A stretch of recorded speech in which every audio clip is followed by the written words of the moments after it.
and then try to save it. We got all this fancy travel and 42 conditioning and strength coaches and trainers. And yet, they're sick. Yusuf Nurkic, doubtful. Every time you turn around, somebody's got a cold. Illness. Thank goodness. Maybe it's food poisoning. Well, maybe he ate some questionable cheese or meat. No, well, you know what? The door is open, and there's a draft coming in. Oh, there is? Yeah. In June. Oh. I knew you didn't get it right off the bat. Good to have you back, PK. No, you move way too quick for me. You got to slow things down. There's a draft coming in June. It's creating some illnesses. I got to look at the film of this show to know what really happened. That's the deal, that draft. Getting a little breezy in here. And it is blowing away Lauri Markkanen, Yusuf Nurkic, and Keontae George as the Jazz host the Clippers tonight at the Delta Center. Keontae's out to rest. When you're 22 and haven't played in 3 days, you're gassed. Exactly. And Lauri Markkanen is questionable. He's questionable. The NBA Rising Stars Challenge roster is out. Ace Bailey not named. So no part of All-Star Weekend for him. That's a travesty. Much frustration for a certain segment of Jazz fans who really like a little validation in that area. Oh, there's validation there. He's going to be a player. As I told you last week, you combine George with Bailey, and you got a wonderful life. There it is. KSL Sports Zone tonight, 7 o'clock for the Jazz pregame. Game tips off at 8 o'clock, late start for the national broadcast tonight. DJ and PK. Hashtag NBA.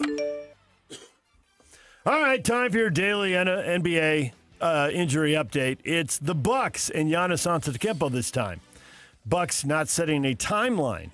He's dealing with a calf strain again. Told the media he'd probably miss 4 to 6 weeks initially after being injured. Bucks, no timeline. We'll see if it's longer than that. He was out with a calf injury in December, and now he's out again here in late January. Other things for All-Star Weekend. Mac McClung, NBA dunk contest reigning champ, will not defend his title. I hope you'll still lock into All-Star Saturday despite the absence of Mac McClung. You do? Sure. You're going to be disappointed then. Yeah, we'll watch some college hoops. Luka Doncic, 46 points and 12 assists, leading the Lakers past the Bulls, 129 to 118. He had it going on as he often does. Hornets continue to pull away from the Jazz. They beat the Sixers 130 to 93. DJ and PK. Hashtag college basketball. I mean, it's a two option play. And so they did a good job of taking the first option away. Rob got the ball, within 2 feet of the basket, and felt pretty good about that. Probably a little bit more time on the clock. They collapsed. Maybe could have found something, but Rob's a gamer. We saw it at the Garden. I trust him in those moments. Quite frankly, him and AJ, neither one of them really had it going. But those are our guys. We're going to ride and die with them. So, like I said, the first option was to get AJ the ball. They clogged the area we were trying to get it to, and then we got the ball in Rob's hands to make a play. BYU loses to Arizona 86-83. A.J. DeBonson did not have it going, 6 of 24 from the floor, and Rob Wright III, 3 of 16. Not what they were looking for out of those guys. Some other guys did come through, and that was a heck of a rally, and much rather lose by 3 than the 19 points they were down there in the middle of the second half. That would have been a major blemish on the old NCAA tournament resume for what they're trying to acquire and what they're trying to do and where they're trying to be seated. So, 3-point loss to the undefeated number ones. Probably won't raise too many eyebrows. They lost the game. What do you got, moral victories here now? I mean, great. They didn't lose by as much as they could have. The referees, man, they had some serious adrenaline on that offensive foul call. Do you think they make that in McHale? Absolutely. He steps back and violently points in the direction of the students. If they have armed guards and an escort out of the arena. That was awesome, man. He was so fired up.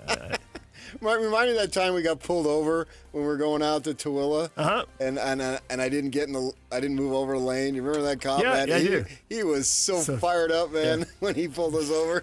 He was. I was laughing. That was great. That's some serious home cooking. And Kevin Young is right. He's going to ride or die with those two guys. And you notice it. And he said, well, you saw what he did at the Garden. Yeah, what he did at the Garden. The kid can't finish around the basket in traffic. He's too small. There it is. And what did we see at the Garden? We saw a three-pointer.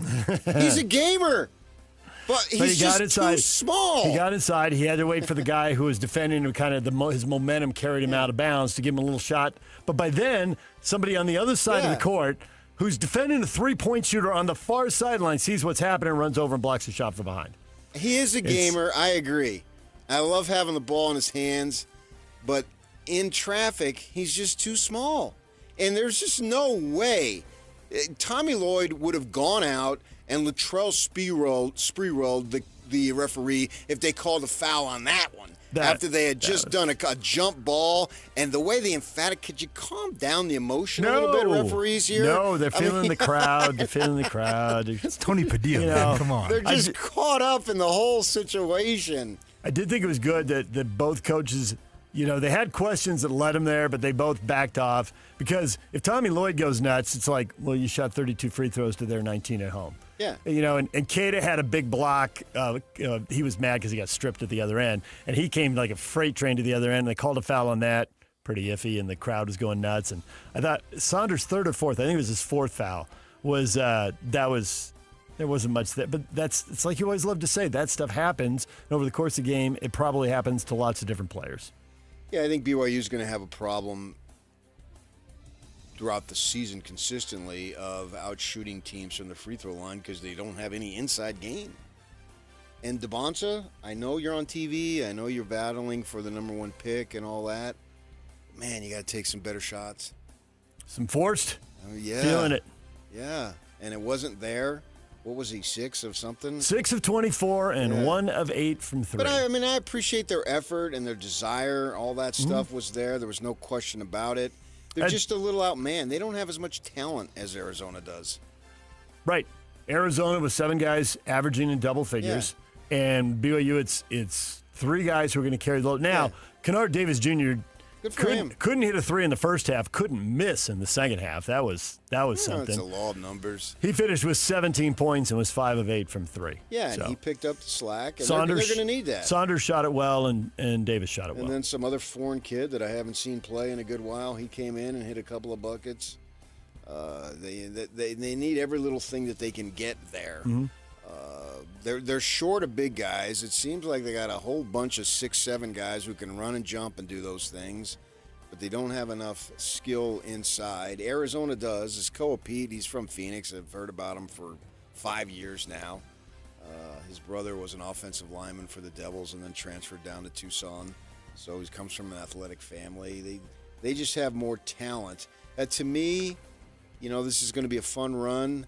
But I think it's going to end up in the manner of Texas Tech football. You spent millions, and you got some holes, so you're going to end in a disappointment. But you're going to have a fun run along the way. I can see where you're going with that. Yeah. I wouldn't anticipate them winning at all. When you see what Arizona's doing, you see what Michigan is doing, it does seem like there's teams with another gear out there. And so when do you draw them? Is it round of 16? Is it Elite 8? How does that work out? Which is impossible to know because however it's seeded, there could still be upsets along the way. Yeah. Who knows? And they did have 2 injuries, I think, that they were counting on, but those were perimeter guys. They need some more bulk. They need the guys in the They only have 2 guys. They need more guys in the 6'10" to 7'1" range. And are bulky. Yep. I mean, DeBonta, that's not going to be his game. So, but it doesn't mean they're not going to have a good season. They are. And they got Arizona in a couple weeks down there. See what happens. I love the post-game questions to Lloyd. He's going with I don't really want to get into that. I'm like, well, yeah, they play again in 3 weeks. Why did you do that? Doesn't want to go public with it. I'm not going to tell you that. Come on. All right, DJ and PK. #NFL. Former NFL quarterback Philip Rivers removed his name from consideration for the Bills' head coaching position that he had interviewed for. He'd never coached at the college or pro level, only at the high school level.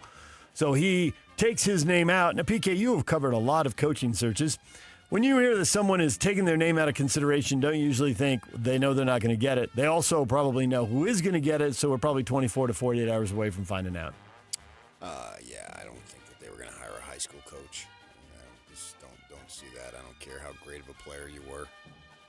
But the original Hammer, he's not enthralled with Mike McCarthy to Pittsburgh.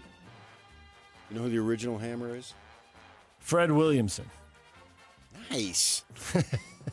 Outstanding work by you. You know. I happened to have this past weekend a conversation with Fred Williamson. Get out. Are you serious? That is awesome. Honestly, I know very little about that guy, but my dad's generation does, and I heard about him. Oh, that was a great nickname, the Hammer. He's 87 years old. He'd have to be, right? He played for Kansas City in the first Super Bowl. Yeah. So he'd have to be way up there. I had no idea he was even alive. He is alive. And honestly, I wouldn't know him if I saw him, but I know the name because my dad talked about him. So. Yeah. All right. So why did you talk to Fred Williamson, former NFL player, is now 87 years old, and was in his time a feared defensive back, and the Hammer because he probably gave people concussions with hits that would draw flags today and get him ejected, but nonetheless. Yes, he was into movies. He did a little broadcasting. Okay. Oh, yeah, he did movies with Jim Brown. That's where I remember him. Okay. Not as a player. There's a place in Palm Springs, up the canyon a little bit, and it's called it's Indian Canyon, and there's it's north and a south course, and the north course is the original one, and it used to be private for the likes of Dean Martin, Frank, those types. Right, your celebs, your high-end celebs. Yeah, and it's just gorgeous. The picture that I sent you was the south course, and they're right next to each other. I mean, it's a street divides them. So I'm on the north course, the older one, the original one, and we're teeing off like on the third or fourth hole. And the guy that I'm with is a character, and he looks like he can be part of the Rat Pack himself as an older guy. He said, "You see that guy over there standing on over by the houses?" I said, "Yeah." He says, "That's the Hammer." Huh. So he's just standing out, and there's a little backyard adjacent to course, and he's chipping some balls. And so my wife hits one over there, and I go over, and hey, how's it going, man? Yeah, good. And he's obviously still with it, very much so. And so she says to him, "Hey, could you give me some lessons?" He says, "No, man, I got to watch you. I'm going to learn how to do this." You know, he's got personality. And so, okay, it's on. And so then I start talking to him, and he's very glib. Yeah. And I said, what do you think of McCarthy? Did you see that the Steelers hired McCarthy? Yeah, I know that. Nice. That's about attitude, man. The attitude isn't working. Blah, blah, blah, blah, blah, blah. I don't care who they hire as coach. They need to change their attitude. And he's just going to town, man. Nice. So it was fun. I had no idea when I threw that out there that I'd unlocked all of this. Yeah. It was fun to talk to the original Hammer, Fred Williamson. Look him up. He's highly accomplished. Oh, yeah. Yeah, he's big time. And he's still going. He's 87 years old. That was my dad had Charger season tickets back in that era with my grandpa and my uncle, and the three of them would go to games all the time. And yeah, Fred Williamson, but before my time, I had no idea they called him a Hammer, but yeah. But I looked it up. Yep. On the next hole, I quickly Googled him and said, "Wow, this guy's." Yeah. But I recognized the name and I recognized his face. Yeah. Yeah, one of those shows. I don't know if he played when they won the Super Bowl a few years later, if that was right at the end of his career. I don't know. He had a Raiders jacket on. What?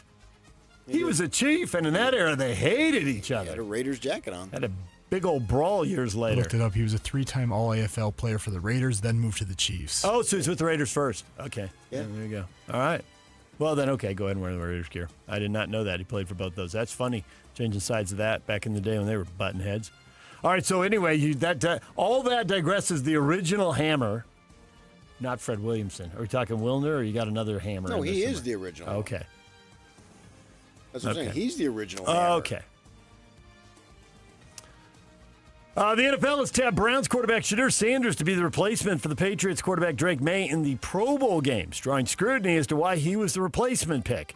The answer to all your questions is money. Eyeballs. I mean, please. He's a lightning rod. People will watch him and they'll talk about him. Played 8 games. He's a Pro Bowler, huh? 8 games mopping up the... I didn't realize they played the Pro Bowl. I thought they they do that. They name him to the Pro Bowl, but it's not actually a game. It's like a bunch of events. I don't know. They'll put a tire in a truck and drive it across the field 40 yards downfield and throw a ball through it. I mean, it's stuff like that.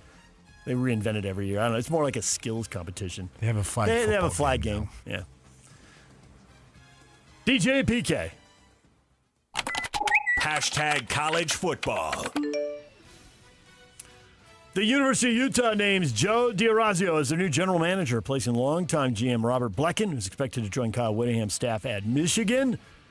Joe D'Orazio was a GA at Utah in 2012-13. He has moved all around the country, most recently at USC. He's the kind of guy who, I think now, if we're not in the building at 5:30, PK, it's hard to assess how good they are or aren't or what they're doing, and yet it does seem like a job like, well, they better be good at it. If you're not good at it, you're going to end up having a problem. Well, I'll assess how good they are on Saturdays. Okay.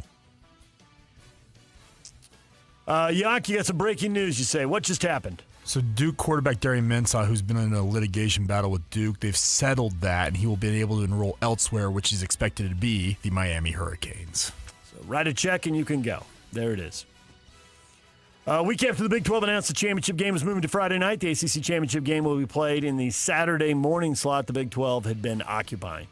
So they've got the 4 Power League championship games now in 4 different TV windows. The ACC had been going head-to-head in prime time with the Big 10, so they moved that. NCAA will be re-examining the targeting rule this offseason, and particularly examining the penalty associated with the targeting call. The rule will not be taken out of the rule book, but the ejection and associated suspension, if it happens in the second half of a game, could be subject to change. Well, I've been screaming for that for years. Yep, I thought you'd be happy when I saw that headline. DJ and PK. Hashtag Major League Baseball. Team Japan's World Baseball Classic roster has been set.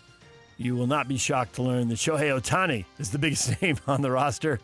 And Yoshinobu Yamamoto will join him. Although fellow Dodger Hiroki Sasaki will not participate in the WBC. So they'll have a mix of players playing here in the U.S. and then players playing in Japan. We'll see how loaded their team is and how it does. How long till the WBC? You got that? You got that on your calendar? Got that set? Well, it's in March, the middle of March. I mean, spring training starts in 2 weeks with pitchers and catchers, and then a few days later, they moved it up a week or so with this thing going on. So, yeah. DJ and PK. Hashtag NHL. Really happy about our 5-on-5 play, and same defensively. It's a team who lead the league in about everything offensively, and we did a really good job. Unfortunately, too many timely penalties. Not just we got in the box, it's the timing of when we got in the box, and I think that cost us the game. The Utah Mammoth go to Tampa Bay and lose to the Lightning 2-0. They get shut out. So that ends their string of 9 straight games with points. Both the goals for Tampa came on the power play, and that ends up being the difference in the game. They were 2 for 4 on the power play, and the Mammoth were 0 for 3. Mammoth are right back at it tonight. They'll be in Sunrise, Florida, take on the Florida Panthers. Puck drops at 5. Hockey night in Utah starts at 4 here on The Zone. Coming up, we'll talk with Mike Folta about that. Utah Mammoth radio voice will join us at 8 o'clock. And Mark Durant, BYU basketball radio analyst, talk about last night's game and where the Cougars go from here.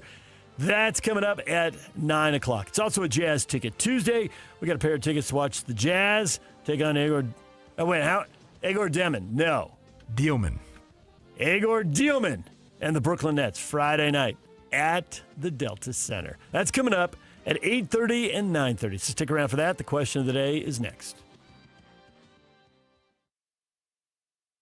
And now, a look at traffic from the KSL Traffic Center. Earlier crash north I-15 has been cleared off the roadways, but delays persist, starting slow between 45th South up to the I-80-201 interchange. Normal spotty slowdowns both directions on the construction zone on Pioneer Crossing and Lehigh between Saratoga's Road and I-15 as people try to get over on their morning commute. This update is brought to you by the Whipple Service Champions. They are Utah's most trusted name for heating, cooling, plumbing, and electrical services. Call 385-273-7167 for your free estimate today. With your KSL traffic update, I'm Jake Hatch right here on 97.5, the KSL Sports Zone. This is JJ and Alex. I got this.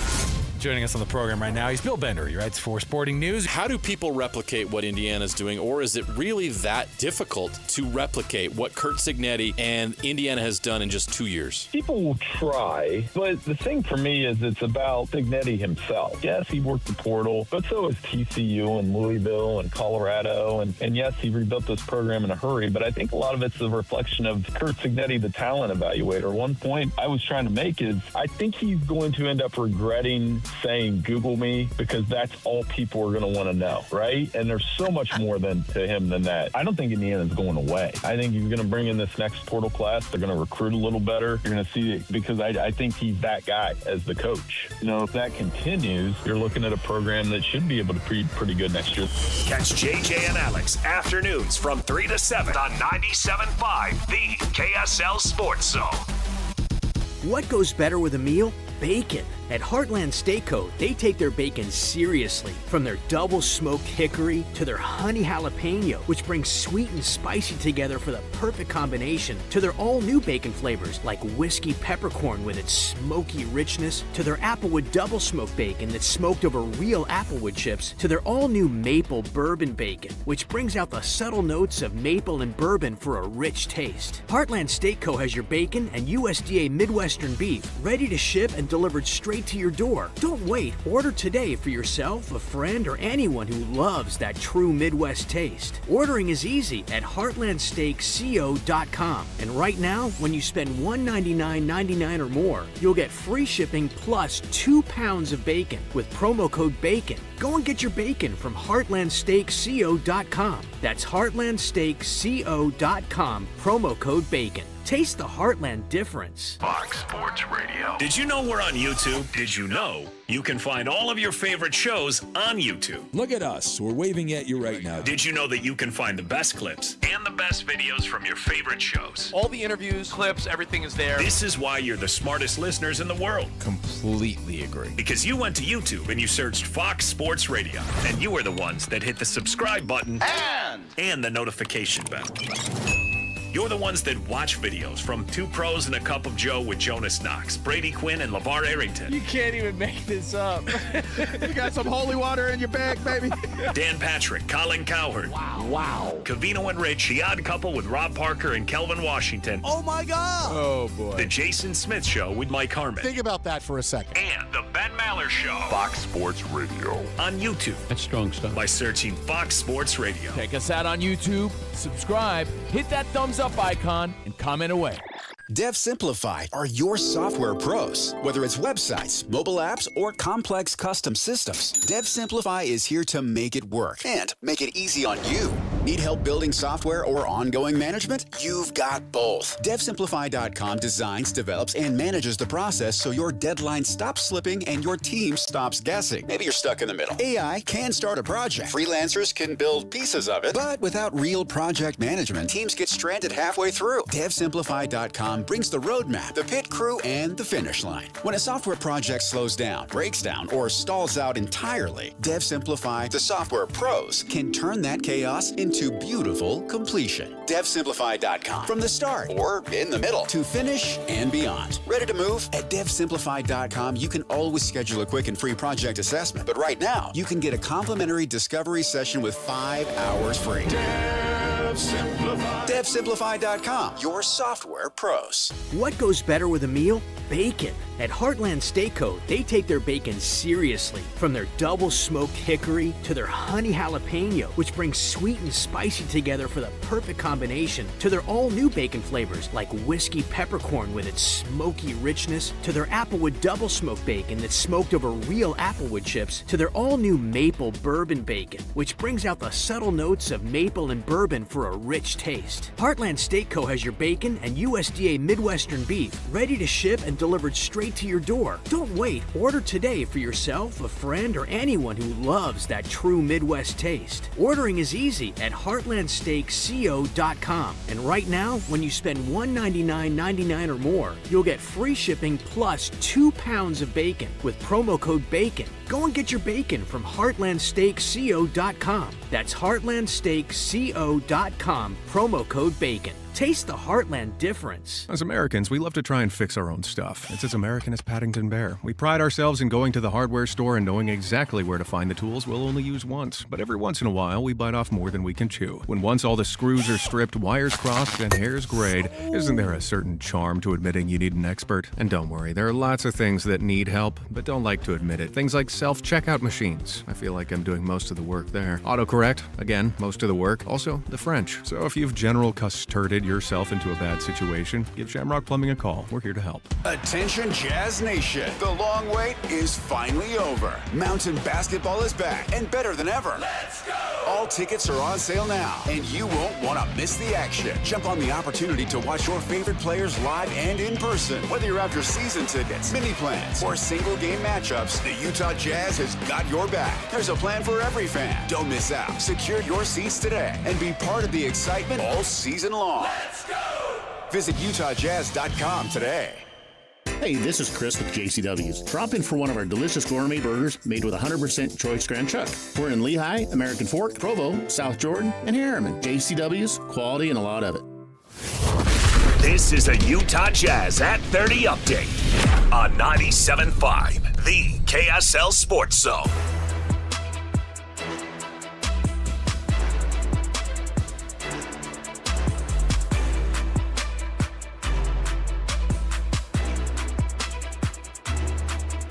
The Utah Jazz host the Clippers at the Delta Center tonight. Tip-off at 8 o'clock. Lowry Markkanen asked if he is all-star worthy.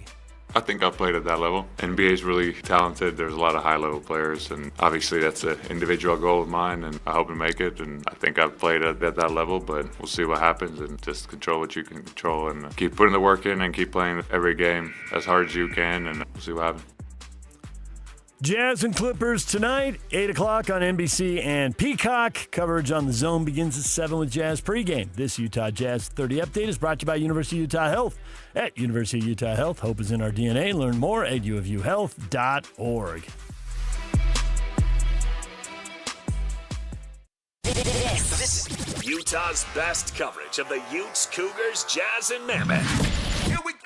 From the guys who have been there for all the biggest moments in Utah sports history. You're listening to DJ and PK on 97.5, the KSL Sports Zone.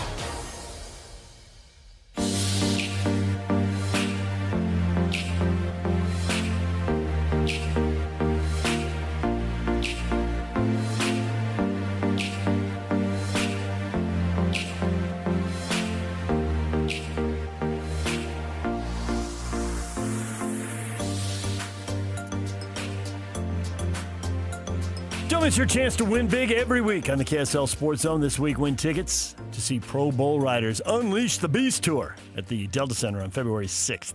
Get your tickets today at SeatGeek.com or listen to the KSL Sports Zone all day Wednesday for your chance to win. Despite a frantic comeback, BYU loses to Arizona. What's your view? A great rally or just another loss to a ranked team?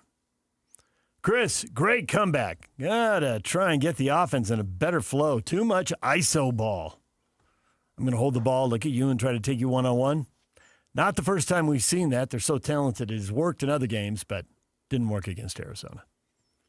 Yeah, I think that you felt, you could feel Dabonsa feeling like, okay, this is my moment. I'm supposed to take over now. Yeah, and I'm going to go nuts. And, you did it against Utah, but no offense, Utah's not Arizona right now, and hopefully Alex can get that thing going. And so it's easier, and you hit some shots, and it was a front running, and the crowd was going nuts. And here, the game was slipping away, the crowd was on edge, and you were almost to the point of trying too hard. You were squeezing the bat. Yes, I like that analogy. A little bit too much. Right.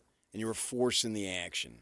I thought they came out in the second half knowing, hey, we got to make a run here. And, okay, this is the time to get the crowd. And they hit a shot, and they get a stop, and they hit a shot. But, man, then Arizona just the spine stiffens, and they score in a couple possessions. I thought they had a pretty tough shot in there. It's like all the air went out of the crowd in BYU.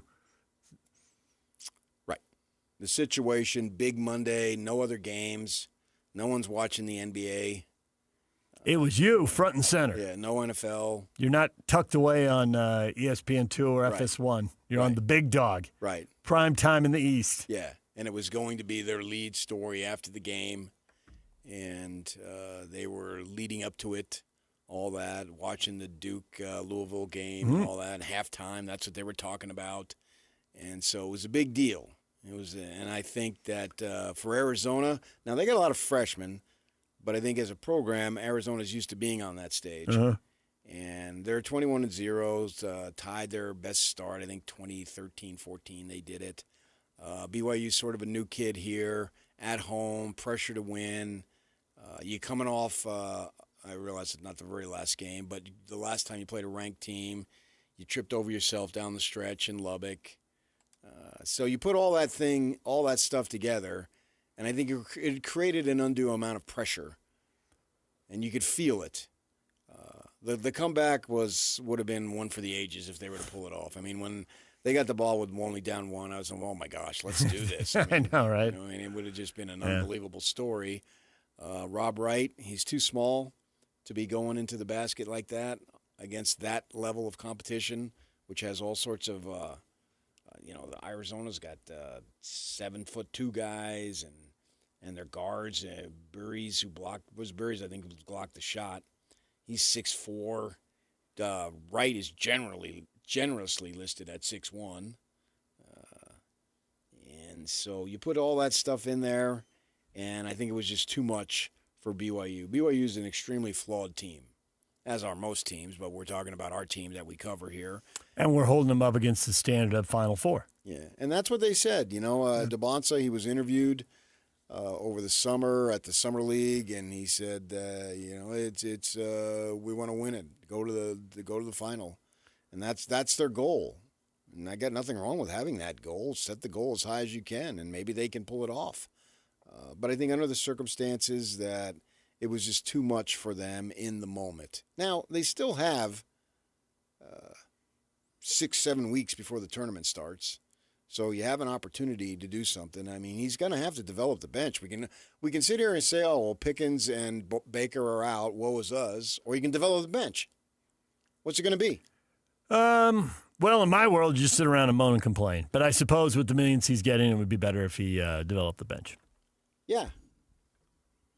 And so this Costy kid and came in, hit a couple of threes. Yeah, and players improve over the course of the season. Yeah.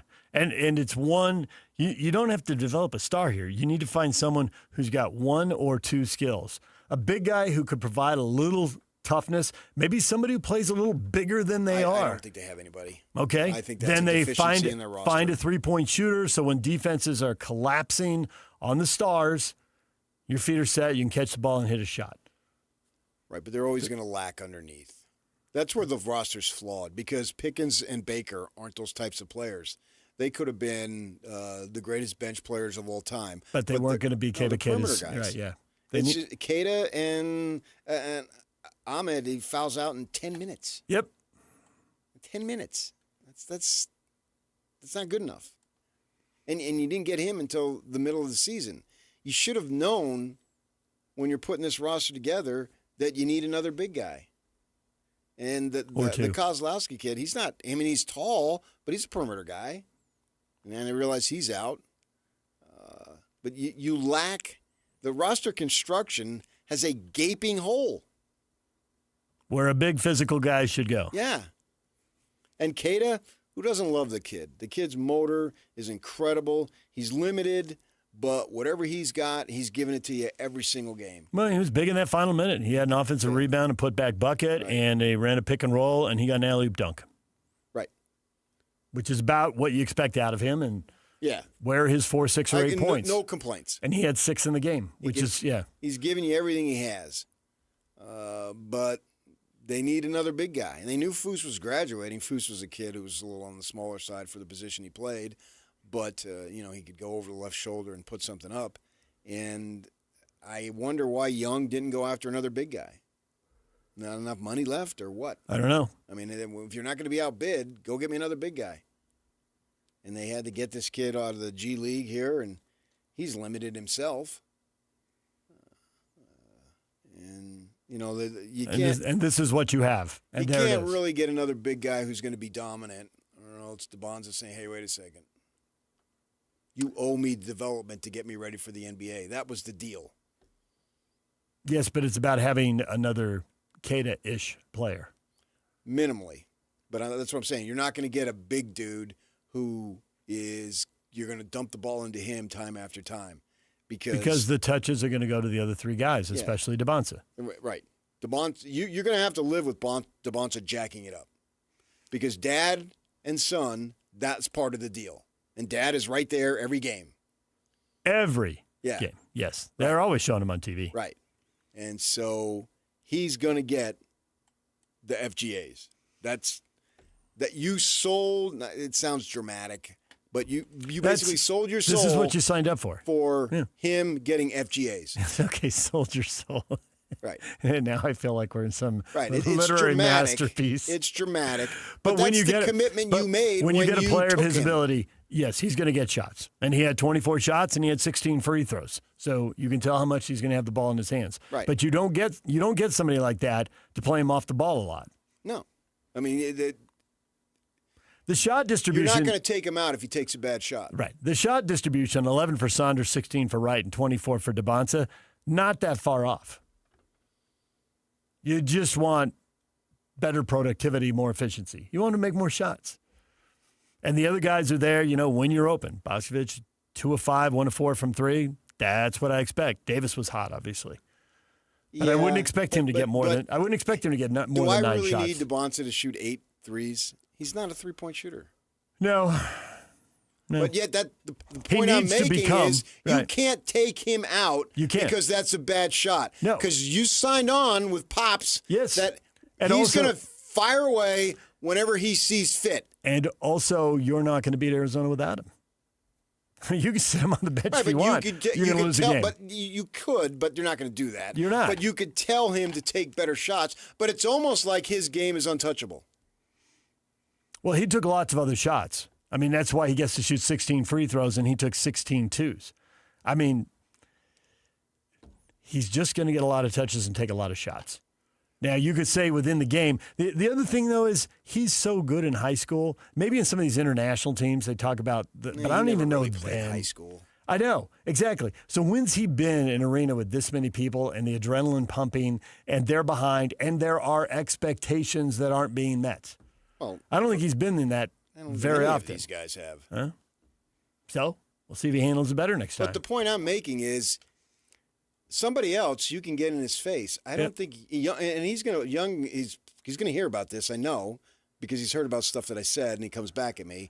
But I don't think he can really But if he goes to the hoop, criticize him for taking shots. It's like he's untouchable. He is. You can tell him to go to the hoop. Sure. But the implication is don't jack up another brick 3. Yeah. And he can't do that. You can't. That's why you don't say it as a negative. You say it as a positive because you can say the positives, and that's why Will Hardy talks the way he talks. And the implication is, as I just said, don't jack up another brick from 3. But don't say that. Tell him to go to the hoop. But it doesn't matter what you say. It's I think you can tell him to go to the meaning hoop. behind the saying. Everybody can figure it out. I don't know that Young can really critique this guy. He can take him in the film room, but during the game, when you brought in this kid And now you got this Branch kid who's a 5-star there. These kids are one-and-dones, and sure, they want to win at the college level. He wants – I'm not questioning anybody's desire to win, but nevertheless, this is about developing the game for the NBA. That's the program that they set up. And in the NBA, you take threes. Yep. And can he really say, don't take that shot? No. He has to say, he's got to say it as, PK, it's the way you have to coach these guys now. You can't say it as a negative. You got to say it as a positive. No, did you watch the earlier game when the Louisville coach, a little dude, got in the face of the dude who didn't get the rebound? You can't coach DeBonsa like that. I agree. That's why I'm saying you can't say the negative. But yet he did. The Louisville guy did. That meltdown, and how'd that work? Well, they were not as good as Duke at their home floor. The point is, you have to treat DeBonsa with the kid gloves because that's the deal you arranged. Yep. We graced you with our presence. We could have gone to Duke easily in a heartbeat. Yeah. Or a bunch of other schools, too. You think Majerus could have coached DeBonsa like that? I would have loved to see that. See how that worked out. It wouldn't have. It would not have. You're right. So he has free reign to do what he wants. You just have to hope what he does is the right thing. Well, they're 17-3, and they've been riding him. And he's 6 of 24. Yeah, I know. Yeah, I mean 17. And 1 of 8. They can beat Arizona State. They can beat Utah. But when they play the Arizonas and the Michigan and Texas and Tech, they're 0-3, aren't they? Texas Tech, Connecticut, and Arizona now. Yeah, have they played any other ranked teams? Is Wisconsin ranked? I don't follow the rankings in college basketball, so it gets hard for me to answer. Wisconsin's been on a tear lately. I don't know if it's gotten them ranked. But to your point, there it is. And the good thing is there's plenty of time. It's one game. Don't go crazy here. But, in conference, they played 2 ranked teams, and they lost 2 out of the 3. Wisconsin's not ranked. Clemson is, though. So they beat Clemson. Good. Clemson's 22. That was a great win. And then that was Rob Wright hitting a 3, not going to the basket. Yep. And we do have people. Well, we can get into it next. We got people. Let's do it. Yeah, we got let's 2 do people it. with completely opposite takes. 2 Cougar fans who saw the game completely differently. Maybe they're sitting on different sides of the arena. We'll get to that next. Stay with us. And now, a look at traffic from the KSL Traffic Center.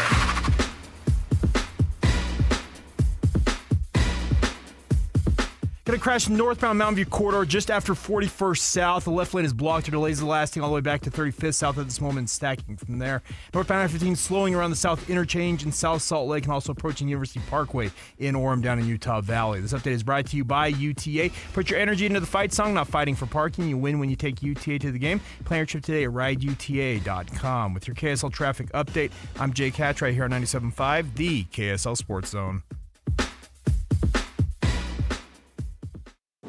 Whirls around and down. 97.5, the KSL Sports Zone is your exclusive home of the Utah Jazz. And we want to send you to the Delta Center to see the Jazz in action. Listen every Tuesday for the Jazz Ticket Tuesday Sounder at 30 past the hour, every hour, all day long. And if you're caller number 12, you'll be on your way to an upcoming game. Buy one, you'll get one free. It's Jazz Ticket Tuesday, every Tuesday throughout the NBA season on your radio home for the Utah Jazz. 97.5, the KSL Sports Zone. Here we are already, man. The last week of July. Time's getting away. Or July. Oh, I wish. That's a little a Freudian slip by me wanting the summer. But the point is, January is almost over. At the end of the week, man, we'll be into February. Time gets away. It goes by fast. You got to be prepared for it, particularly financially. Here's why I'm telling you to get with my folks at Trajan Weld. Why? Because they can help you in your portfolio. And you're going to get the personal touch, too. And how do I know that? Because I got the personal touch. I've met with them. I've had opportunities, multiple. I've been there in person. I've talked to them on the phone. I've texted them. We've Zoomed. Whatever it takes, that's what they're going to do because they're your local trusted financial fiduciary. And as a financial fiduciary, what that means is they're bound to put your best interests in mind. It's going to be ahead of theirs. Now, don't get me wrong. You make more money, they make more money. That's the setup, right? And they're going to do what they can to help you make more money. And they've got the knowledge, man. These are veteran folks who've been doing this for a good long time. You'll sense that just like I did when you meet with them. You know, hey, these are professionals who understand the financial markets and the world of finances. And for me, that's a confusing world in which to live. That's why I don't live in it, man. I make my money and let the professionals do what they can do. So give them a call to set up an appointment. Initial consultation will be for free, so you got nothing to lose. The phone number is 801-210-6800. 801-210-6800. I met with them in Draper, conveniently located right off the freeway there in Draper. If you live up north, they'll come up there and meet with you in Farmington. In the website, a lot of information, easy to remember the website's address. TrajanWealth.com is that website, TrajanWealth.com. Advisory services offered through Trajan Wealth, LLC, an SEC-registered investment advisor. Client-paid advertisement. Brian Regan. My doctor looked at me and said, Brian, you are way too sedentary. So I vowed in that moment to get a dictionary. Brian Regan live on stage. But I haven't gotten around to it, just been laying around the house. There's a lying around the house. Saturday, February 14th at Delta Center. Tickets on sale now at SeatGeek.com. Don't miss Brian Regan. The boat buying event you've been waiting for. The Boat Show and Water Sports Expo, January 29th through February 1st. Fun for the whole family. Don't miss the reptile show with scales and tails. Watch the BMX pros perform. Buy the boat of your dreams. Register to win a 5-day Alaskan fishing trip. 1280 The Zone invites you to the Boat Show and Water Sports Expo, January 29th through February 1st. Save $2 at utahboatshow.com. The boat show is here, better climb aboard. The best blanket ever is also the best Valentine's gift ever. Exclusive Valentine's blankets only available at Minky Couture and just in time for Valentine's Day. Save 50% off any regularly priced Minky Couture blanket using promo code ZONE50 at checkout. Shop online at minkycouture.com or at any of the 6 Minky locations. Save 50% on the best Valentine's gift ever. Use promo code ZONE50 at Minky Couture stores and online at minkycouture.com. Life is busy and honestly, sometimes a little chaotic. Between work, school drop-offs, sports, and everything in between, some days feel completely upside down. Dinner used to be one of the hardest parts of my day. Now, it's the easiest. When life feels upside down, Beehive Meals helps keep me grounded with home-cooked freezer meals that are ready when I am. No planning, no scrambling, just real food my family loves. Head to beehivemeals.com and stock your freezer with your solution to easy, delicious dinners and a little peace of mind. Thursday on KSL. Artificial intelligence is making it tougher than ever to spot a scam. Like an idiot, I just kept sending money. But can you turn to technology to keep you safe? The KSL investigators put some of the top scam detection apps to the test. See what they catch. Well, it's asking the right questions, right? Yeah. And what they miss. Uh-oh. And it froze. AI Revolution, scanning for scams. Thursday at 10. Adventuring in the Wasatch Back to play in the sunshine and snow? Stop into Dairy King in Heber. Now serving your favorite soups. And come in and invent your own shake. Dairy King on Main Street, home of the train and best of state shakes. This is a Utah Mammoth at 50 update on 97.5, the KSL Sports Zone.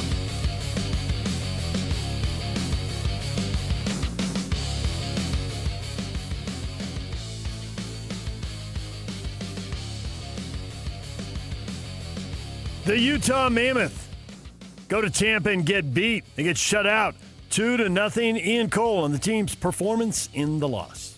Obviously disappointed that we lost, but overall I think that we were happy with our intention and our desperation in that game. So I think there's a lot of things that we can take from that were positive. Obviously fix some things, but move on to tomorrow against another great team.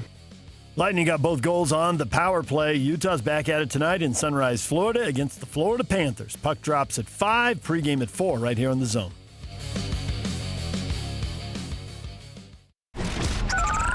Over 2 decades of sports radio dominance in Utah. My favorite. This is DJ and PK on 97.5, the KSL Sports Zone.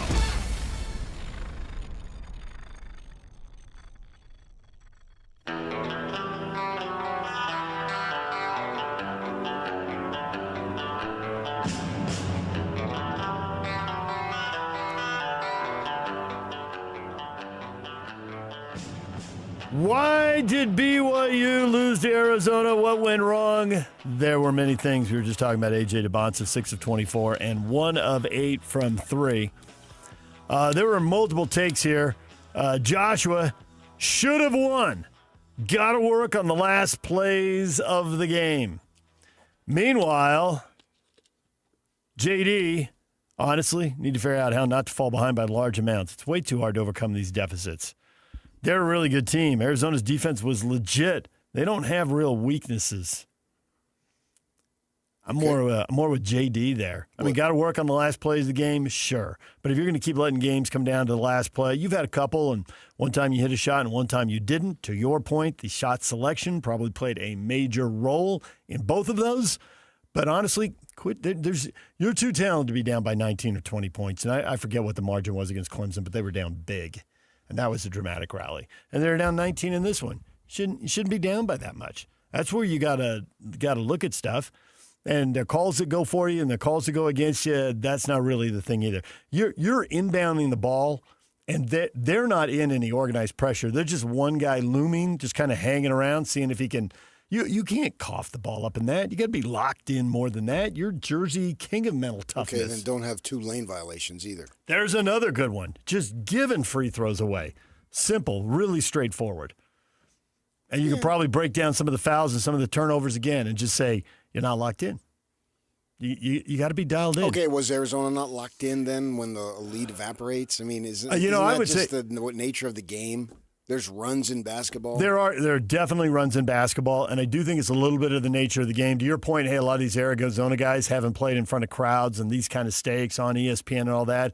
Did they think with 10 minutes or with 1 minute left and a 10-point lead, did they think the game was over? Yeah, I think they probably did. I think that played into it. Then they were able to make a play at the end of the game and win. You get a little touch foul on the inbound, and the referee puts on a dramatic show as if he's on stage. We'll get to that. We'll get to that coming up in a future segment. We've got comments about the refereeing. That was beautiful to see. I'm not just going to call an offensive foul. I'm going to have all these gyrations and emotions. I know. And the whole spotlight is going to be on me as I make this call. And I'm going to make it so I get cheered. Number one, you don't make that call in a full building against the home team. For the road team. Right. And number two, if you do make a call that's, more clear, you don't sell it like that. Like you might call a foul at the end of the game that makes the whole crowd mad, but you don't sell it like you blow the whistle, you raise the arm, you point at the guy and you hustle over the table. But you stamping the foot on the floor and and winding up the elbow. He's practiced that in the mirror. Oh, so I had a friend in college who lived across the hall, Ken Giglio, and he refereed intramural basketball games. And when he came back, and you have to ref like 4 games in a night, right? And you get your $25 or whatever you got, I don't know. And he'd come back, and the first question was always, you tee anybody up? You really sell it? And he'd tell me about it. Absolutely. And it's like, what lower level is there than refereeing, intramural basketball for a bunch of guys who played in high school and are sorry it's all over? But that was what we talked about 9 times out of 10. I got 2 of them tonight. I think the good thing here is Kevin Young is going through a lot of first-time experiences. He hasn't been a head coach at this level, right?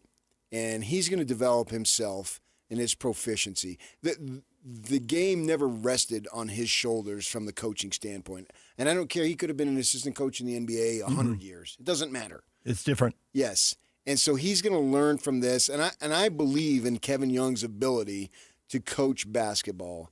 So the whole goal here of this team is not to be playing your best basketball on January 26th.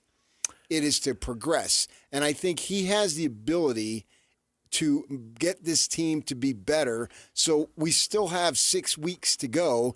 And when we get to that 6 weeks, at that point, the team is playing its best basketball. Yep. So let Kevin Young and his 42 assistants do their thing. And they've got deficiencies, but it's up to the coaches, and particularly Kevin Young, because he puts the roster together to make sure that they can overcome them and masquerade some of those problems. Mask them and minimize them. Yes. And there is a problem here. I mean, Philip, look at this. We have to get to this in after that's the a guest. book. You know what, though? he's not wrong. This dude's all in on BYU basketball, and you'll like his take because his take has very little whining in it. There's very little complaining. He's like, this is the problem. So we'll get to that coming up at 8:30. Coming up next, always entertaining, Mike Folta joins us, radio play-by-play voice of the Utah Mammoth, coming off a 2-0 loss last night, and they got to play again tonight. Mike's next. Stay with us.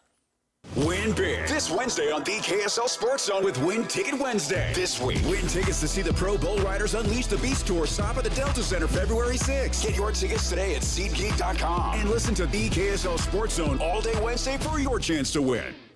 Broadcasting from the Mountain Home Services Studio, this is 97.5 KZNS FM Colville, 1280 KZNS AM Salt Lake City, and 102.7 KSL FM HD2 Salt Lake City Midvale. This is 97.5, the KSL Sports Zone.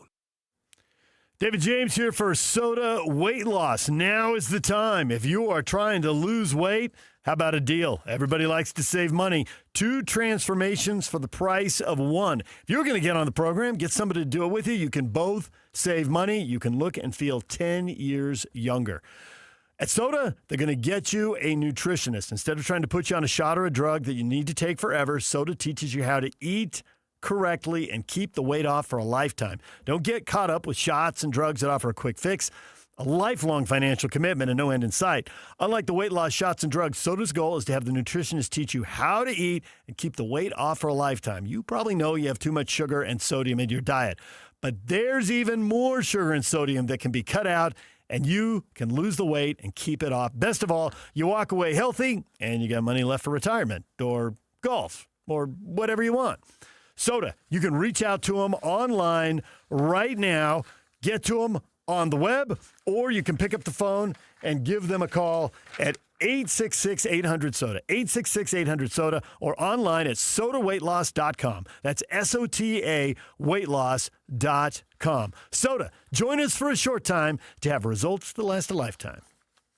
Are you looking to upgrade your home this year? Advanced Window Products is your local window and door manufacturer that sells direct to the public. That's right, celebrating 40 years serving Utah since 1986. And right now, it's the New Year, New Window sale. Get $2,500 off when you buy 10 windows or more. Our windows are made right here in Salt Lake City. Sales and installation are all in-house, meaning no middleman markups. You get the most affordable, high-quality custom windows in the state. We build it, we install it, and we guarantee it for life. Every window comes with a lifetime warranty, labor, glass, and parts included, serviced by our local team, and the warranty is transferable to the next homeowner. Financing is available too. Save now, pay later, with payments as low as $150 a month. Buy local and support the local economy. Don't wait. Buy 10 windows or more and get $2,500 off. Beat the rush and call today. Call us at 801-850-9100. That's 801-850-9100. Or visit us at advancedwindows.com. Stay up to date with everything Utah Jazz related with the new Jazz Notes newsletter. Get draft updates, analysis, and be the first to know about every off-season move. Visit KSLSports.com to sign up for the Jazz Notes newsletter.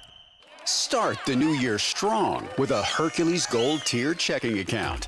Earn up to 4.25% APY and make your money work harder for you. This account combines high rewards with everyday convenience so you can reach your goals faster. Open your Gold Tier checking account today and let's grow stronger together in 2026. Visit HerculesCU.com to learn more. Hercules First Federal Credit Union. Growing stronger together for 80 years. Looking for peace of mind and big savings on your home's essential systems? Mountain Home Services has you covered with their safety and savings plan.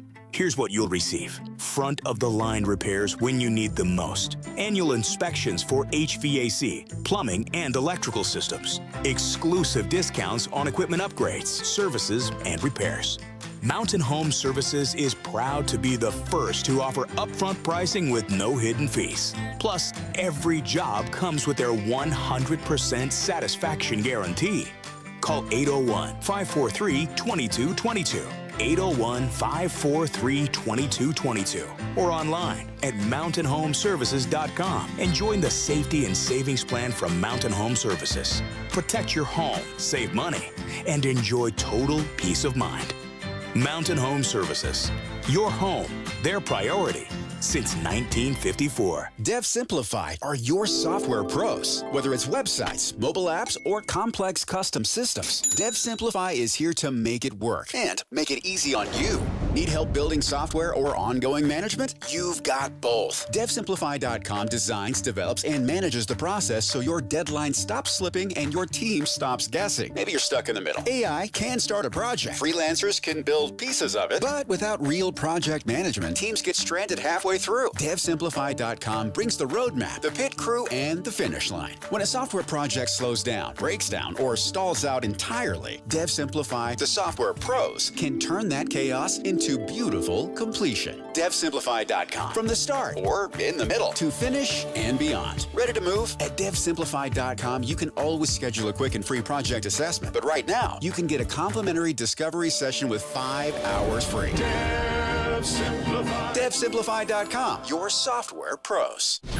Nobody brings you better coverage of the teams you're passionate about than these guys. Try some more. This is DJ and PK on 97.5, the KSL Sports Zone.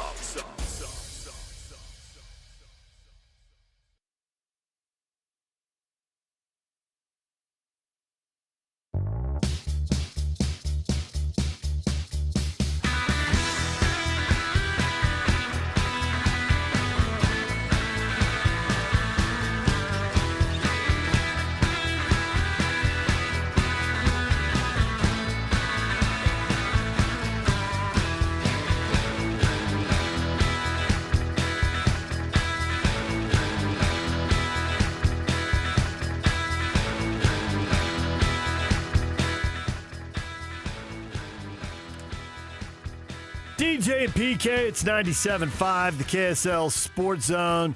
We are joined right now by one of our favorites, the radio play-by-play voice of the Utah Mammoth, Mike Folta. And Mike's appearances are brought to you by Hercules First Federal Credit Union, growing stronger together. That's poolside Mike Folta. You would hope so, man. Florida in January, if he's wasting this opportunity. First, he's probably on the phone yelling at the commissioner for making this a back-to-back. Hey, I need a little downtime in Florida, commish. Come on. That's right. Guys, do I look tan? I was trying to make sure I bronzed up a little bit for my radio appearance with you guys. I like the video you did in Nashville. That was awesome. Oh, so here's the thing, right? Because it's snowing in Nashville. And which is a bummer because, you know, all the honky tonks are closed. There's really nothing, fun to do. There's no sights to see when it snows in Nashville. And they had to move our game on Saturday ahead 2 hours so that we could get out of Dodge, basically. Yeah. And I know the schedule. I know that Tampa Bay, sunny and 75, is waiting for us after Nashville. And when we get done with that game, guys, I throw my headset down. There's no post-game crosstalk like we normally do. I am sprinting to the bus and trying to rally the troops so that we can let's go. Get on the plane and get to Tampa Bay. And we're sitting on the tarmac as the snow and sleet's coming down in Nashville. And I'm like, oh my God, we're not going to make it. We're going to get stuck in frozen Nashville. And luckily, by the grace of God, we made it out. I was poolside Sunday afternoon in Tampa Bay, and all was well. But there were some teams that didn't make it out. The LA Kings are stuck in Columbus, or were. There were, I think Tampa even got delayed. They didn't get out of Chicago till 3 a.m. But some crazy stuff, obviously, over the weekend with the weather. And we're laughing. We're laughing at it here in beautiful, sunny Sunrise, California. It's a cool 68 outside right now. I like it. Brisk. Well, the streak is over. Are you worried about that? Or, hey, sometimes the puck doesn't bounce your way. They played the right way, and the key isn't about streaks. The key is to be really good in 7, 8, 9 out of 10 games, and every once in a while, whatever. But play the right way, whether the puck bounces your way or not. Yeah, I mean, Utah played a heck of a game last night in that loss that you said.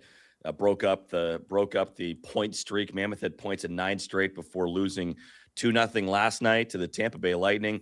I should say they lost 2-0 to Andrei Vasilevsky, who it's basically been him and Connor Hellebuck, who are kind of in a class of their own goaltending-wise the last several seasons, ever since Hellebuck became a full-time number 1 in the NHL 9 years ago.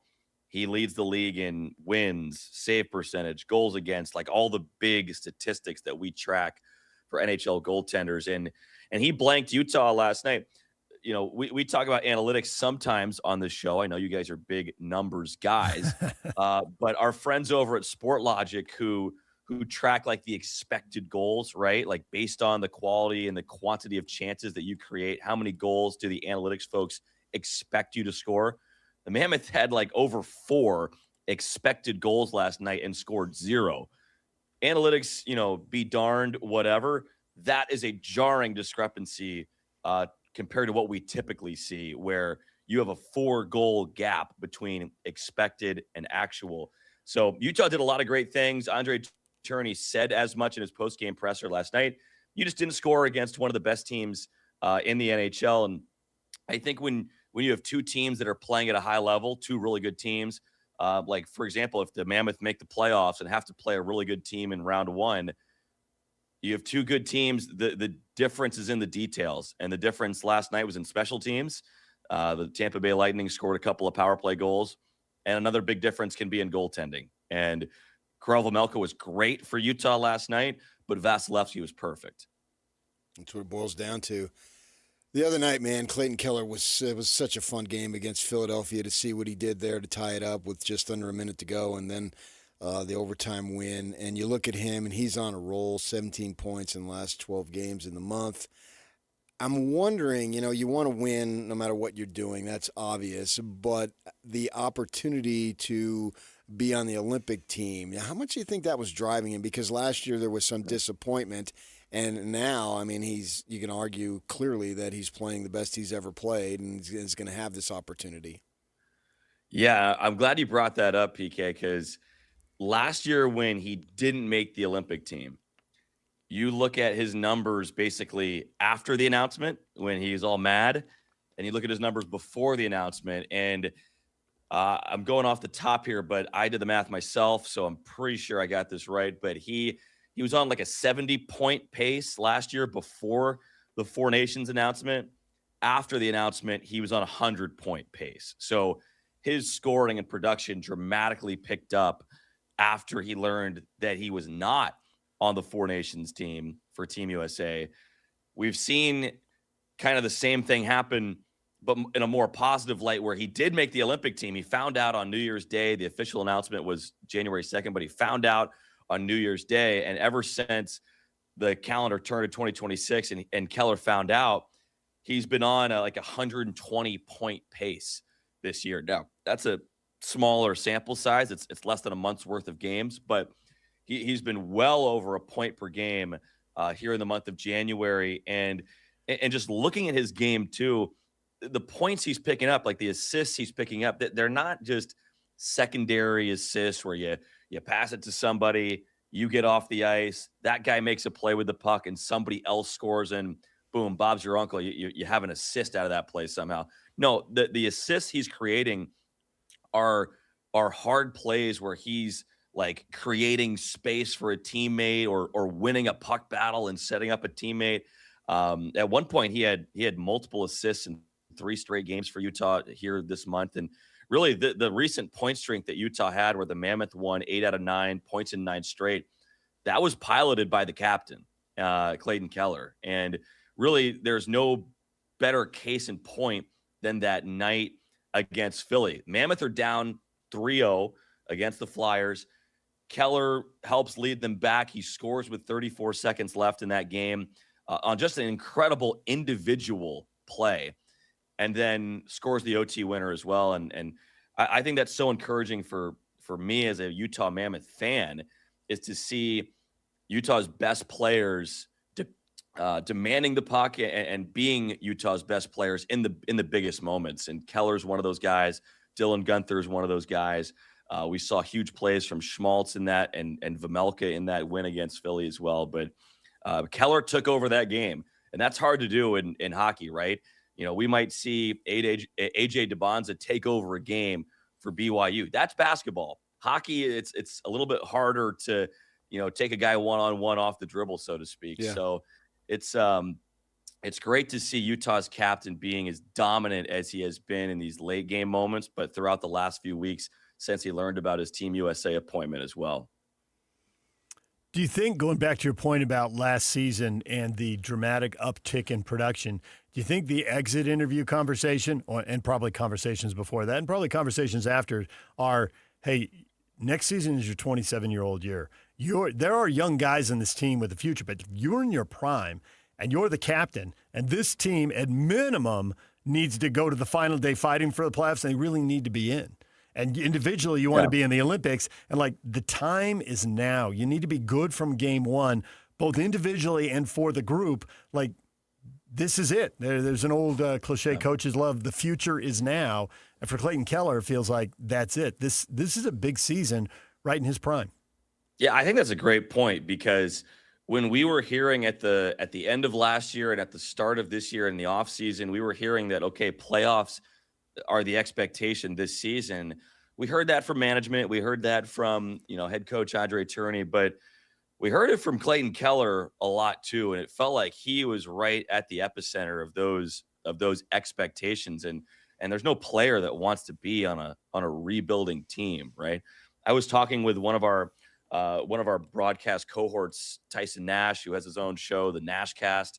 It's an alternate feed, if you will, an alternate broadcast on SCG Plus. You can watch it the next couple nights here when the Mammoth are at home. But he had watched Clayton Keller for years in Arizona, and he made the point that, and I think this applies to Keller, but I think it applies to a lot of guys who had been with Arizona before. They had big nights before, back with Arizona while the team was rebuilding, but they had a lot of big nights when, the season was essentially over. They were out of the race and there wasn't anything to play for. Yeah. And now in the crucial stretches of the season and the back half of the season, we're seeing Keller and those other guys have their big nights when it matters most. And when really big points are on the line. And I think that's part of the excitement and part of the evolution of guys like Clayton Keller, who are now stepping up, not just in games where, okay, you get your points, you win the game, you feel better about yourself, but you're still going to miss the playoffs. No. Now these big games are coming during a push, coming when everybody is clawing and scratching for every possible point. I mean, that Philly team that Utah was battling against, they're desperate for points too. It's a dogfight over in the Eastern Conference, and Utah just snatched 2 points away from them. And so it's been awesome to see, Keller's development as that big time player, as the captain, and as one of the leaders of this team. It's always a positive when you win, obviously, no matter what you're doing. Do you take it even more of a positive that they're doing it without Cooley? Oh, yeah. I mean, we've got the trade deadline coming up in early March, right after the Olympic break. And Logan Cooley is essentially going to be Utah's trade deadline acquisition, right? You're gonna trade for your most exciting player is what it's gonna feel like. There's not gonna be another team. I got to be careful saying this. I don't think there's gonna be another team that could trade for a guy who's as young and dynamic and as promising as Logan Cooley. Those guys just aren't up for trade, right? You find one of those guys, you hang on to him. And so the Mammoth are going to get him back. Utah is right now, I believe, 13-9-1 without Cooley. And it's crazy because when he went down, we were thinking that could be the season right there. You lose your most dynamic centerman, a key position. That could be your season. You just lost, in football, I don't know, your middle linebacker, right? You just lost your starting point guard.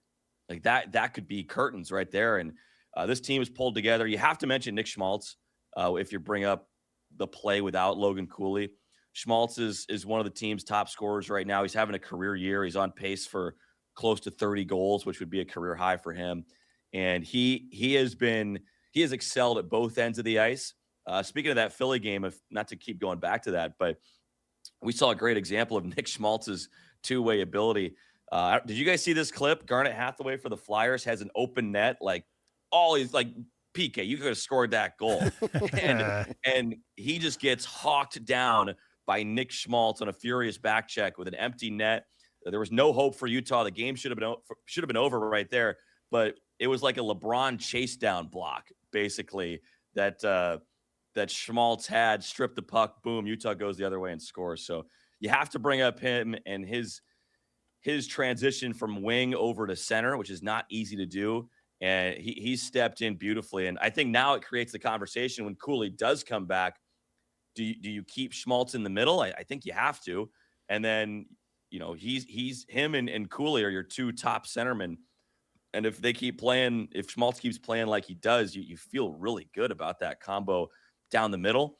And center had been a position where Utah was a little bit thin coming into this season. But boy, you don't necessarily feel like it right now. Next up, the back-to-back defending Stanley Cup champions, who, I might add, if playoffs start today on the outside looking in. Do you think that's more a case of, man, these guys have played a lot of extra hockey because they've been in the finals 3 years in a row. They've had some injuries. Do you think all that's catching up to them, or it was just bad luck, they're healthy now, and look out, Utah's playing them at the wrong time? Yeah, I think it could be a combination of all of that. I think all of that's kind of spot on. If you talk about the Panthers, the first thing you have to talk about is the injuries. They lost their captain, Alexander Barkov, who's known as maybe the best defensive forward in the game. He's a great two-way centerman. He got hurt before the season started, so they've been without him the whole year. They've been without Matthew Tkachuk as well. He's one of their leaders, one of their top scorers. He came back just a few games ago, so he's getting up to speed. They've had a bunch of other injuries as well. Seth Jones was a big trade acquisition for him last year. He's been hurt the last month or so, and he's actually going to miss the Olympics because of his injury, so a bummer for him. Brad Marchand, another acquisition from last year who was fit in perfectly with the Rats, as they call them, in Florida. He had been missing for also about a month. He's back in the lineup, so they have Tkachuk and Marchand back. That's big for him. They've been winning a little bit here. They've won 3 straight now, and I think it's 6 of their last 8. But they're still on the outside of the cut line looking in, and it's not a case of them just earning points. They have to start passing people in the standings if they want to make the playoffs again with a chance to make a run. They're currently 4 points out of a wild card spot in the Eastern Conference, but they're 6th in their division. The Atlantic is absolutely brutal this year. So they've got to start passing people, but again, they've got 2 big pieces healthy. So it's going to be a really, really good challenge for Utah here tonight. You're playing the second game of a back-to-back. You're playing against a defending Stanley Cup champion in the Florida Panthers with a ton of guys that have that championship DNA. And you're coming in a little bit road weary as well. So great test for Utah tonight. Mammoth have never beat Florida going back to last year. They've played some good games against them. They lost by 1 goal earlier this year, but it's a tough road trip. It's a tough road trip for this team, and tonight's a big reason why. When you said you were poolside a couple days ago, was it a Speedo Sunday? Oh yeah, I had the leopard print out and had to get some sun on the thigh boards. I think you could see the reflection from the Hubble telescope. It was, I had a wide berth at the pool. I'll just say that. Nobody looking for the chairs next to you. Yeah, that's right. All right. Well, enjoy Florida while you can, because then it's on to you go to North Carolina, where I think it's like 40 degrees. So yeah, that's the end of the pool time right there. 40 degrees with the Metropolitan Division leading Carolina Hurricanes waiting for us. So we're doing as much damage as we can on the road trip, but we'll try and stay safe. All right. Thanks, Mike. We appreciate it. Thanks, all right. There's a visual that we're not going to get rid of anytime soon. Good grief. What's all wrong right. with that? When we come back, we're not going into it. We already know what's wrong with that. Have a European style and flair? When we come back, we got BYU fans analyzing what went wrong against Arizona. We'll get to that next. Stay with us. And now, a look at traffic from the KSL Traffic Center.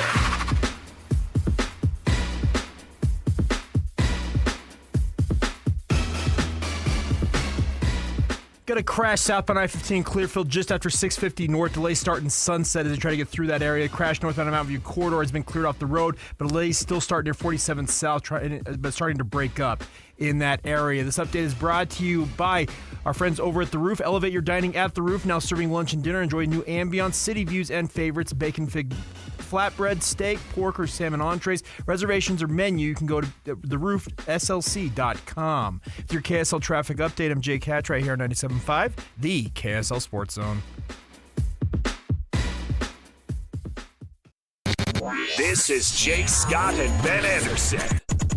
But Keontae George and his career high 43, 15 of 28. That was an efficient 43, if there is such a thing. He continues to be the story of the season for the Jazz by a mile. For the first time last night, Will Hardy called Keontae a star. I don't think I've heard him call him that before. He said, our fans are watching, one of our own grow in front of their eyes, and, he's really turning into a star.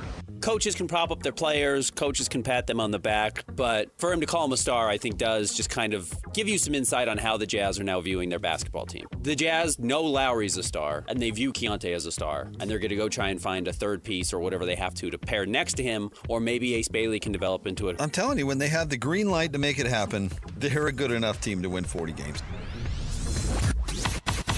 Catch Jake and Ben weekdays from 10 to noon on 97.5, the KSL Sports Zone.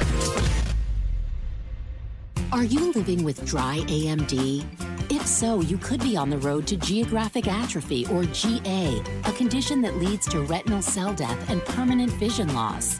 But with Izervay, you can slow it down. Get it going slower. Izervay slows GA progression by targeting a key source of retinal cell death, which may help preserve your vision longer. Izervay, or Avastin Capted Pagal, is a prescription eye injection used to treat GA. Don't take it if you have an infection or active swelling in or around your eye. Izervay can cause eye infection, retinal detachment, or increased risk of wet AMD. Izervay may temporarily increase eye pressure. Your vision may be impaired after an eye injection or exam. Don't delay. Ask your doctor about Izervay today. Izervay gets GA going slower. Visit Izervay.com. That's IZERVAY.com. Paid for by Astellas Pharma. Life is busy and honestly, sometimes a little chaotic. Between work, school drop-offs, sports, and everything in between, some days feel completely upside down. Dinner used to be one of the hardest parts of my day. Now, it's the easiest. When life feels upside down, Beehive Meals helps keep me grounded with home-cooked freezer meals that are ready when I am. No planning, no scrambling, just real food my family loves. Head to beehivemeals.com and stock your freezer with your solution to easy, delicious dinners and a little peace of mind. The boat buying event you've been waiting for. The Boat Show and Water Sports Expo, January 29th through February 1st. Fun for the whole family. Don't miss the reptile show with scales and tails. Watch the BMX pros perform. Buy the boat of your dreams. Register to win a 5-day Alaskan fishing trip. 1280 The Zone invites you to the Boat Show and Water Sports Expo, January 29th through February 1st. Save $2 at utahboatshow.com. The boat show is here, better climb aboard. What's better than a credit card with low interest? How about one with no interest? For a limited time, when you open a new America First Visa credit card, you'll enjoy 0% APR for the first 6 months. Transfer your balances from higher rate cards to your new America First card to consolidate debt and potentially save yourself a lot of money. That's 0 interest for 6 months. Interested?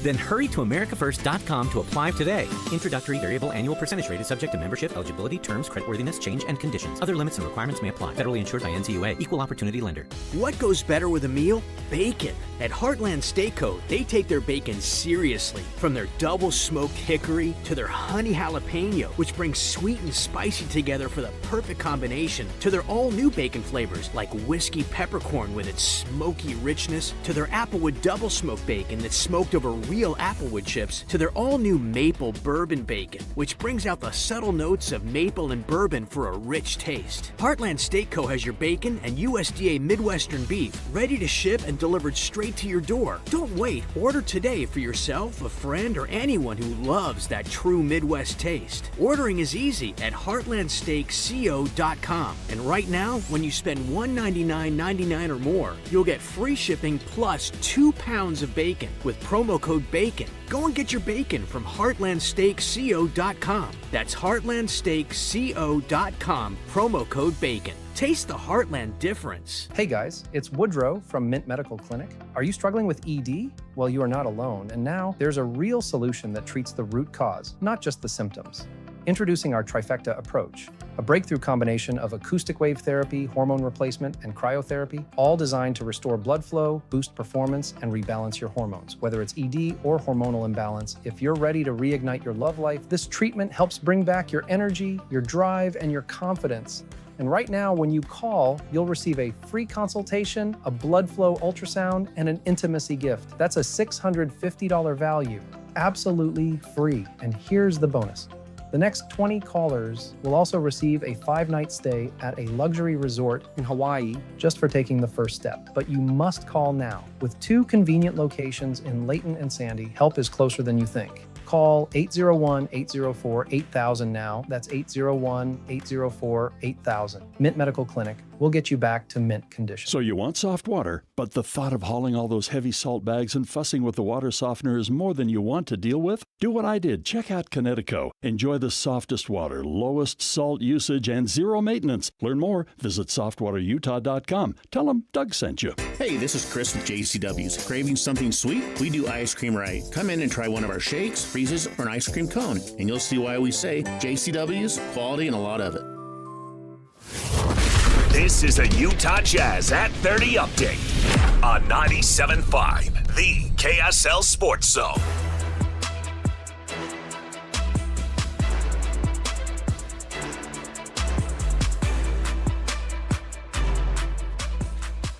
The Utah Jazz host the Clippers tonight.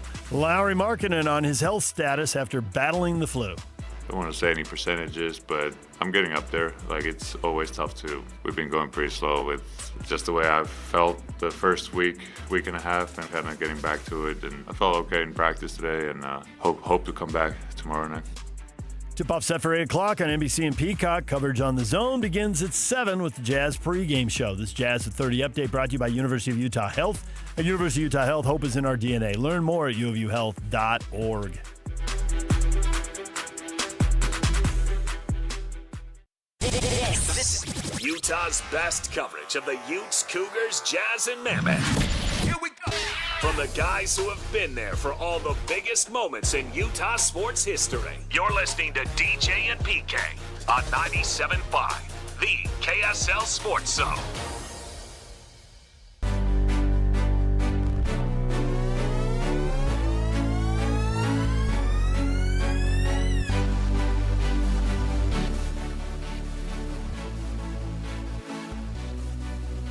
DJ and PK, the game of the night.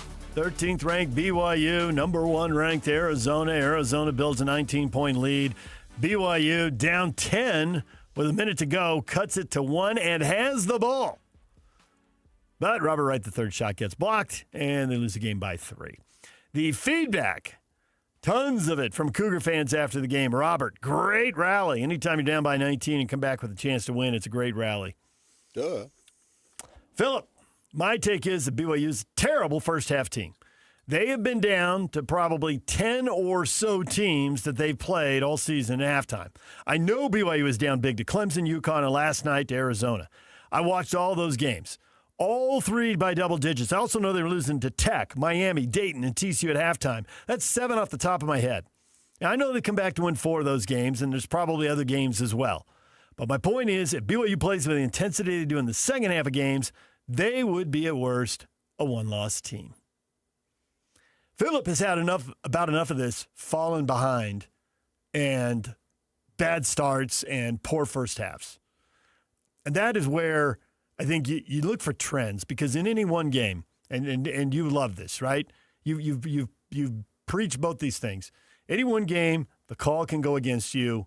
Maybe a call went for you 5 or 10 minutes earlier. It's the kind of stuff that happens. I think last night was actually a great example of that. I thought they got some bad calls in the middle of the second half, and they got some help in the final minute. And maybe that stuff just cancels itself out. And then you're also the king of, hey, sometimes shots fall and sometimes they don't.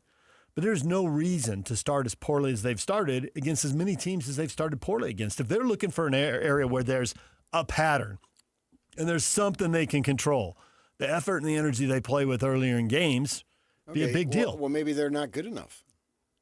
Maybe that's it, but there are too many comebacks. I think they are good enough. And how much of that is on the other team taking the foot off the gas? Because they got a big lead. You're dealing with kids. You're not dealing with seasoned pros here. I think Arizona is a team that we can point to and say, hey, they were up 10 with a minute ago and they thought it was over and they took the foot off the gas. I buy it last night. I don't buy it all season long because BYU's got DeBonsa and he's just so hyped and other kids want to play against him. I don't think they take the foot off the gas. I think they're all trying to show they know it's a big game for a lot of teams when they're playing BYU. I think there's a little bit of BYU is a lot better than a lot of other teams. And they know it, and that's why they start poorly, and it's a poor habit that really only bites them when they play the best teams, which we were talking about this earlier, and you're like, what's their record against ranked teams? And that shifts as teams falling out of the ranking, but right now it looks like they're 1-3. There's no question that the deficits in the first half have been a pattern. You can't argue that. I think it goes to another one of your theories, and I was just going to let you have it, but I'm going to switch over to Team Kinahan now. I think it might go back to the lack of depth here. Like you're asking guys to stay dialed in the whole time, which that is what we want, and that is what is expected, and they're being well compensated now, which we didn't used to say, but now we do. And so stay dialed in, but realistically, you think 7 really good players, which I think Arizona has, were able to give a more consistent effort than 3 really good players. Yeah, I'm not surprised. That makes perfect sense to me. Guys aren't locked in playing at their best all the time. You want it, you push for it, you coach it. The players, especially the lean players, should be trying to demand it of the other guys. But realistically, if you have 7 guys, you can sub a guy out who, for whatever reason, maybe it's a mental thing. Jerry Sloan used to say, you never know what's going on in someone's life. Maybe sometimes his shots aren't falling. Maybe it's a bad matchup for a guy as talented as one night. But over here, they got 3 guys. You're not pulling them from the game. That's crazy. The drop-off from Tabansa to the next guy is mammoth. Whereas Arizona, they got quality. It keeps going. And they always have a couple good players on the bench. And I think that may play into it. I mean, I think they need to make a focus of starting better. But a lot of times they do come back, and it doesn't matter. And they're riding 3 guys pretty hard here. So it's not ideal, and it is a problem. Phillip, you're not wrong, but is it realistic to think these guys are going to bring it while Arizona's rotating fresh guys through against them? They haven't played a game yet where it's really mattered. That is the nature of college basketball. You've been beating that drum too. Like whatever you do now will be trumped. You said earlier this morning, and I didn't argue with you because you're spot on. If you peak and play your best basketball on January 26th, you're just set up for disappointment. Right. You're a guy or a team or whatever who can't coach in the biggest games or shoot in the biggest games or defend in the biggest games, or as a group, you aren't good enough in the biggest game. So you got to allow for this continued growth because if you don't get it, you're going to be furious. I mean, every fan base gets upset with that. Right. So how do I know that Saturday in March they're going to come out slow? Because I'm assuming they're going to, on the Thursday in March, they're going to win. Because you're looking at the first round game where they're a 2, 3, 4 seed, and they're going to beat a whatever that is, 15, 14, 13 They're going to seed. roll over that team, and then Saturday they're playing the Saturday is when it really matters. Right. Saturday they're playing the teams that tend to be in the others receiving votes. That's where Wisconsin might pop up. Right. That's where they are now. That's where Utah State is right now. So what are they going to do then? How do I know that they're going to start slow then? I don't. Right. And how do I know the following Thursday they're going to start slow?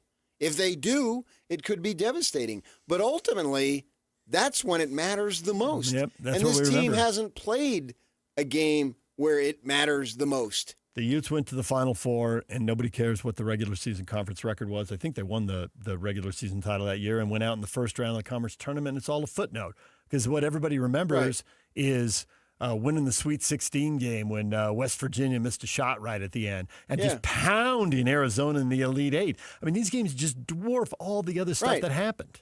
So that's what they need to figure out is how to continue to progress. And they've got some holes, they've got some flaws, and how to cover up those holes and those flaws. I don't know that they can because they're not going to have another big man. That was a flaw in the roster construction. They need another big guy. They went into the season with one freaking big guy. they had to acquire a guy during the season. On the waiver wire. Yeah. Which college coaches have joked about our entire lives. We don't get to do that. I've heard Kyle Whittingham say that a million times. He loved that line. And now all of a sudden, college basketball coaches do get to do that. Yeah. They can. The G League or Europe. Right. We'll see if those loopholes get closed. But for now, so they acquire a guy who's in his fifth game, maybe sixth game, and so they've got these games here to work out. You want to win, of course. You want to win. You want to get the best seed possible. But I don't think it's catastrophic along the way. It may ultimately end up being, but that's where the coaching and they've got a slew of guys sitting there all wearing the same color pullover. And so go to work on making that team better and fixing where it needs to be fixed. And they've got a little bit of time here. They still have a good 5 weeks before they really need to hone in on it. Can they do it? Maybe. Time will tell. Yeah. But, we're looking at Sweet 16, Elite 8.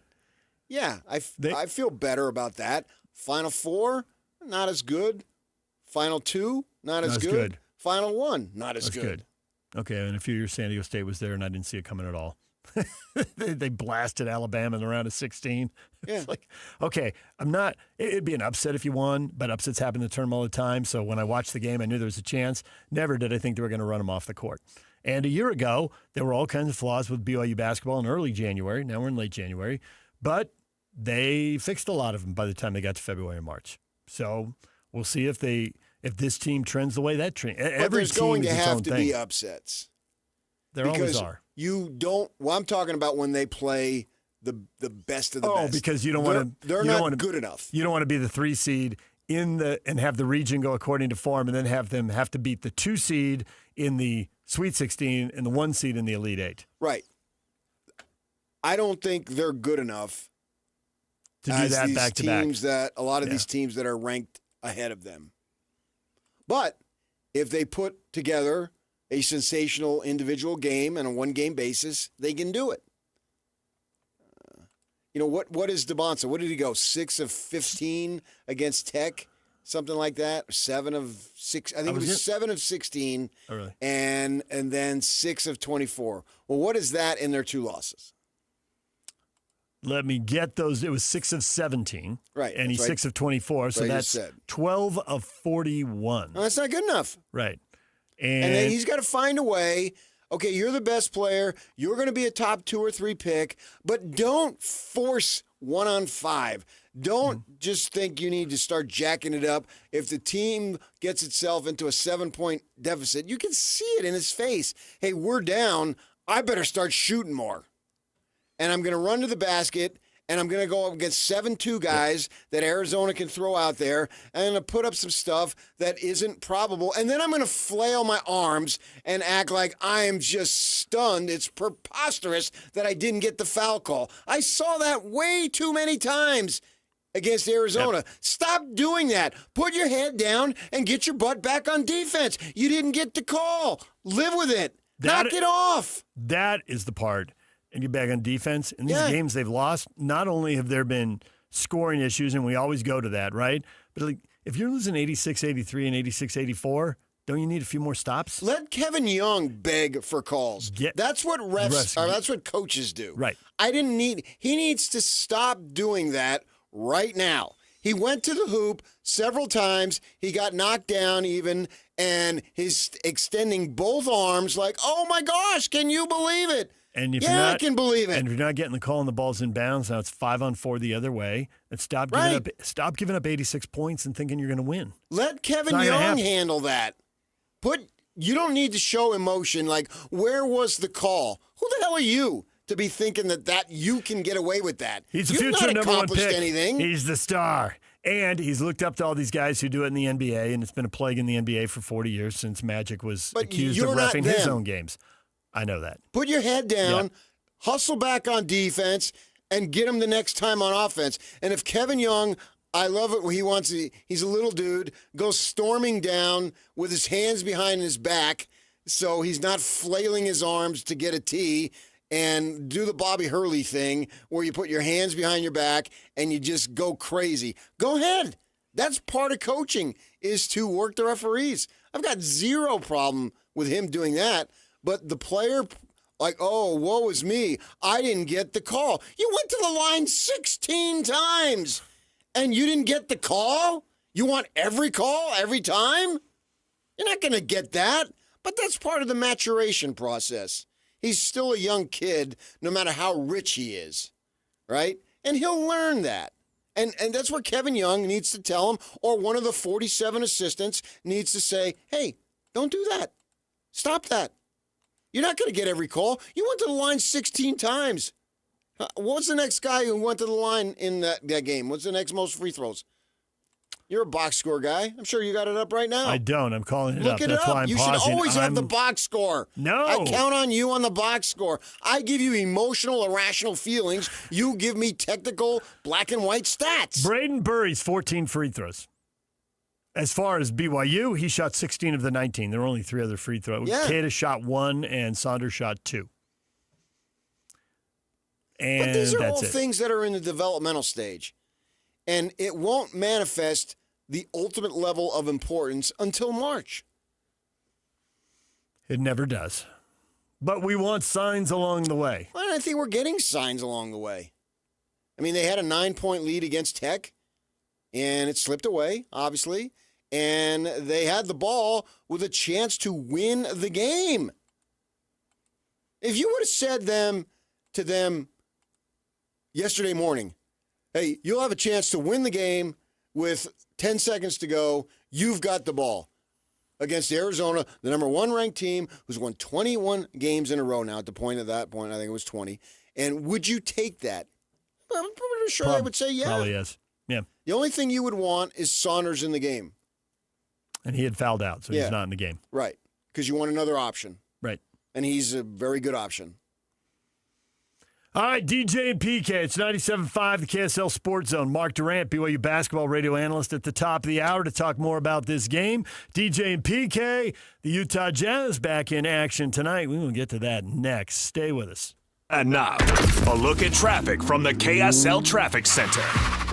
We've got a new accident northbound I-15 in Provo. It's University Avenue. Traffic is getting by only in one lane. Delays are building very quickly behind that, so obviously add some extra time to your commute if you're in Utah Valley at this moment going through that area. This update is brought to you by Go Pave Utah. Whether you park it, strap it, or pave it, Go Pave Utah has your blacktop covered at GoPaveUtah.com. That's GoPaveUtah.com. Call them today or once again visit them at GoPaveUtah.com. With your KSL traffic update, I'm Jake Hatch right here on 97.5, the KSL Sports Zone.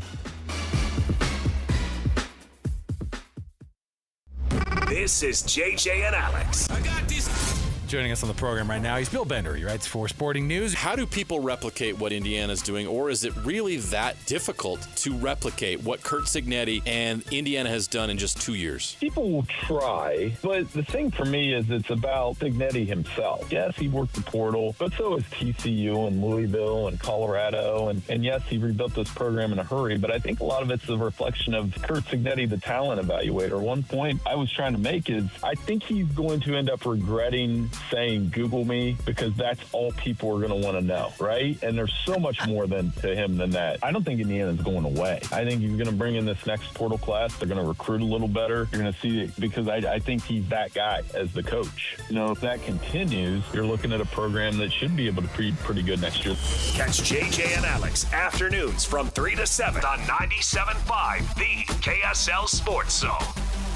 Are you ready for a new you in the new year? The Salt Lake City Fat Loss Program has helped thousands of frustrated men and women feel confident in their clothes, boost their energy, and finally feel like themselves again. So, what's the secret? Salt Lake City Fat Loss uses a science-proven plan to help reset your metabolism and lose up to 1 pound of fat per day without dangerous drugs or exercise. And right now is the perfect time to start. Due to overwhelming demand, Salt Lake City Fat Loss has extended their huge New Year's sale, over 20% off for a limited time only. JJ here. I lost 40 pounds in 60 days. Alex Curie here. I dropped 50 pounds in 60 days on the SLC Fat Loss program. Get their New Year's special at slcfatloss.com. Whether you want to love what you see in the mirror again, boost your energy, fit better in your clothes, or feel more confident and healthier as you age, Salt Lake City Fat Loss works. Huge New Year's sale is ending soon. Schedule your free consultation today at slcfatloss.com and lock in your savings. That's slcfatloss.com. Results may vary.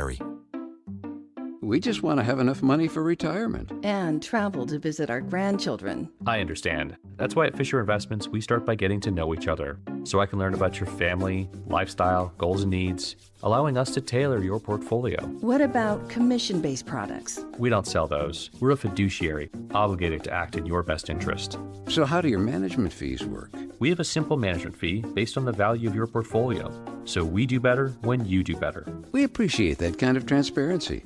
We also check in with you regularly to keep you up to date on the markets and your portfolio. Well, what other services do you offer? As a client, you have access to resources on investing, financial planning, estate planning, Social Security, Medicare, and more. Wow, sounds like Fisher Investments has everything we need.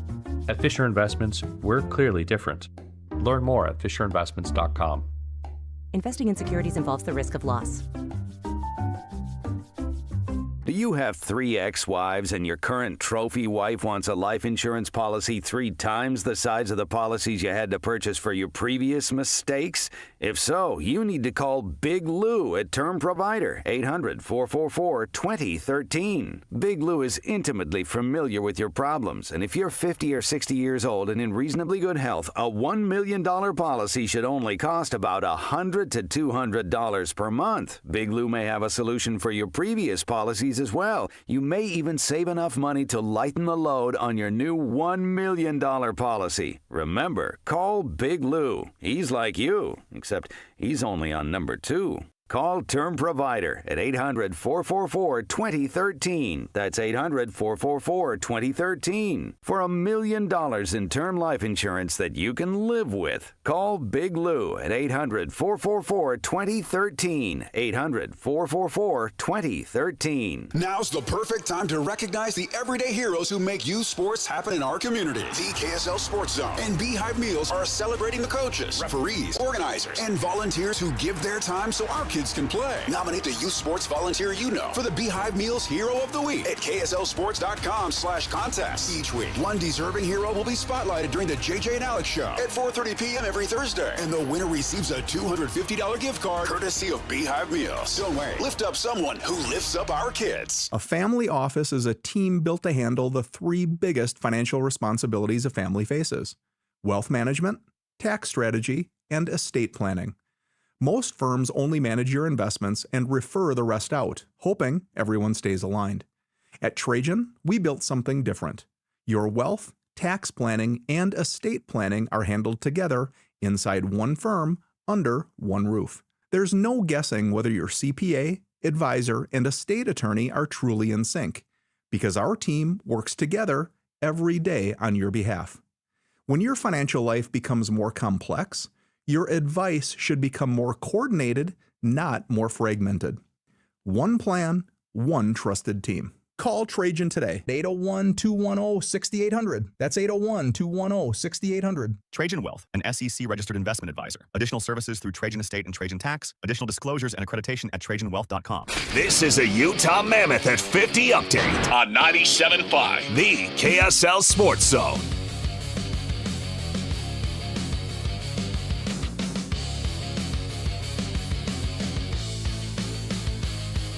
The Utah Mammoth shut out 2-0 by the Tampa Bay Lightning, who scored both their goals on the power play.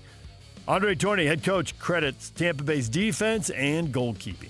I'm happy about their focus in the game. I think, like I said, that team on the other side for the last 2 months, they dominate everybody, and we arrived here in their building, and we played a good game at 5-on-5, and I'm happy about what the guys did. I'm not happy about the result, obviously. I would have loved to have a little bit more opportunistic offensively, but they're a good goalie.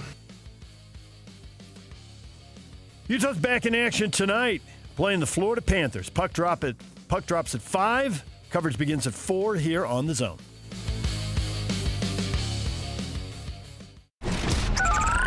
Over 2 decades of sports radio dominance in Utah. My favorite. This is DJ and PK on 97.5, the KSL Sports Zone.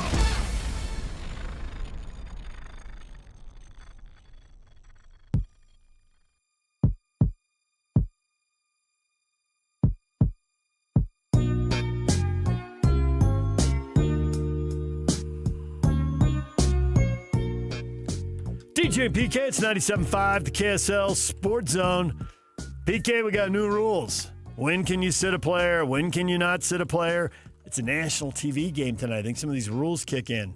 And Markkanen might be back. Huh, how about that? Well, so I'll give you Markkanen, but I'll take away the Nurk man, the triple-double machine, and Keontae George, which, I get it. You're trying to lose, man. What's the point of saying, well, what are you doing? I know what they're doing. We all know what they're doing. We know it's exactly. too important not to do it. And so George gets a rest. I mean, he's gassed. He played a basketball game 3 days ago. And he might score 35, and they might win the game. Okay, and now, Ace Bailey, here's your chance. There's a lot of FGAs. He stayed up late last night watching BYU basketball play in person. So, yeah. Long commute home. Yeah. Faux show. Who wouldn't need a break? I mean, we're just having fun with it. They're trying to lose, man. They got no choice. I don't blame the Jazz in the least. This is the system that was created. And until they change the freaking system, I don't want to hear jack squat out of the NBA office. All you got to do is make it everybody has the same equal chance. And that's it. You've done. It's over. You've eliminated the tanking. Might have created another problem, but you've eliminated the tanking problem. What problem? That really good teams, or L.A. or New York or whatever, might get more picks than teams that are down. Right, and the whole they can draft Enos theory. Cantor. They can draft Adam Morrison. They can draft Marvin Bagley Jr., and they can draft DeAndre Ayton. It ain't about necessarily the location of the pick. It's about the player that you take with the pick. You understand me? I do understand you. I actually thought of you while I was watching the BYU game last night. There was a free throw commercial break or whatever, and I'm looking at my phone, and I don't know what's going on because I'm not following the NBA. The Jazz were off. But all I see is this tweet. J.J. Redick looks like he wants to strangle DeAndre Ayton in front of 18,000. And I thought, well, PK would be like, Ayton frustrated a coach. What are the odds? Well, yeah, and you acquired him thinking he was going to be different? No. If a snake you pet a snake and it bites you, whose fault is that? Yeah, it's a snake. DeAndre Ayton is a dog. He's going to give you minimal effort, and he get a maximum deal. He'll do just enough to show you that he has a lot of potential, but he will not live up to the potential. Well, what's he in his 5th year in the league? Yeah, he's the same year as Doncic. Yeah. They got Doncic, so they should be happy. Keontae, it all worked out for the Lakers. Keontae went for 43 points against Minnesota in the first game of the 6-game homestand. And if you play out the rest of the season, how many wins the Jazz can afford? They cannot afford 3 wins on this homestand. And they got Brooklyn coming up, which is obviously a winnable game. And they already beat Minnesota, which I think they thought they were going to lose that game. So they had Markkanen sitting, but they played Nurkic and they played Keontae. He had the flu. And the statues never got sick. Nurkic went their doctors. Nurkic went for a triple-double, and Keontae went for 43, and the Jazz won. And like, uh-oh. So that's why we're going to get what we get tonight. Well, so this is Sensabaugh and Ace Bailey's opportunity to unless Sensabaugh hits some shots, and if he gets hot and then you're wondering why he's sitting, don't wonder why he's sitting. You'll know why. He hits 3 threes. They're going to have to get him out of there. Sensabaugh's feeling it. And it stinks. I understand it. Mm-hmm. But they didn't create this system. They're playing by it, and this is the best way to get better. They didn't create the system, and they didn't make the trade that put them in this predicament. Well, they did make the trade that put the Jazz did, but Austin and trades Danny didn't. As far as doing the bringing Favors back and then having to send him away. Oh, again. okay, yeah, but they made the trades to get rid of the All-Stars. Oh, yeah. That so part, it's on yes. them. That part, yes. But I was thinking of the fact that this pick could go to Oklahoma City. That's on the Derek Favors deal. That is true, yes. Yeah. But even still, would they be trying to win games? With or without this protected pick, the possibility of losing it, would they be trying to win that'd games? Be interesting Does that because changes anything this year? What wouldn't change is that this draft class is still very highly thought of. And so maybe it wouldn't change because they'd be thinking we have to increase our odds of getting one of the best 3 or 4 players in this draft. You have to hit on 3 drafts. You have to hit on Stockton. You have to hit on Letter Carrier, and you have to hit on Thurl. And that is how they got the thing rolling. Yes. And then you go from there. Yeah. And the good thing about then you go from there, the Jazz have already gone from there. They have those types of players on the roster right now, I believe. They have those secondary guys who can help. They need the star at the top of the roster. Yeah. They need their big 3. Right now, best case scenario, you can say it'll be Markkanen, it'll be Bailey, and it'll be Keontae. Well, it depends on what level of star. If And you how have far an would that- elite star, I don't necessarily know that you need a big 3. Then you can do it with 2. And then they've got rotational guys. I don't think there's any doubt about that. Yeah. Even the Warriors, who've had the last dynasty in the league, like Draymond was one of the big 3 because he did a pivotal role, but he's not your traditional star when you think of big 3. Now, his ability to match up with lots of different players helped them in the playoffs big time. He could defend lots of different types of players. And they had a great big 2. They had a great big 2, to your point. So their 3rd could be unconventional. It was elite. Yeah. Arguably the best backcourt of all time. Although Chris? I'm preferential to Gail Goodrich and Jerry West. You are not. What do you mean I am not? You're just okay, saying that. how about this one? And this is what I grew up watching. Magic and anybody.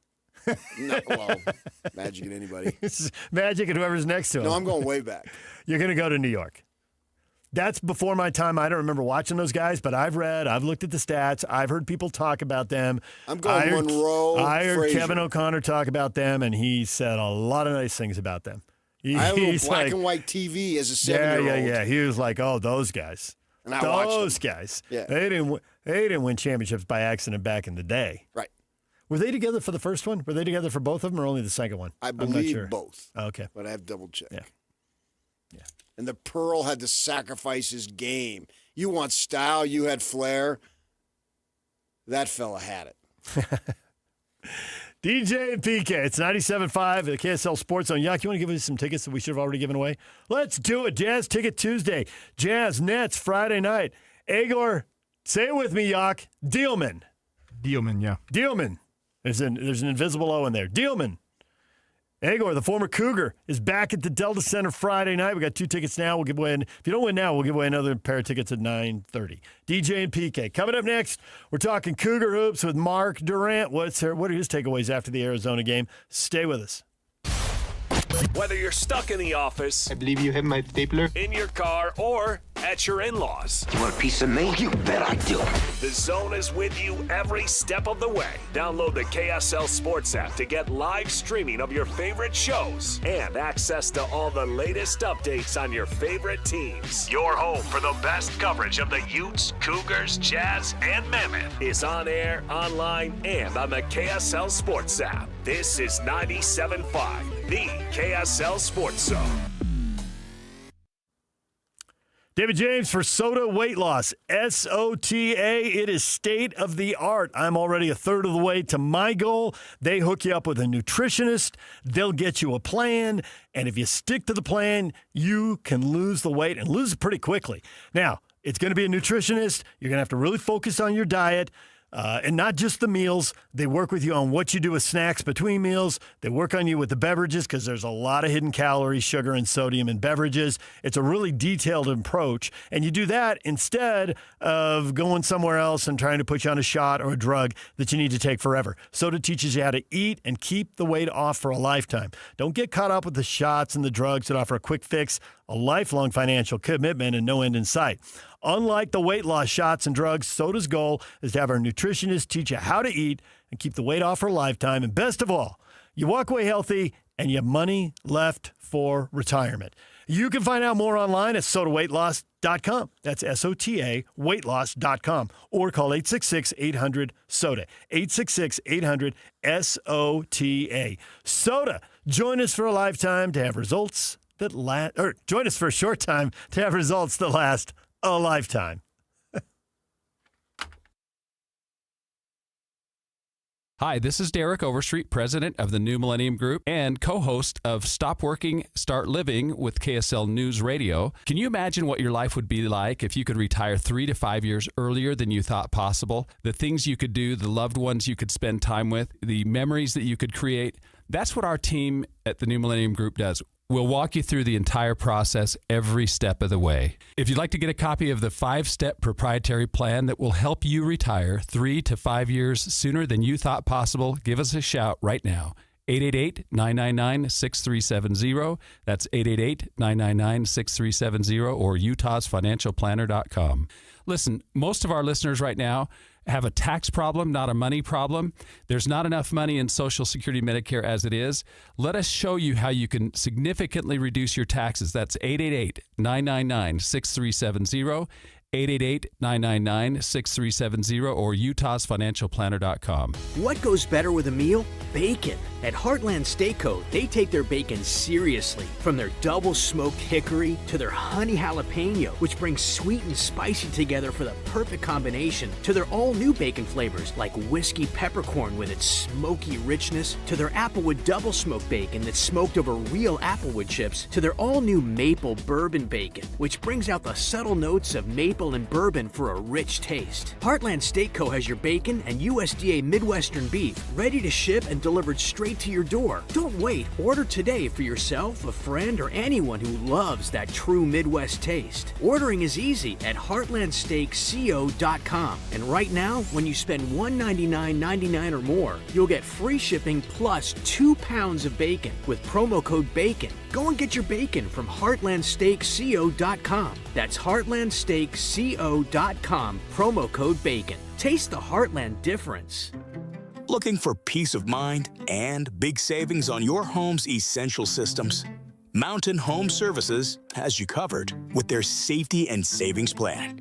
Here's what you'll receive. Front-of-the-line repairs when you need them most. Annual inspections for HVAC, plumbing, and electrical systems. Exclusive discounts on equipment upgrades, services, and repairs. Mountain Home Services is proud to be the first to offer upfront pricing with no hidden fees. Plus, every job comes with their 100% satisfaction guarantee. Call 801-543-2222. 801-543-2222 or online at mountainhomeservices.com and join the safety and savings plan from Mountain Home Services. Protect your home, save money, and enjoy total peace of mind. Mountain Home Services.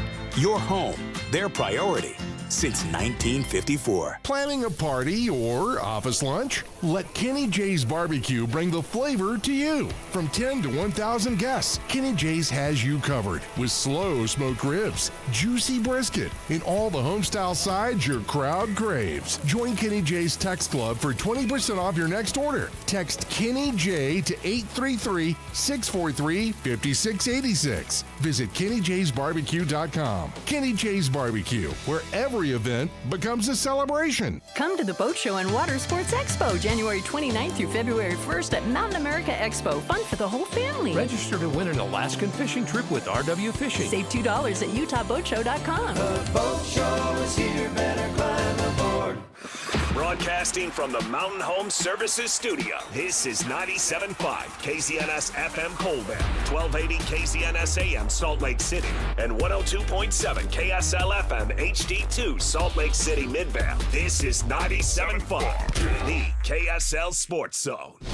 Nobody brings you better coverage of the teams you're passionate about than these guys. Try some more. This is DJ and PK on 97.5, the KSL Sports Zone.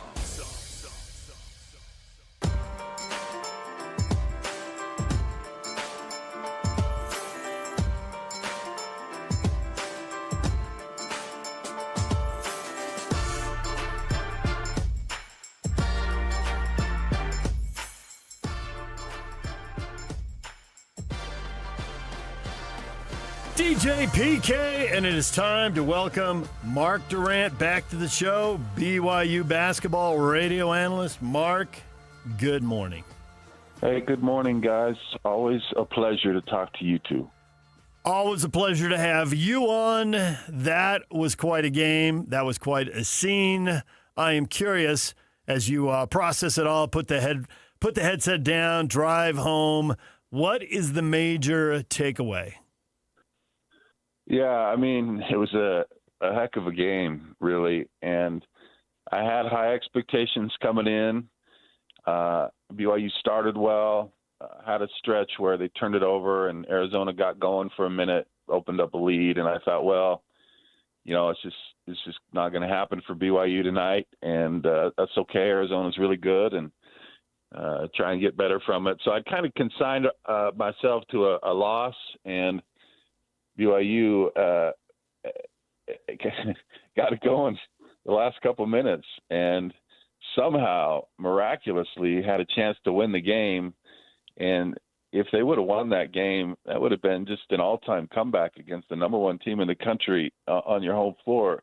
It just would have been amazing. And so that made it hurt a little bit more to get so close and then not win the game. But with all that said, I mean, BYU did not play great.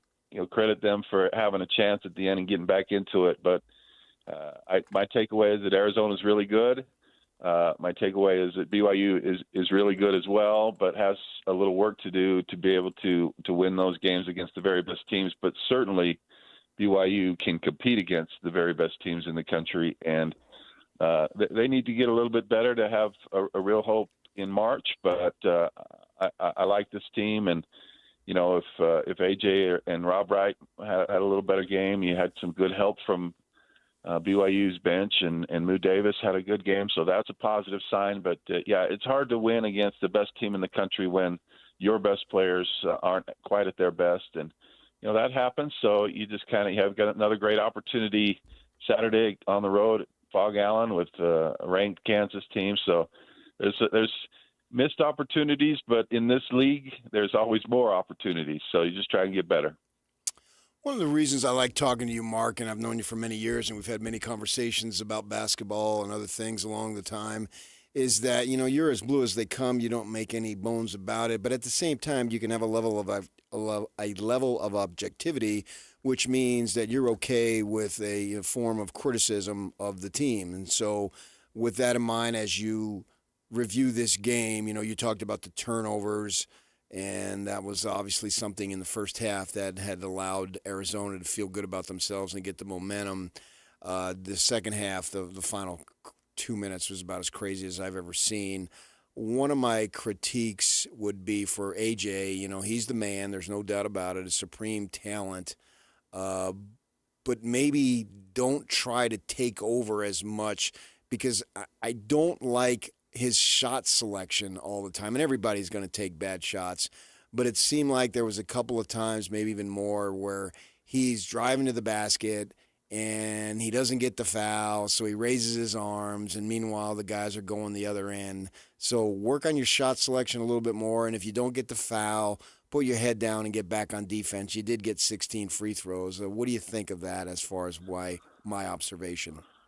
No, I mean, I think that's fair. I mean, AJ's in a tough spot where he's good enough to take over a game, but you know, he's super young. He's got to recognize when it might be more judicious and helpful for the team to get other people involved. But part of the problem is a problem that I never experienced was that usually he's really good at taking over games and hitting the tough shots, and has done it many times. Obviously did it the other night against Utah, did it in the comeback to UConn. So I think in a lot of ways he thinks in order for this team to be able to come back, I need to do it. And, again, he's young, he's learning. It was not his night. And so he's got to learn when to do it and when not to do it, when to force it, when not to force it, and recognize who he's trying to do things again. I mean, this is Arizona, the top defensive team in the country. So they've got a great coach. They know, and that coach has coached you over the summer in for the USA team.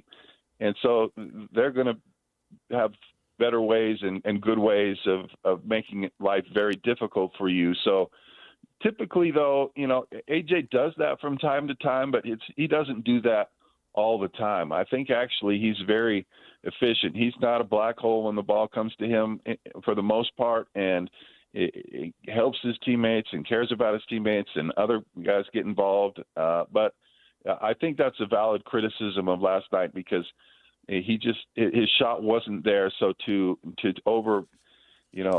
force it and to try to do too much was probably a bit of a mistake last night. And, listen, I get in trouble sometimes for saying negative things and being critical, but my philosophy, and I think yours is, Pat, is that, I'm not saying anything that I don't think the player himself would acknowledge. And these guys know when they make a good play and when they make a mistake and when they don't play well. And I think it would be disingenuous to point out things that are fairly obvious and not accept reality. I think that's how you get better, is to get, constructive criticism and learn. I mean, AJ is going to be probably an NBA All-Star and maybe Hall of Famer, but he's 18.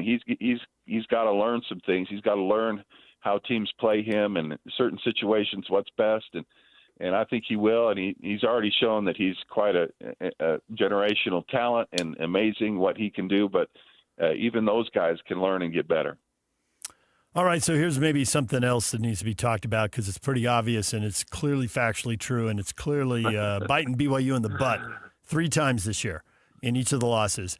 And that is, we can talk about the box score, we can ooh and ah about the dunks and the shot making, but BYU is 15-0 when they hold teams under 80 points, and they're 2-3 when they don't. And I know 3 of those teams are much better than a lot of teams they played. I get that. But, Mark, there was an era, and you played in it, and you broadcast games in it too. It wasn't that long ago, where 70 points was the magic number. If you didn't score 70, you probably lost. If you defended and held the other team under 70, you probably won. There's more three-pointers now. The games maybe played a little higher tempo. So that number creeps up towards 80. But when you're facing a team with a ton of firepower, you've got to be able to inbound the basketball when there's no press and there's just one guy lurking. You can't commit 2 lane violations. If you hold Arizona under 80, you might win the game. It's 2-3. You can't give up 80 points. They got to fix that. Yeah, this team has been a bit mercurial defensively. At times they can be very good, and at times, they do struggle. When we had Coach Young on our show after the game, his main complaint was the defense in the second half and some mistakes that they had made. And yeah, you're right though on the just the little mistakes in a close game. You can't afford to have them. And that inbounds pass for the layup, or those lane violations. I mean, that's 4 points, and you lose a game by 3. I mean, you can do that with any game, really. Though you can kind of nitpick, but the reality is that's there. And maybe you foul too much. Arizona, makes 14 more free throws than BYU in that game. That's a big deal in a 3-point game. And so certainly.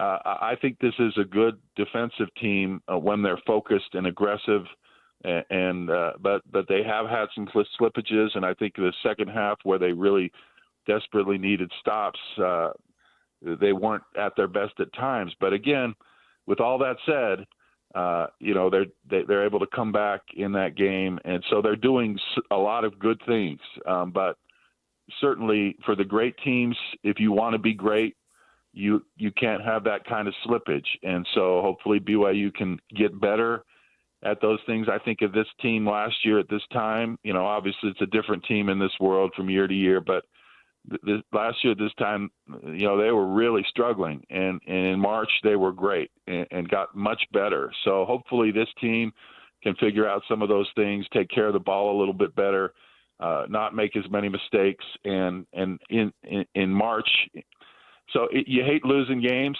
but I'd rather lose them in January. And if they can figure out a way to win this same game in March, that's all I care about. But you have to get better and you have to learn. Yeah, that's just the reality of this team here. We're going to be living with the highs and lows, and because of the conference, you're going to have a couple of lows. It's just built in, right? Maybe Arizona escapes, but Iowa State, Kansas, and these ranked teams, they're going to suffer some defeats, and BYU obviously already has 2. But at the same time, once we get I was telling DJ earlier, once we get to that Saturday in March, which means I'm assuming they're going to win the first round game on the Thursday. I'd be shocked if they didn't. It's like, okay, now that's when it really matters. All those slow starts that were weeks ago, or all the turnovers or missed shots or whatever, none of that matters at that point. It's what you do from the second round on, which is a pretty good spot to be in. That means you've got a good team, and we have a level of evidence that I thought Kevin Young, in the coaching that he did from this point on last year, was awesome. So I have a level of confidence that these issues that are there can get ironed out, and this team can make a decent run. You get to the third round and the fourth round, and then it depends on matchups. But I have a level of confidence that this team can be where it needs to be at that time in the second week of March, and then we'll see what happens. Yeah, I agree with that. I mean, this is obviously would have been really cool to get that win, like I said, but people talk about wins in March in tournaments. They don't necessarily talk about, oh, you had that great win in the middle of the season. Right. It's nice. It helps you, but that's how his history will look at you, what games you win in those situations. So you're right. I have nothing in my objective critical mind. I really don't have a lot of things to say about Kevin Young. I've just been so impressed with him. I think he's a good great basketball mind, really. He's a good motivator, great recruiter. And I think this team will get better. And you've got really good players. I think they need a little more help from guys like Moo Davis, who came out of a real bad funk last night with 5 threes in the second half. And so I do think they can get better. They've got the coach to get better, and I think they will. And so there's a couple bars you have to kind of meet to be a top team in the country. One is you just have to be able to compete against the top teams, and I think BYU's shown they can against the Arizonas and UConns and even Texas Tech. I mean, they're on the road against a really good Texas Tech team. They're up 9 with 10 minutes to go. So they've shown that they compete. Now they got to get better and show that they can actually win those games. So when they are in the semis in Kansas City or in the first or second round of the tournament, that if they're in one of those games, that they can not just compete, that they can win. And hopefully you've got a month or two to get there. And BYU showed, at least in a small subset of games, that they could do it last year. So I have an expectation that they can do it this year. Well, they certainly made progress as the season went along last year. So, we'll see if Kevin Young and the coaching staff can coax stuff out of this team that maybe we haven't seen yet, but maybe it's still in there somewhere, because that's how it played out a year ago. And one of those things is just the depth down the bench. And I'm wondering if there's one or two guys you're looking at thinking, he's not there right now, but maybe that guy can be ready to make some plays in March.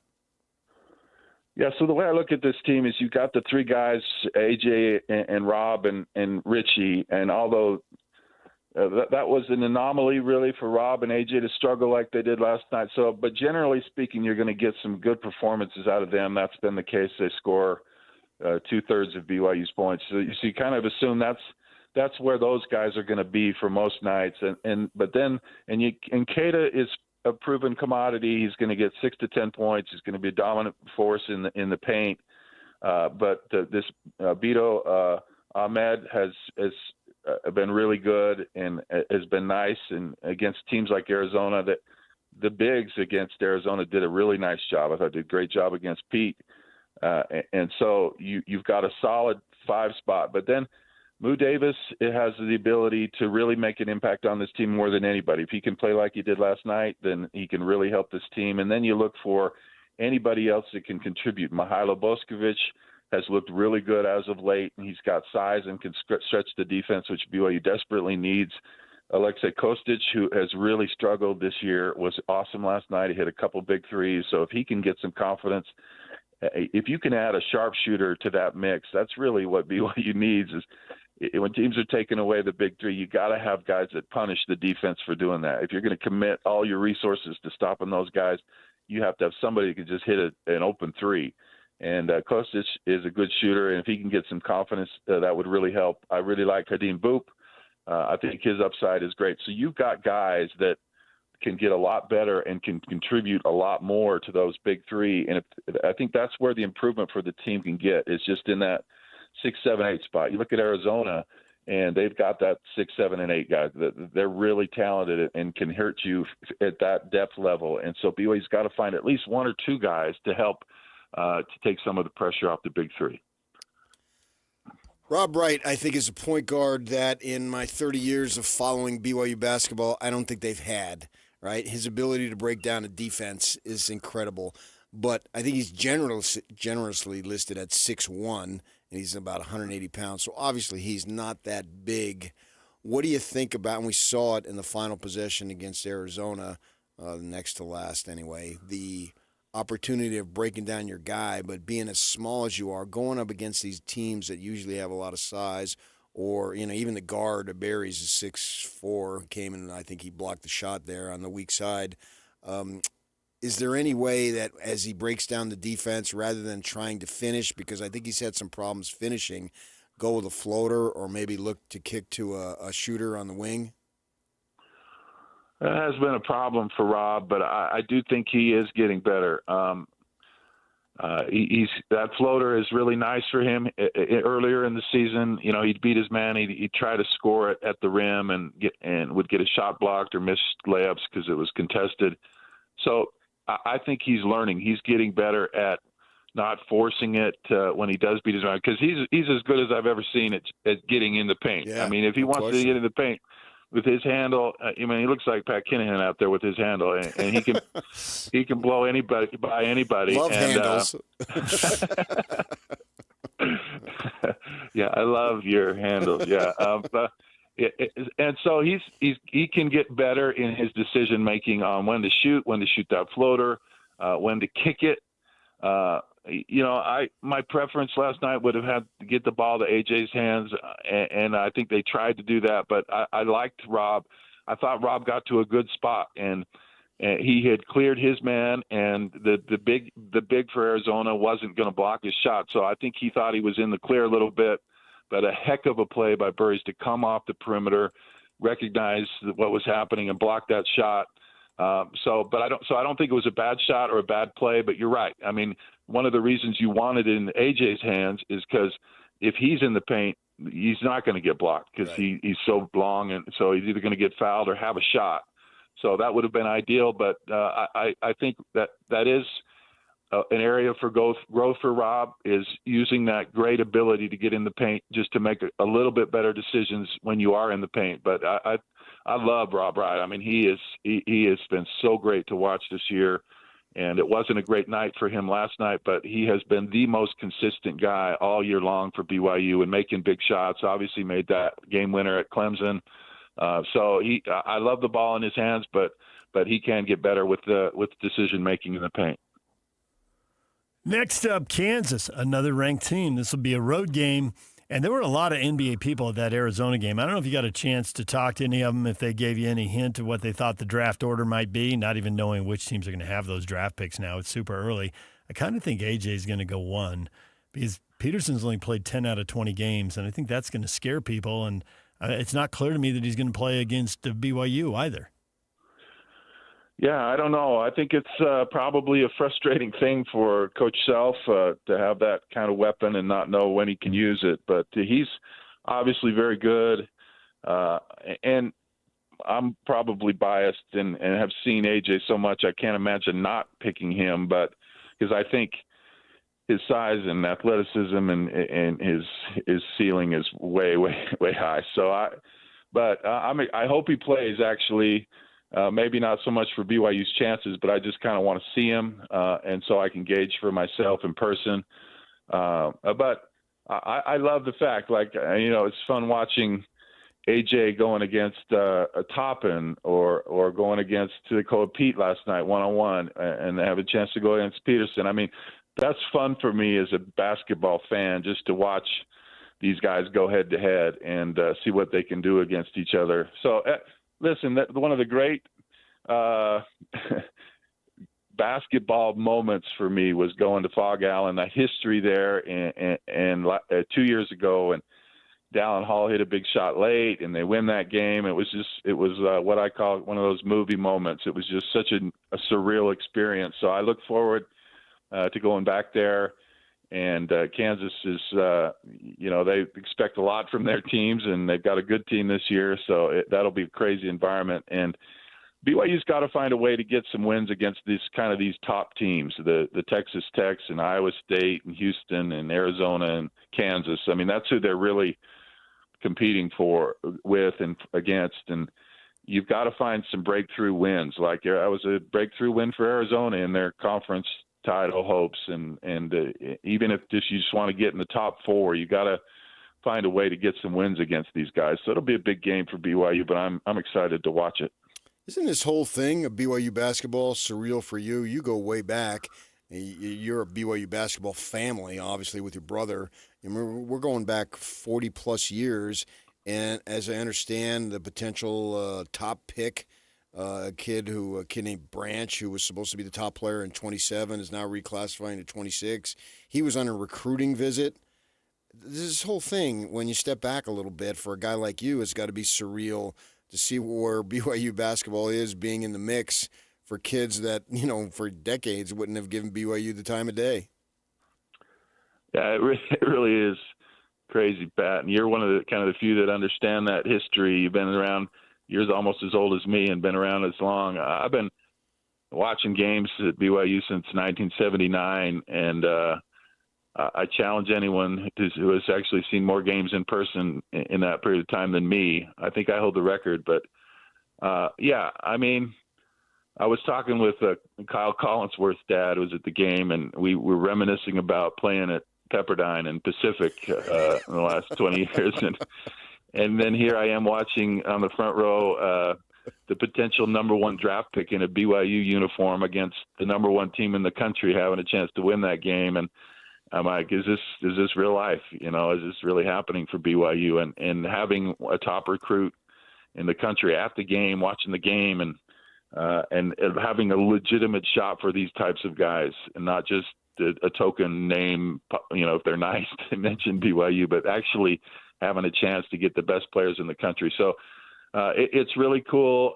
And I take pride as a former player to think, the games I played in and the success we had got us to this point where, we're in one of the best leagues in the country, having a chance to, be in a top team and having a chance in the NCAA tournament. I mean, it took a lot of those years of toil and struggle to get to where we're at today. And so I love it. I mean, as a fan, it's cool. As a player, former player, it's really cool. And I think the future is pretty bright for BYU. We'll see how it goes in this world of college basketball. A lot of things can change very quickly, but right now BYU's in a good spot, and I think we'll even get better. Can't believe you had to pick on Pepperdine and Pacific like that. I've called games in both those places. Now, I haven't been to Portland, but watching on TV, listening on the radio, I always thought for lack of environment in the WCC, it was Portland that took the cake.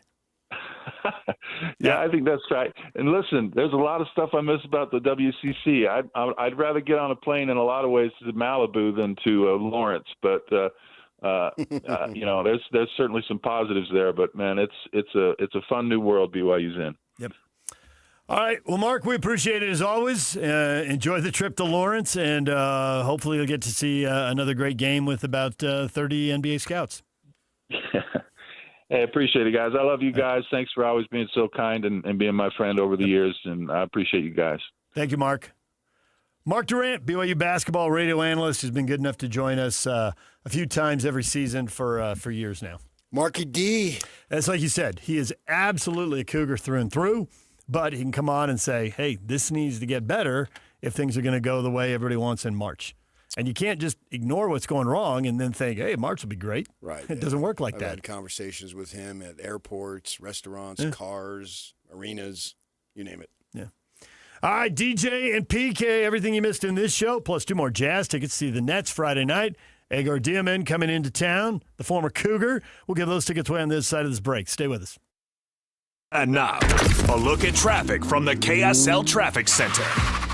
Got an accident northbound I-15 Provo University Avenue. Only one lane of traffic is open. Delays start at 1400 north and obviously stacking up behind that. Also a crash on eastbound I-215 southbound just after I-15, so be aware of that if you're in that area. This update is brought to you by the Whipple Service Champions. They are Utah's most trusted name for heating, cooling, plumbing, and electrical services. Call 385-273-7167 for your free estimate today. Through KSL Traffic Update, I'm Jake Hatch right here on 97.5, the KSL Sports Zone.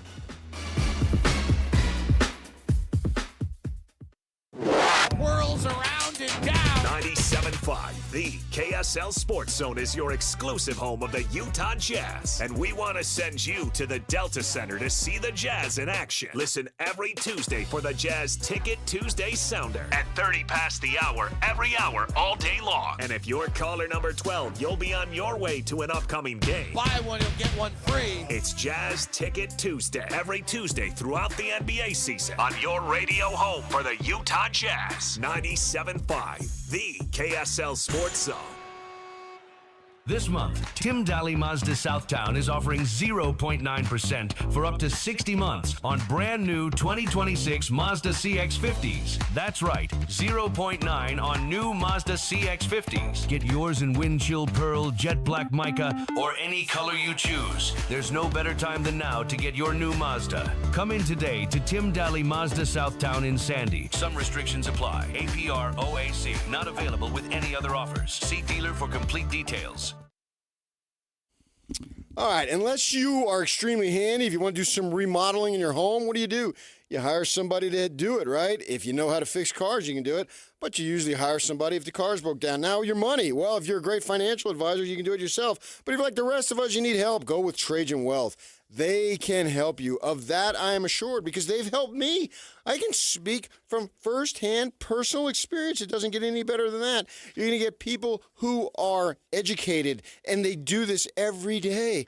The market, stuff changes all the time. Tax laws, you name it, it goes on. And you can't get caught up thinking, oh my gosh, I got to do something right now today based on something that happened yesterday. You got to be able to have the experience to weather through the storms, and Trajan Wealth can help you do that. They are your local trusted financial fiduciary. They will have you in mind above anything else. They want to help you make some more money and get that peace of mind financially. Yeah, you can't really put a price on that, can you? So give them a call. Initial consultation is for free. That phone number is 801-210-6800. 801-210-6800. I met with them at their offices in Draper. If you live up north, they'll come up to Farmington and meet with you there too. The website, a lot of information. TrajanWealth.com is the website address. TrajanWealth.com. Advisory services offered through Trajan Wealth, LLC, an SEC-registered investment advisor. Client paid advertisement. Hey guys, Valentine's Day is coming up fast. Skip the scramble this year and score big at Duke's Jewelers in Springville. From sparkling diamonds to everyday gold favorites, Duke's has gifts that guarantee you the win. Whether you're going all out with a forever piece or keeping it sweet and simple, Duke's will help you find the perfect match. Plus, they gift wrap, are local, and make you look like you planned ahead. Make this Valentine's Day unforgettable. Visit Duke's Jewelers at 220 South Main Street in Springville. Duke's Jewelers. Elevate every moment. What's better than a credit card with low interest? How about one with no interest? For a limited time, when you open a new America First Visa credit card, you'll enjoy 0% APR for the first 6 months. Transfer your balances from higher rate cards to your new America First card to consolidate debt and potentially save yourself a lot of money. That's 0 interest for 6 months. Interested? Then hurry to americafirst.com to apply today. Introductory variable annual percentage rate is subject to membership, eligibility, terms, creditworthiness, change, and conditions. Other limits and requirements may apply. Federally insured by NCUA. Equal opportunity lender. These days, many companies have turned to influencers to tout their products or services. But here at John Watson Chevrolet, the only endorsement we need is from our customers. Because of their feedback, we're proud to be Utah's best reviewed Chevy dealer. Visit us today to see why we get reviews like, "Their sales team is the best. Didn't put on any pressure, just super helpful and fun. They made the process a breeze." John Watson Chevrolet, your 5-star Chevy dealer. 3535 Wall Avenue, Ogden. Chevrolet. Together, let's drive. The KSL Sports Zone is your home for live local sports. The Utah Mammoth are still in the Sunshine State. Tonight they face the Florida Panthers. The puck drops at 5 o'clock on 1280 The Zone. The Utah Jazz are home tonight. The LA Clippers are in town. The game tips off at 8 o'clock on 97.5 The Zone. And if you want to hear your company's name right here associated with these teams and these great brands, email Stephanie Palmer at spalmer@ksl.com and join the winning team at the KSL Sports Zone. Every student arrives with potential. At the Huntsman School of Business, they turn that potential into possibility. And the possibility gets turned into real-world success. Through hands-on learning, personalized support, and global opportunities, students at the Huntsman School of Business graduate ready, with skills, with confidence, and with a plan. This is where you discover who you are and what you can achieve. Dare mighty things. Visit huntsman.usu.edu. That's huntsman.usu.edu. Need to scale your workforce for a peak season? Express Employment Professionals offers contract staffing so you can scale with ease and maintain productivity. Get started at expresspros.com. When it comes to hiring, it's about people, and that's where Express Employment Professionals comes in. Express experts connect you to qualified candidates, matching skills to your business needs. Hire differently with Express. Visit expresspros.com to find your local office. That's expresspros.com. Express Employment Professionals, building your workforce, supporting your success. My name is Whitney Allen. I am a widow. My husband Ryan died. We never thought in a million years we'd have to use life insurance. The unexpected happened. With Ethos, it is so fast and easy. It's 100% online. You can get a quote in seconds, apply in minutes, and get same-day coverage. No medical exams, and you can get up to $3 million worth of coverage through Ethos. Get your free quote at ethos.com/game. That's ethos.com/game. Time spent on application may vary. Online health questions required. The KSL Sports Zone and Beehive Meals are honoring people that impact youth sports in our communities. Nominate the youth sports volunteer you know for the Beehive Meals Hero of the Week at kslsports.com/contest. This is a Utah Jazz at 30 update on 97.5, the KSL Sports Zone.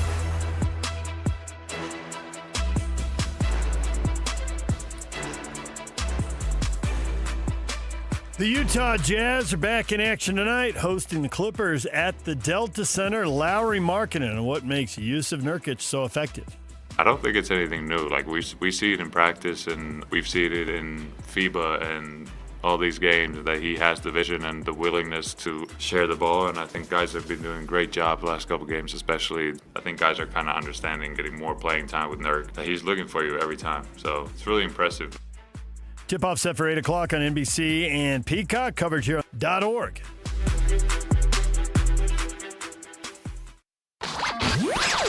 For all of you, less motivated listeners, it's time for your 9 o'clock. Where the heck have you been headlines? Where you at? With DJ and PK on 97.5, the KSL Sports Zone.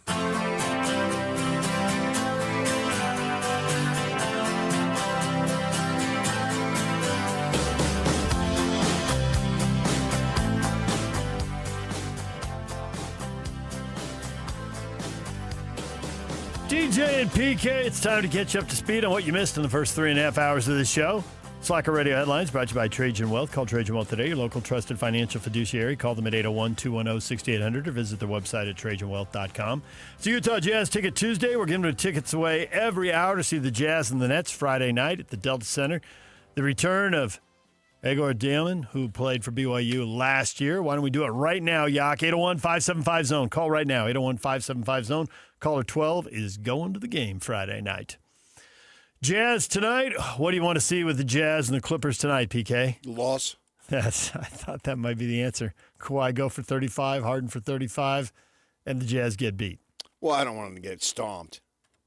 That's not good. No humiliations, please. Yeah. I want to see Ace Bailey with George out. Just come to life. Get 20-something, 25.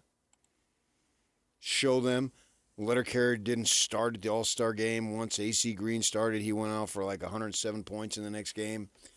I want to see Ace Bailey. I didn't get to go in the stupid. He did not go for 107 Future points. Stars game, whatever the crap that is. Yeah.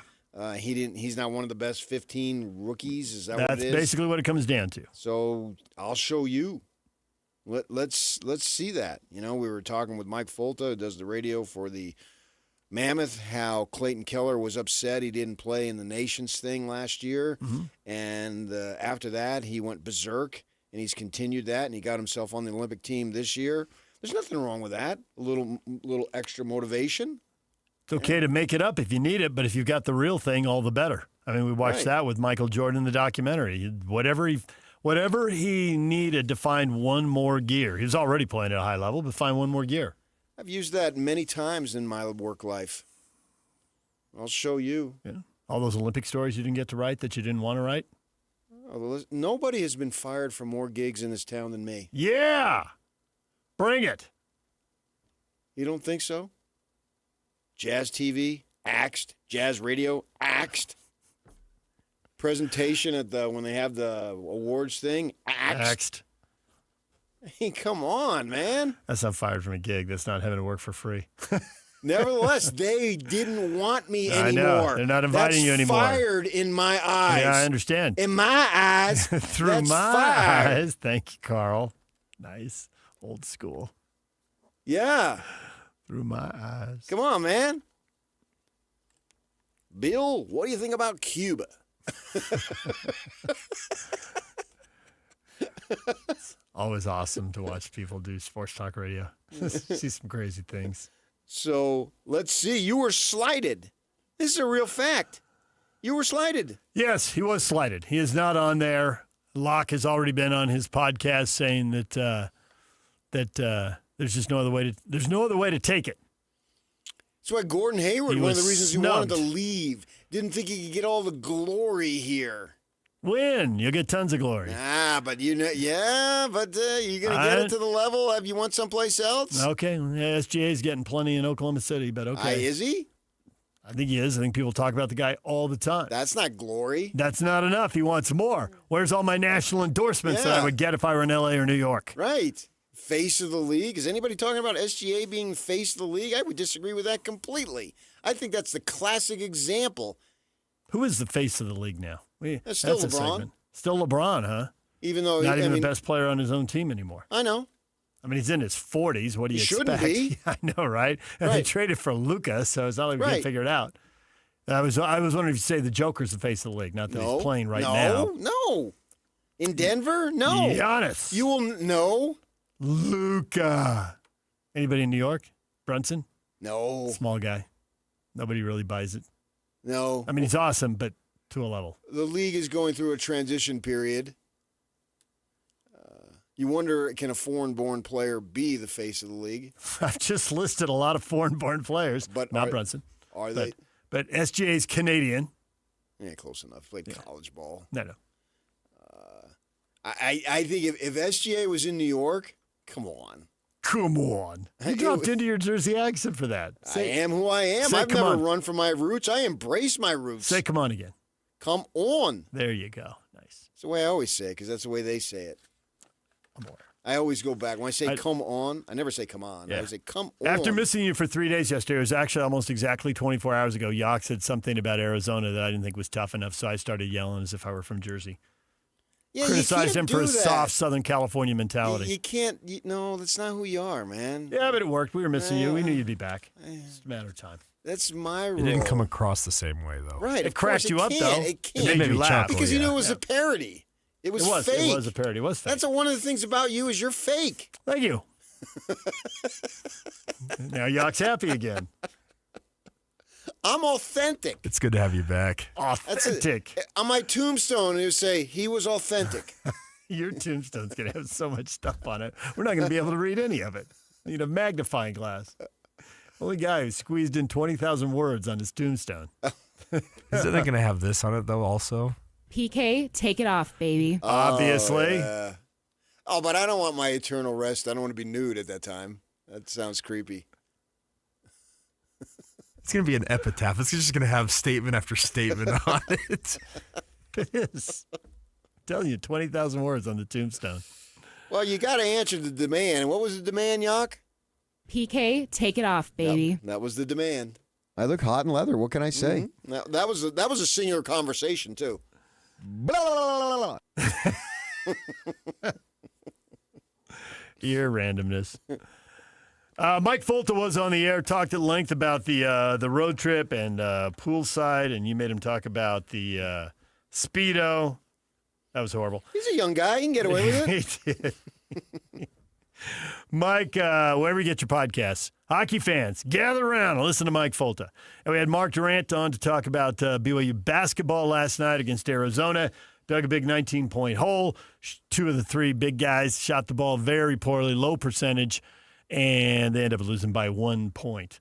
But it isn't all about the shot making because it does come and go. I think it was by 3 points. It was 3 because they fouled and there were 2 free throws at the end. So there were mistakes made along the way that are easily fixable, and they need to fix them because here comes another ranked team. And what's their record against ranked teams right now, PK? 1-3, 0-2 in the conference. Mm-hmm. Probably not going to win the conference, but all that is irrelevant to what they do in March.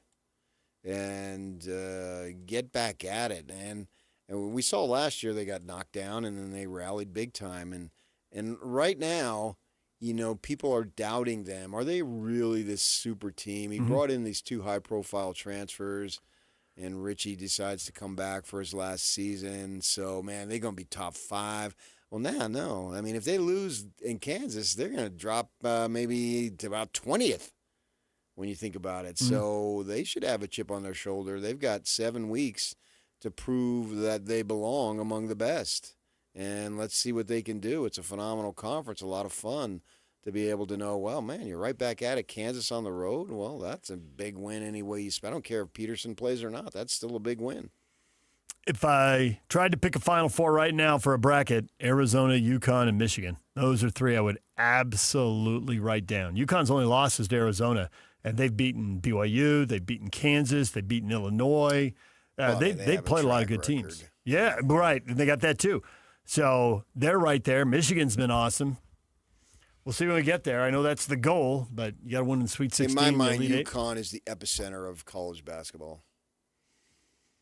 They're the big dog now, with the Villanova having fallen off. And for a while, Villanova was 8 trillion people. Yeah, in that area. They have plenty of people. You can just draw the best of the best. And they invest in football. Arizona and UConn. Basketball. Excuse me, they invest in basketball because they're no good at football. Yeah, so they're okay, but you got a little better, and then they lost their coach. We'll see if they can sustain it. All right, DJ and PK, it's 97.5, the KSL Sports Zone. Your feedback's next. Stay with us. All over, almost here. Don't go nowhere. This is JJ and Alex. I got this. Joining us on the program right now, he's Bill Bender. He writes for Sporting News. How do people replicate what Indiana's doing, or is it really that difficult to replicate what Curt Cignetti and Indiana has done in just 2 years? People will try, but the thing for me is it's about Cignetti himself. Yes, he worked the portal, but so has TCU and Louisville and Colorado. And yes, he rebuilt this program in a hurry, but I think a lot of it's a reflection of Curt Cignetti, the talent evaluator. One point I was trying to make is I think he's going to end up regretting saying Google me because that's all people are going to want to know, right? And there's so much more to him than that. I don't think Indiana's going away. I think you're going to bring in this next portal class. They're going to recruit a little better. You're going to see it because I think he's that guy as the coach. You know, if that continues, you're looking at a program that should be able to be pretty good next year. Catch JJ and Alex afternoons from 3 to 7 on 97.5, the KSL Sports Zone. Brian Regan. My doctor looked at me and said, Brian, you are way too sedentary. So I vowed in that moment to get a dictionary. Brian Regan live on stage. But I haven't gotten around to it, just been laying around the house. There's a lying around the house. Saturday, February 14th at Delta Center. Tickets on sale now at SeatGeek.com. Don't miss Brian Regan. Bar Dub Grill is where roadside classics meet ranch-raised flavor. Sink your teeth into juicy, handcrafted burgers made with premium Bar W beef straight from the local Utah farm. From the bold cowboy barbecue burger to the sweet and savory Aloha burger, paired with crispy cowboy fries, hand-spun shakes, or signature spud nuts. Soft, airy, and unforgettable. Bar Dub Grill delivers honest eats with cowboy swagger. Bar Dub Grill in Nephi with easy access right off exit 222 in Nephi. Start the new year strong with a Hercules Gold Tier checking account. Earn up to 4.25% APY and make your money work harder for you. This account combines high rewards with everyday convenience so you can reach your goals faster. Open your Gold Tier checking account today and let's grow stronger together in 2026. Visit HerculesCU.com to learn more. Hercules First Federal Credit Union. Growing stronger together for 80 years. Hi, David James here for Soda Weight Loss. Well, the doctor told me I have to lose 20 to 25 pounds. My knee's swelling up. He says, well, you lose 20 to 25 pounds, it'll be 80 to 100 pounds of force on your knee reduced. Your knee's going to feel better. So I'm joining the I'm Done With Excuses program. January's crowded with I'll start tomorrow. Soda's packed with people who finally say no, really, today. Because once the weight comes off and the energy comes back, excuses don't stand a chance. They've got real food, real coaches, real results, real fast. They've got a nutritionist, personalized to you, who will work with you and make a difference. And even better, if you join now, your partner joins for free. You can get 2 transformations for the price of 1. All you have to do is go to the website, sodaweightloss.com. That's sodaweightloss.com, or call 866-800-SODA, 866-800-SOTA. And you can speak with a nutritionist. Soda Weight Loss is, say it with me, state of the art. Looking for peace of mind and big savings on your home's essential systems? Mountain Home Services has you covered with their safety and savings plan. Here's what you'll receive. Front-of-the-line repairs when you need them most. Annual inspections for HVAC, plumbing, and electrical systems. Exclusive discounts on equipment upgrades, services, and repairs. Mountain Home Services is proud to be the first to offer upfront pricing with no hidden fees. Plus, every job comes with their 100% satisfaction guarantee. Call 801-543-2222. 801-543-2222 or online at mountainhomeservices.com and join the safety and savings plan from Mountain Home Services. Protect your home, save money, and enjoy total peace of mind. Mountain Home Services. Your home, their priority since 1954. DJ PK and John from J. Brooks Jewelers. John, you refer to yourself as a full-service jeweler. What does that mean? Once upon a time, before national stores and online sites flooded the market, your local family jeweler was the expert in your life that handled all your jewelry and watch needs. J. Brooks is that full-service jeweler today, where everything is handled by us, including appraisals, jewelry repair, watch repairs, as well as general service of all Swiss brands, and the most beautiful custom creations, including our new JBJ Bridal Collection. We can take your existing jewelry and freshen it up, or we can repurpose it completely with a fresh design using all of the sentimental parts that you already own. And of course, if she's ready for the upgrade you always promised, we can help you with a selection of a new larger diamond to say I love you more than ever. So whatever your celebration is, let J. Brooks help you any way you may need. J. Brooks Jewelers, Murray and Lehigh, and online at jbrooksjewelers.com, where women know what women want. This is a Utah Mammoth at 50 update on 97.5, the KSL Sports Zone.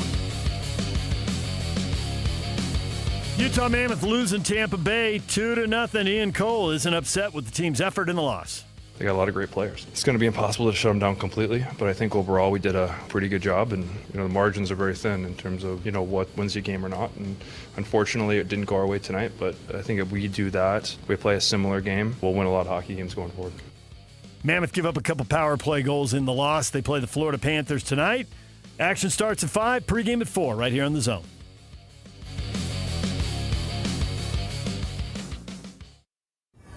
And now, enough of us. It's time to hear from you. From all your texts, tweets, and posts. This is the best feedback of the day. Ooh, I was there. It's the best game of my life. With DJ and PK on 97.5, the KSL Sports Zone.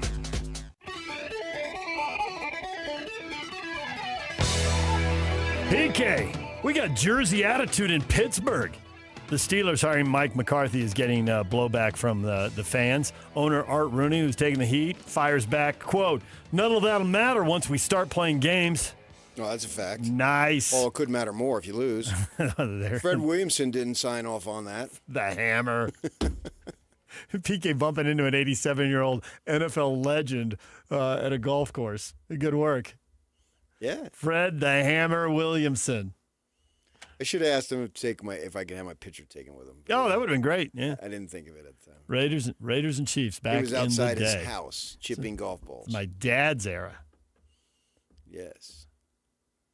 And he talked about him. He thought that guy was awesome. And my wife was over by his house. It wasn't just a little bit of a pull. Mm-hmm. The backyard basically was the course. And she says to him, "Oh, you're not going to watch me, are you?" And he says, "Yeah, I got to learn something." Nice. Hey, 35 years ago today, Super Bowl. Remember this kick? Watch the referee. This is straight out of the BYU basketball game. Scott Norwood has the field goal to win, and he famously sends it wide right against the Giants. And sure enough, the referee, and it's wide by like 5 yards. Everybody knows. Look at the ref.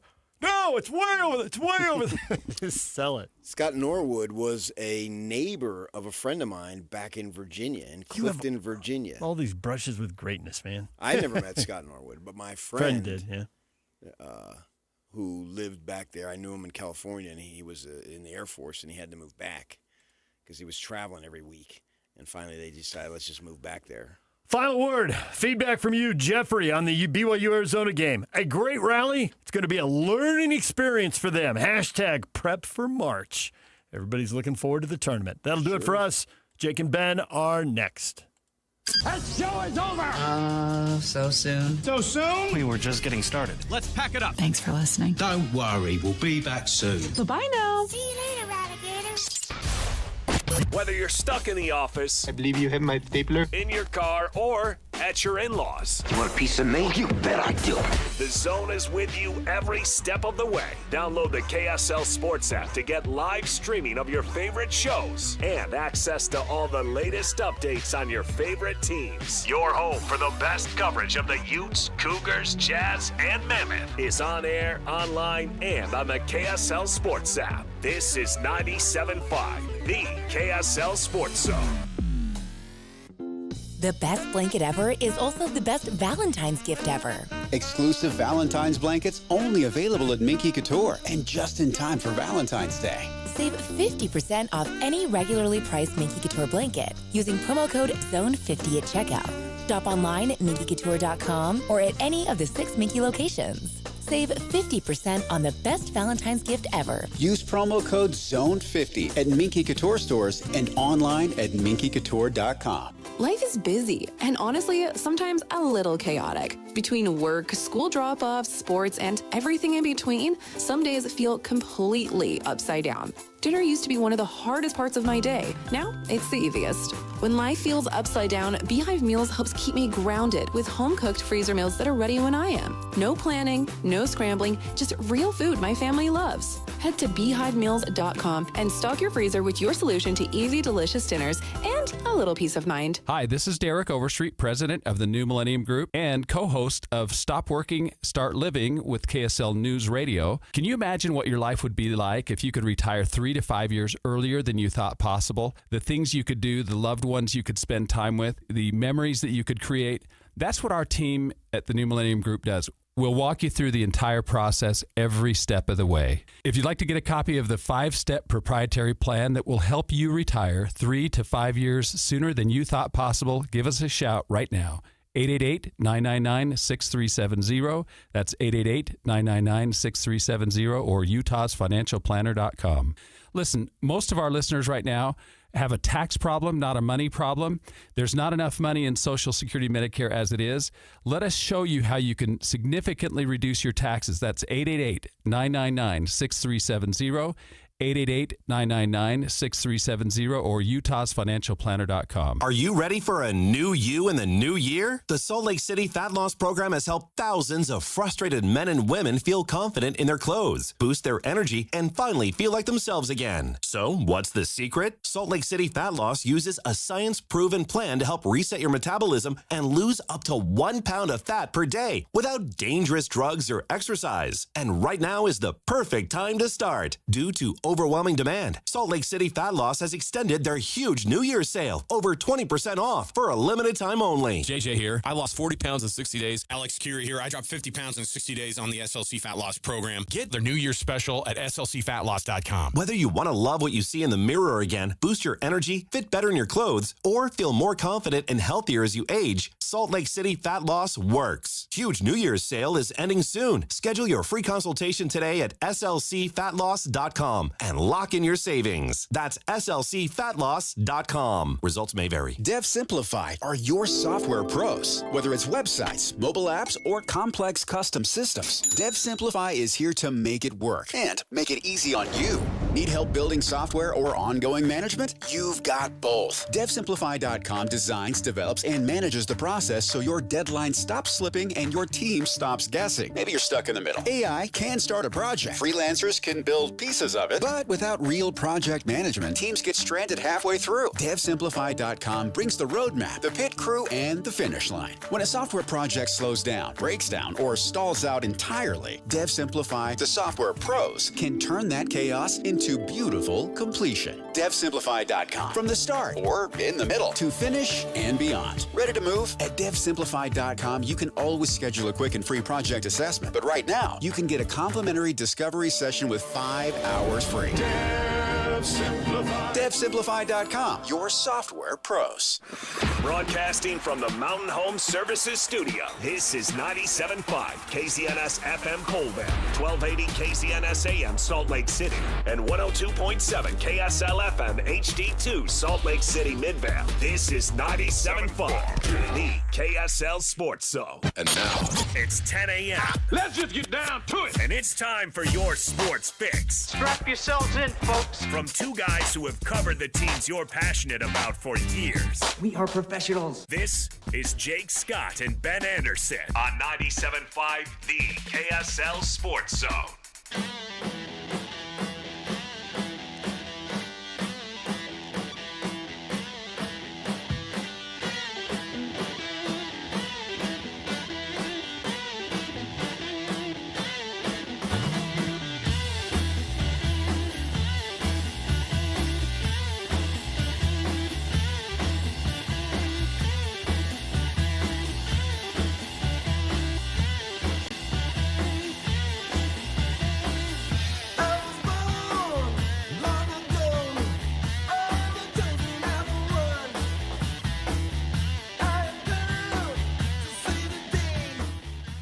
Jacob at 97.5, the KSL Sports Zone. Happy Tuesday to everybody.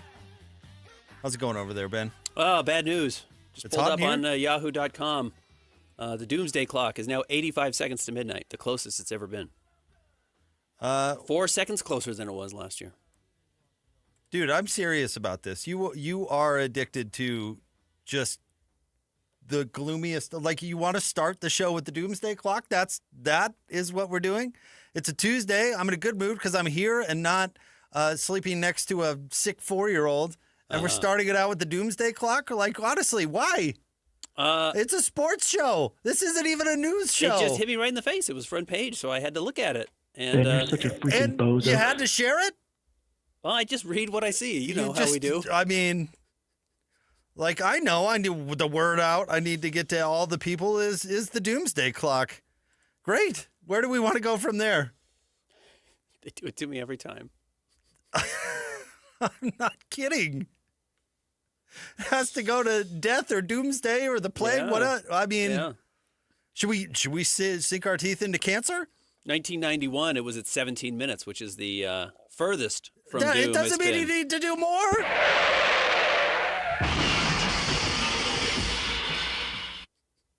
We're not asking for more. Anyways, I like the idea of somebody controls the doomsday clock. There's some dude who wakes up every morning and calibrates it like you're winding a watch. you have to stay on top of the doomsday watch or the doomsday clock. Does somebody carry it around? Is it like the nuclear football? What do they call that? The briefcase that you have to carry around that has all the codes in it? Does somebody have to bring the doomsday clock around with them? I don't know. I'm curious about this. Now I'm curious. I'm not. I need a documentary about the doomsday clock. Well, I don't believe it, with all due respect. I mean, I understand its purpose, but I'm not a subscriber. Then why'd you bring it up? Yes. What's the point? It's on the very front page of Yahoo News, which is where I get my news. It's where I get my dailies. I don't care how Yahoo or what they have at the top. That doesn't mean it has to be the top of our show. Anyways, how are you? Terrible. I was happy to be here, and now I'm not. Oh. I'm feeling fine. The doomsday clock did nothing to change my mood. I'm so happy for you. Sorry, I didn't know it was. This game was absolutely stolen from us. We were excited about being in the Big 12, but tonight I am not. You were excited to be doing a Tuesday show? Now you are now not. I'm not. Let's dive into BYU's loss, Ben. It's right up your alley. You want to call one of the players cold and rub it in? No, it's not my job. You want to get Richie Saunders on the horn and ask why they didn't play a little better? No, it's not my job to rub it in. Ask Arizona why they couldn't close out the game. Anyways, I'm good. How are you? Daughter feeling better or feeling worse? I don't know. I think she's turned the corner or whatever. But sleeping next to a kid with a fever is like sleeping with a red hot coal. Yeah, right. Yeah. Yep. And I think her fever broke at some point in the middle of the night because it was headed in the right direction, but doesn't make for a pleasant night's sleep, really. No, a little cast iron red hot pan sitting next to you in bed. Who's as grumpy as could be. Yeah. But you're here. 15 minutes before bedtime, talking her into taking medicine. Huh. Almost had to force her to do it, which, yes, Christian, who has a kid on the way, is something that you will have to do. Anything to get this medicine in you. Oh, when they're a toddler, it's the worst. Yep. Our Maggie hated amoxicillin so much, there were pink stains across the wall for a little while. Yeah. So that was kind of funny. Is it not like bubblegum flavored anymore? Oh, it could have been the best tasting thing in the world. Yeah. She wasn't going to taste it. It's about more than taste. Let me put it that way. It's power play. Exactly. Yeah. No, she didn't want to do anything. We're like, Maggie, you're going to feel better if you take this medicine. I promise. You're going to feel way better. No! Not a chance. Yeah. Awful. Anywho. But I was going to have a break from that, but now we got to jump into the doomsday clock. Terrific. We can talk BYU Arizona. We can talk NBA on NBC tonight. We can talk Diego Pavia's bizarre measurements at the NFL draft, not combine, but I haven't seen that. The Senior Bowl. More tiny hands? 5'9". Oh, he's very short. Little guy. He's the guy who was using the F word about the committee after not giving him the Heisman Trophy. It's like, I don't know, man. Mendoza was pretty good this year. You're mad at him? Well, we know now. It's Napoleon complex. Yeah, for sure. Now we know what it is. It's a short guy thing. What do they call it to be nice online? Little King? Yeah. Yeah. Short King. Short King. Short That's King. it. Diego Pavia. Short King. That's his new name. Yeah, I think so. Short King. The Short King. Angry. Real angry. Really angry. Yeah. All right. You ever known anybody, honestly, that had the Napoleon I definitely have, and no, it's not Tony Parks. Yeah, I have. Not Tony either. Yeah, short, angry, mad at the world. Mm-hmm. Gonna fight the 6'5" guy at the bar just to prove that he's tough. I was gonna say your 4-year-old has it right now. At the moment. Short and angry. Short queen, yeah. Just mad. Mad all the time.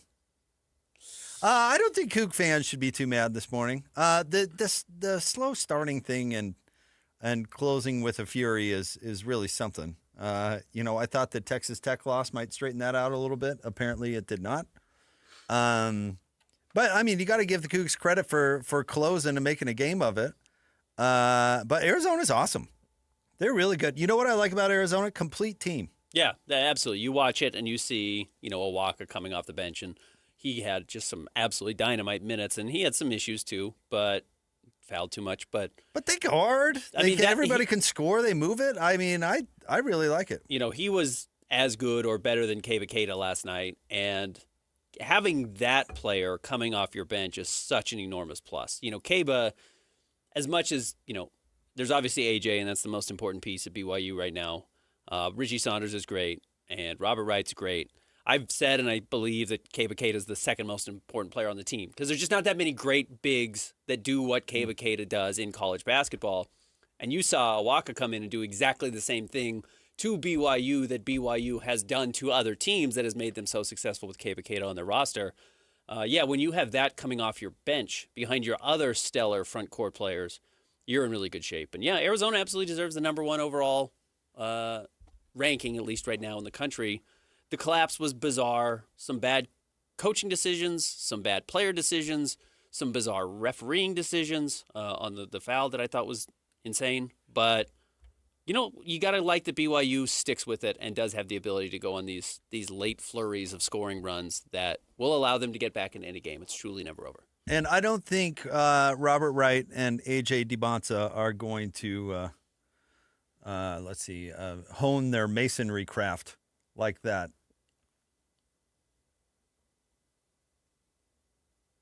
Like that? In many games going forward. 9 for 40 for those two. They were not particularly good. Yeah, and they still only lost by 3. So 16 free throws for AJ DiBonza. Yeah, it's amazing. He's got to make them. He missed 5. He had some big ones late. Keita also missed a big one late. But bad games, bad games. You 2 of your 3 best players have a bad game on the same night against the number 1 team in the country. It's going to be tough to get a win. But as long as it's not correlated to, we had a bad game because we played the best team in the country. It's one thing if, randomly had a bad night, shots weren't falling, that's why we lost. That's one thing. If you're having bad games because you're playing Texas Tech, which, now AJ he's had bad games in 2 of his last 3 outings, and they have come against Texas Tech and they've come against Arizona. Listen, it's not an and/or thing. Yes, Arizona and their defensive acumen had something to do with those 2 players having a bad game. That's not a bad thing. Arizona's good. Yeah, they are good.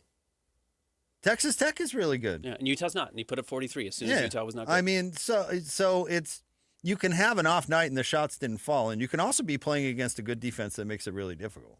Yeah, I want that. Those things can be true at the same time. You got to give Arizona their roses. I mean, that team gets after it. They do. They're a great defensive team. They forced a ton of turnovers. They were always jumping passing lanes. It seemed like anytime BYU had some momentum, Arizona was able to blow that up.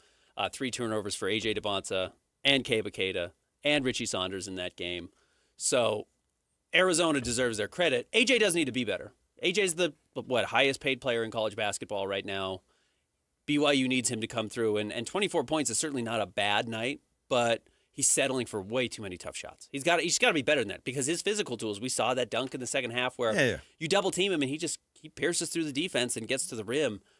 I know he can hit those crazy 1-foot mid-range jump shots. It's so college Ace Bailey, and he's better than college Ace Bailey. Well, and I don't know why he's doing that. And maybe KY's got to cook up something better. Yeah, very possible. Well, BYU gets very stagnant. The offense is like, my turn, your turn, I couldn't get it, maybe you can get it.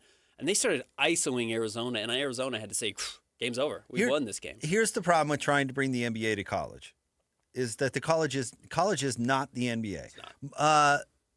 LeBron has literally won titles with the roll it out and ISO offense. I mean, that's what he was doing in Cleveland for at least the most of the second time and all of the first, really, because that's what the NBA was at the time, was ISO my best player on your best player, or get the mismatch or whatever. College is not the pros. I mean, you got to run some stuff. You just have to, because everybody's not that good. You have to run stuff. AJ right now is not an NBA vet. Like, that's not his game. Like, you got to run. I mean, far be it for me, I'm not a coach, but if I were giving KY advice, it'd be like, you gotta implement a college something to go to when the chips are down, or when when you can't get a bucket or whatever, and you can run NBA style, whatever that is, but you got to have something to go to, because that stagnation will lose you games. They did seem, especially in the second half, having a hard time generating good looks, and they shot well from three overall. AJ did not, and Robert Wright did not. They were a combined 2 of 13, but the rest of the team was, 11 of 21. Like, that's on fire. That's a great shooting night. That's over 50% from the floor, including Kennard Davis, who was on fire all night. So, you do have to certainly generate some more of those open looks, which, by the way, Kevin Young has done historically. But even his kind of explanation of what happened on the final play of the game, of why Rob got it and why AJ didn't, was, they just clogged up AJ, and so we couldn't get him the ball, and so Rob just went, 85 feet in ISO, which I actually don't think is a bad play. I get it. Rob is little. That's his problem. It's always going to be his problem. It might be what keeps him out of the NBA if he doesn't make it, because he ISOs and gets to the rim, and they block it. That wasn't a particularly difficult play from Arizona. But, there has to be something else to be able to get AJ the ball when they muck it up. When they block him up, he's got to be able to get that inbound pass, because he is the man. And then as long as we're giving KY advice, because I think the ultimate flaw in this call us, Kev. We got some tips.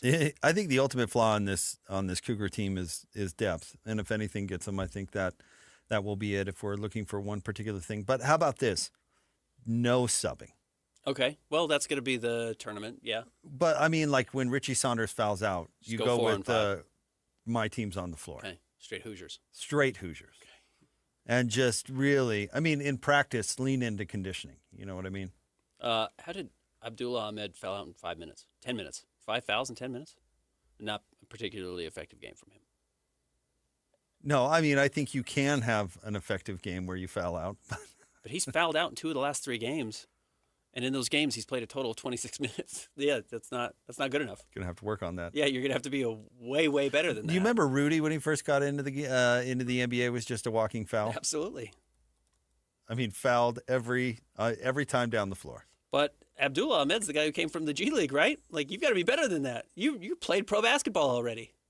That means nothing. How are you fouling out in 2 of the biggest games BYU's played this year? But you're right, depth is going to be a major issue. They've got to figure out a way to keep those guys on the floor, because AJ DeBonce is playing 35, Richie Saunders is playing 35, Robert Wright's playing 32, Kennard Davis is playing over 30. I mean, that's the overwhelming. That's 75% of the game, if not 85% of the game from AJ and Richie Saunders. You're putting a lot of weight on those guys. And you know what? You do see the veteran leadership of Richie when he's out there. Richie had a great night last night. Sans foul trouble, which Arizona's really good. They're going to get guys like Richie Saunders in foul trouble. He was 7 of 11 for 18 points, And when he went off the floor, while that coincided with BYU starting to make their run, I don't think those were related. You certainly would have much rather had Richie out there. So, no, there's some things to figure out, and it is the hard part about dealing with freshmen. And AJ has to get better, is the truth. He's insanely good. Like, he should be the number 1 overall pick in the draft. I fully believe that. He needs to just tighten things up. He just plays really loose sometimes. He wastes movement sometimes, like to put the draft hat on. He just needs to be a little more, a word that I've really liked that Keontae George has used this year, intentional. He's just a little side to side and step here. And because he covers so much ground with his steps, it's amazing. It's almost Giannis Antetokounmpo-esque. He's just, 6'8" instead of 7'1". He just needs to rely on going in a straight line versus side to side so much. And that's what Giannis does well. It's what Magic Johnson did well. Well, he just started shaving. Yeah, correct. No, he's not. Let's give him a minute and you know to figure it out. I've stood next to him. He is thin. He's still and I'm used to seeing NBA bodies, but Koa Pete, who's the freshman for Arizona, is also a freshman, but is built. He has a tree trunk of a body. AJ does not have that yet. AJ is still pretty wiry, and as a result, I think he tries to worm his way over to like those mid-range step-back jumpers, which he can hit. But, Cody Williams gets pushed off of his spots and did in college. Ace Bailey got pushed off of his spots and did in college and didn't trust his ability to get to the rim. AJ's better at getting to the rim than players like that have similar builds. Like that? And needs to take advantage of it. And I get it. You take 16 free throws, you put the other team in foul trouble, you've done your job. It's certainly not AJ's fault alone that BYU didn't win this game. But when you're the man, he's got to be even better. And that's the hard part that BYU has set up their system to be. It's the problem with the one and done guys. You got expectations through the roof. You have extraordinarily young players that are still growing and maturing and actually learning how to play basketball, believe it or not. You're a noted Coach Cal hater. What was, his one and done Kentucky teams, what were their downfall usually?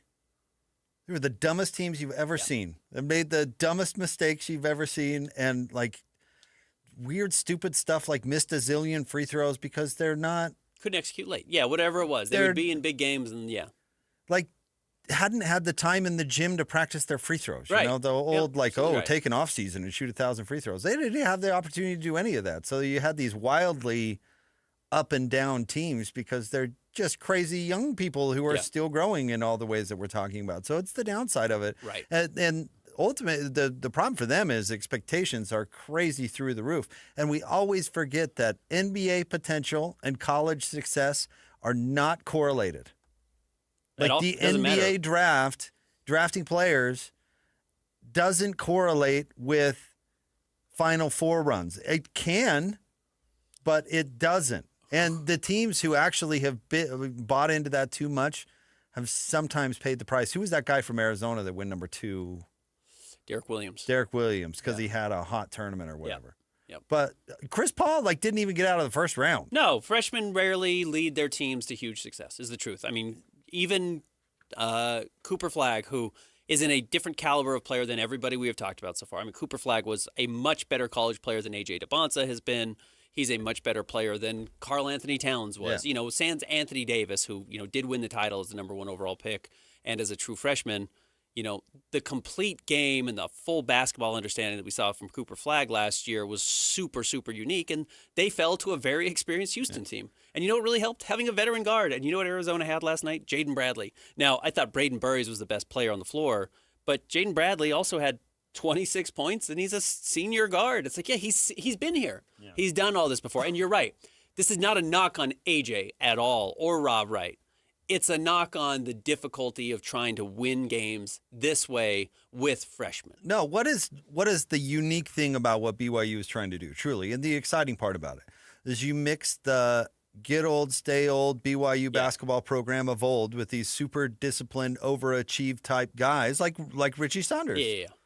And you mailed them with the ability to land some one-and-done guys, and what can that do? So you're not leaning all the way into one-and-done like Coach Cal did at Kentucky. You have the bones of the program that made BYU a really good basketball program, and then you throw on top the ability to get some top-end talent and what spits out the other side. They've got to find the balance. They've got to find... Well, and you're right about is they have 5 really good players at the top that has that balance. And after that, it totally falls off. Depth is truly the problem. I know he started, but Jackson Emery, they need Jackson Emery coming off the bench. You need the experienced sixth man who can do a little bit of everything. Yeah, or Jimmer spent his first 2 years at BYU coming off the bench, backing up Austin Ainge if memory serves. Yeah, they need that one more piece, and I'm not sure they have it as a sixth man this year. Wait, I'm trying to think. Is that true? I'd have to go back and look. I think that's right. You might be right. Because I do remember the Gall. We're bringing you off the bench for a couple of years here, Jimmer. What do you need? Okay. It is a Jazz Ticket Tuesday, which is great news. That means somebody's going to win right now. Go ahead, Christian.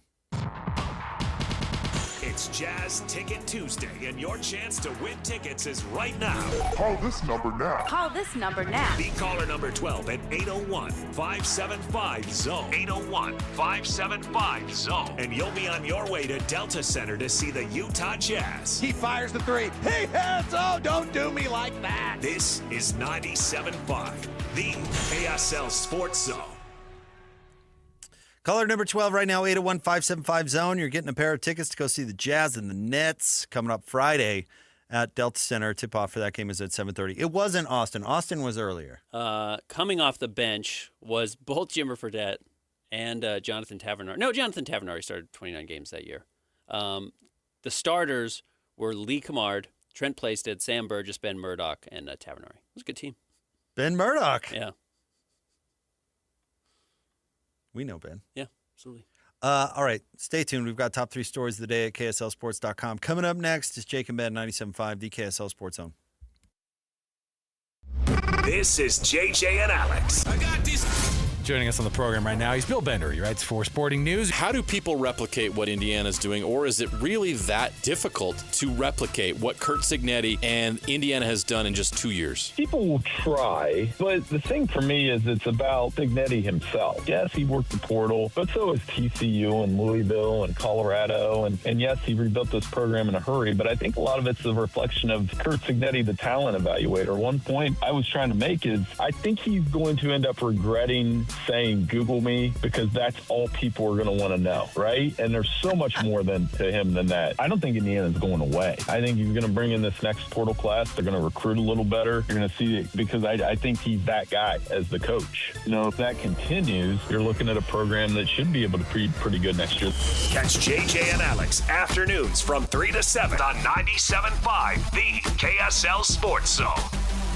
Hi, David James here for Soda Weight Loss. Well, the doctor told me I have to lose 20 to 25 pounds. My knee's swelling up. He says, well, you lose 20 to 25 pounds, it'll be 80 to 100 pounds of force on your knee reduced. Your knee's going to feel better. So I'm joining the I'm Done With Excuses program. January's crowded with I'll start tomorrow. Soda's packed with people who finally say, no, really, today. Because once the weight comes off and the energy comes back, excuses don't stand a chance. They've got real food, real coaches, real results, real fast. They've got a nutritionist, personalized to you, who will work with you and make a difference. And even better, if you join now, your partner joins for free. You can get 2 transformations for the price of 1. All you have to do is go to the website, sodaweightloss.com. That's sodaweightloss.com.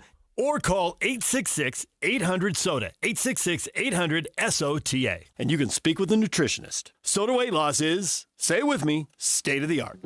The best blanket ever is also the best Valentine's gift ever. Exclusive Valentine's blankets only available at Minky Couture and just in time for Valentine's Day. Save 50% off any regularly priced Minky Couture blanket using promo code ZONE50 at checkout. Shop online at MinkyCouture.com or at any of the 6 Minky locations. Save 50% on the best Valentine's gift ever. Use promo code ZONE50 at Minky Couture stores and online at MinkyCouture.com. The boat buying event you've been waiting for. The Boat Show and Water Sports Expo, January 29th through February 1st. Fun for the whole family. Don't miss the reptile show with scales and tails. Watch the BMX pros perform. Buy the boat of your dreams. Register to win a 5-day Alaskan fishing trip. 1280 The Zone invites you to the Boat Show and Water Sports Expo, January 29th through February 1st. Save $2 at UtahBoatShow.com. The boat show is here, better climb aboard. Tuesday tacos, Sunday roast, backyard burgers. Whatever is on your table, make it Bar W Beef. Trust matters. Knowing where the beef was raised, what it was fed, and where it was processed isn't a mystery at Bar W Beef. Dry aged 14 days. Steaks, brisket, ground beef bundles, premium cuts without premium markup. Shipped straight to your door. This is Utah beef. If you can't shake the hand of the rancher behind your beef, maybe it's time to try BarWBeef.com or visit the store in Nephi. The KSL Sports Zone is your home for live local sports. The Utah Mammoth are still in the Sunshine State. Tonight they face the Florida Panthers. The puck drops at 5 o'clock on 1280 The Zone. The Utah Jazz are home tonight. The LA Clippers are in town. The game tips off at 8 o'clock on 97.5 The Zone. And if you want to hear your company's name right here associated with these teams and these great brands, email Stephanie Palmer at spalmer@ksl.com and join the winning team at the KSL Sports Zone. Dev Simplify are your software pros. Whether it's websites, mobile apps, or complex custom systems, Dev Simplify is here to make it work and make it easy on you. Need help building software or ongoing management? You've got both. DevSimplify.com designs, develops, and manages the process so your deadline stops slipping and your team stops guessing. Maybe you're stuck in the middle. AI can start a project. Freelancers can build pieces of it. But without real project management, teams get stranded halfway through. DevSimplify.com brings the roadmap, the pit crew, and the finish line. When a software project slows down, breaks down, or stalls out entirely, DevSimplify, the software pros, can turn that chaos into beautiful completion. DevSimplify.com. From the start, or in the middle, to finish and beyond. Ready to move? At DevSimplify.com, you can always schedule a quick and free project assessment. But right now, you can get a complimentary discovery session with 5 hours free. DevSimplify.com, your software pros. These days, many companies have turned to influencers to tout their products or services. But here at John Watson Chevrolet, the only endorsement we need is from our customers. Because of their feedback, we're proud to be Utah's best reviewed Chevy dealer. Visit us today to see why we get reviews like, buying a car should be a fun experience, like a kid getting a new toy. And at John Watson Chevrolet, it was. John Watson Chevrolet, your 5-star Chevy dealer. 3535 Wall Avenue, Ogden. Chevrolet. Together, let's drive. Thursday on KSL. Artificial intelligence is making it tougher than ever to spot a scam. Like an idiot, I just kept sending money. But can you turn to technology to keep you safe? The KSL investigators put some of the top scam detection apps to the test. See what they catch. Well, it's asking the right questions, right? Yeah. And what they miss. Uh-oh. And it froze. AI Revolution, scanning for scams. Thursday at 10. This is a Utah Jazz at 30 update on 97.5, the KSL Sports Zone.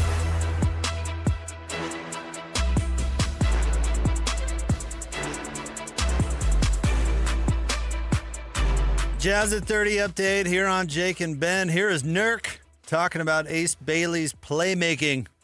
Trust me, when he get this stuff together, I don't think a lot of players can block his shot. He's like super dynamic. The athlete is amazing. Like his second jump is fastest that I see as a player.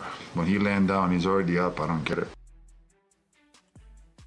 Jazz at 30 update brought to you by University of Utah Health. For you, for life, University of Utah Health.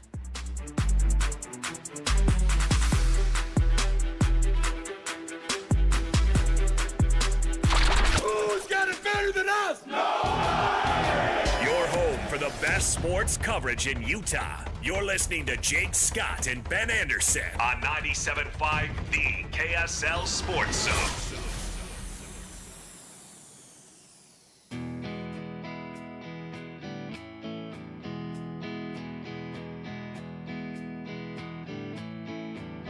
I walk the streets of Japan till I get lost, 'cause it doesn't remind me of anything with a graveyard tan. Jake and Ben, 97.5, the KSL Sports Zone. Jake, Scott, Ben Anderson. Time for the top 3 stories of the day at KSLSports.com.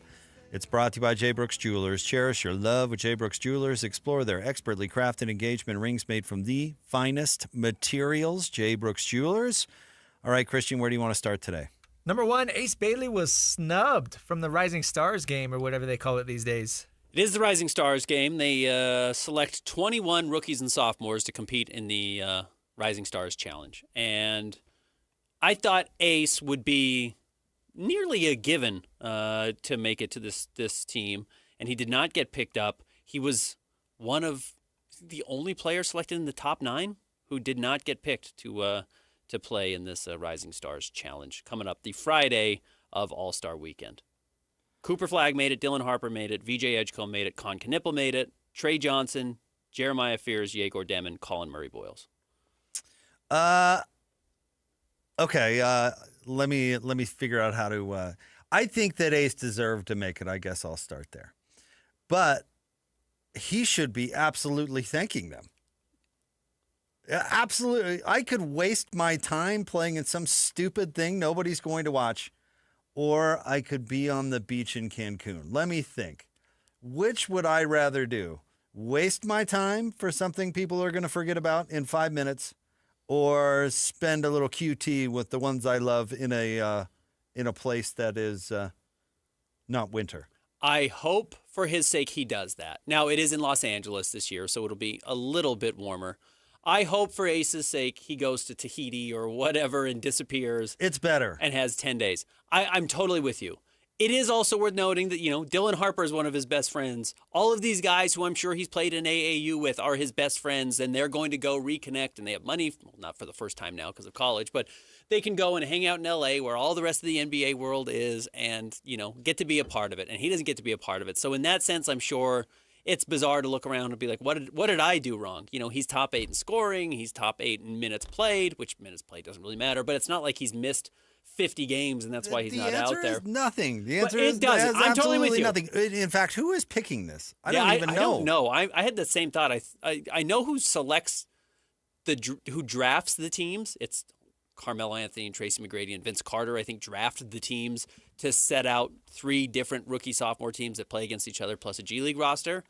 But yeah, I don't actually know how the rosters get selected. It's not voted on by the media or the players, I don't think. Google AI says that it's NBA assistant coaches. Okay.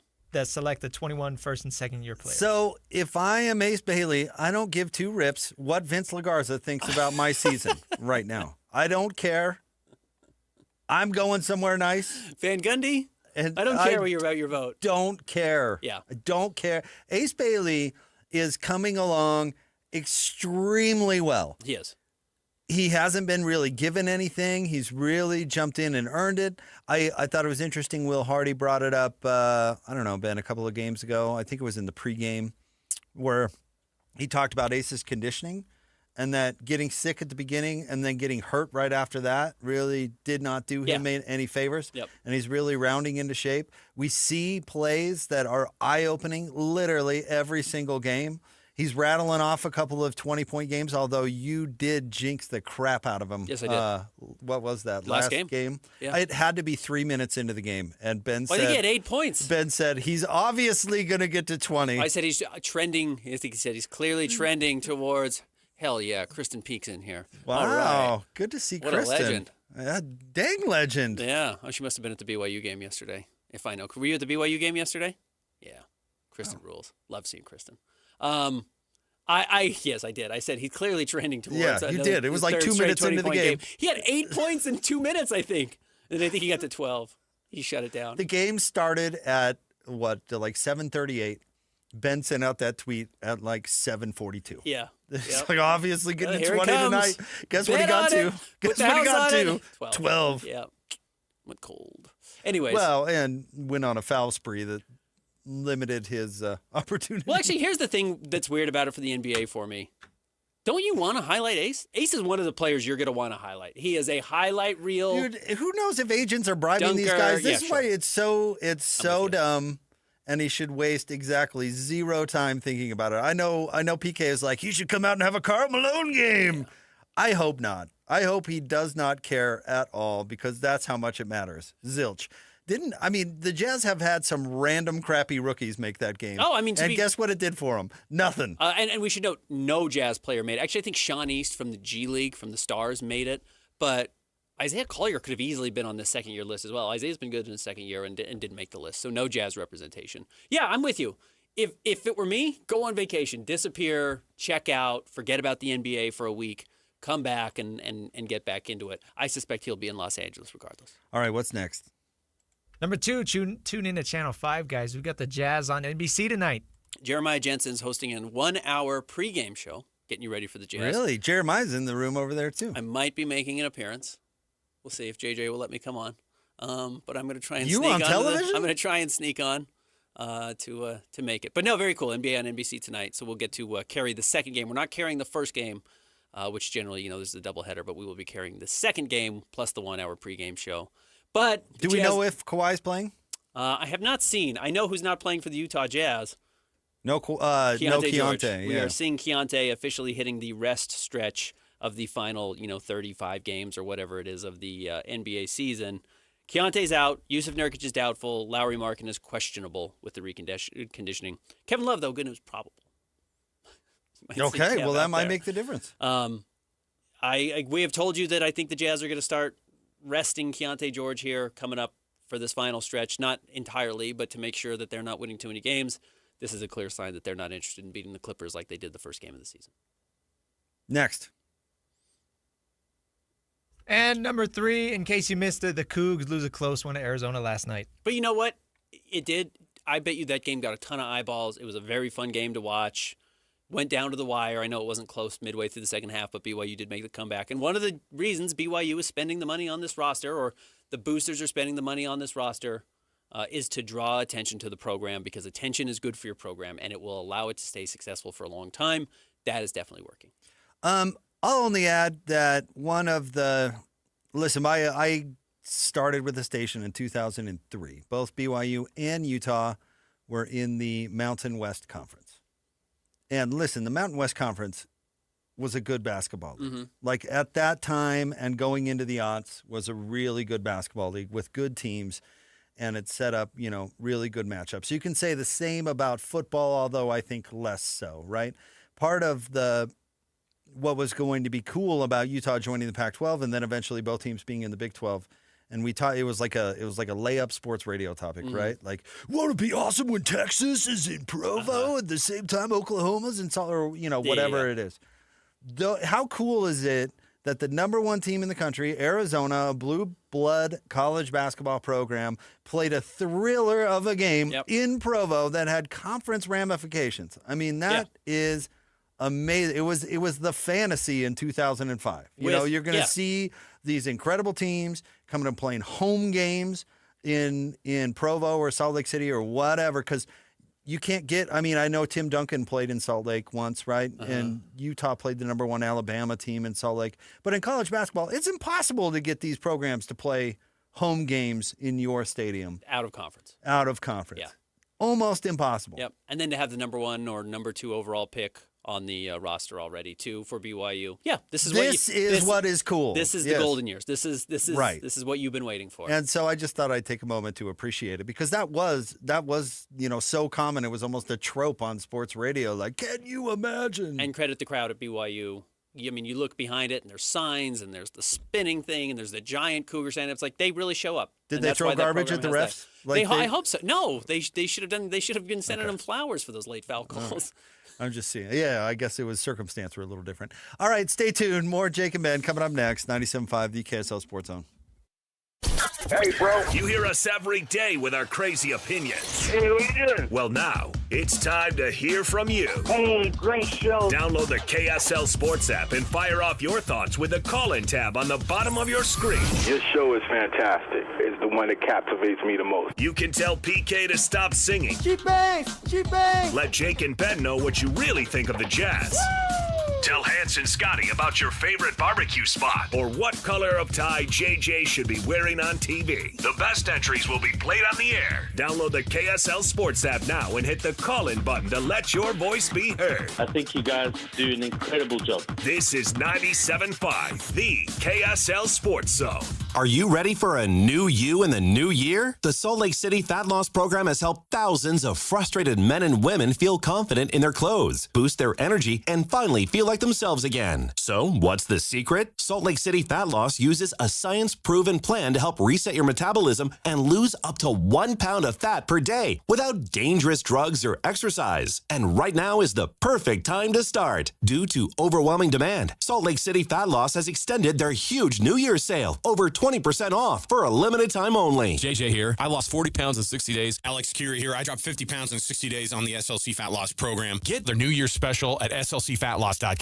Whether you want to love what you see in the mirror again, boost your energy, fit better in your clothes, or feel more confident and healthier as you age, Salt Lake City Fat Loss works. Huge New Year's sale is ending soon. Schedule your free consultation today at slcfatloss.com and lock in your savings. That's slcfatloss.com. Results may vary. You don't know what you got till it's gone has never been more true than when your water heater goes out and you hop in the shower. Your body first shivers and then you go into survival mode by letting out a shrieklet, which is like a shriek, just smaller, followed by unnecessary running in place and jazz hands. Look, there are really only 2 kinds of people in this world that need cold showers: pioneers and plungers. So unless your name is Laura Ingalls or Joe Rogan, cold showers aren't for you. At Shamrock Plumbing, we know what to do when your ungrateful water heater stops showing up for work. Give us a call and we'll get you back to those scalding temperatures you've grown accustomed to over the years. Shamrock Plumbing.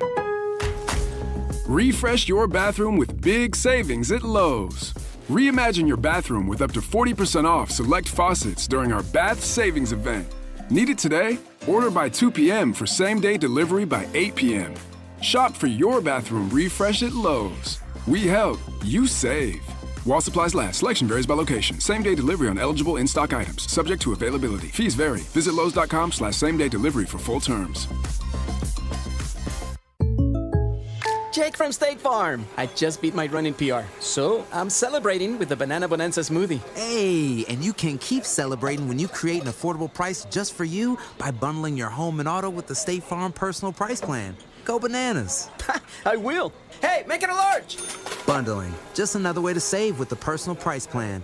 Like a good neighbor, State Farm is there. Prices are based on rating plans that vary by state. Coverage options are selected by the customer. Availability, amount of discounts and savings, and eligibility vary by state. We all hear the radio ads about the IRS. They tell you to be afraid, to be scared, and they try to frighten you into calling. I'm not here to do that. Tax Relief Advocates is different. TRA is here to tell you that if you owe money to the IRS, whether it's $5,000, $50,000, or $500,000, we have a solution. It doesn't matter if you're sitting in your car, at work, or with your kids. No matter where you are, call now. 800-575-9871. Don't lose hope. TRA can eliminate or reduce what you owe to the IRS. Generous programs are now available that can give you a fresh start. Our passion is taxes and helping individuals fix their IRS problems. We have over 1,000 5-star reviews on Google and an A+ with the Better Business Bureau. You don't need to be afraid of the IRS any longer. End your tax nightmare today by visiting us online at TRA.com or call 800-575-9871. That's 800-575-9871. Tax Relief Advocates. Real solutions for real people. Hey guys, it's Woodrow from Mint Medical Clinic. Are you struggling with ED? Well, you are not alone, and now there's a real solution that treats the root cause, not just the symptoms. Introducing our trifecta approach, a breakthrough combination of acoustic wave therapy, hormone replacement, and cryotherapy, all designed to restore blood flow, boost performance, and rebalance your hormones. Whether it's ED or hormonal imbalance, if you're ready to reignite your love life, this treatment helps bring back your energy, your drive, and your confidence. And right now, when you call, you'll receive a free consultation, a blood flow ultrasound, and an intimacy gift. That's a $650 value, absolutely free. And here's the bonus. The next 20 callers will also receive a 5-night stay at a luxury resort in Hawaii just for taking the first step. But you must call now. With 2 convenient locations in Layton and Sandy, help is closer than you think. Call 801-804-8000 now. That's 801-804-8000. Mint Medical Clinic. We'll get you back to mint condition. The KSL Sports Zone and Beehive Meals are honoring people that impact youth sports in our communities. Nominate the youth sports volunteer you know for the Beehive Meals Hero of the Week at KSLSports.com/contest. This is a Utah Mammoth at 50 update on 97.5, the KSL Sports Zone.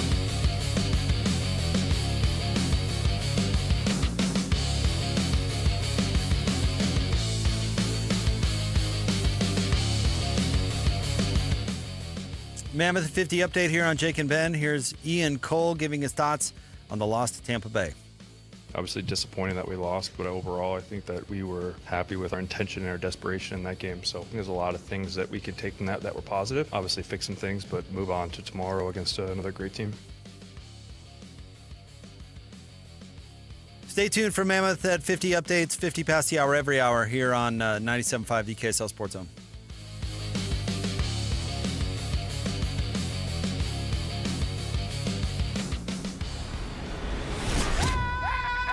The sports you love, the teams you can't live without. Get a sense of urgency! This is Jake Scott and Ben Anderson on 97.5 the KSL Sports Zone.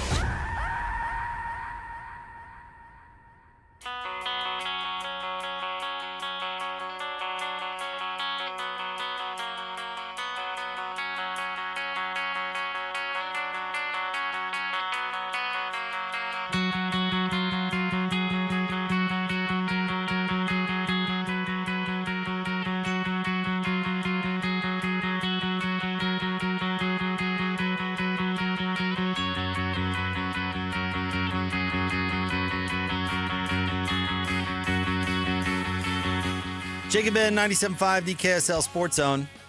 Hey, we're teaming up with Beehive Meals. We're honoring people that impact youth sports in our communities. Nominate the youth sports volunteer you know for the Beehive Meals Hero of the Week at kslsports.com/contest. And listen every Thursday afternoon to JJ and Alex for the winner. It's the Beehive Meals Hero of the Week. Cool to see Kristen Peak come in. Yeah, it was. Good to see her in person. She'll be on with Jeremiah Jensen tonight for the NBA on NBC pregame show as the Jazz take on the Clippers. Just a quick tip of the cap to Kristen, who she lives in Vegas now. She used to live up here. Just like is in high school gyms watching these high school prospects. So by the time they become A.J. DeBonsa, Ace Bailey, even Victor Wembanyama, she'd gone over and seen him. Like, she knows these guys from the time they're 16, 17 years old. She really grinds. She puts in the work. So she's done a great job. We've loved having her on. Random story. She was sitting in front of me at a Jazz game watching a Tennessee basketball game. And I was like, who is this psycho woman sitting in front of me at a Jazz game watching Tennessee basketball? Like, truly, like, grinding tape. And I stopped her and I was like, what are you doing? Who are you? And she's like, oh, yeah, I do draft stuff for Yahoo Sports and I live up here. And it's like, she's really made it. So good for her. I have nothing to do with it. I'm just riding her coattails. Quit talking about it, or she's going to stop coming on the show because she's going to be like, I'm too big for this. Nationally famous. Yeah. So she does a bunch of NBA games. Stop it. She does a bunch of like their NBA.com. They'll stream big AAU games or international games, and she does all the work on those as well. She's a color analyst. So, anyways, cool to have her stop in the studio, and she'll be on tonight for NBA on NBC. Wow, I'm just now seeing the video of Sean Dursey yelling. Yeah, I couldn't quite make out what he was yelling. Any professional readers want to help us out? Yeah. It's nice of him to say it really open mouth and really slowly.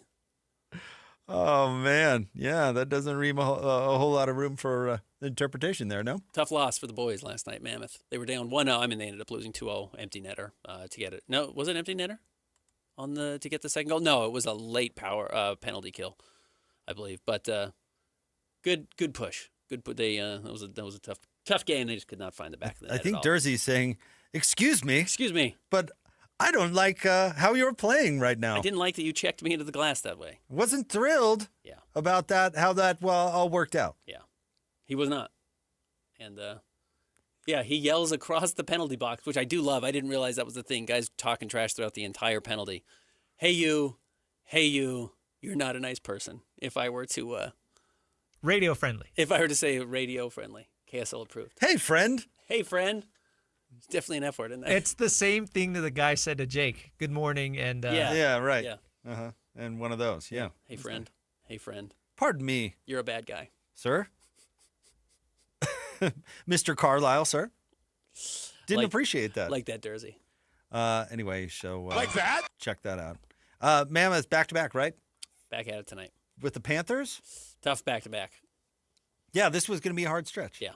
But the most important game was the win over Nashville. Getting Nashville, because hurting them, not allowing Nashville to get points and getting your own two was big. So the rest of it's kind of... Keep your head above water. Beat the Canes. No, I mean win tonight, but definitely beat the Hurricanes the last game of the stop and get back home. They're going to love Raleigh, home of Chip Patterson. Not right now. All storm right now. I'm glad Christian laughed at that joke. That's good. It's the only person who's ever laughed at your joke. Eric. Trio of people. Eric Pincus. Speaking of people that don't like my jokes, he's going to join us coming up next. So the NBA. We're excited about that. We'll talk to him about what to expect. What do you put your odds on Giannis moving? 0. You think? I know Milwaukee's desperate to keep him, but I think they're going to move him. I just think they're going to wait to move him in the offseason. So if I thought you meant before the trade deadline. No, I did. Zero before the trade deadline. But what if he wants it? He's hurt right now. I just say, Giannis, we're not going to get you anywhere you want to be. Let's find the right spot for you. We'll open up all 29 teams in the offseason. We'll make an offer for you, and we'll tell you we're going to let you help decide where you want to go. But not actually mean it? I wouldn't. Well, then why say it? I don't know. Why did the Jazz say it to Donovan Mitchell? And then they sent him to Cleveland. I don't know if the Jazz actually did say it to Donovan Mitchell. But they sent him to Cleveland instead of New York. I never understood that narrative ever. Yeah, let me pick your landing spot. Did they really let Donovan Mitchell? I don't think they did. I don't either. think they did. No. But everybody just assumed they did. Yeah. Everybody's like, oh, he's going to New York. Well, that's they didn't. Where he wants to go. They didn't send him to the worst possible team. That's what I said to do, is send him to the Wizards. Who cares what the package is? Send him to purgatory. Yeah, right. Say, you want out? Yeah, fine. Here's what out looks like. Guess what? Your next stop, our nation's capital. But Cleveland is certainly not. It's not worked out. Cleveland's fine. They've had some good seasons, but it's not been living the high life off the floor and winning on it. That was the nice thing about New York, is even if you don't win, you're back home. You're the biggest star in town. Cleveland, nobody cares. No. At all. You don't move the needle unless you're LeBron. So. I don't know. What is Cleveland? Brownstown. Yeah, Joe Burrow is huge there. Yeah, it's an Ohio State town. Yeah. Oh, I guess Burrow doesn't fall into that. A Cincinnati town? Why would it be a Burrow? No, you're right. You're right. What are you talking about? No, you're right. No, it's a Browns town. They would have been a Burrow his freshman year. Yeah. But no, I'm pretty sure they hate the Bengals. Yeah, they hate the Bengals. No, yeah, they're a Browns town. They're probably a big Shador. Shador honestly might be a bigger star than Donovan Mitchell in Cleveland. Pro Bowler. God, you just can't wait to get to that news. Christian sent us a text yesterday while we were on remote, like, unbelievable news, guys! He's made it. Get into the air immediately. The biggest news in sports right now. Jump on. Shador Sanders. I'm buying a jersey. Has made the Pro Bowl. A Pro Bowl jersey? And Ben and I both told him in the break, everybody makes the Pro Bowl. Yeah. Who cares? Not Bo Nix. Well, throw picks has his foot detached. So we'll see what happens with Giannis. We'll talk to Derek about Tyler it. Huntley started 2 games. Pro Bowl. Pro Bowler. No offense to Tyler, but that is... Pro Bowl doesn't mean anything. It does not. It means less than the Rising Stars Challenge. In fact, I don't have time right now. I should look up Shador's season stats. Because if that's what's making the Pro Bowl these days. Truly. I mean, he just didn't have the opportunity. I mean, it's not like he played that badly. It's just, but he had to throw, 7 touchdowns? That's making the Pro Bowl? Exactly right. 1,400 yards, 7 touchdowns, 10 interceptions. That's what's making the Pro Bowl? Pro Bowler. Bam! Killing it. Yeah, you just have to be in the NFL to make the Pro Bowl. That's it. That is it. Caleb Lohner is probably going to the Pro Bowl, if I had to make a guess. How many total plays did he make this year, Christian? He was only activated for the 1 game, and I don't think he did it. Get him on the Pro Bowl. Get him. He's suited up, right? It counts. All right, Eric Pincus joins us coming up next. 97.5, the KSL Sports Zone. Win big this Wednesday on the KSL Sports Zone with Win Ticket Wednesday. This week, win tickets to see the Pro Bowl Riders Unleash the Beast Tour stop at the Delta Center February 6th. Get your tickets today at SeatGeek.com and listen to the KSL Sports Zone all day Wednesday for your chance to win. Stay up to date with everything Utah Jazz related with the new Jazz Notes newsletter. Get draft updates, analysis, and be the first to know about every off-season move. Visit KSLSports.com to sign up for the Jazz Notes newsletter. Throughout life, we have plenty of special occasions and events, whether it's a prom, a graduation, a mission call, a new job, or how about a wedding. Mr. Mac has always been there to help serve you for all of your monumental moments. Mr. Mac has been family-owned for more than 50 years, and that's important. And they'll make sure that you look and feel great, with affordability always in mind. The Mr. Mac family creates long-lasting relationships with their customers, and they've been doing it for generations. 9 locations across the Wasatch Front or online at MrMac.com. What's better than a credit card with low interest? How about one with no interest? For a limited time, when you open a new America First Visa credit card, you'll enjoy 0% APR for the first 6 months. Transfer your balances from higher rate cards to your new America First card to consolidate debt and potentially save yourself a lot of money. That's 0 interest for 6 months. Interested? Then hurry to AmericaFirst.com to apply today. Introductory variable annual percentage rate is subject to membership, eligibility, terms, creditworthiness, change, and conditions. Other limits and requirements may apply. Federally insured by NCUA. Equal opportunity lender. The best blanket ever is also the best Valentine's gift ever. Exclusive Valentine's blankets only available at Minky Couture and just in time for Valentine's Day. Save 50% off any regularly priced Minky Couture blanket using promo code ZONE50 at checkout. Shop online at minkycouture.com or at any of the 6 Minky locations. Save 50% on the best Valentine's gift ever. Use promo code ZONE50 at Minky Couture stores and online at minkycouture.com. Chevy trucks have you covered when the road takes you from smooth sailing to Chevy Colorado will eat up some of the toughest terrains with 5 available drive modes. And Silverado and Silverado HD have the muscle to take you out for some serious. With multiple engine options and impressive towing, while Silverado EV is the perfect combo of performance and capability. Nice. Making it a snap to hitch up this electric truck and hit the road. Wherever the road leads, Chevy trucks are right there with you. See your Rocky Mountain Chevy dealers. Do you remember when tankless water heaters were the big new thing? We all had a friend that was raving about how efficient they were, heating only the water that was needed, saving money, water, the efficiency, amazing. And then, sitting next to it was the ordinary water softener, regenerating soft water every night, no matter how much was used, using a predictable yet completely wasteful amount of salt. Looking back, it really doesn't make sense, does it? If you don't have a Connecticut soft water system, you're likely using about 2/3 more salt than you need to. It's not rocket science. It's the same way a tankless water heater only heats the water you use. A Connecticut water softener precisely uses the exact amount of salt needed to give you endless, perfectly soft water for your 2-bed condo or 4-story mansion. Save on money, save on salt. Call Northern Utah's authorized Connecticut dealer, 801-576-8600, or visit softwaterutah.com. Tell them Doug Wright sent you. Refresh your bathroom with big savings at Lowe's. Reimagine your bathroom with up to 40% off select faucets during our Bath Savings event. Need it today? Order by 2 p.m. for same-day delivery by 8 p.m. Shop for your bathroom refresh at Lowe's. We help, you save. While supplies last, selection varies by location. Same-day delivery on eligible in-stock items, subject to availability. Fees vary. Visit lowes.com/same-day delivery for full terms.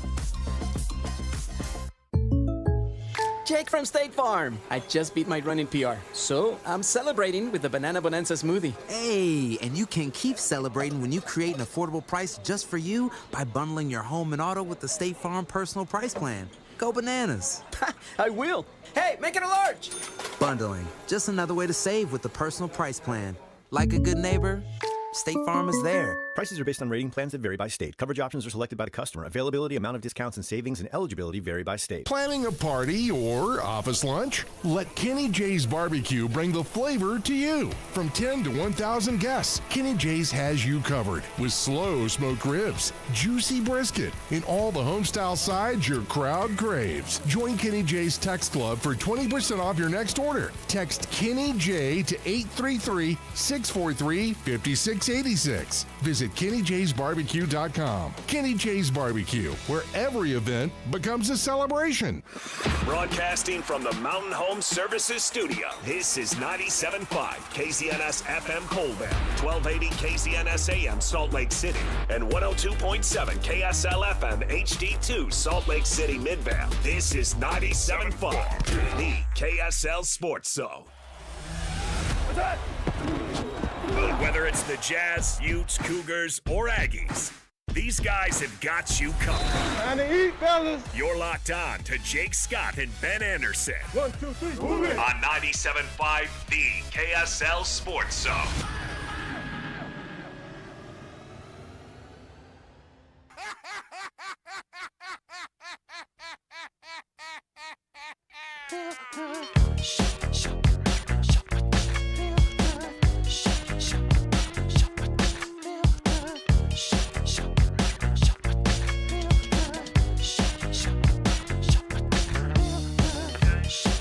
Jake and Ben, 97.5, the KSL Sports Zone. Want to remind you about Win Ticket Wednesday, your chance to win every week.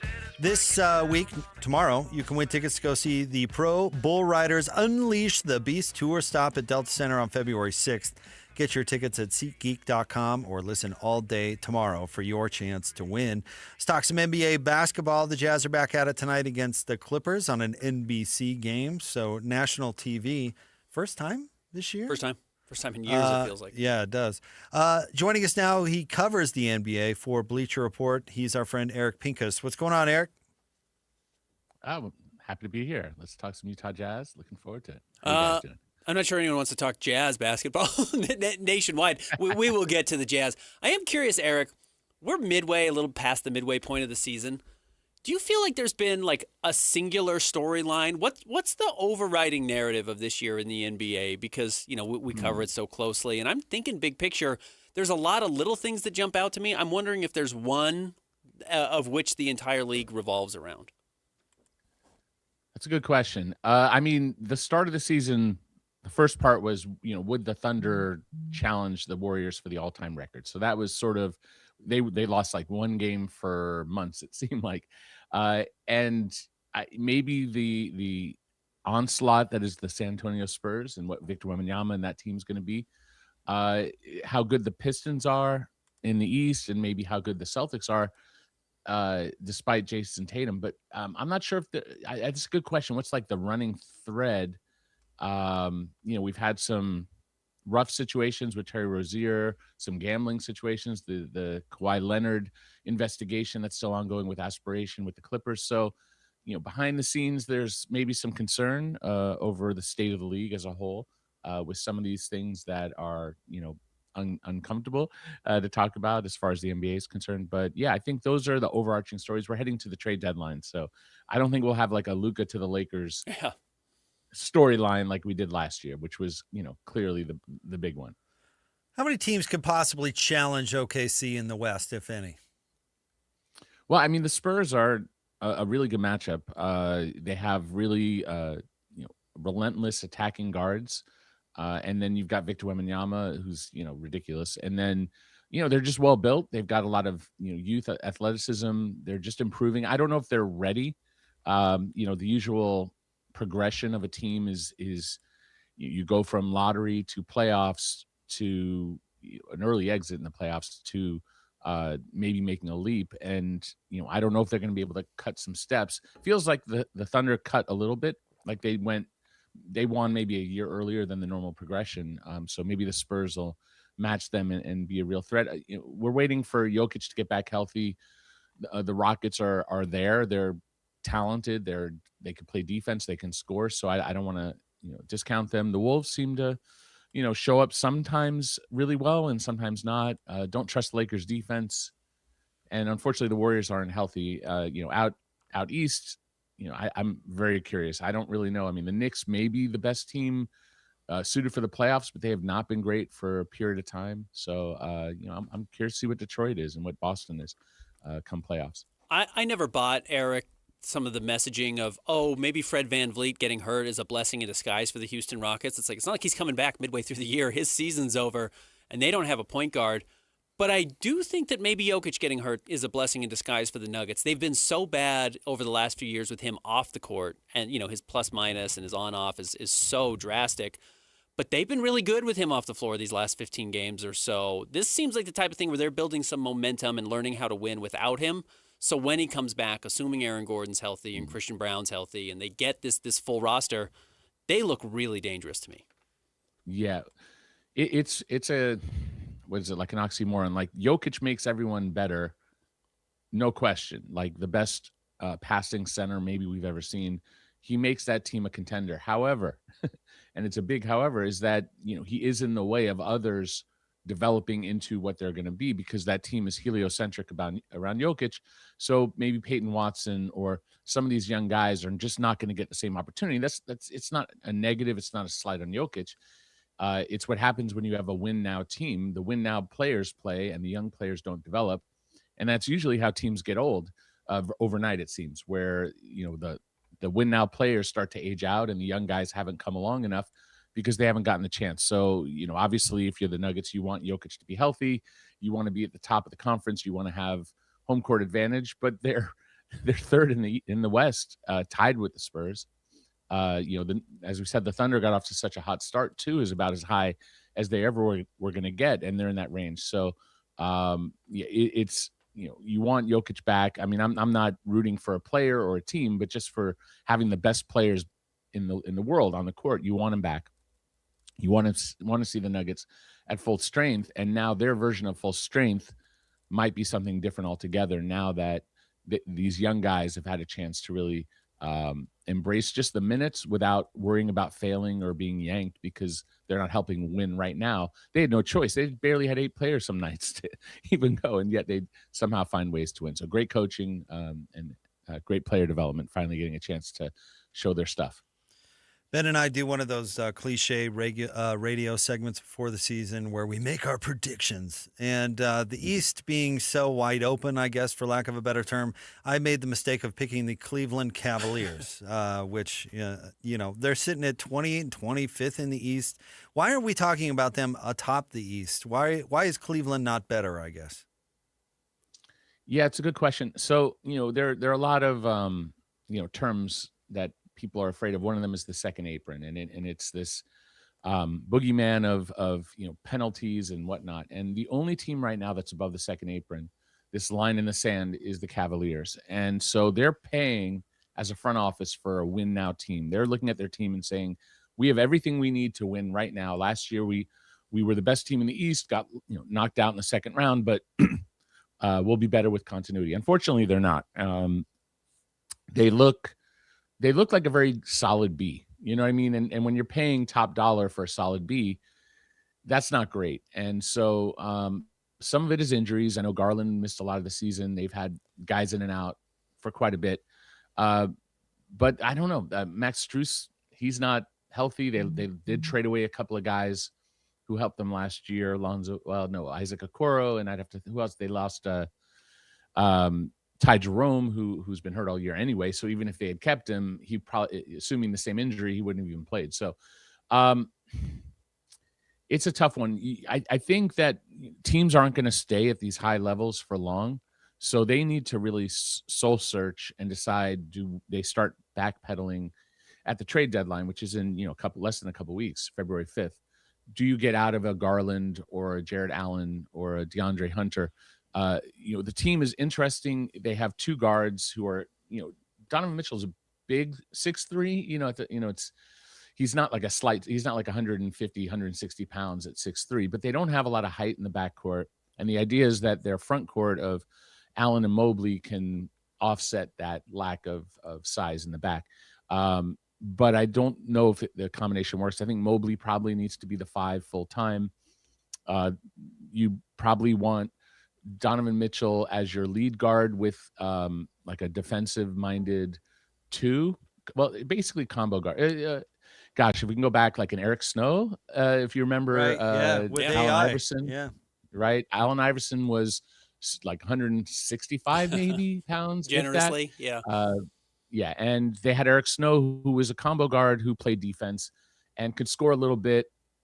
Super tough. Aaron McKee, like guys who can complement and let Donovan Mitchell go out there and do what Luka's doing, do what other guys are doing, score a zillion points a game, and maybe find a different combination. And I think they need to do so by reducing the payroll. So, but I don't know that they'll pull that plug in the next couple of weeks. But I feel like it's inevitable that they're going to do it over the summer if they don't, because you just can't stay at this high level. It freezes up your draft picks down the road.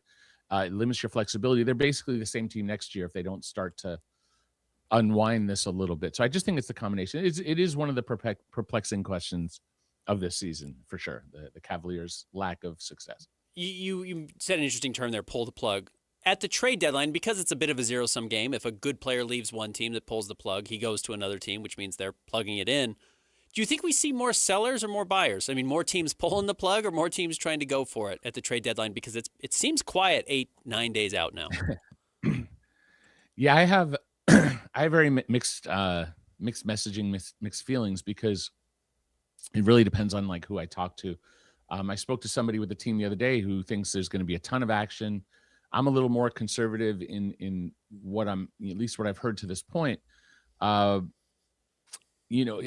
The challenge in the West is that the teams that would be buyers at the top need to feel like there's a reason to challenge OKC, to challenge the top teams, the Spurs, the Nuggets.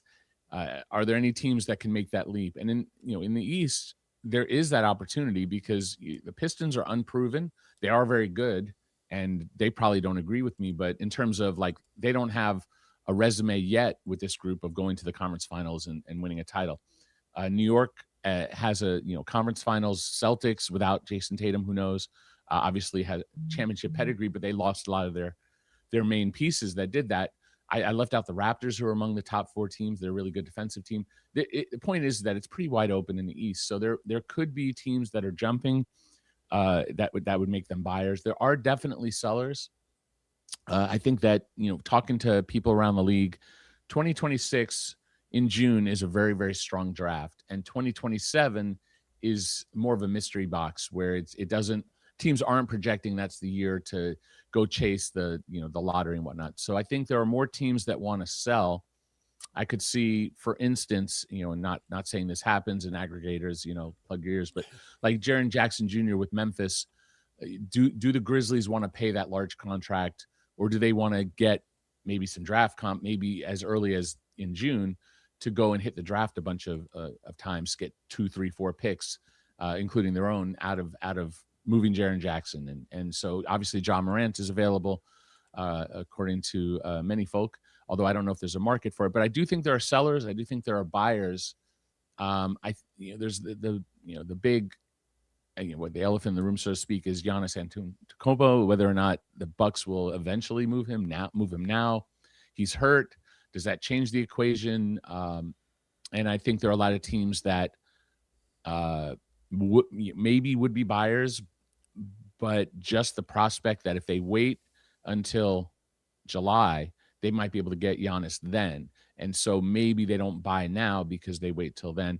I mean, there's a long list of teams that we can go into, and I think every team has a buying point or a selling point, where like they could go either way. Not every team, obviously, like the Thunder aren't selling at any point, but a lot of teams, I think, in the right move, in the right situation, would love to make a leap, or maybe make a plummet towards the lottery, the opposite of a leap. So, buy, sell. So, very excited to see. This is always one of my, among the best times of the year, is leading up to the trade deadline. Whatever the result, it's always a lot of fun to try to make sense of it. The big story around here today, Eric, people are bent out of shape about Ace Bailey not making the Rising Stars Challenge, even though I think that is basically meaningless and he should enjoy his vacation. But I'm curious if you have any thoughts on Ace and the season he's having so far, or his potential, or really wherever you want to go with that. Well, I mean, Ace is, he's a grown man. He's 19. He's an adult, but he is, in NBA terms, he's a baby. And when you're a baby at 19 and you come in and average double digits and you show flashes of what he's shown, if you're the Jazz, you should be happy with what you're seeing. If you're a fan of the Jazz, you should be happy. And this is by no means a finished product as an NBA player or even as an adult. He's got a lot of growing up to do, and that's not slighting him. That's just the number of how many years of life he's had. So I think that the Jazz have, at least, from when I talk to folks around the league, they have a relatively positive environment for development. They have a good coach, they have a good staff, and they put a lot into their players, and their players can grow here. And so, not every player sticks around. Eventually, some players get traded, and that's just the nature of the league. But I think he's in a good place. I know there was a lot of consternation around the draft or whether or not he wanted to be here or not. But with Keontae George and Collier and some of the young guys, Filipowski's making, and Sensabaugh, and guys who are starting to show what they can be, and hopefully with the Walker Kessler healthy next year, and assuming they don't make any drastic changes, you can start to see like there's something brewing here. And I think Ace has a real shot to be a part of that. And yeah, I would like to see him in the Rising Stars game. He should be there. He's not. It's not necessarily this doesn't define his career in the least. It'll be a memory, and if he gets a few days off, that's not a bad thing either. But yeah, no, it's exciting to see young guys try to figure it out, and it's natural to be frustrated when they don't. Those moments when they're not doing what you want them to do. You can't you can't become a great player without that. You can't. I mean, Utah. I live in LA, so the Kobe air balls against Utah is infamous in his development. Not to say that Ace is going to turn into Kobe, but I use that when I talk to young players and my kids when they were playing, is that like you have to go through that kind of, and I don't like to use the word failure, but you have to go through those moments of not succeeding to become what you're going to be. And so I think, you're going to get a mixed bag with Ace, but he's still averaging double-digit points as a, as I said, like an NBA baby. And I think he's in a good place to develop. What's the perspective on Keontae George? Locally, we see him, and the change from what we saw his first 2 years. I mean, it's night and day. He's a totally different player. His attention is totally different. His intention is totally different. How's he viewed nationally? Because he's had some huge performances, but I'm guessing people aren't tracking his performances night to night.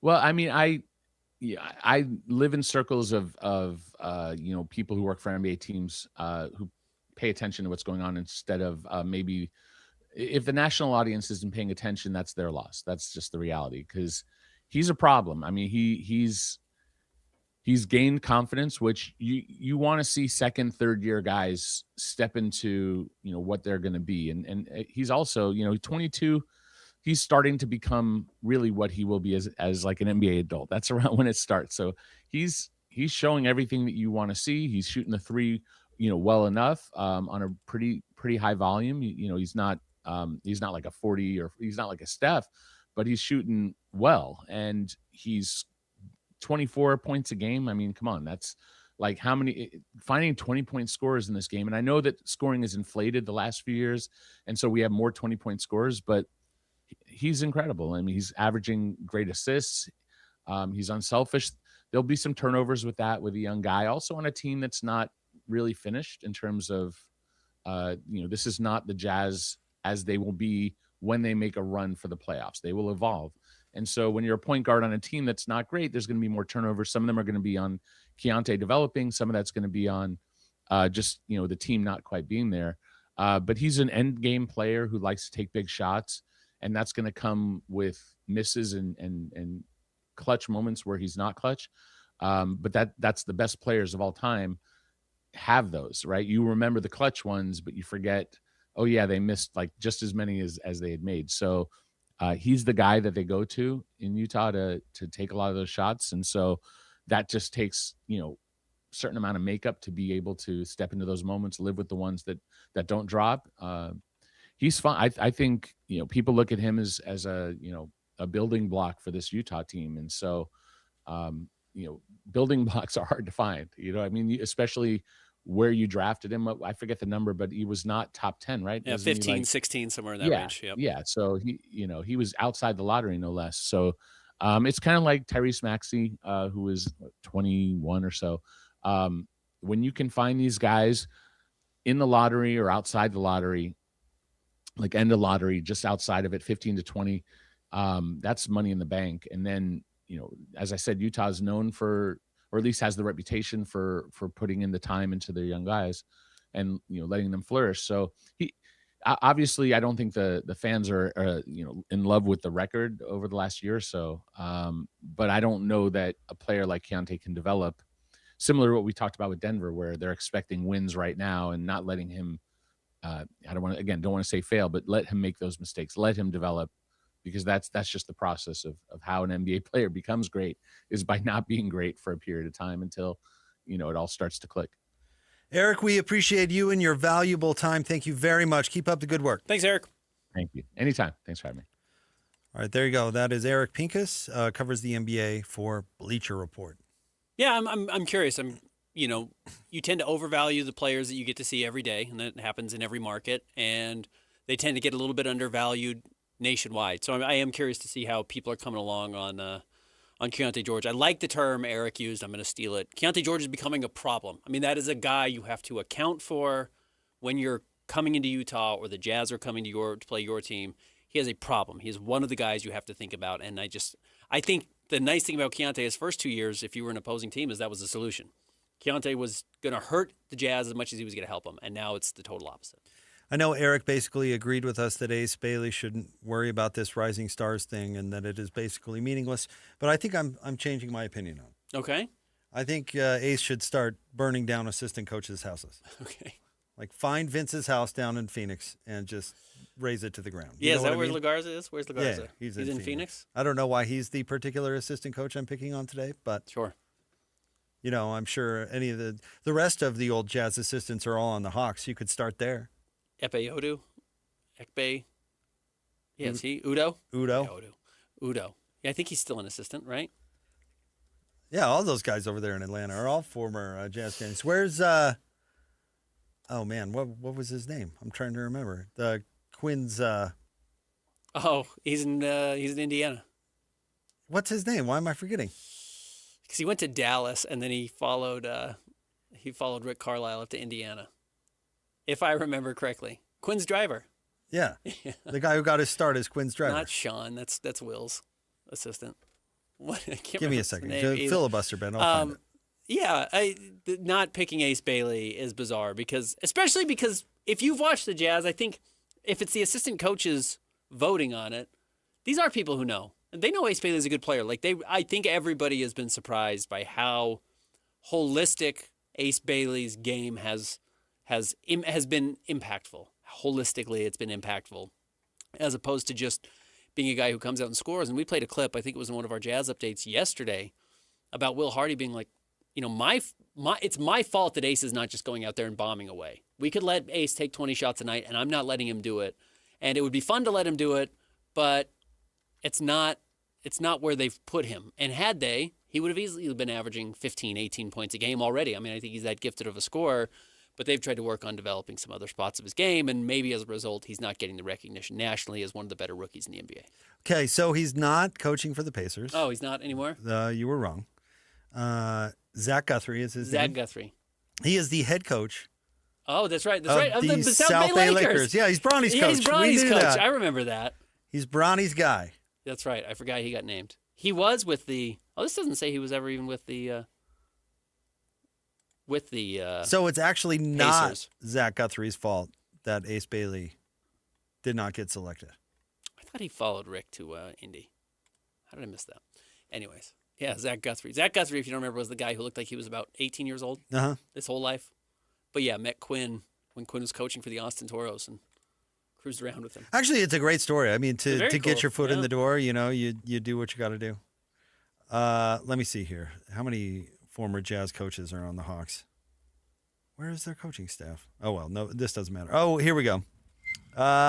You mentioned Udo, Igor Kokoshkov, Andrew Lane, Brian Bailey, Jeff Watkinson. Sanjay still there? Yeah. Yeah, if I'm Ace, I'm going to find all those guys. Going to Atlanta. He knows Atlanta. Absolutely. Right? Spent some time there growing I'll tell you up. where I'm going on my All-Star break in Atlanta. Going home. You better believe it. Just so happens there was a string of fires. All right, we've got Cole Bagley coming up next. Let's give away some Jazz tickets, though. Christian, hit it. It's Jazz Ticket Tuesday, and your chance to win tickets is right now. Call this number now. Call this number now. Be caller number 12 at 801-575-ZONE. 801-575-ZONE. And you'll be on your way to Delta Center to see the Utah Jazz. He fires the three. He hits. Oh, don't do me like that. This is 97.5, the KSL Sports Zone. I'd mail Vince Lagarza a box full of bees. Caller 12 right now, 801-575-ZONE. You're going to win a pair of tickets to go see the Jazz and the Nets on Friday at Delta Center. Tip-off will be at 7:30. Or like locusts or something. If you ever decide you want to try something else, another venture in your life, box of bees. Do you remember our guy, you and I knew a guy that had bees mailed to him? And have you heard this story? I don't know the story at all. He wanted to be honey guy. Okay. And so they gassed the bees to put them asleep when they mail them. Yeah. And apparently the gas wore off before the box was delivered. This is our bad luck friend. Yeah, so he got a really angry phone call from the U.S. Postal Service. Come get your stupid bees. They're awake and they're angry. Cole Bagley is next, 97.5, the KSL Sports Zone. You've been listening to The Zone for decades. Yes! But now you can watch the guys break down your favorite teams. Some viewers may find the following video disturbing. Viewer discretion is advised. Catch the video stream of DJ and PK, Jake and Ben, Hanson, Scotty, and JJ and Alex right now at KSLSports.com or by searching KSL Sports on YouTube. Utah's best sports radio is on air, online, and on the KSL Sports app. This is 97.5, the KSL Sports Zone. Are your investments in the right accounts? What's best, traditional or Roth? Are you receiving all available tax deductions? Are you paying as little in tax as you can? These are all questions you can't afford to get wrong. Hi, I'm Jeff Jr., founder of Trajan Wealth, and in many cases, it's not what you make, but it's what you keep that makes the real difference. Trajan Wealth and Trajan Tax work closely together exclusively. No more guessing about whether you should do a Roth conversion, or if maxing out your 401k is really the best option. Our nationally recognized fiduciary advisors and CPA team work in tandem to make sure your tax strategy works with your investment strategy. We'll even do your tax preparation. One team, one strategy. Isn't it time for a second opinion? Call Trajan today. 801-210-6800. That's 801-210-6800. Trajan Wealth, an SEC-registered investment advisor. Additional services through Trajan Estate and Trajan Tax. Additional disclosures and accreditation at TrajanWealth.com. Start the new year strong with a Hercules Gold Tier checking account. Earn up to 4.25% APY and make your money work harder for you. This account combines high rewards with everyday convenience so you can reach your goals faster. Open your Gold Tier checking account today and let's grow stronger together in 2026. Visit HerculesCU.com to learn more. Hercules First Federal Credit Union. Growing stronger together for 80 years. Chevy trucks have you covered when the road takes you from smooth sailing to Chevy Colorado will eat up some of the toughest terrains with 5 available drive modes. And Silverado and Silverado HD have the muscle to take you out for some serious. With multiple engine options and impressive towing, while Silverado EV is the perfect combo of performance and capability. Nice. Making it a snap to hitch up this electric truck and hit the road. Wherever the road leads, Chevy trucks are right there with you. See your Rocky Mountain Chevy dealers. Looking for peace of mind and big savings on your home's essential systems? Mountain Home Services has you covered with their safety and savings plan. Here's what you'll receive. Front-of-the-line repairs when you need them most. Annual inspections for HVAC, plumbing, and electrical systems. Exclusive discounts on equipment upgrades, services, and repairs. Mountain Home Services is proud to be the first to offer upfront pricing with no hidden fees. Plus, every job comes with their 100% satisfaction guarantee. Call 801-543-2222. 801-543-2222 or online at mountainhomeservices.com and join the safety and savings plan from Mountain Home Services. Protect your home, save money, and enjoy total peace of mind. Mountain Home Services. Your home, their priority since 1954. At University of Utah Health, we're mapping DNA to find the cause and the cure. Because 1 in a million is really just one. One person facing one incredibly difficult diagnosis. Looking for one thing: hope. Learn more at uofuhealth.org. The KSL Sports Zone and Beehive Meals are honoring people that impact youth sports in our communities. Nominate the youth sports volunteer you know for the Beehive Meals Hero of the Week at kslsports.com/contest. This is a Utah Jazz at 30 update on 97.5, the KSL Sports Zone. For Jazz at 30 update, here's Will Hardy on Ace Bailey's quick learning. There's a lot of times that he comes back by the bench or running down the other way and he says, oh, that was me. I think our team in general, they hold themselves pretty accountable. We don't have anybody in our locker room that's trying to point the finger at somebody else. Ace is one of those guys. Jazz at 30 brought to you by University of Utah Health. At University of Utah Health, hope is in our DNA. Learn more at uofuhealth.org. That's uofuhealth.org.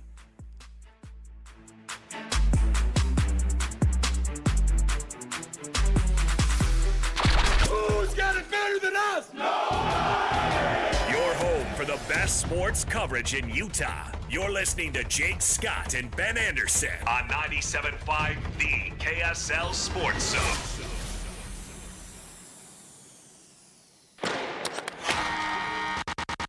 It's time to talk hockey with the Utah Mammoth and NHL insider on KSLSports.com, Cole Bagley on 97.5, the KSL Sports Zone.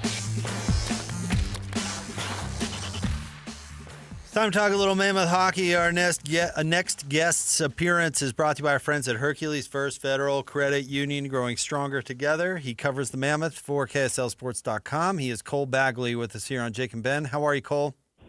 I'm good. How are you guys?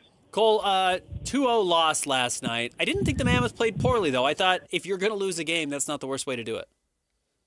Yeah, I mean, that's the other hottest team in the National Hockey League that had the exact same record through January that they did. And, they went toe-to-toe to them with, through the majority of that game for about 52 minutes. But the issue they ran into was, taking too many penalties, They gave the Lightning 4 power plays, and in this calendar year, the Lightning are hitting on about 35% of their power play opportunities, and both goals came off the power play for Tampa Bay, and that was the difference in the game. So, yeah, they played well for the majority of it. They went, head-to-head with not only the other hottest team in the NHL, but the best team in the Eastern Conference this season. And, yeah, you really can't be too upset about that. What has been the difference for the Mammoth? You mentioned being one of the hottest teams, if not the hottest team in the NHL. What, if you had to pick one reason, why would that be? I'd say probably just maturity, to be honest. They've played a lot of really good hockey lately, but I think the difference in this stretch and even this year compared to last is, when they've given up a goal early, which they had done in the previous 3 games, they'd given up 4 or 5 goals in the first 5 minutes through the previous 3. They made adjustments. They reacted appropriately. If they came out flat, they responded in the second and third periods with a surge of energy, with confidence, and with a desire to fight. Right? I mean, if you think back to last year, the inaugural season, there were so many games where, they just were not able to put it together for a full 60 minutes. And you're not going to play any game very often for a complete 60 minutes. But if you can have a consistent effort and energy and play with maturity, you're going to put yourself in a spot to win hockey games. And that's what the Mammoth are doing really well right now. Looking at this trip, you're in Florida, am I right? Yes, sir. Florida's become a really nice hockey town. Like, they've got really good teams, and it seems like they've embraced it, though Florida's a much different state than Utah. It's really disjointed. Is it just winning? Do you think that has been a big part of these teams being embraced, or what is it, and maybe something Utah can mimic? Yeah, I mean, everybody loves a winner, right? The Florida Panthers were kind of the joke of the NHL for most of their existence until they started winning. Obviously, everybody loves to support a championship team, and they made some really good moves. They drafted a couple of really good players, and then once they acquired Matthew Tkachuk from the Calgary Flames a couple of years ago, and Sam Bennett for that matter, kind of put them over the top, and they started competing. They shocked a couple of really good teams in the playoffs, and then eventually made their way to the Stanley Cup final and have won the last 2 in a row. So I think winning has definitely done that for the Panthers, but for Tampa Bay, and I think Utah could learn from this, is they have immersed themselves in that community. There is a lot of really good junior hockey being played in the Tampa area, a lot of that having to do with the junior Lightning programs. And then, obviously, I think winning goes into that as well. I mean, for the last 20 years, Tampa Bay has been, a team that has competed for Stanley Cups. They've won 3. They won back-to-back a couple of years ago. They won a cup in the early 2000s, and they've always just been right there. They've done really well in terms of managing their roster, in terms of moving on from guys when they needed to move on from them. I mean, they did that with Steven Stamkos a couple of years ago. And but they've reloaded. They've found really good talent. They've drafted really well, and they've made some good trades and acquisitions. And I think that the Lightning could be not even just a dark horse team for the Cup this year, but I think they could be a strong competitor coming out of the East. I know this stretch is pretty brutal, obviously, with the 2 Florida teams and with Carolina. But overall, how hard is the schedule to finish things out for the Mammoth? I mean, it's definitely favors. It continues to favor them.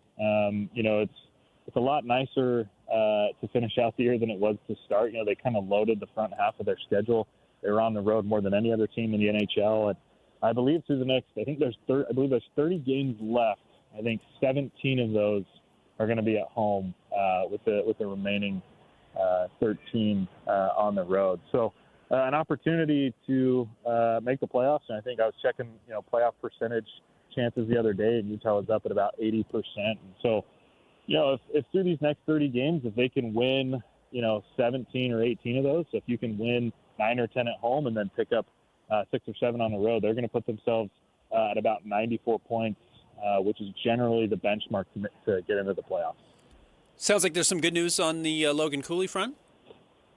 Yeah, we still don't have like an established timeline on when he could be back, but generally when a player, hits the ice, whether it's in a non-contact or a regular jersey, obviously Cooley was in a blue non-contact sweater.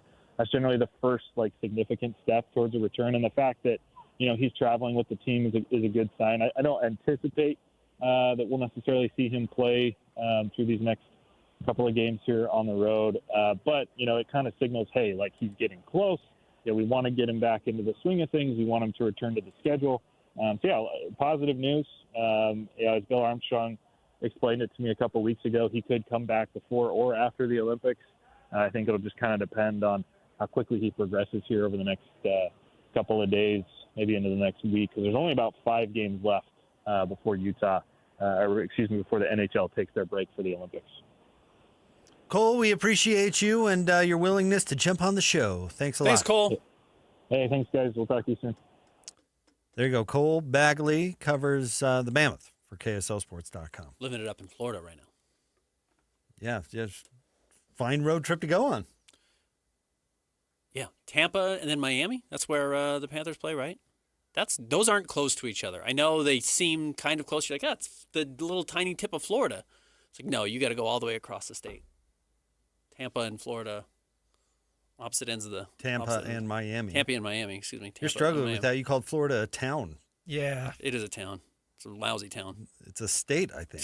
We should revoke that. And Miami Take is their on statehood away. the opposite side of the state of Florida as Tampa Bay. No, it's the town of Florida. We should revoke their statehood. In fact, just let it sink into the ocean. Also, Tampa Bay is not a town. The town is Tampa.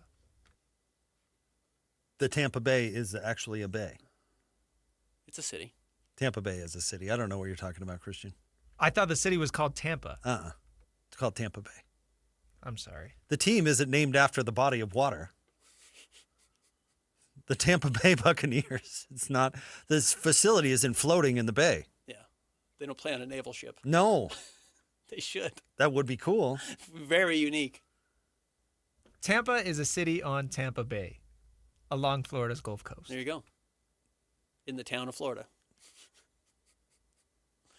Great segment. Florida is a hockey town. I mean, hockey town is a term. That's what I said. Give me crap. Stay tuned. Just More not next. even do the next segment. Live from the state of Salt Lake City. More Jake and Ben next. Good 97.5 DKSL Sports Zone. You've been listening to The Zone for decades. Yes! But now you can watch the guys break down your favorite teams. Some viewers may find the following video disturbing. Viewer discretion is advised. Catch the video stream of DJ and PK, Jake and Ben, Hanson, Scotty, and JJ and Alex right now at KSLSports.com or by searching KSL Sports on YouTube. Utah's best sports radio is on air, online, and on the KSL Sports app. This is 97.5, the KSL Sports Zone. Hi, David James here for Soda Weight Loss. Well, the doctor told me I have to lose 20 to 25 pounds. My knee's swelling up. He says, well, you lose 20 to 25 pounds, it'll be 80 to 100 pounds of force on your knee reduced. Your knee's going to feel better. So I'm joining the I'm Done With Excuses program. January's crowded with I'll start tomorrow. Soda's packed with people who finally say, no, really, today, because once the weight comes off and the energy comes back, excuses don't stand a chance. They've got real food, real coaches, real results, real fast. They've got a nutritionist, personalized to you, who will work with you and make a difference. And even better, if you join now, your partner joins for free. You can get 2 transformations for the price of 1. All you have to do is go to the website, sodaweightloss.com. That's sodaweightloss.com.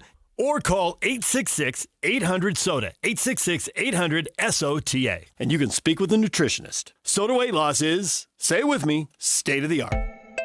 What makes a Huntsman School of Business student stand out? It's the difference between studying business and becoming a business leader. At Huntsman School of Business, hands-on learning, global experiences, mentors who know your name, and a welcoming community set you apart. From classrooms to internships to real-world problem solving, students at Huntsman School of Business graduate with purpose, confidence, and career opportunities. Discover the school built for bold futures. Dare mighty things at huntsman.usu.edu. Utah Mammoth Hockey is back at Delta Center. Don't miss your chance to be part of the excitement as the Mammoth hit the ice all season long. Grab your friends, rally the family, and lock in your seats for the fast-paced, hard-hitting action. Great seats are available for most games, but they're selling fast. Head to UtahMammoth.com to get your tickets today. That's UtahMammoth.com. Your home for all things Mammoth hockey. If you owe back taxes, listen carefully to rule number 1. Never go up against the IRS alone. They're cracking down, freezing bank accounts, garnishing paychecks, canceling passports. Even your home or business could be at risk. But here's what they don't tell you. The IRS has powerful tax relief programs that could save you thousands if you qualify. That's why smart people call Optima Tax Relief, America's #1 tax resolution firm. Nobody knows these programs like the experts at Optima. Their team of tax attorneys and licensed professionals have resolved over $2 billion in tax debt for people just like you. The IRS is not stopping, so don't wait and don't take them on alone. For tax help you need, for tax help you can trust, call Optima today for a free consultation. Call 800-343-6460. 800-343-6460. 800-343-6460. Optima Tax Relief. Some restrictions apply. For complete details, please visit OptimaTaxRelief.com. This month, Tim Daly Mazda Southtown is offering 0.9% for up to 60 months on brand new 2026 Mazda CX-50s. That's right, 0.9 on new Mazda CX-50s. Get yours in wind chill pearl, jet black mica, or any color you choose. There's no better time than now to get your new Mazda. Come in today to Tim Daly Mazda Southtown in Sandy. Some restrictions apply. APR OAC not available with any other offers. See dealer for complete details. As Americans, we love to try and fix our own stuff. It's as American as Paddington Bear. We pride ourselves in going to the hardware store and knowing exactly where to find the tools we'll only use once. But every once in a while, we bite off more than we can chew. When once all the screws are stripped, wires crossed, and hairs grayed, isn't there a certain charm to admitting you need an expert? And don't worry, there are lots of things that need help, but don't like to admit it. Things like self-checkout machines. I feel like I'm doing most of the work there. Autocorrect, again, most of the work. Also, the French. So if you've general custarded yourself into a bad situation, give Shamrock Plumbing a call. We're here to help. DJ PK and John from J. Brooks Jewelers. John, whenever someone loses a parent or a grandparent, it's difficult. Things get passed down with inside the family. But if someone doesn't want a watch or a piece of jewelry, what's the next best step? At J. Brooks Jewelers, we're happy to help you sort through such a collection of things to help you know what is real and what has value. Of course, repurposing the items for the family is always the best solution, but if no one loves or wants the piece, the estate experts at J. Brooks Jewelers can help guide you on the best way to handle the liquidation and, of course, in complete confidentiality. We have buyers all over the country that we've established to get the largest return possible for your jewelry, coins, or watches to retain as much money as possible for the family. So whether you want to repurpose and create a new heirloom or liquidate part or all of the estate, let me and my team help you decide the best way to proceed. Call and make an appointment today at J. Brooks Jewelers in Murray and Lehigh or online at jbrooksjewelers.com. Your trusted custom and estate jeweler. Come to the Boat Show and Water Sports Expo, January 29th through February 1st at Mountain America Expo. Watch the 50/50 BMX pros perform flips, tricks, and more. Save $2 at utahboatshow.com. The boat show is here, better climb aboard. Hey, this is Chris with JCW's. Not feeling a burger? We've got you covered. Try one of our hot ribeye, turkey, or BLT sandwiches, and you'll understand why we say JCW's, quality, and a lot of it. This is a Utah Mammoth at 50 update on 97.5, the KSL Sports Zone.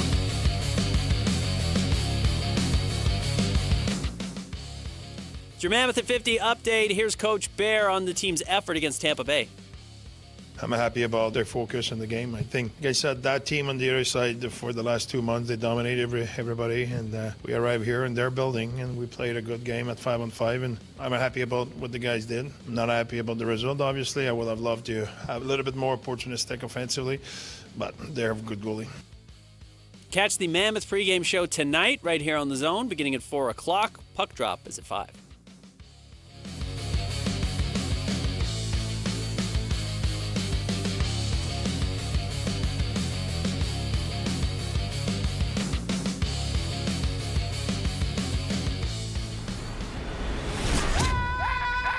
The sports you love, the teams you can't live without. Get a sense of urgency! This is Jake Scott and Ben Anderson on 97.5, the KSL Sports Zone. Two amigos on the airways, talking sports. They got him and Jackson on soul. Loves his tie-dye, Ben's got style with his scarf. Oh my.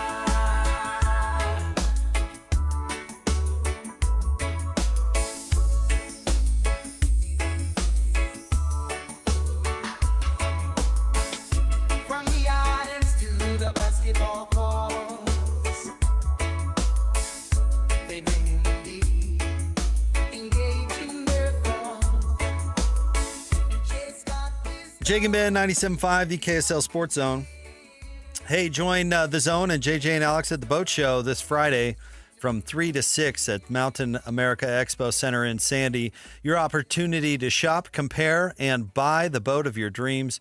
See you Thursday for the biggest event of the year for boating enthusiasts. Shout out to the gamblers out there. They are on it on Twitter. I just tweeted out the Utah Jazz injury report. Yusuf Nurkic is out tonight for the Jazz along with Keontae George. Kevin Love and Lauri Markkanen are both available within seconds. Some guy who does not follow me on Twitter, meaning he's just searching Lauri Markkanen's name, says, will Lauri be on a minutes restriction? I don't know. I don't know what his over-under is. I don't know what I don't know, man. I have no idea. Probably, but I'm not going to respond to that. But they are after it. That is how they make their living, I guess. Ben, my favorite story of the day, and granted, I guess I'm going to have to listen to another Pablo Torre podcast. But the owner of the Grizzlies... Notoriously horrendous ownership on the basketball side. Yeah, really Robert cheap. Pera, who's, by the way, worth like $28 billion, so doesn't really have a reason to be cheap. Yeah. But he's the founder and CEO of Ubiquity, which is a networking technology company known for developing long-range wireless equipment designed to extend internet connectivity in rural and hard-to-reach areas. $26 billion. 47 years old. Holy cow. So he's the owner and CEO of this company. Well, and again, I gotta do a little more research because I haven't listened to the entire, I'm sure, 9-hour podcast. But apparently, they found his communication equipment on some Russian military drones. Yeah, you said long-range wireless, and the first thing I thought is, I know what's long-range and wireless. There's only one thing we really use that for, and that's weaponry. So the funniest part about this story, again, that I need to look into is somehow the brand label and stuff was still on the equipment. Peel it off, man. You know what I mean? Yep. So Peel they it off. found a Russian military drone and they're like, Ubiquity, huh? That sounds like an American company. I bet I can Google that. And so, as you may know, with the sanctions handed down on Russia back in 2014 or something like that, like that. American companies are not supposed to be selling this type of thing to the Russians. Correct. For a while now. And actually, it's not the first time that this company has been busted doing such violating sanctions, because back in the teens, they sold equipment to the Iranians, which they were fined by the U.S. government. And Pera actually gave a quote saying, I will never do this again because I can't afford to. Well, the little blurb in Saddam's book thanking him for his efforts. I know that was a different country, but stop getting linked in with these people. That's not good. It's not good. Now Pera. Maybe they're buying it off eBay or something like that, but not a good look. It's not what you like that. It's not what you want. It's not what you want. You don't want your name associated with that. I knew a kid, a friend of mine's older brother, got his car broken into in high school, and the kid who broke into it also went to our high school and left a customized pencil in the kid's car. It had his name. First of all, who has a customized pencil? I don't know. That has their own name printed on it. And accidentally fell out of his pocket and fell into the kid's car. And he lived 2 blocks away. So we knew immediately who it was who broke into the car. But Did you beat him up? We called the cops and they decided not to press charges, which whatever, I would have. But Only kid who's ever punched me. This kid who broke into the car punched me one time. Anyways, yeah. How do you leave the sticker on the? What's what's the Arrested Development term? Some light treason. The Grizzlies are having a disappointing year. Yeah. Their John Morant has no trade market whatsoever, so they can't get rid of a player that they're dying to get rid of. That they could have gotten rid of a year ago or maybe 2 years ago. Yeah. For a haul. Yeah. That they got stuck on that. And now their owner is being alleged some light treason. So there's that. You wonder how a person worth, what did we decide, 25, 27 billion, could let their team be so drastically mediocre. And you realize, some of these people have bigger fish to fry. Some of these people are in different conversations than whether or not we're getting the most out of John Morant. Well, here's the thing with lots of owners. Just because you are good at selling guidance systems illegally to the Russians does not mean that you're going to be good at managing a pro sports franchise. Completely unrelated. Those skill sets are not the same. Don't put that on your resume when you're trying to apply. When you're applying to work for the Russian military, don't put owner of the Memphis Grizzlies. It doesn't mean anything to them. That'd be funny if there was like a Grizzlies logo right there. You know, you're not smart enough to not let T. Morant take over your franchise. Right. But you are smart enough to develop technology to sell to the Russians for military drones. To invade Ukraine, yeah. Not the same skill set at all. Different animal. Yeah. That's what I'm saying. Maybe that's why Ja has all those different celebrations he hits when he makes three-pointers. I think that's what it is, the weapons. All the different weapons. That was a military drone thing. A nod to his boss. Who's harming the Russians, apparently. So I guess I'm going to have to listen. That one before. I'm going to have to listen to this podcast and see what this is all about. But yeah, not a good day to be a Grizzlies fan. We were kind of joking off the air, like, I'm pretty sure Ryan Smith and his survey company are probably not selling weapons to illegally to foreign governments. Yeah, if the angriest thing you've ever done is like you got off of an Amazon purchase and it was like, will you answer these 3 questions real quick just to improve customer service? And you were like, Ryan, how dare you? I'm just trying to buy a USB converter. And Grizzlies are like, no. Yeah, I don't think he's World War III funding resistance efforts in Nicaragua or something. I don't think I'd be surprised. Right, I'd would be too. Surprised. Yeah. I don't know Ryan that well, but pretty sure he's into crowdsourcing and apparently urban development. Yeah, right. Well, different strokes. If he was harming the Russians, I'd be quite surprised. Probably have a little more money.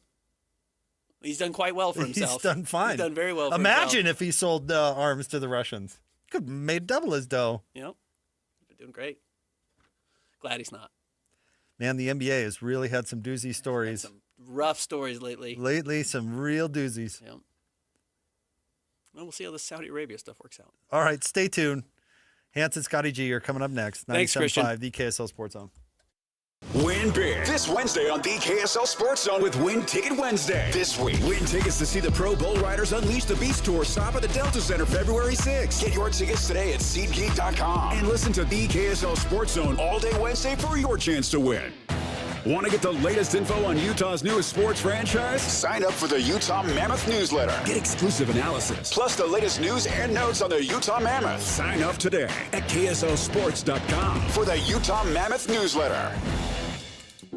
The best blanket ever is also the best Valentine's gift ever. Exclusive Valentine's blankets only available at Minky Couture and just in time for Valentine's Day. Save 50% off any regularly priced Minky Couture blanket using promo code ZONE50 at checkout. Shop online at minkycouture.com or at any of the 6 Minky locations. Save 50% on the best Valentine's gift ever. Use promo code ZONE50 at Minky Couture stores and online at minkycouture.com. A family office is a team built to handle the 3 biggest financial responsibilities a family faces: wealth management, tax strategy, and estate planning. Most firms only manage your investments and refer the rest out, hoping everyone stays aligned. At Trajan, we built something different. Your wealth, tax planning, and estate planning are handled together inside one firm under one roof. There's no guessing whether your CPA, advisor, and estate attorney are truly in sync, because our team works together every day on your behalf. When your financial life becomes more complex, your advice should become more coordinated, not more fragmented.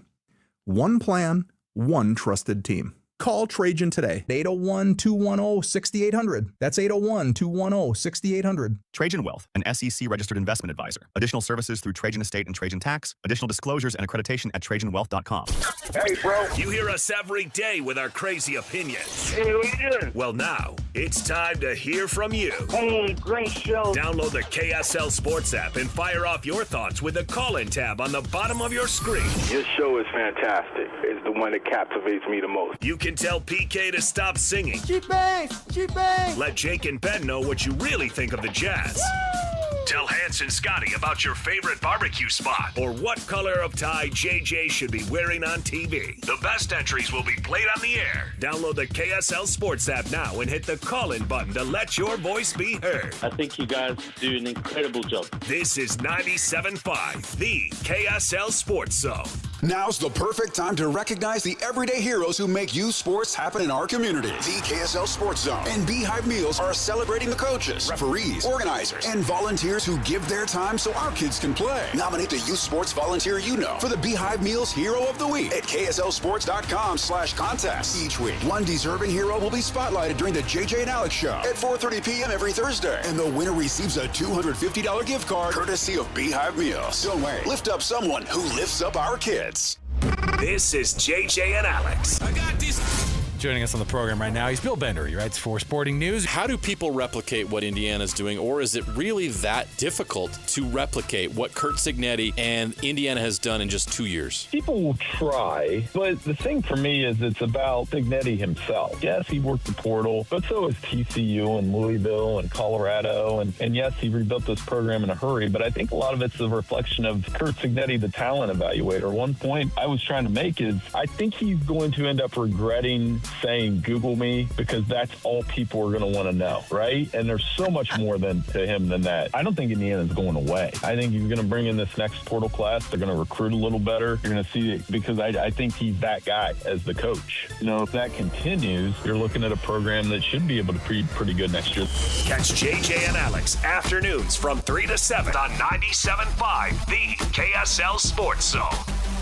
Hi, David James here for Soda Weight Loss. Well, the doctor told me I have to lose 20 to 25 pounds. My knee's swelling up. He says, well, you lose 20 to 25 pounds, it'll be 80 to 100 pounds of force on your knee reduced. Your knee's going to feel better. So I'm joining the I'm Done With Excuses program. January's crowded with I'll start tomorrow. Soda's packed with people who finally say, no, really, today. Because once the weight comes off and the energy comes back, excuses don't stand a chance. They've got real food, real coaches, real results, real fast. They've got a nutritionist, personalized to you, who will work with you and make a difference. And even better, if you join now, your partner joins for free. You can get 2 transformations for the price of 1. All you have to do is go to the website, sodaweightloss.com. That's sodaweightloss.com.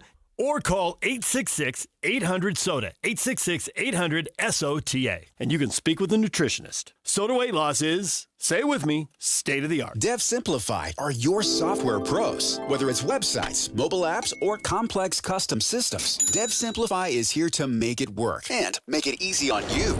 Need help building software or ongoing management? You've got both. DevSimplify.com designs, develops, and manages the process so your deadline stops slipping and your team stops guessing. Maybe you're stuck in the middle. AI can start a project. Freelancers can build pieces of it. But without real project management, teams get stranded halfway through. DevSimplify.com brings the roadmap, the pit crew, and the finish line. When a software project slows down, breaks down, or stalls out entirely, DevSimplify, the software pros, can turn that chaos into beautiful completion. DevSimplify.com. From the start, or in the middle, to finish and beyond. Ready to move? At DevSimplify.com, you can always schedule a quick and free project assessment. But right now, you can get a complimentary discovery session with 5 hours free. DevSimplify.com, your software pros. Broadcasting from the Mountain Home Services Studio, this is 97.5 KZNS FM Colville, 1280 KZNS AM Salt Lake City, and 102.7 KSL FM HD2 Salt Lake City Midvale. This is 97.5, the KSL Sports Zone. The noon hour is here. Check it out. And you're locked on to Utah's highest rated, most listened to sports radio station. It's my station. It's my station. This is Hans Olsen and Scotty G on 97.5, the KSL Sports Zone.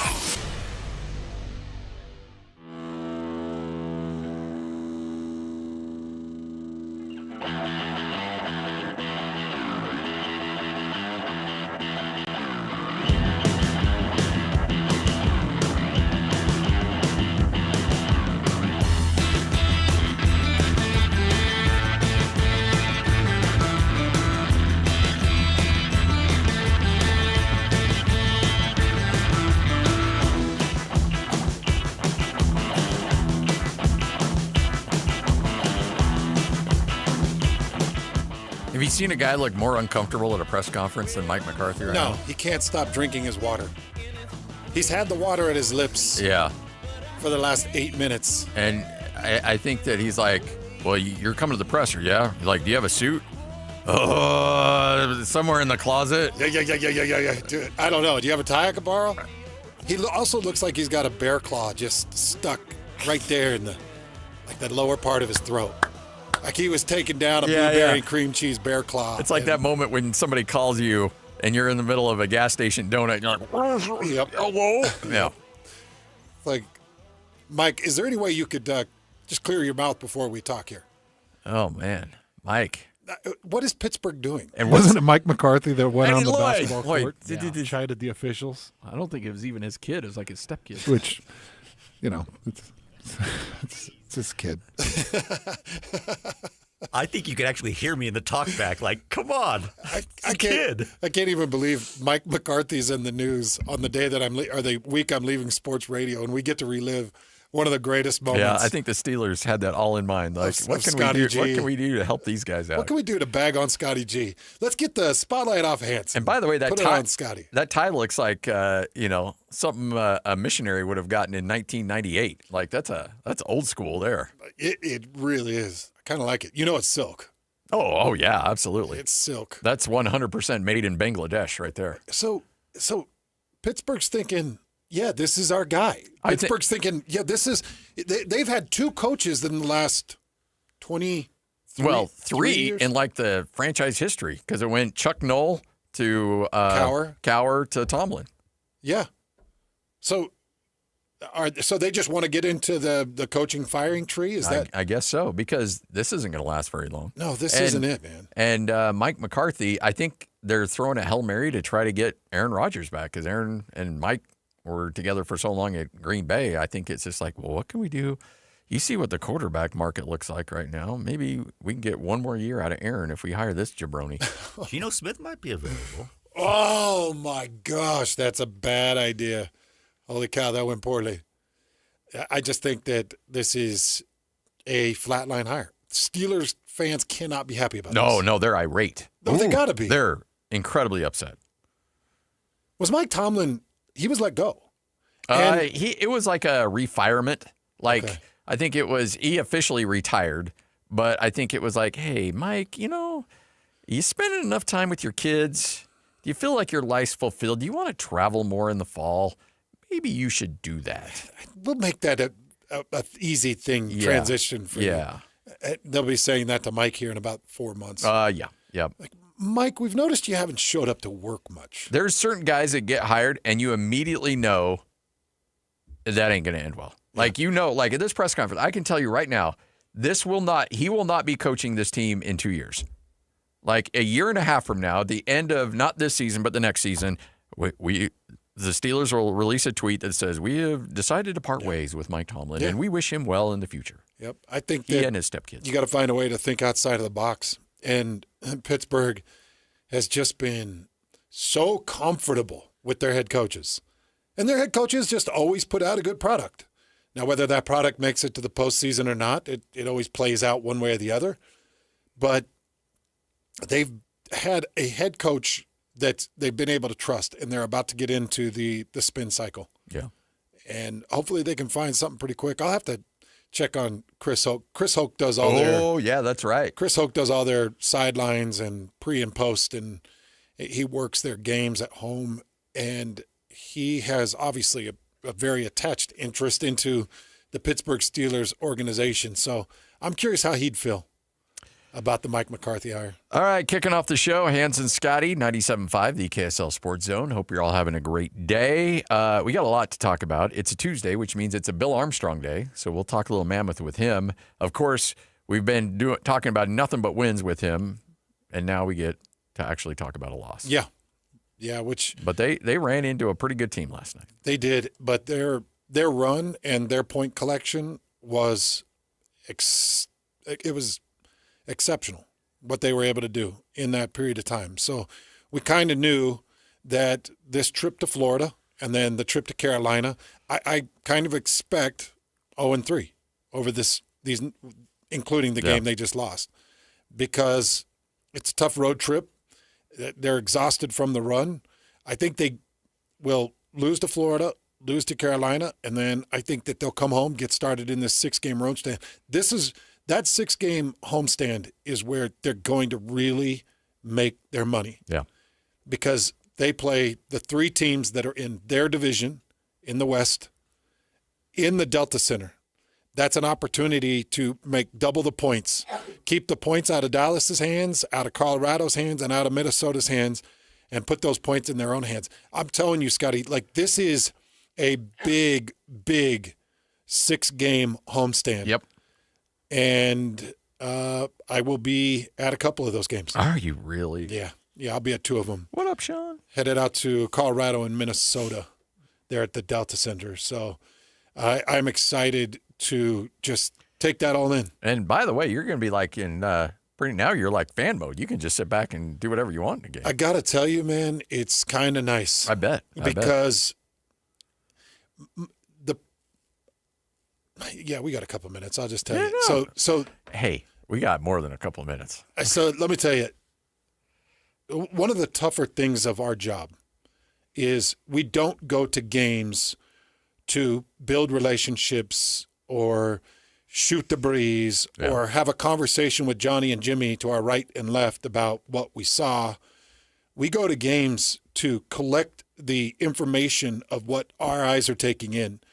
And it takes an intense focus to understand some of the really simple or basic but delicate nuances of every game.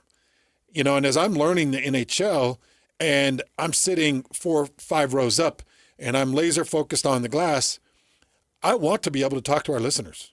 I want to be able to share handshakes and hugs and, holy cow, did you see that? And hey, what did you think of that? Yeah. But instead, my poor wife, who's typically with me, is watching me try to deflect and at times even try to avoid so that I can try to get the information I'm there to get. Yeah. So I am excited in this new job that I'm taking. I get an opportunity to bring listeners with me, and I get an opportunity to watch a game and sit there and bump elbows and say, hey, let's go grab a hot dog together and we'll come back. If we want to hang out through the second period, we'll do that. If we want to just come back for the third period, we'll do that. If we want to get knee-deep in snow crab, we're going to do that. Oh, yeah. If we want to fill our bellies with the best crab in the world, we'll do that. I got to tell you, Scotty, it's exciting because it's a completely different way for me to be able to enjoy and consume sports. I have loved being able to sit there and watch games and feel like this is my job. Yeah. But you know exactly where I'm coming from. Oh, yeah, I do. I would go out to Utah practice or BYU practice, and our colleagues who are very dear friends of ours would want to strike up a conversation because they're not putting their eyes on what formations and what personnel groups and what directions and where I'm sitting there trying to say, oh my gosh, he just took snaps with the first string offensive line, but second string running back. So why is that quarterback taking snaps with the first string? Okay, well, I better start texting these coaches. So I would walk out of a practice and I'd say, hey, I just saw Travis Wilson or Tyler Huntley was just taking snaps with your starting offensive line. Why? And then it starts a conversation of, well, this and this. It's the same with BYU practice, same with any type of jazz opportunities. And you're sitting at practice and the people that we love dearly are coming up and saying, hey, this, that. And you're like, okay, I'm going to talk. And I end up talking, and I know I'm missing. Yeah. And it's kind of exciting to be able to I'll be taking in sports from I literally, I'm not going to watch the Super Bowl. I have zero interest. I will not watch the remainder of the NBA season for the most part. I won't watch it. The NBA completely lost my attention. Yeah, I think it's not the type of product I like. You know, I like a systematic formula that is impossible to stop, not relying on a guy to hoist threes and hit them. You know, now you're just relying on a hot hand. And I really did love the game of basketball that I started into, where you're learning positioned basketball and responsibility of positioned basketball. And then we transition more into this positionless basketball. And then I feel like the NBA has just kind of lost its way. It just does not fit who and what I am. I feel like it's a broken product. So I'm done with the NBA. The NHL, I'll have a blast. I'm all NHL all the time. I love it. And so it's going to be fun to be able to pick and choose my passions. And as you know, Scotty, I dive into the jazz, and I work the jazz because our listeners. It's still a jazz town. It's a jazz town. Yeah. And I'm not dumb. Yeah. And you're not, look, if you're not disparaging anybody that likes the jazz or like the NBA. Absolutely not. Love it all you want. Yeah, absolutely. And by the way, Scotty and whoever and whatever they move forward with this show is going to be very jazz-centric. Yeah. Because that's what you do in this market. Yeah. And I realized that about 4 months into this job with John Lund. Yeah. Who, by the way, called me yesterday. He got wind that I'm leaving sports radio and called me yesterday. And we had a great conversation. And he was actually talking about this. He said, do you remember, like, we were sitting there and you were running down basketball and said you'd never have anything to do with it. And then the next thing I know, you're meeting with Jerry Sloan and you're having conversations with he and Phil Johnson. And Jerry and Phil were so good to me, man, in the early years of this job. So good to help me understand the game. And then I kind of fell in love with it because of Jerry Sloan and because of Phil. And because of the way some of it was being played at the time. Yeah. I mean, there was some good basketball. Different game. About 3 years into my broadcasting career, along comes Darren Williams, and I watched them get a lucky break as I think the Golden State Warriors beat a 1 seed. They beat Dallas, the 1 seed. They beat Dallas, the 1 seed, and we got to follow along to the Western Conference. That's the last time I got to follow one Western Conference trip in 19 years of sports radio. I do think that Danny Ainge, and I've got full belief that Danny Ainge, and I'll say more specifically, Austin Ainge, I do think that they are going to strike when the iron is hot. They are waiting, and they are going to strike when the iron's hot. When they do, I think the Jazz become instant Western Conference contenders again. I think the Jazz could be a New England Patriots-like turnaround story. I full-heartedly believe that. I think Lauri Markkanen could be a piece. I think Keontae George could either be a piece of a big three or a piece of a big move to get to the big three. Get the big three, yeah. And as you know, I've had many conversations behind the scenes with Ryan Smith. I've had great conversations with Danny Ainge, and I've had a few with Austin.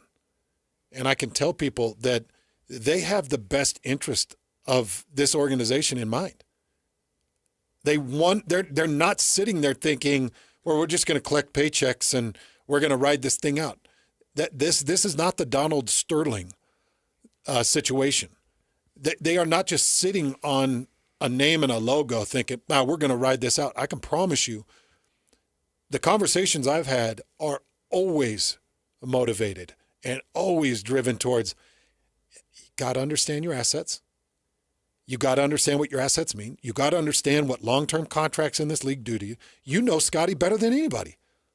Long-term contracts in the NBA will cripple you. It's not about the size. It's not about the amount of money. It's about the amount of years. Exactly. And one thing that everybody is now paying attention to is you've got the guy and you got the contract and he's a great basketball player, but he ain't a good dude. Yep.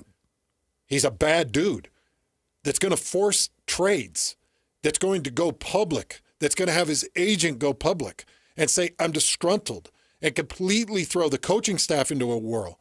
And then coaches start getting fired. Like, how much do you really want what Giannis Antetokounmpo is doing here in Utah?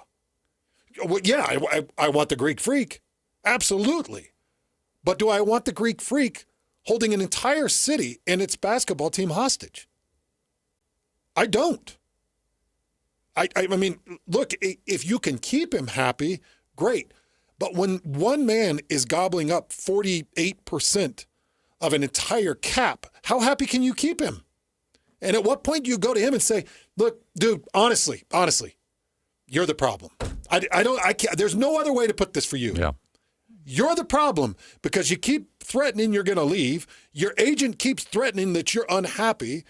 Free agents that we might be able to sign, instead of thinking, oh, I'll go to Giannis, are thinking, I'll stay here and maybe we can get Giannis. Yeah. Or I'll just wait and see where Giannis ends up and go with him there. And go with him there. And my agent is his agent, and his agent's telling me that there's a good chance that Giannis ends up in Portland because Portland is making big push.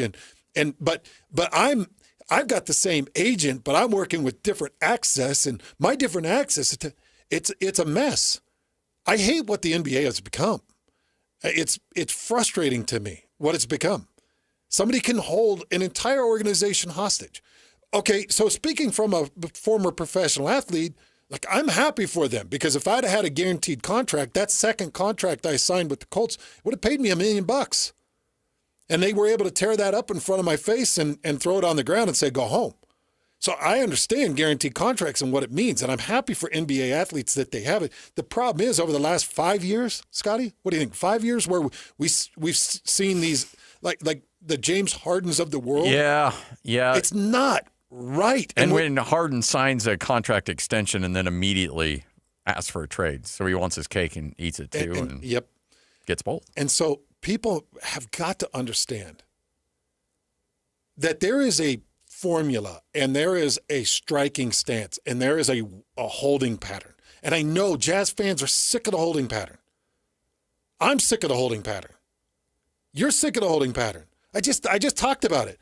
One Western Conference Finals trip in the 19 years that I've been on air.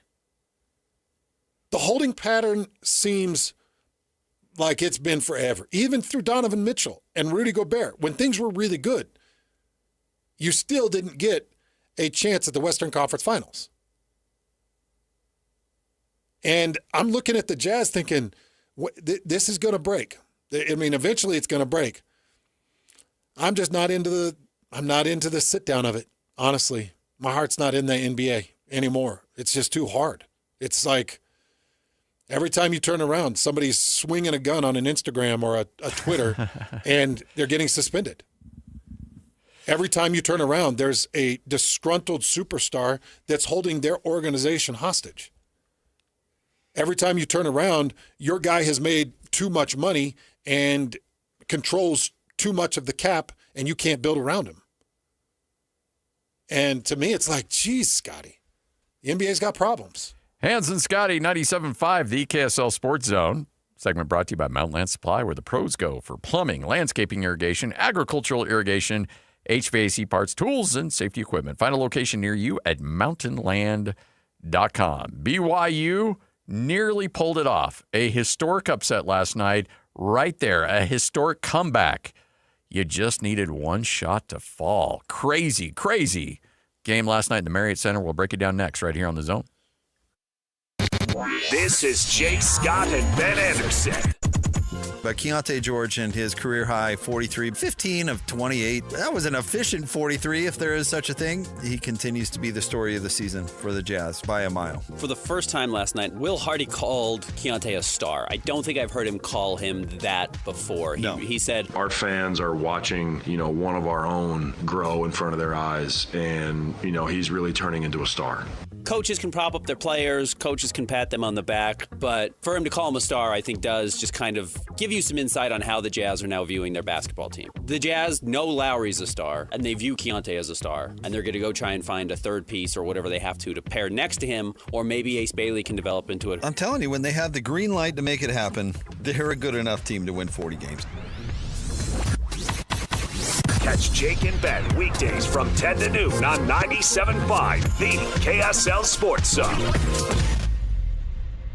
Hey, Utah.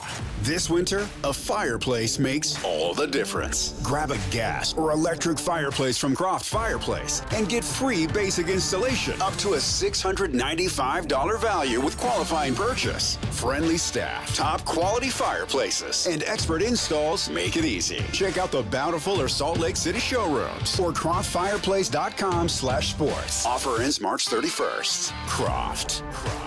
Fires. Home. The boat buying event you've been waiting for.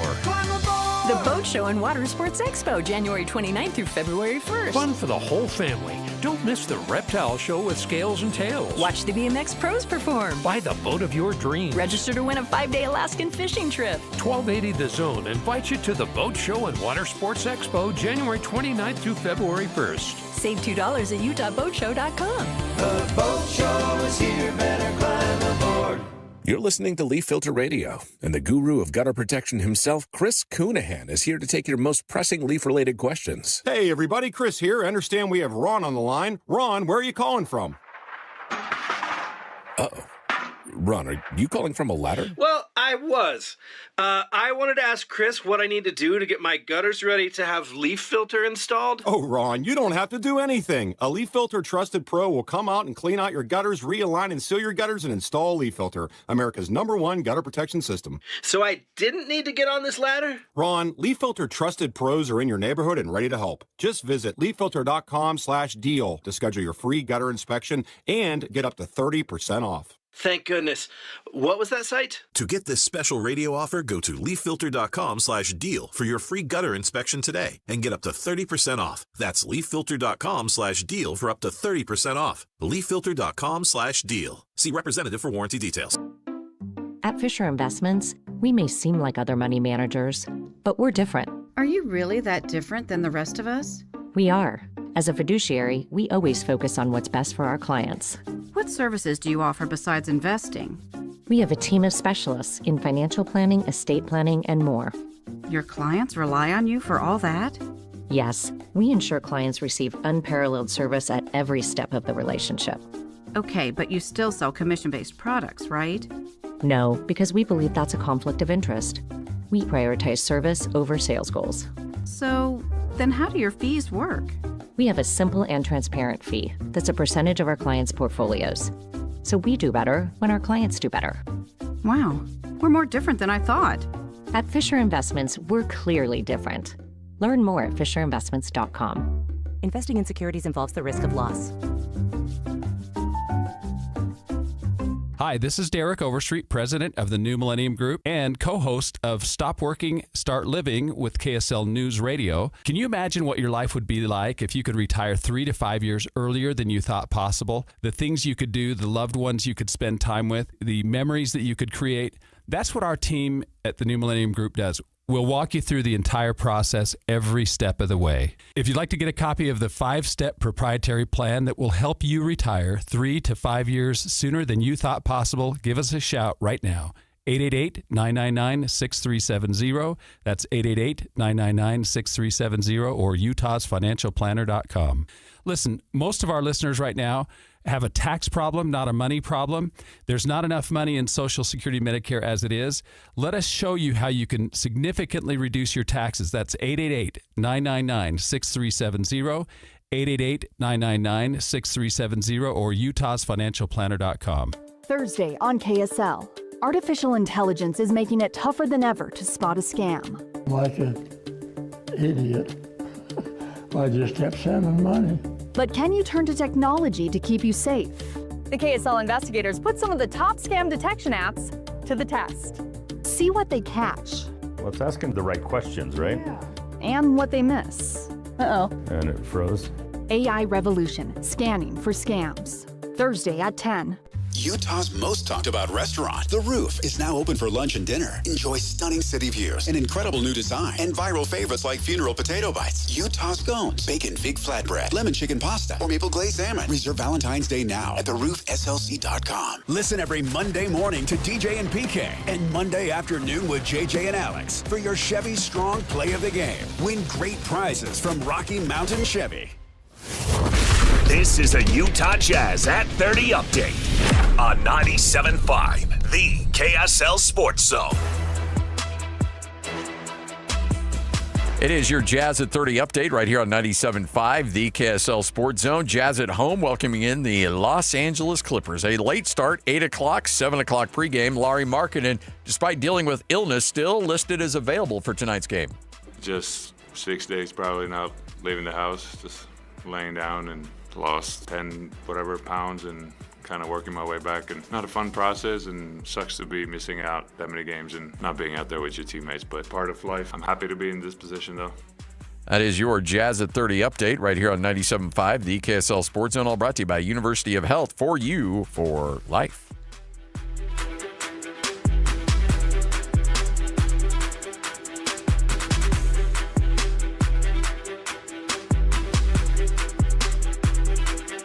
After nearly 20 years of sports radio in Utah, Thank you. Hans Olsen is stepping away from the mic. Matt Wells joins us. Hey, Turkey, get your stinking thumb out of my Frito pie. You're a fun sucker. You suck the fun right out of everything. Larry Kraskowiak's on with us. The one, the only, Hans Olsen. This is 97.5, the KSL Sports Zone.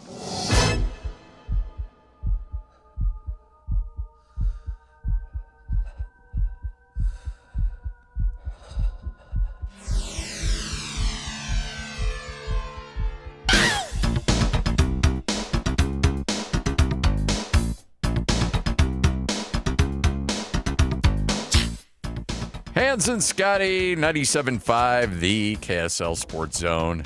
All right, let's give away some Jazz tickets right now. 801-575-ZONE. It is a Jazz Ticket Tuesday. It's Jazz Ticket Tuesday, and your chance to win tickets is right now. Call this number now. Call this number now. Be caller number 12 at 801-575-ZONE. 801-575-ZONE. And you'll be on your way to Delta Center to see the Utah Jazz. He fires the three. Hey, Hans, oh, don't do me like that. This is 97.5, the KSL Sports Zone. All right. Call number 12 right now, 801-575-ZONE. That's 801-575-ZONE. You win a pair of tickets, see the Jazz and the Brooklyn Nets Friday, January 30th at Delta Center with a 7:30 start. Hans, there's a moment in a game where you're thinking, I might see something historic. And last night, BYU is being run out of the building, down by as many as 19 to Arizona. And I'm thinking, okay, well, shoot. This isn't going well for them. This is it's not a season ender by any stretch. It's not an NCAA backbreaker, but it was nice to play the number one team in the Marriott Center and have a chance to showcase what you've got going on in Provo. And Arizona, for about 38 minutes and 30 seconds of that game, did just that. They just came out and took BYU behind the woodshed. And then, all of a sudden, Richie Saunders starts hitting threes. Guys get to the line, forcing turnovers, getting end ones. Keba Keita, offensive rebound, like a turnover, a jump ball, alternating possession, flagrant one, and the Stars. Hits two, ball back in your possession. The Stars start aligning in your favor. And before you know it, 13 seconds left, down by one, you have the ball, and you just can't get the bucket. In fact, blocked from behind, Rob Wright, and that's how it ends. But what a game last night. This is a good game, man. What do you think of BYU after watching it? I think BYU has got some flaws. I think BYU has got some issues that they're going to have to deal with. I think that obviously your number one priority, if you are going against BYU, you find a way to double and get that ball out of AJ's hands. And you saw them defending him on that out-of-bounds play that goes to Rob Wright. I don't know if the play was designed for him all along, but you can tell there was a very keen interest in making sure AJ was not able to get his hands on that ball late in that game. and Rob Wright decided to take it. I think had a really good look, but just came out and look, the other guys are good, and a block shot. BYU's going to have to fix a few things offensively. Defensively, I think they went up against a juggernaut offensively. I think BYU's going to be fine defensively. I'm not too overly concerned about that. Offensively, can you get big buckets down the stretch to keep yourself in the game so you don't have to have a crazy comeback like that? Just a few fine things, but we're nitpicking right now. That's an elite team that was up against the number one team in the country. It wasn't David versus Goliath. Those were a couple of Goliaths going at it, and BYU just came up a point short. It was right there for the taking. So the inbounds came at 12 seconds. 12-second mark. You inbound, you bring it up the court. And I didn't feel like Rob Wright had anything in mind other than trying to do it himself. There was one open rotation out to the perimeter. I watched it again. A.J. DeBonsa is doubled. He's flat out doubled. You got a body on Keba Keita. So Keba, trying to dish down or alley-oop to Keba was not the option. Rob Wright really starts to penetrate with his dribble drive, and at no point did I feel like he had anything on his mind other than getting it done himself. And I'm going to tell you my problem with this. You played the number 3 team in the country in UConn, and he tried to do the same thing, and he bumbled away the ball.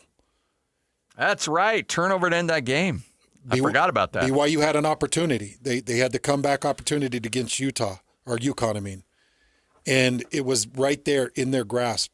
And Rob Wright tried to do it himself, and he bumbled away the ball. And I know you want dudes that want to take the shot. You want those guys, Scotty. You want guys that want that moment. And I think Rob Wright really wants the moment. The problem is, I don't think that was Rob Wright's moment. And I'm trying to remember which player it was. Was it Boscovich that was on the outside? Yeah, I believe so. Yeah. Hatch. Was it Boscovich that rotated out of the outside with that 12 seconds? Yeah. Okay. So Boscovich. He could have kicked out. He rotates out to the outside. And he would have been a pretty decent windowed look if Rob Wright, at the point of leaving the court, would have dished out instead of got the shot blocked. Maybe and I know we can run these maybe games, and maybe it dishes out, and maybe down by 1, you don't want the 3, maybe you don't want the deep shot, maybe Kevin Young told Rob Wright, one of two things is going to happen with this 12 seconds. You're either going to hit the shot or get the foul. That's it. We're going to take you into the lane, be aggressive in the lane. We've already gotten a couple of really good calls. These officials haven't been afraid to blow the whistle on Arizona. Let's get you to the lane, and it's either going to be a foul or it's going to be 2 points, and we go win this game. Here's what you can't account for. Officials swallowing a whistle. When the whistles were coming, officials swallowing a whistle, because there's no doubt Rob Wright's hand was hit.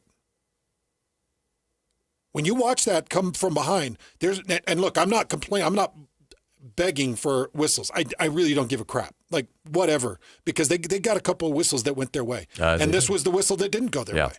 But I felt like the behind-the-back deflection on Rob Wright got his hand. At least the from the second knuckle to the tip of the fingers, along with the ball. Yeah, you're just not going to get that call in that situation. It's not going to get that call right there. Yeah. 2 seconds left on the clock. It's winding down. You'd already had a lot go your favor. You had to make something bigger, more contact. And it just so happened that the trailer block was there for Arizona. Mm-hmm. The trailer block, a lot more difficult to call than a bodied up block by a big that's trying to meet Rob Wright at the rim. Much more difficult to get that call. And he did get a lot of ball, but he did get finger, and they didn't get the whistle. So to a certain degree, I'd imagine Kevin Young got what he wanted. If that's what he wanted. If it was, Rob Wright, this is the two options. You either make the basket or we get you to the line. Because I'm sure that's an option, because he's a quick dude, and he can get pretty much anywhere on the court that he wants to get. It's just, it's hard when these things happen and you're like, you didn't get the whistle. You didn't dish out to the break. You didn't dish down. You went for it again. And the hard thing for me is I was sitting there with Greg Wrubell in a booth getting ready to call a football game as we're watching the end of that UConn game.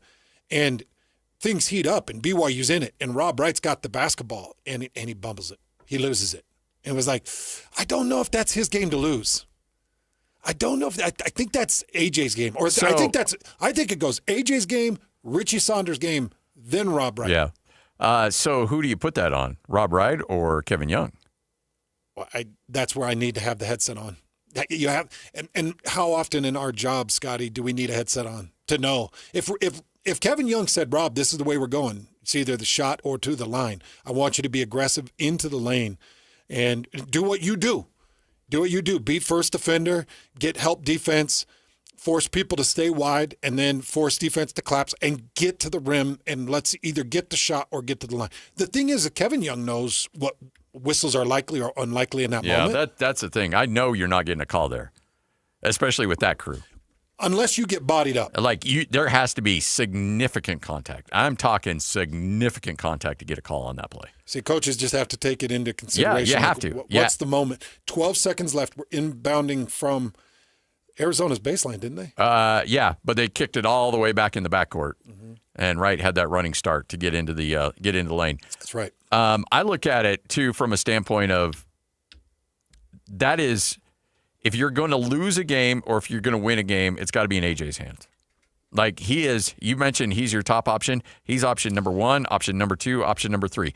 This is like the end of Hoosiers when they're like, hey, Jimmy, we're going to run a decoy to you. And he's like, no, give me the ball. I want the ball. I can make the shot. Yeah, it's like, okay, yeah. You know what? Yes. And that one's hard because I think he had Karen Chenkov and Pete on him. I think. Well, I know. But there's a lot of screening that can go on to get him open. There's a lot of things that can be going on. Like I've seen, like Danny Sprinkle was the master of running. Essentially, he would steal football plays and run routes and pick plays to get guys open that he wanted to shoot free throws. Or get the ball in their hands late in a situation. Like if you couldn't get him the ball, then that's a little bit on the coaching than it is what Arizona was doing. Like, I think there's ways to get him the ball. Okay. Especially coming out of that inbound. So I will tell especially coming out of a timeout, too. If it's live, I totally understand that. Coming out of a timeout, you have to have something set up for AJ to get that ball. Just to be a bit of a contrarian on this, I could see Kevin Young saying, let's take their 2 best defenders. Because AJ's gonna draw their 2, and let's fake into a screen. Let's hold those guys steady, give Rob Wright some room to either do this or that. I can see the conversation, but as I lay it all out, I agree with you. I'm still trying to get it into AJ's hands because I think, as a coach, I'm thinking, AJ's a big name. 12 seconds, I'm more likely to get a call on him. Yes. The defense is going to be more aggressive. It's going to be more tight. And I think he can reach above instead of being short and have backside swat. He can reach above the block. And I think I've got a better chance at drawing a whistle on AJ. I think.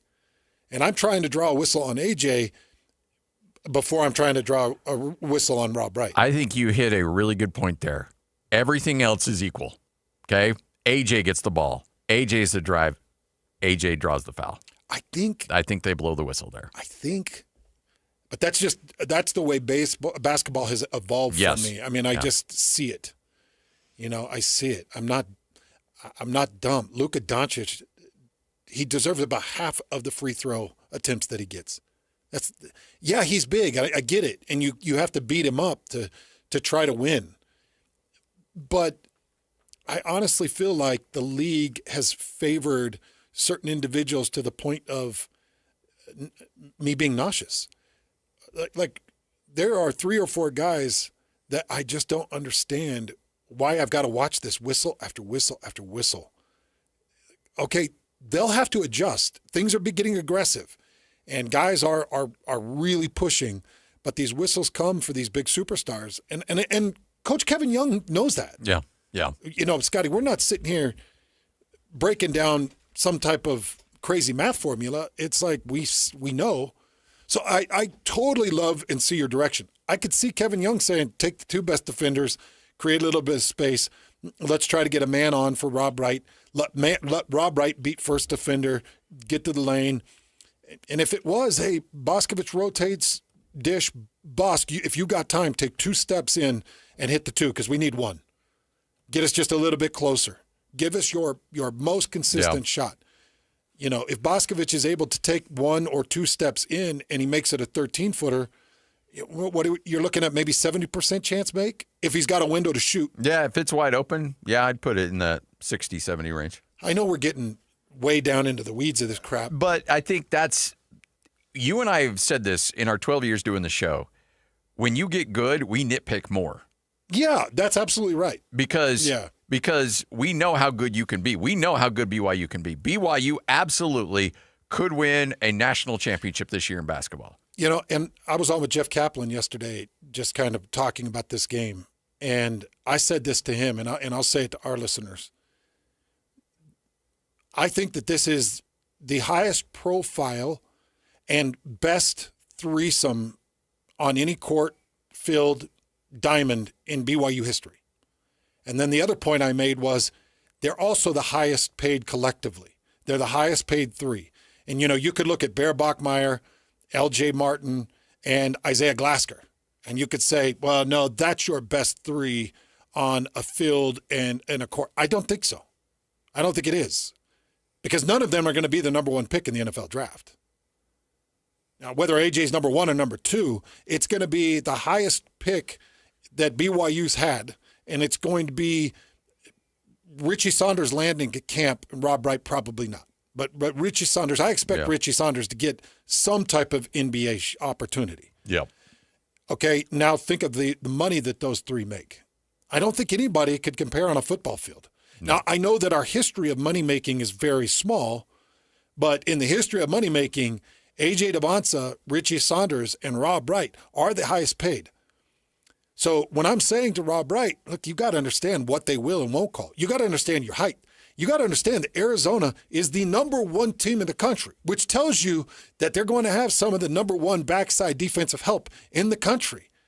And when you're X amount of height and you've got whoever, was it Jaden Bradley? Who was it that hit that out of the back of his hands? Was it Bradley? I think it was yeah. Oh, it's Burries. Okay. Burries. So Braden Burries. You got to understand, Braden Burries is a freak. Yeah. So as I go to move, and by the way, those officials know Braden Burries, and they were getting an earful from Arizona's players, from Arizona's coaching staff, because there were calls. Now, I thought that they got the right call, but there were calls, and you knew that they were getting an earful.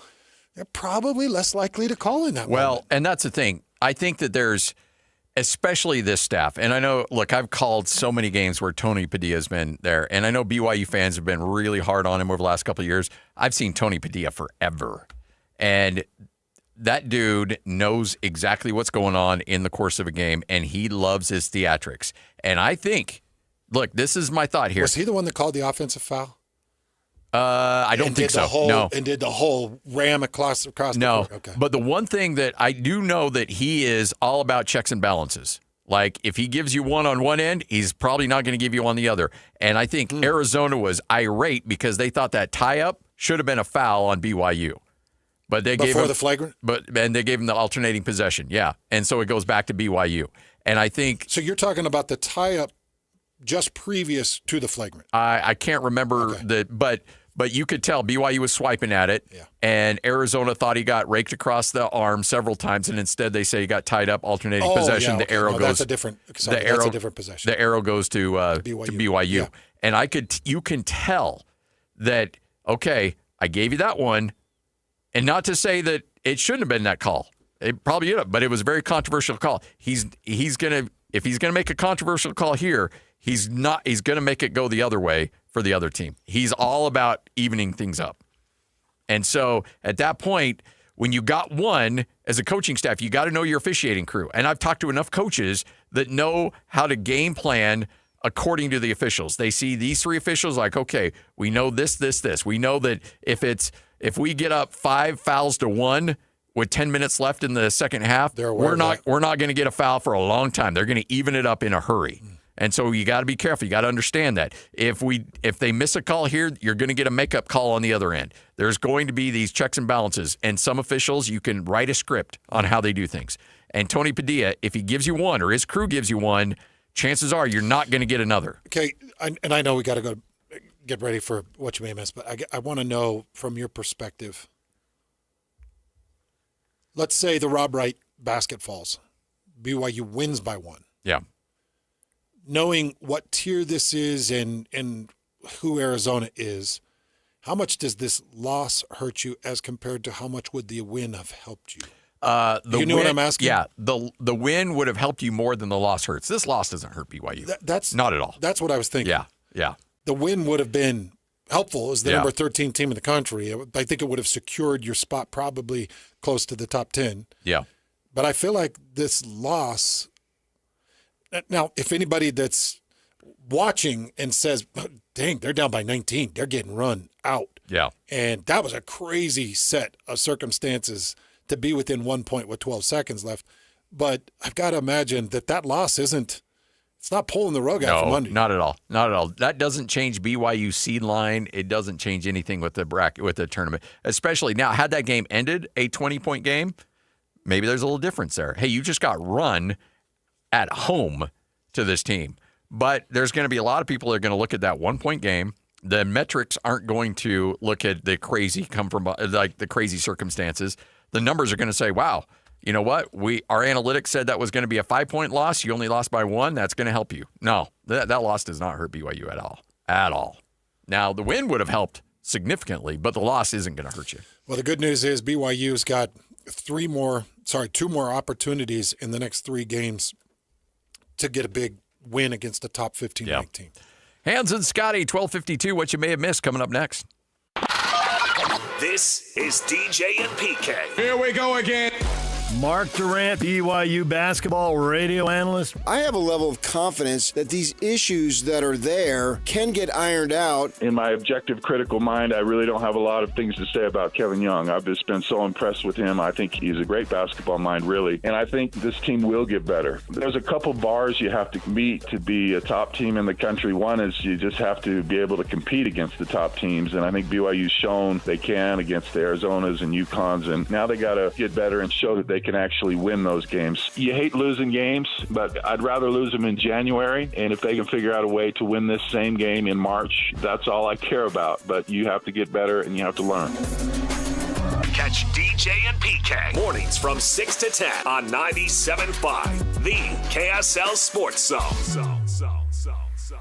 You know, I've talked to a lot of people about this executive MBA program at Utah State University, and they're thinking, you know what? I don't know if I can afford it. I don't know if I have the time. I don't know if I can make it work with all my other obligations. And sure, all of those are real issues that you're going to have to work through. But the great thing about Utah State is they will work with you on that. They will be flexible. They'll waive the registration fee. They're going to allow you to take as long as you want to finish that. If you need to take 5 years to finish it, okay. If you want to knock it out in 1 year, they'll do that as well. Campuses all up and down the Wasatch Front, entirely online, starting whatever semester you want.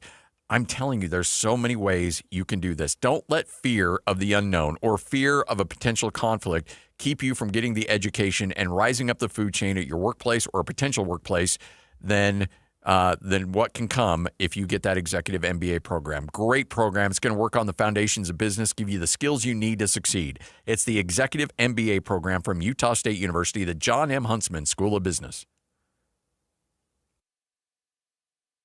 Hey guys, Valentine's Day is coming up fast. Skip the scramble this year and score big at Duke's Jewelers in Springville. From sparkling diamonds to everyday gold favorites, Duke's has gifts that guarantee you the win. Whether you're going all out with a forever piece or keeping it sweet and simple, Duke's will help you find the perfect match. Plus, they gift wrap, are local, and make you look like you planned ahead. Make this Valentine's Day unforgettable. Visit Duke's Jewelers at 220 South Main Street in Springville. Duke's Jewelers. Elevate every moment. Hi, David James here for Soda Weight Loss. Well, the doctor told me I have to lose 20 to 25 pounds. My knee's swelling up. He says, well, you lose 20 to 25 pounds, it'll be 80 to 100 pounds of force on your knee reduced. Your knee's going to feel better. So I'm joining the I'm Done With Excuses program. January's crowded with I'll start tomorrow. Soda's packed with people who finally say, no, really, today. Because once the weight comes off and the energy comes back, excuses don't stand a chance. They've got real food, real coaches, real results, real fast. They've got a nutritionist.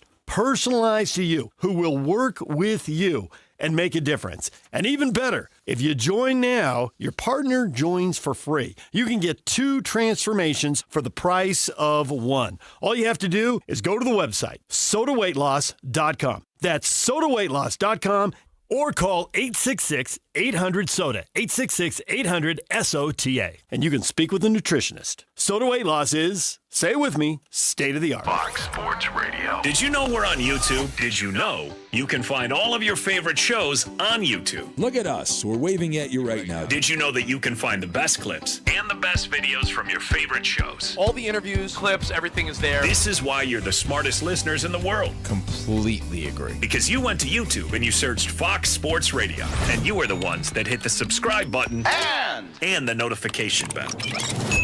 You're the ones that watch videos from Two Pros and a Cup of Joe with Jonas Knox, Brady Quinn, and LeVar Arrington. You can't even make this up. You got some holy water in your bag, baby.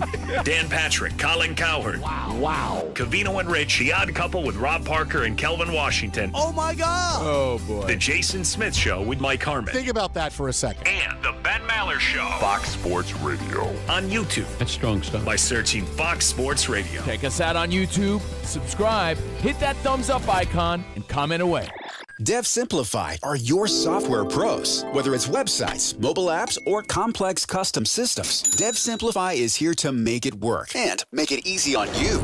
Need help building software or ongoing management? You've got both. DevSimplify.com designs, develops, and manages the process so your deadline stops slipping and your team stops guessing. Maybe you're stuck in the middle. AI can start a project. Freelancers can build pieces of it, but without real project management, teams get stranded halfway through. DevSimplify.com brings the roadmap, the pit crew, and the finish line. When a software project slows down, breaks down, or stalls out entirely, DevSimplify, the software pros, can turn that chaos into beautiful completion. DevSimplify.com. From the start, or in the middle, to finish and beyond. Ready to move? At DevSimplify.com, you can always schedule a quick and free project assessment. But right now, you can get a complimentary discovery session with 5 hours free. DevSimplify.com, your software pros. The KSL Sports Zone and Beehive Meals are honoring people that impact youth sports in our communities. Nominate the youth sports volunteer you know for the Beehive Meals Hero of the Week at KSLSports.com/contest. You're locked on to Hans Olsen and Scotty G. That's right, yeah! On 97.5, the KSL Sports Zone.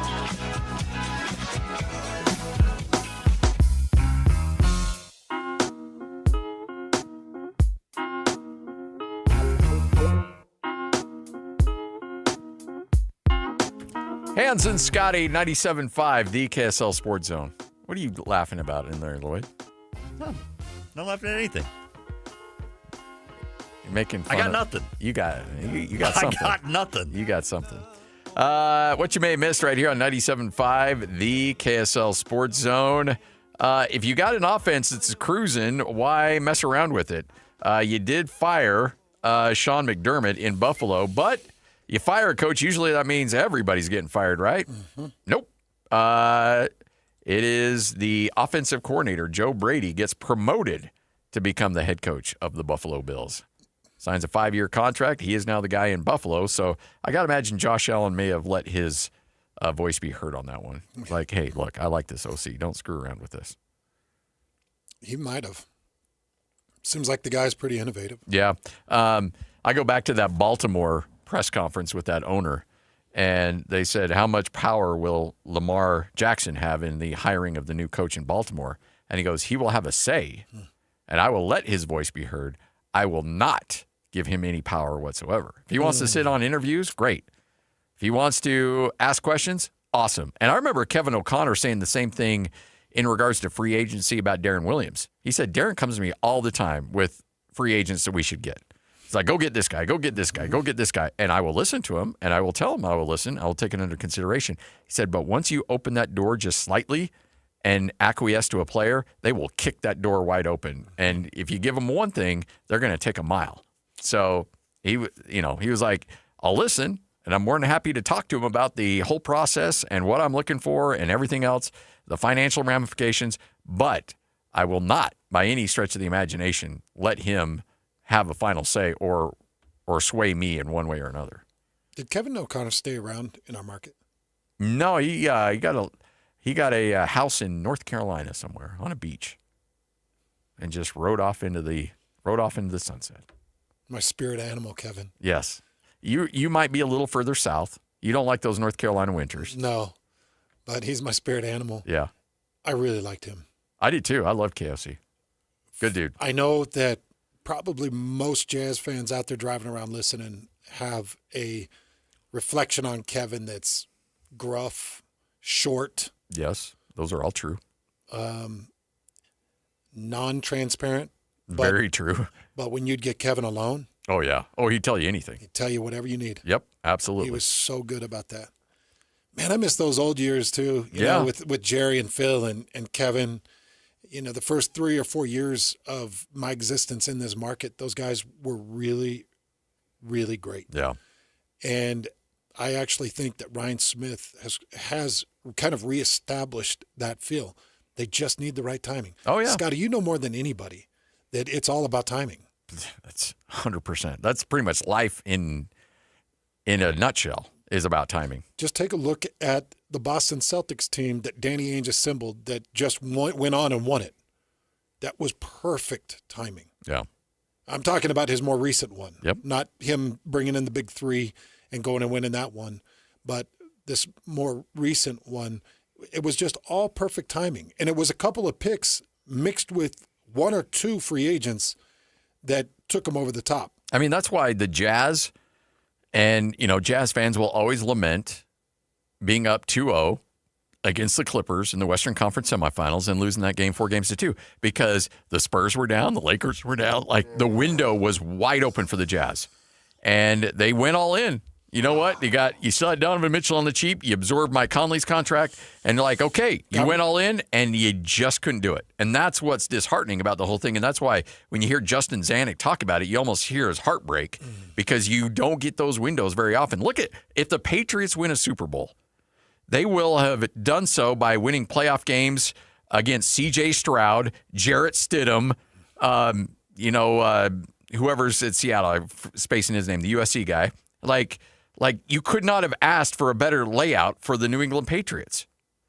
And if they win a Super Bowl, everybody be like, oh, people won't ever be like, well, here's the path. The window kind of opened up for them, and the stars kind of aligned for them to be able to do what they did. Next year, Mahomes will probably be back. Josh Allen will probably be back, and you'll have stars back in the playoffs that can create all kinds of problems for you. Yeah, you're talking about Sam Darnold. Sam Darnold, yes, sorry. But I totally understand your point, and that's one thing that, in my time on air, I will look back to that team. And there were some big decisions that were made. Remember, they moved on from Ricky Rubio. Yeah. And Ricky Rubio really wanted to be here. He really wanted to be a piece of this. And they moved on from Ricky. And I remember thinking, I don't know. And they brought in Mountain Mike. And Mountain Mike, it took him a year to reestablish himself. But when he got cranking, I thought, maybe, man. Yeah. Maybe. You've got the NBA defensive MVP. You've got what looks to be a potential NBA MVP, but certainly an all-star. You've got a long-sourced guard that understands the depth of the league and can absolutely manufacture some certain offense to get guys really cranking. And I thought, maybe. You got Jingle and Joe who kept his sense. And at the time, I think you had Gorgeous Georges, didn't you? Oh, yeah. Wasn't Gorgeous Georges was in that locker room telling everybody. And you had Connolly as the sixth man of the year. Yeah. Like that was certainly as close as I had felt to the Western Conference Finals since that Darren Williams team. Yeah. All right. Kurt Heelan joins us next. 97.5, the KSL Sports Zone. Whether you're stuck in the office, I believe you have my stapler, in your car, or at your in-laws. You want a piece of me? You bet I do.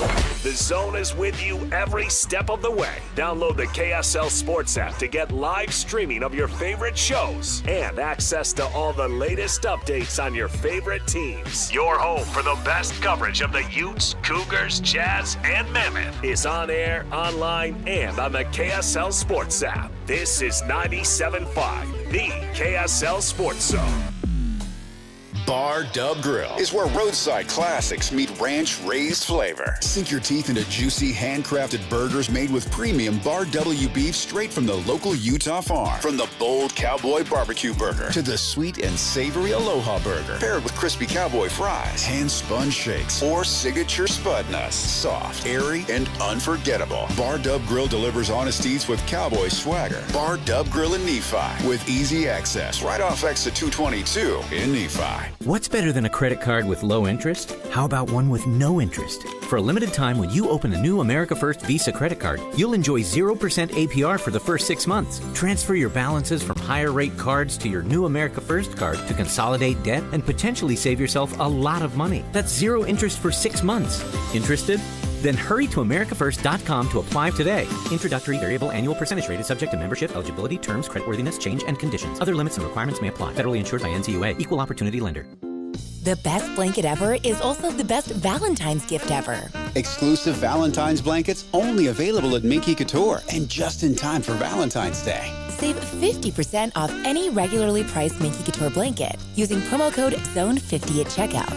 Shop online at minkycouture.com or at any of the 6 Minky locations. Save 50% on the best Valentine's gift ever. Use promo code ZONE50 at Minky Couture stores and online at minkycouture.com. My name is Whitney Allen. I am a widow. My husband Ryan died. We never thought in a million years we'd have to use life insurance. The unexpected happened. With Ethos, it is so fast and easy. It's 100% online. You can get a quote in seconds, apply in minutes, and get same-day coverage. No medical exams, and you can get up to $3 million worth of coverage through Ethos. Get your free quote at ethos.com/game. That's ETHOS.com/game. Time spent on application may vary. Online health questions required. It's about time pros had one partner for the whole job. Why juggle 10 different suppliers when one can do it all? At the Home Depot, you'll save with pricing built for pros. You'll stay on track with job site deliveries, schedule, next day, or same day. And you'll get every size, every finish, every job lot quantity you need. One partner for the entire job. That's how pros get more done. The Home Depot Pro. It's about time. Fox Sports Radio. Did you know we're on YouTube? Did you know you can find all of your favorite shows on YouTube? Look at us. We're waving at you right now. Did you know that you can find the best clips and the best videos from your favorite shows? All the interviews, clips, everything is there. This is why you're the smartest listeners in the world. Completely agree. Because you went to YouTube and you searched Fox Sports Radio, and you are the ones that hit the subscribe button and the notification bell. You're the ones that watch videos from Two Pros and a Cup of Joe with Jonas Knox, Brady Quinn, and LeVar Arrington. You can't even make this up. You got some holy water in your bag, baby. Dan Patrick, Colin Cowherd. Wow. Cavino and Rich, The Odd Couple with Rob Parker and Kelvin Washington. Oh, my God. Oh, boy. The Jason Smith Show with Mike Harmon. Think about that for a second. And The Ben Maller Show. Fox Sports Radio. On YouTube. That's strong stuff. By searching Fox Sports Radio. Check us out on YouTube, subscribe, hit that thumbs up icon, and comment away. The boat buying event you've been waiting for. The Boat Show and Water Sports Expo, January 29th through February 1st. Fun for the whole family. Don't miss the reptile show with scales and tails. Watch the BMX pros perform. Buy the boat of your dreams. Register to win a 5-day Alaskan fishing trip. 1280 The Zone invites you to the Boat Show and Water Sports Expo, January 29th through February 1st. Save $2 at utahboatshow.com. The boat show is here, better climb aboard. Planning a party or office lunch? Let Kenny J's Barbecue bring the flavor to you. From 10 to 1,000 guests, Kenny J's has you covered with slow smoked ribs, juicy brisket, and all the homestyle sides your crowd craves. Join Kenny J's Text Club for 20% off your next order. Text Kenny J to 833-643-5686. Visit KennyJ'sBarbecue.com. Kenny J's Barbecue, where every event becomes a celebration. Utah's Mr. Sports here with a pro tip. Do what I did and choose the world's most efficient water softener. Kinetico uses less salt, delivers better performance, and here's the best part. You get more time for sports, less time wrestling heavy salt bags. Upgrade your system today. SoftwaterUtah.com. Listen every Monday morning to DJ and PK and Monday afternoon with JJ and Alex for your Chevy Strong Play of the Game. Win great prizes from Rocky Mountain Chevy. Broadcasting from the Mountain Home Services Studio, this is 97.5 KZNS FM Colville, 1280 KZNS AM Salt Lake City, and 102.7 KSL FM HD2 Salt Lake City Midvale. This is 97.5, the KSL Sports Zone. Looking for the latest on the Jazz, Utes, Cougars, and Aggies? Yeah! We've got you covered. This is Hans Olsen and Scotty G on 97.5, the Sports Zone.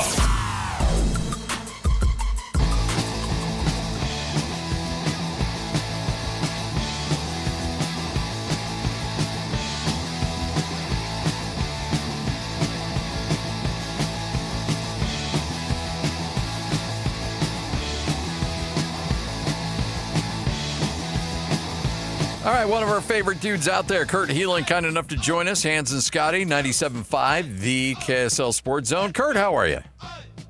I'm doing good, gentlemen. How are you today? We're doing better now. How's everything in your world, by the way? Southern California still treating you well? It is. It is one of those perks of living here where you get to watch the rest of the country freeze and be like, yeah, I might have to put on a long sleeve shirt today. So there's it's why we pay for everything else sometimes. Who's your rookie of the year right now? My midseason one, I had picked Knuppel, but it's kind of a coin flip between him and Cooper.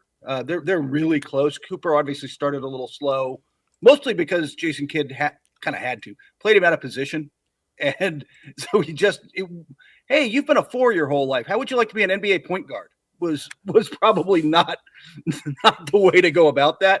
But Khan's been a surprise. I didn't see this at Duke. The shooting was always there, but the playmaking and everything else that's come has been really impressive. How's Jaeger Damon done with the Brooklyn Nets? I saw he's at whatever he is, 11-3-3.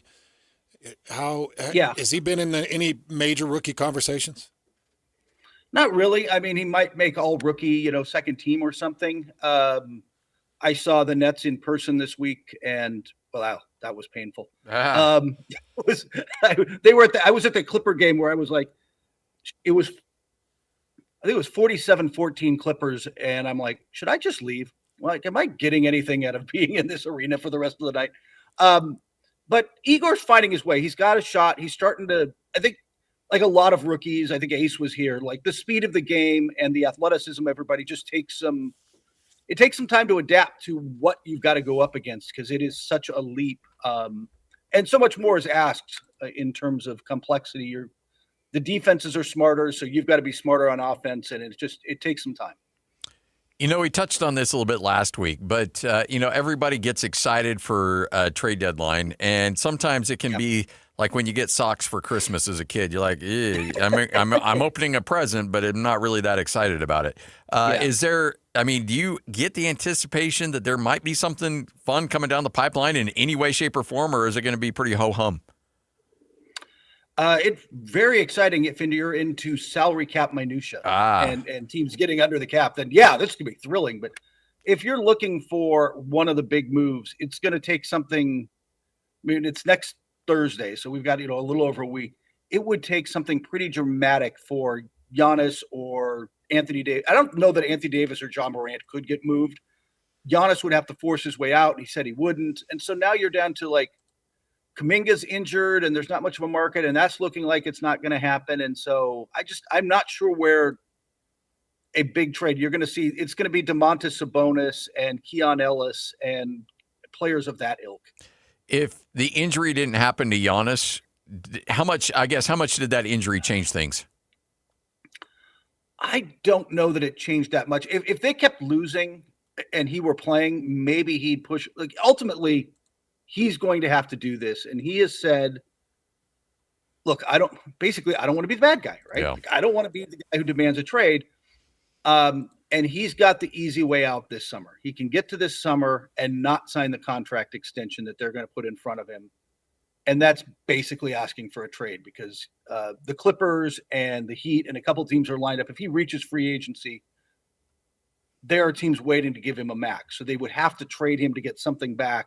So it basically forces their hand, and it forces it without him having to go, well, I never asked for a trade. So he can, play innocent.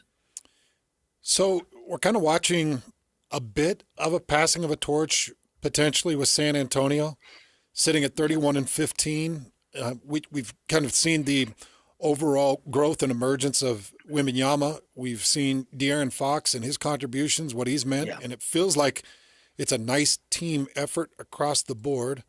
So are we ready? Is the NBA ready? Is it officially San Antonio and Wembanyama's time to kind of grow? And I know you got Oklahoma City that's sitting there, but do you feel like it's San Antonio and Wemby's time to take over the league? I think this is the year they're starting to. I mean, this is way ahead of the schedule I had them on. I don't know about you, Hans. This is way ahead of the schedule I had them on for this year. I'm like, man, they can get into the play-in, maybe get up to the 6th seed, and that'd be awesome in this deep West. And here they sit as is it the 2 or 3 seed as we're speaking? I think the 3, and a team that looks like it's a dangerous playoff team, and the guys are getting experience. I mean, Stephen Castle's in his 2nd year. Dylan Harper is coming off the bench and has been, I still think he's going to be the best of their guards in a couple of years. Fox has been exactly what they hoped for. So this is a team, I think you get into the playoff and you get into that cauldron and you find out, hey, where you're lacking or what you got to improve on. But I don't think they win it all this year, guys, but I think they can make the 2nd round of the playoffs, depending on the matchup. And then next year, watch out. All right. So if you look at the Western Conference, you got tier 1, that's Oklahoma City. They're in a stratosphere by themselves. And then your tier 2, probably San Antonio and Denver. Then you just got a mess of teams kind of jumbled up behind them. How much stock are you buying in the Lakers being a team that could, be a top 3 or 4 seed going into the playoffs? First off, I'd be a healthy Denver might be on Oklahoma City's tier, but that's a different conversation. I still think their defense just does them in. They need. I don't want to face them in the playoffs because Luka Doncic is a proven playoff killer. LeBron James, when the game slows down and he can use his mind more and it gets, it becomes more mental, that's to his strength. They will get Austin Reeves back, and that punches up their already strong offense. It's just, I think defensively, I've got questions. I don't think DeAndre Ayton is the guy for them long-term in the paint. They don't have the wing defense. I think they're capable of winning a round, but it's probably as far as it gets because do you guys see that? Do you guys see them making a run? No, no. I don't want to play them. How about that? It's going to go 6 games because Luka's going to win 2, but I don't think they can beat the top teams. If I didn't know that the Thunder could do it because they've done it, then I would think maybe. But because Oklahoma has done it, and I feel like they can do it, and they probably have that belief, and they've got the stars to do it, I think that's the problem. But, the higher up. I'll be honest with you, them and, like I said, them and Denver. Denver has done it. Denver's a little deeper. This has been the best year at least the best start of the season of Jamal Murray's career. He should absolutely be an all-star reserve when those get announced Sunday. I think they're right there. But, that's the thing is those 2 are there, and I'm not sure the Lakers can beat Oklahoma City. I mean, no, not Oklahoma City. I'm not sure they can beat San Antonio. I'm not sure they can beat Houston. Are they the 5th best team in the West? It's just as good as they are. I don't think they're good enough in this conference right now because that defense is just at some point going to do them in. I want to talk a little bit about Nikola Jokic because we've watched Yusuf Nurkic here in Utah put together a couple of triple doubles, and we're praising him. And, we're parading him around, and because it'd been a long time since the Utah Jazz had a triple-double maker. It just hasn't happened.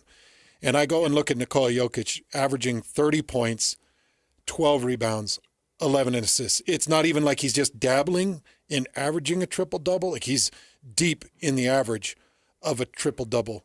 How is that possible for a human being? Is it set up for him to do that like it was Westbrook? I mean, a little. They obviously run the offense through him, but the versatility of his scoring, right? He can score inside, he can score outside, and what he's got that so few big men have is there's just a soft touch on his shot, right? Like you watch him, it's this big guy, he's pulling you down into the lane, and then he puts up the shot, and it's feather soft, and it kind of bounces on the rim a couple times and goes in. And like, how do you? It's amazing. Plus, obviously, I'm not the first. I think Zach Lowe has said this, and others. Like, I'm done calling him the best passing big man of all time, and just saying he's going to be one of the best passers. Period. Flat out, the game has ever seen. His ability to just read the game intellectually and pick people apart is unbelievable. All right. You're drafting not as a college team, but as an NBA team. So you're drafting for an NBA skill set.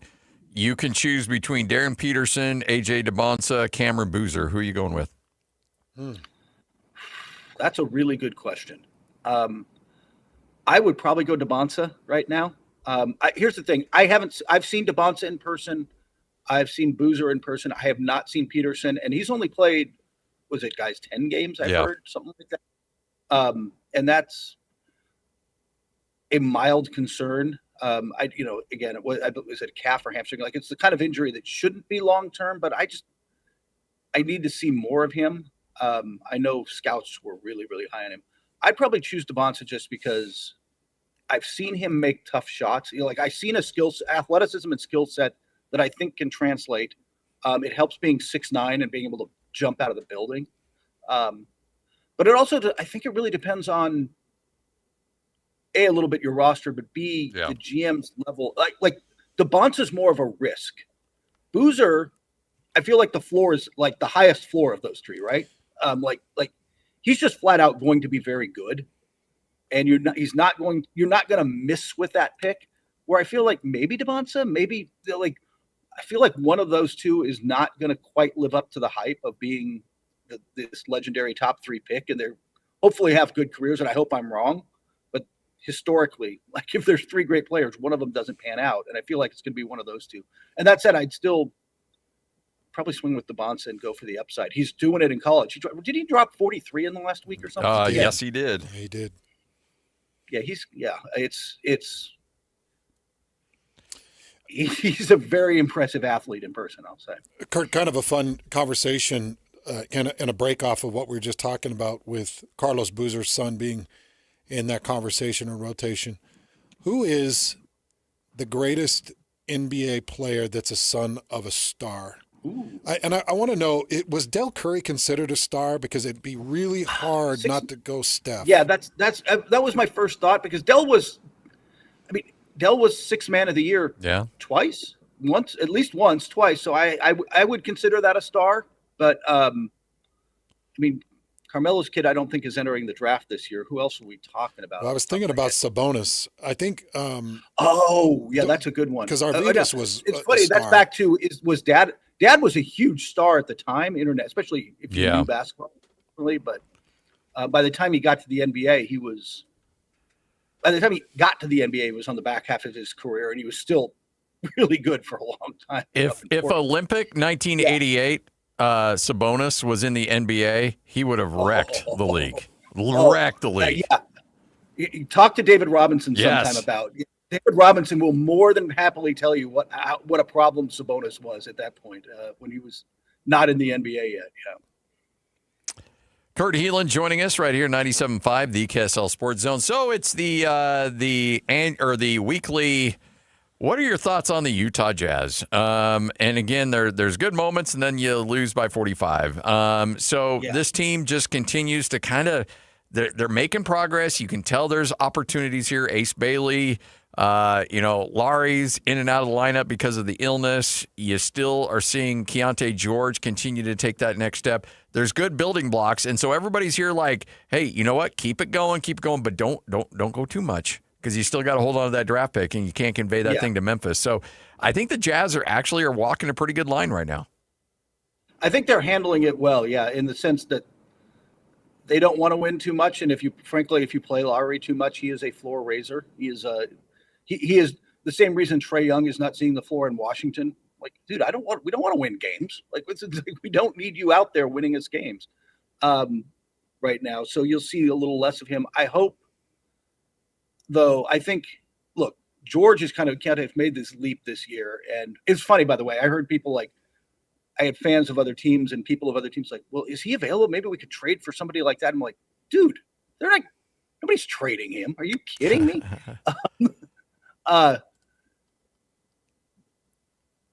Bailey's starting to find his legs. He had not only the dunk the other night, but he's had some games where suddenly you're like, he's starting to find himself a little bit. And I think that's what you want. You wanted him to look a lot better at the end of the season than you did. And you're also doing this they're probably going to get Kessler back on a relatively cheap contract because of the injuries. And if he's healthy, that's a huge boost in the paint and gives you it kind of fills a big role for you. Kurt, always a pleasure. Thanks for hanging out with us, and look forward to doing it again next week. Thanks, Kurt. Hans, take care of yourself, man. I sure will, man. Appreciate all the years of fun and entertainment you brought, brother. And I'll be in touch with you. It's always been a blast, sir. Yeah. Take care. Thank you so much. There he is, Kurt Heelan, NBC Sports and ProBasketballTalk.com. And by the way, flirting with a little new technology, you can see Kurt on our YouTube channel when we're talking to him. So you see Kurt up close and in person. All you have to do is follow the live stream of the show. Just search KSL Sports, and you'll be able to get it right there. All right. Good, the bad, the ugly coming up. Remember, Bill Armstrong will join us coming up at 2:05, general manager of the Utah Mammoth. So we'll chat with him straight ahead right here on The Zone. Hey, bro. You hear us every day with our crazy opinions. Hey, what are you doing? Well, now it's time to hear from you. Hey, great show. Download the KSL Sports app and fire off your thoughts with the call-in tab on the bottom of your screen. Your show is fantastic. It's the one that captivates me the most. You can tell PK to stop singing. Cheap bass, cheap bass. Let Jake and Ben know what you really think of the Jazz. Woo! Tell Hans and Scotty about your favorite barbecue spot or what color of tie JJ should be wearing on TV. The best entries will be played on the air. Download the KSL Sports app now and hit the call-in button to let your voice be heard. I think you guys do an incredible job. This is 97.5, the KSL Sports Zone. This message comes from Viking, committed to exploring the world in comfort. Journey through the heart of Europe on an elegant Viking longship with thoughtful service, destination-focused dining, and cultural enrichment on board and on shore. With small ships that bring travelers closer to the destination, there's more time to explore. And every Viking voyage is all-inclusive, with no children and no casinos. Discover more at Viking.com. I know that hiring can be challenging. You need someone to match your role perfectly. Well, now you can meet them fast on ZipRecruiter. Build your team, build it sooner. Meet your match on ZipRecruiter. Just head to ZipRecruiter.com/free right now to try it for free. That's ZipRecruiter.com/free. Meet your match on ZipRecruiter. Try it free. Brian Regan. My doctor looked at me and said, Brian, you are way too sedentary. So I vowed in that moment to get a dictionary. Brian Regan live on stage. But I haven't gotten around to it, just been laying around the house. Or is it lying around the house? Saturday, February 14th at Delta Center. Tickets on sale now at SeatGeek.com. Don't miss Brian Regan. Hi, this is Doug Wright here with another experiment you can try at home regarding water. You can take 4 bags of water softener salt, lift 3 of the bags with one hand and 1 bag with your other hand. Yeah, I know. Now, if you're like most people, you'll probably find that 3 bags of salt weigh about 3 times as much as the 1 bag of salt. And that's an important thing to bear in mind when you're shopping for a water softener. You see, in our home, we have Connecticut, and the Connecticut water softeners are so well designed, they use only 1 bag of salt for every 3 bags that other water softeners use. Now, I can speak to this because we have had a Connecticut soft water system now in 2 different homes, and I'm not a fan of lifting those bags of salt. This is just one of the many reasons you really should look into Connecticut. Their number is 801-576-80 3600 or go to softwaterutah.com. Hey guys, Valentine's Day is coming up fast. Skip the scramble this year and score big at Duke's Jewelers in Springville. From sparkling diamonds to everyday gold favorites, Duke's has gifts that guarantee you the win. Whether you're going all out with a forever piece or keeping it sweet and simple, Duke's will help you find the perfect match. Plus, they gift wrap, are local, and make you look like you planned ahead. Make this Valentine's Day unforgettable. Visit Duke's Jewelers at 220 South Main Street in Springville. Duke's Jewelers. Elevate every moment. Hi, this is Derek Overstreet, president of the New Millennium Group and co-host of Stop Working, Start Living with KSL News Radio. Can you imagine what your life would be like if you could retire 3 to 5 years earlier than you thought possible? The things you could do, the loved ones you could spend time with, the memories that you could create. That's what our team at the New Millennium Group does. We'll walk you through the entire process every step of the way. If you'd like to get a copy of the 5-step proprietary plan that will help you retire 3 to 5 years sooner than you thought possible, give us a shout right now. 888-999-6370. That's 888-999-6370 or utahsfinancialplanner.com. Listen, most of our listeners right now have a tax problem, not a money problem. There's not enough money in Social Security Medicare as it is. Let us show you how you can significantly reduce your taxes. That's 888-999-6370. 888-999-6370 or utahsfinancialplanner.com. Looking for insurance solutions that actually work for you? United Underwriters have been serving Utah families for over 25 years, offering smarter coverage solutions at better prices. United Underwriters auto policies include a no-cost windshield benefit because we travel on I-15 just like you, and also offer smart home insurance solutions and earthquake plans you can't find anywhere else. Call United Underwriters at 801-396-0828 or visit uuinsurance.com. United Underwriters. Real insurance solutions. Real value. Real partners. Based right here in Utah. Listen every Monday morning to DJ and PK and Monday afternoon with JJ and Alex for your Chevy Strong Play of the Game. Win great prizes from Rocky Mountain Chevy. This is a Utah Jazz at 30 update on 97.5, the KSL Sports Zone.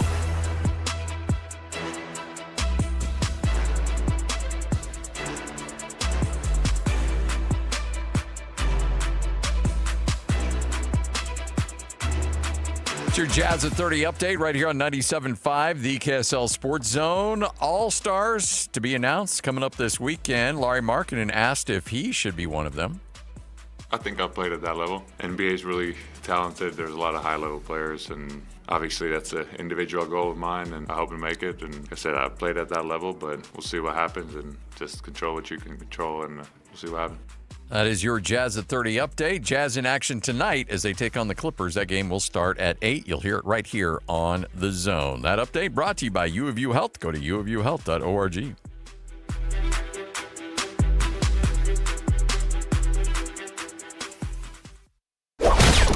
It's time to saddle up and talk about the winners and the losers.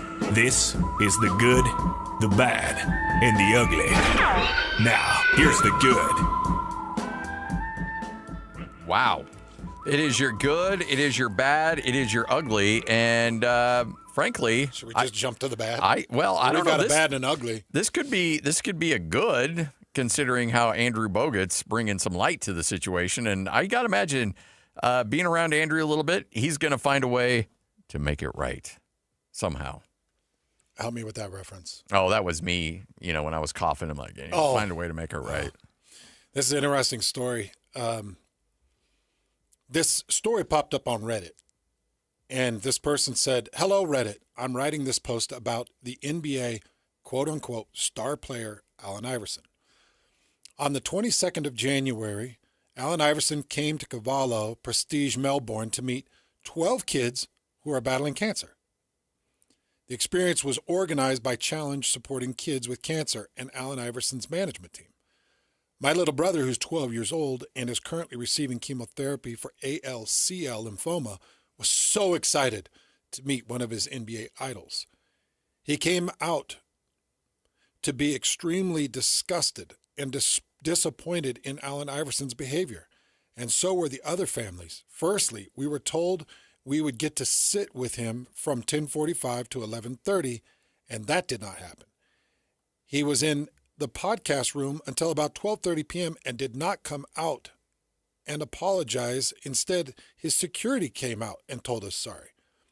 We were waiting in a downstairs room with his security with all of the other kids that had cancer, and his security told us he was having a bad day and just didn't want to come out.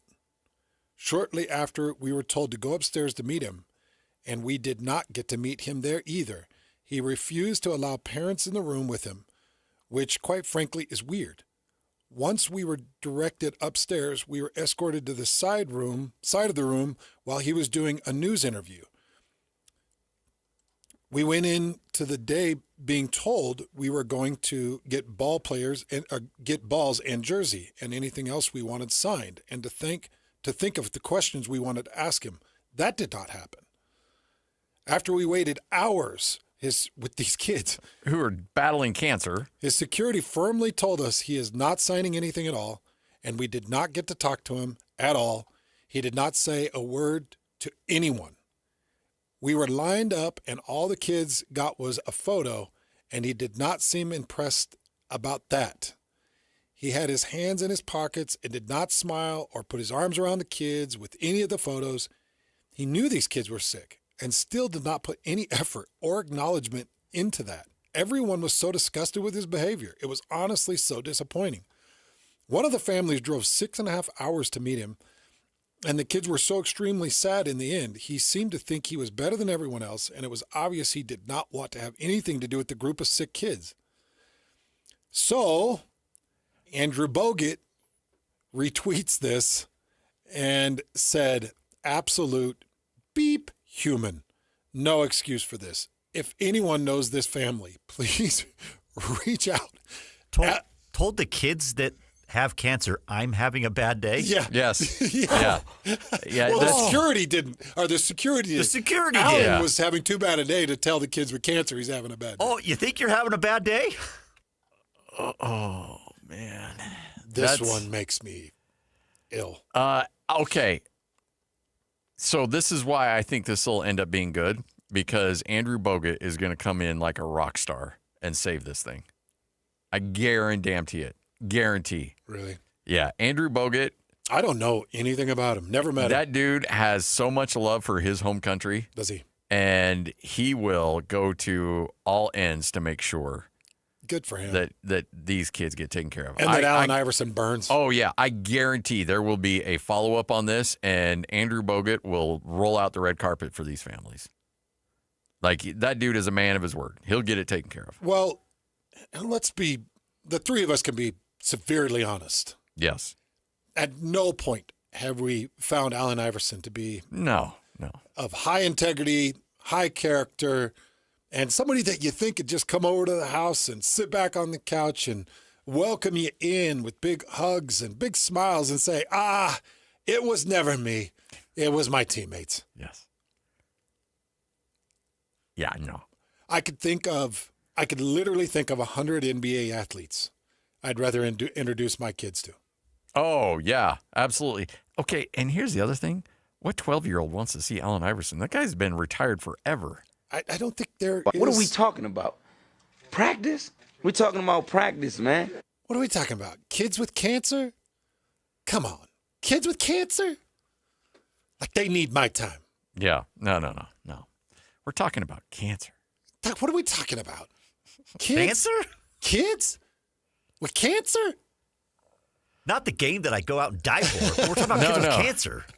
Oh, man. Dude, honestly, this story makes me sick. Oh, yeah. No, it's horrific. But Bogut will get to the bottom of it. The dude's going to go scorched earth on Allen Iverson. Will continue to do so. Remember, these guys played in the league together, so I bet he's got some Allen Iverson stories. Sure. And, I look forward to seeing how this thing plays out. So there was a bit of crossover. Oh, yeah. All right. Lloyd, we got to take care of some business right now. It's Jazz Ticket Tuesday, and your chance to win tickets is right now. Call this number now. Call this number now. Be caller number 12 at 801-575-ZONE. 801-575-ZONE. And you'll be on your way to Delta Center to see the Utah Jazz. He fires the three. He hits. Oh, don't do me like that. This is 97.5, the KSL Sports Zone.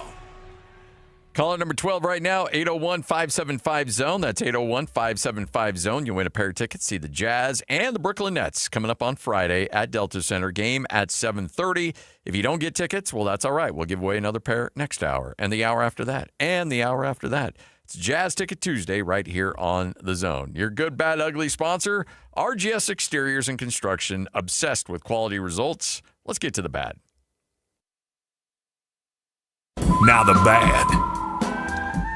So Kelly Zinn, she is the new athletic director at Rutgers. She got the job back on July 30th of last year, and she was told going into the job that, hey, we want you to be here at Rutgers. We want you to be our athletic director. Just know financially, things are a little shaky right now. But, come on in. We'll fix this thing together.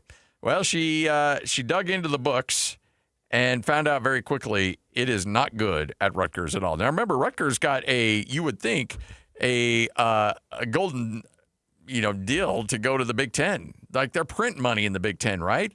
Well, you also need to be raising money and you need to be spending money to compete in the Big Ten. And they're spending money, but they're not making any money. In fact, last year, Rutgers, their deficit for their athletic department topped $70 million.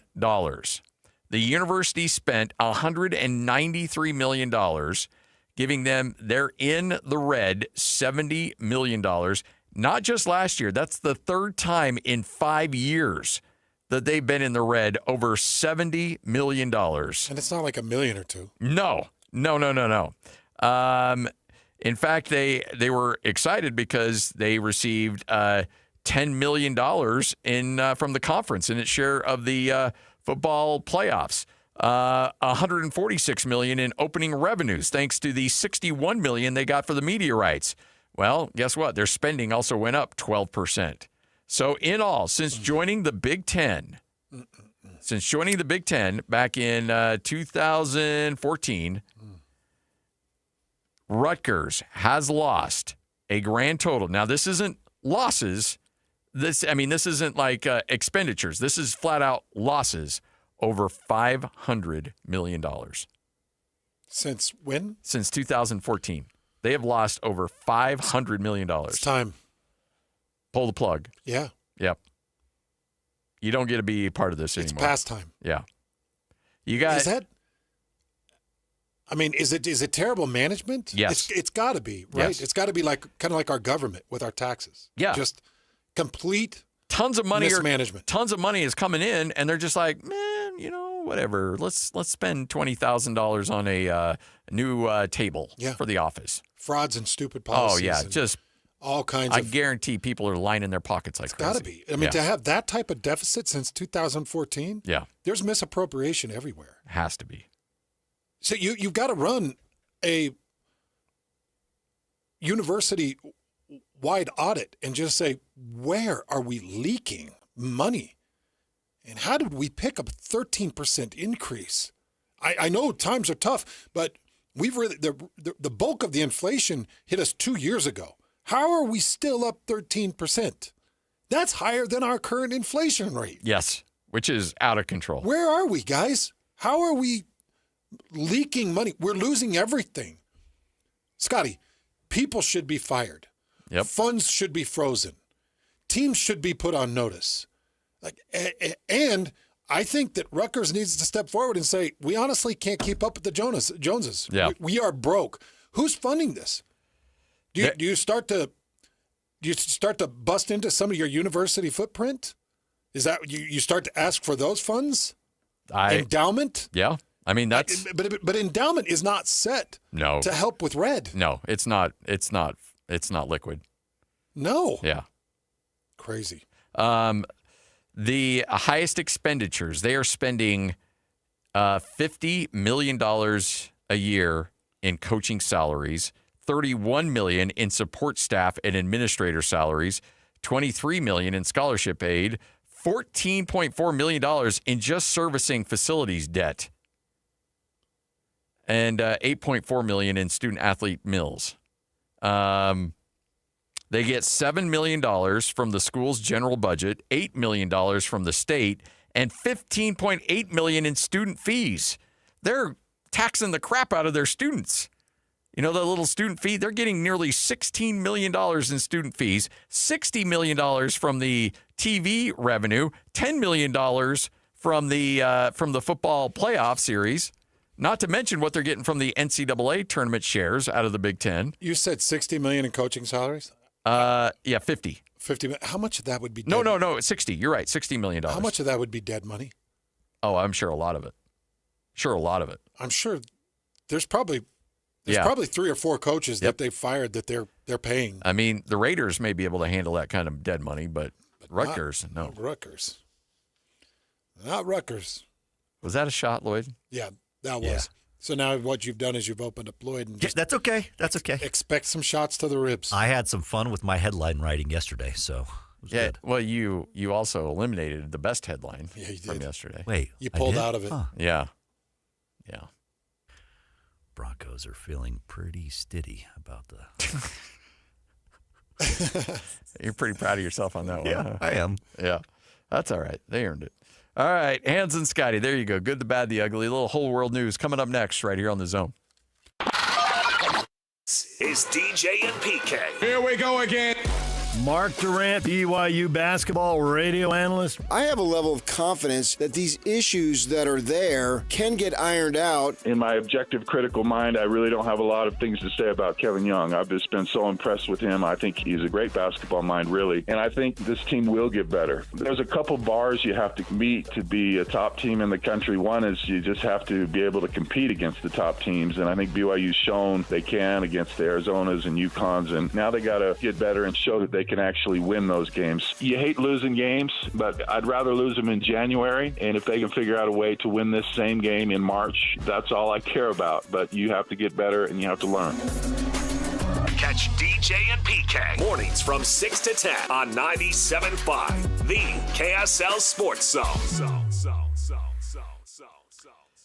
Tell you what, you can't discredit how important it is to buy local. And I'm saying that not just because it's the right thing to do to support local businesses, but you're going to get a certain level of support from a local business you're not going to get anywhere else. And your local window manufacturer, Advanced Windows, is the best to do it. We know these guys. We love these guys. We've used these guys. Advanced Windows, that's the only place you need to be considering for your windows. And it goes so much further with the family name and the people that run Advanced Windows. You know, this goes to Janitha. About how many great conversations we've had with her over the years and the way she's able to help with windows. It goes to Jake, who has been so transparent and so great with his advertising run. It goes to Nate Orchard, who's really got a family name attached to this. Nate left the NFL, came back to the great state of Utah, and took over operations of the family business. And I will tell you, Scotty, that under those directions, we have seen Advanced grow exponentially. We've seen things get better in the factory, and all quality is improved. Think about this. You buy windows from Advanced. You got a lifetime warranty. They'll never leave you high or dry. If you got some part, some piece of frame, some glass that breaks on that window, Advanced Windows is there to help you. They're not going to leave you alone. It's the finest window on the market, built and sold by the finest people. 801-850-9100. Also, they're going to save you a ton of money. $2,500 off when you swap out 10 windows or more. That's Advanced Windows, 801-850-9100. Hey, Utah. This winter, a fireplace makes all the difference. Grab a gas or electric fireplace from Croft Fireplace and get free basic installation up to a $695 value with qualifying purchase. Friendly staff, top quality fireplaces, and expert installs make it easy. Check out the Bountiful or Salt Lake City showrooms or croftfireplace.com/sports. Offer ends March 31st. Croft. Fires. Home. Are your investments in the right accounts? What's best, traditional or Roth? Are you receiving all available tax deductions? Are you paying as little in tax as you can? These are all questions you can't afford to get wrong. Hi, I'm Jeff Jr., founder of Trajan Wealth, and in many cases, it's not what you make, but it's what you keep that makes the real difference. Trajan Wealth and Trajan Tax work closely together exclusively. No more guessing about whether you should do a Roth conversion, or if maxing out your 401k is really the best option. Our nationally recognized fiduciary advisors and CPA team work in tandem to make sure your tax strategy works with your investment strategy. We'll even do your tax preparation. One team, one strategy. Isn't it time for a second opinion? Call Trajan today. 801-210-6800. That's 801-210-6800. Trajan Wealth, an SEC registered investment advisor. Additional services through Trajan Estate and Trajan Tax. Additional disclosures and accreditation at TrajanWealth.com. Are you ready for a new you in the new year? The Salt Lake City Fat Loss Program has helped thousands of frustrated men and women feel confident in their clothes, boost their energy, and finally feel like themselves again. So, what's the secret? Salt Lake City Fat Loss uses a science-proven plan to help reset your metabolism and lose up to 1 pound of fat per day without dangerous drugs or exercise. And right now is the perfect time to start. Due to overwhelming demand, Salt Lake City Fat Loss has extended their huge New Year's sale, over 20% off for a limited time only. JJ here. I lost 40 pounds in 60 days. Alex Curie here. I dropped 50 pounds in 60 days on the SLC Fat Loss program. Get their New Year's special at slcfatloss.com. Whether you want to love what you see in the mirror again, boost your energy, fit better in your clothes, or feel more confident and healthier as you age, Salt Lake City Fat Loss works. Huge New Year's sale is ending soon. Schedule your free consultation today at slcfatloss.com and lock in your savings. That's slcfatloss.com. Results may vary. Fox Sports Radio. Did you know we're on YouTube? Did you know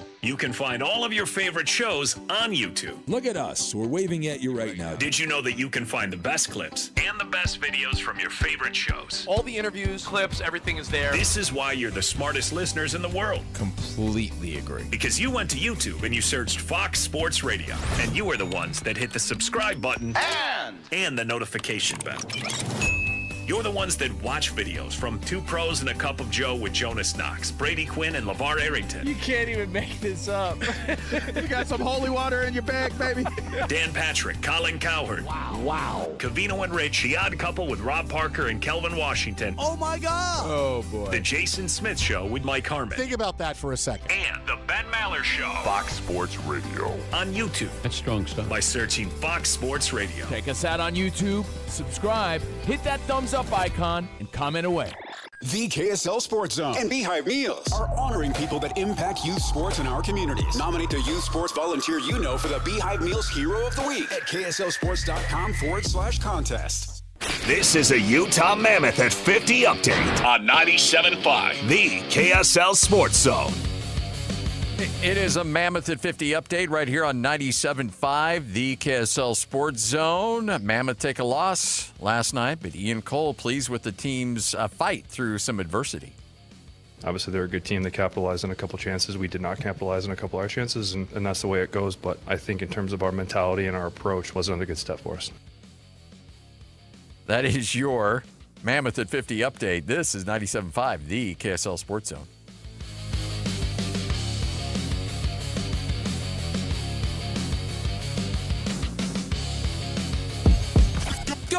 It's time to span the globe for the hard-hitting news you care about. Well, not really. But hey, at least we found it interesting. This is Whole World News on 97.5, the KSL Sports Zone. We've got the whole world in our hands. You got the whole world in our hands. We've got the whole world in our hands. We've got the whole world in our hands. We've got the whole world in our hands. You've got you and me, brother, in our hands. You've got you and me, sister, in our hands. You've got Hans and Scotty, 97.5, the KSL Sports Zone. Time for another edition of Whole World News. All right, so this is actually somewhat sports related. You're a NFL historian. I did not know this. Like, we all remember Mike Ditka wearing this sweater vest during the Super Bowl season of 1985. Well, when I say this sweater vest, he only had one. You would have thought that there would be many in the rotation. Hundreds. Like back in the day when, I was packing a few more and you found a shirt that fit, I'd buy like 6 of them Mm-hmm. because I'm like, all right, I found something, I like it, I'm going to put it in the rotation. He only had one sweater vest for the entire season. And it's iconic. And it is iconic. We all know it. You think Mike Ditka, 85 sweater vest, you know exactly what I'm talking about. Blue with the red stripes before or above and below where it says Bears. Block letter. There's no Nike logo. There's nothing else. It's classic Bears. Just a classic sweater vest. Well, it is up for auction. That sweater vest that he wore throughout the season. Is Mikey putting it up? Or? I don't think he had. I think he sold it off to somebody. And Darren Rovell got his hands on it somehow. And I know, right? And Darren's selling it? I think Darren's selling it. Now, Ditka at the time was 6'3", weighed 255 pounds. The sweater is XX, XXL, and it is on auction. You want to take a guess? Where the current, there's been 26 bids. I'm going to tell you what I'd pay for it. It's been on the market for 11 days. And I do not know how long it's going to go. It's going to end in 11 days. I'll tell you what I'd pay for it, and then I'll tell you what I think it's worth. Okay. I would personally pay, I would go all the way up to probably $12,000 for it. Really? Yeah. Wow. Yeah, I think it's that iconic. It is iconic. Of a piece of NFL memorabilia. It does have the letter of authenticity. It also has a picture of him. Don't show me the price. Oh, the picture of him signed, a signed picture of him being carried off the field, wearing that sweater. I think I would pay $12,000. My guess is $48,000. The current bid, after 26 bids, 11 days left to go, sits at $82,000 even. Dang, I was half of what it was. No, I mean, honestly, like this is one where if you would have told me it was at $25,000 or if it was at $300,000, I'd be like, yeah, okay, I buy it. Like this is a tough one for me to wrap my brain around. Well, it was just post-COVID, like 2021, sports memorabilia got really stupid. That Jordan documentary made things get nuts. It got really stupid. And the documentary and Kobe Bryant dying. Yes, correct. The sports memorabilia world lost their collective minds. I think that there's a lot of people that are just buried in a couple of pieces of memorabilia that they'll never. No. It's like my Dogecoin right now. I know. You and me both. Rest in peace, Doge. Who would have thought buying 650,000 Dogecoin, and by the way, if you do the math on Dogecoin, I bought it at 12 cents, would have been such a terrible, horrible investment. Yeah. I mean, when it got up to like 45 cents, we're thinking, hey, man, cha-ching, cha-ching, cha-ching. And then to the moon. It got up to 45 cents, and I'm like, to the moon. And then it went to the basement. Yeah, it is. It's honestly, and I wish that it was an actual coin, so at least I could throw it at people. Yeah. I don't even have anything to throw. It's just an invisible nothing. I know. I was took. I was sold a bill of goods that just nobody can step up for. Man, I have so much. Like I go through this, and I'll go through the old Robin Hood. I'll be like, "What were you thinking? What were you thinking?" I'm like, "Oh, it was all the rage. Let's go." Yeah. What can you even do with it now? Jack and squat is what we can do with it now. All right, Hans and Scotty. Bill Armstrong joins us next right here on The Zone. Win big this Wednesday on the KSL Sports Zone with Win Ticket Wednesday. This week, win tickets to see the Pro Bull Riders Unleash the Beast Tour stop at the Delta Center February 6th. Get your tickets today at SeatGeek.com and listen to the KSL Sports Zone all day Wednesday for your chance to win. Get the latest Utah sports headlines delivered to your inbox with the KSL Sports Newsletter from the Jazz, Utah Hockey Club, BYU, Utah, Real Salt Lake, and more. Be in the know of all things sports in the state of Utah. Visit KSLSports.com to sign up for the KSL Sports Newsletter. Chevy trucks have you covered when the road takes you from smooth sailing to Chevy Colorado will eat up some of the toughest terrains with 5 available drive modes. And Silverado and Silverado HD have the muscle to take you out for some serious with multiple engine options and impressive towing. While Silverado EV is the perfect combo of performance and capability, making it a snap to hitch up this electric truck and hit the road. Wherever the road leads, Chevy trucks are right there with you. See your Rocky Mountain Chevy dealers.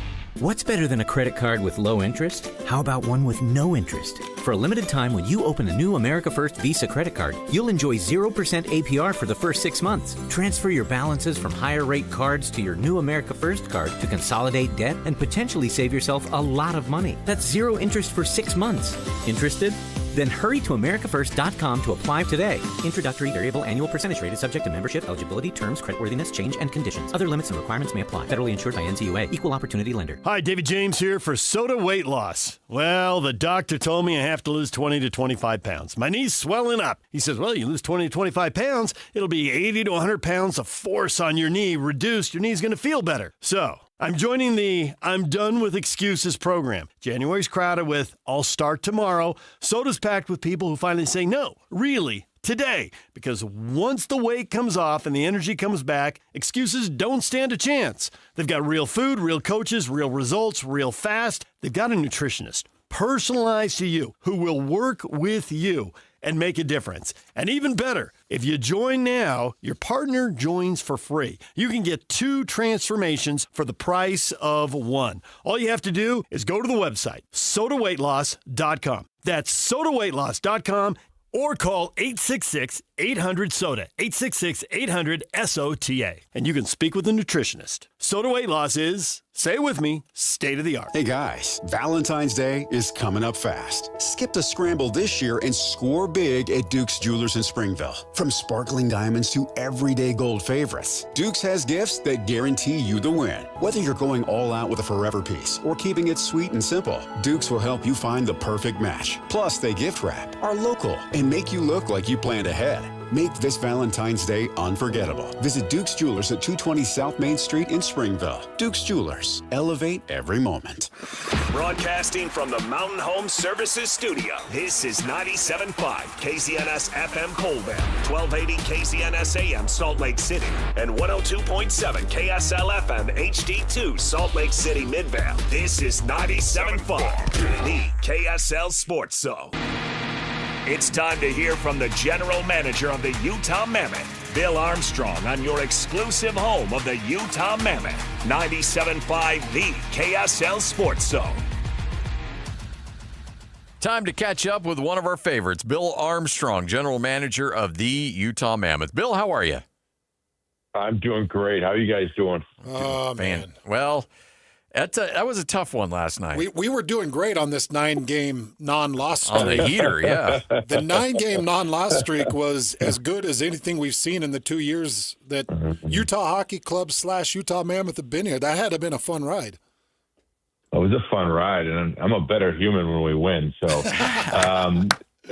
the flowers are out. The mountains look great. The blue sky's a little bit bluer. Food tastes a little bit better. Yeah. Yeah, no, it's all that. And it also, it's good to see your coaches and your players and, the organization have that success that, that's capable of. And it's, we've had a little bit early on when we had the streak coming out, getting off to a real good start. And then obviously we had a hell of a home stand. And, it's great for the group. Now we're in the trenches right now. We're battling right now. We're 500 on the road. We beat Nashville, and then when we lost a close one to Tampa, probably the best team that we've played in the National Hockey League, and it was a punch in the face competition. And I think there's some confidence to gain from that game. I think for us, it's you play at that pace against a team at that caliber, and you're hanging and you're giving it to them a little bit. It sends a good wave of confidence to your group. Hey, Bill, I know he's not on your roster, but I am curious just because watching him is kind of poetry. Tell me what makes Andrei Vasilevsky so good. Well, last night he put on a show. He knew where it was going before I think the guy that released it off his stick did. He was on top of his game. He's so big, he's so athletic, and he has a natural feel for the game. He doesn't give you much. He doesn't leave too many rebounds out there. He's pretty good, and I think there's different ways to play him. I think if we play him in a 7-game series, we'll figure him out. I think he got the best of us last night, but I do think there's room for us to improve, and hopefully we see those guys in the playoffs. But he is a dynamic goaltender, and he's a Vezina candidate this year, and he'd have a good chance to win it. So he's one of the best goaltenders in the National Hockey League. So good. I don't want to get on your bad side by asking this question, but because I know you're not like moral victory kind of guy, but you did allude to, like, you guys fought like crazy and you give up a couple of power play goals. Like, not every loss is created equal. The way you came out of that game, you still had to feel really good about your squad. Well, you do, because just the pace, the speed of that game going back and forth against a well-coached team with Tampa Bay and some players that have won championships there before. It was just a battle back and forth, and we did a lot of good things. Keller had a nice breakaway at the end, couldn't bury it. We had some opportunities on the power play, couldn't bury it. And we were right there. But it's also knocks us down a notch and gets us back focused on improving and getting better and knowing, hey, we're not the top dogs, but there's another ladder to climb. There's a higher level we need to get to when you play the big boys, and we're not there yet. But we've come a long way in 2 years, and we continue to strive to get better every single day. And that's the great thing about our team is when you look at us at the start of the year to where we are now, we continually improve. And we got a chance to get Logan Cooley, I think, back in our lineup for 5 games from now. So that'll be a big boost for our team too. Okay, so I don't mind the NHL forcing me on a road trip down to Florida and Carolina. What I don't like is that the commissioner would say, I think we'll put Tampa and then Florida on the back end of a back-to-back. We'll have them go right over to the Panthers.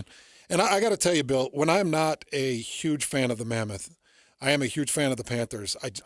They were my introduction into championship hockey with Sam Ryan and Marchand and Verhaeghe and the crew, Kachuk, everybody that makes that team so incredible. Kind of walk me through just how this ends up on a back end of a back-to-back, and what type of approach do you take tonight? Well, you got to survive the first 20 minutes of the game, and you got to get your legs underneath you and get your game. And what they do is they just continuously dump the puck and pound you with their physicality. They got 4 lines. They're back healthy, which is awesome. I think the only guy they're missing is Barkov. And they're ready to rock and roll tonight. And they're looking forward to pounding us. There'll be no love lost tonight. It's going to be a battle. They got the Sam Bennett's of the world, the Reinhardts, like you said, and those guys are not only skilled, not only good players, but they're physical and they're competitive. This is going to be a battle. They know we've played the night before in Tampa. They're going to look to give it to us early. We got to make sure we hang in there, make sure we find our sea legs, survive the first 20. Well, and Kachuk finds his way back on the ice just before, 4 or 5 games before you get here. Has on film and his efforts just through the beginning parts of 2026, how does he look? He looks good. I mean, he's preparing himself for the Olympics and another championship run in the Stanley Cup. So, he's somebody that he's their fuel. He kind of gets them going. He's not only skilled, he's probably one of the best players in the National Hockey League in the offensive zone below the goal line. He's a beast. And he's kind of like, aggravating. He's kind of like when your older brother wrestles with you and he just kind of gives you little punches. Like, he doesn't hurt you. Not enough to call dad from around the corner or leave a scar or a black eye, but just enough to aggravate you so you take a swing and then the next thing you know, you're in the box. And he's really good at it. He's the Michael Jordan of aggravating. How's that? That's perfect. Yeah. I think it's perfectly said. Perfectly said. Yeah. So when you play a team like this and they know you want to play, they know they want to rough you up. Is this almost like a litmus test? You're like, all right, guys, let's see how you handle this. I got to imagine the former player in you are like, okay, this is what you got, a back end of a back-to-back, the most physical team in the NHL. Let's see how you guys handle this. This is it. This is a great test for our group. You're coming off playing an elite team last night that hasn't lost in a while. They had a goaltender that won last night was 12 in a row for them. So now we're going into a team that's starting to get hot, starting to get better, starting to get their legs underneath them. And they got 4 lines coming at you, and they're physical, and there's going to be a packed house there tonight. And so it's going to be a great opportunity for us to test our toughness. And like I always said, it's not what you can give, it's what you can take. We're going to have to take a little bit in the first 20 minutes to get our legs underneath us, and just kind of, we got Vanny going in net, so Veggie's resting tonight, so it'll be a battle. He's got to have a big game for us, and we got to find our sea legs, and after the first 20, we'll be fine. Any chance bad mood Bob takes a night off and you see Tarasov, and when do you get the report on who's in net? Well, it turns out that we're a pretty good team these days. And they don't really we don't get anybody's backup anymore. I don't know if you've noticed that, but yeah, they don't come in and have a rookie party in your town and a big dinner and a few extra wines and throw the backup your way. They've caught on to us. So we usually get the big boys, unfortunately, it's certainly that way these days that, Tampa, they were ready for us, and Florida will be well prepared tonight for us too, and we will get the big guy. Bob will be in net. I love it. So you probably, when you see the second stringer go in and some other guys not on the ice, you're like, wait a minute, they don't think we're very good right now. That's usually the way I took it anyways, but whether they meant it or not. Nowadays we're not sneaking up on anybody, gentlemen. They're ready for us. So going back to that homestand, and you have another big homestand coming up here. You get 13 out of 14 points. Obviously, that's critical to the success of your team. But you've also set the bar. That's kind of what people going to the Delta Center are now expecting. How do you replicate what you did on that past, homestand to this upcoming one? Because you got some big games that are going to really affect the standings. Yeah. But that's a great thing. I think last year we came in to Utah and Salt Lake and said, hey, we want to play meaningful games. We want to be in the hunt. I think it's kind of changed this year where, hey, we want to play meaningful games, but we want to win those games. And that pressure that we've had since game one is building now, and we're we've improved and we're in the hunt. So it's even better. There's no pressure, there's no diamonds, boys. That's the way it is. So you got to go through a little bit of pressure and expectations of what your team's capable. I think that's a good thing. And so when we show up to rinks, people know they're in for a battle when they play us. We're a good NHL team, and we got a chance to get in. So those are the expectations that people arrive with at the Delta Center. That's a good thing. They expect to see a good Mammoth team that's going to come out and beat anybody in the NHL on any given night. I got to tell you, Bill, I think Sean Dursey is my spirit animal. Oh, yes. I think he's my spirit animal. And I played football the way he plays hockey. And so there's a video that went out on Sean, and it just shows his pure intensity. And it made me curious. Mm-hmm. I threw this question in to ask you, when you are standing or sitting in the penalty box, how much can you hear maybe the guy that you just threw fists with or the guy that just high-sticked or, whatever it is? How much can you hear and how much do you jaw-jack back and forth? Well, you if you're a competitor, there's always going to be a couple of words once in a while exchanged in between those boxes, and you can kind of get the gist of what they're saying, and they can understand you pretty good. More of your facial expressions, you pointing and that kind of stuff of what's going to happen next. So, no, it's, listen, the one thing about, players are always imperfect. They have good games, they have bad games and this and that. But the one thing that about Sean Dursey that's true, he's going to fight every night. He got fight in him. And that's why we love him, and that's why he drives our team, is that no matter what, whether it's going good or bad for you, he's showing up to go to war every single night. Is that just what they build in Mississauga Tell me a little bit about that about that area. Mississauga. Yeah, not an easy one. That's just who he is inside. He's been like that since he's been a little kid. So whenever I saw him play when growing up, he always had a lot of fight in him. He'd lay down and block shots, do whatever it takes to win. And, he's always an incredible teammate. So we were fortunate to acquire him in a trade, and we've been blessed to have him. He's given us some fight and will tonight again. I know that, you're cognizant of how many minutes guys are spending in the penalty box, and they may not come at the most opportune times. But I'm telling you, for a community that's learning hockey and learning to appreciate, that stuff resonates so well here in Utah with the blue-collar fan base. It's like, hell yeah, go get it, go get it. Like, I hope these guys know, like, obviously they're prideful in themselves and their team, but they're representing a community. And when fans see guys fight like that and they're wearing a Utah jersey, that means a lot. That means a lot to this group. Yeah, that's one thing we kind of learned when we came into Utah on that. I think it was almost like, okay, there's Salt Lake City, there's the surrounding community, but it was almost like the state of Utah took us in and embraced us.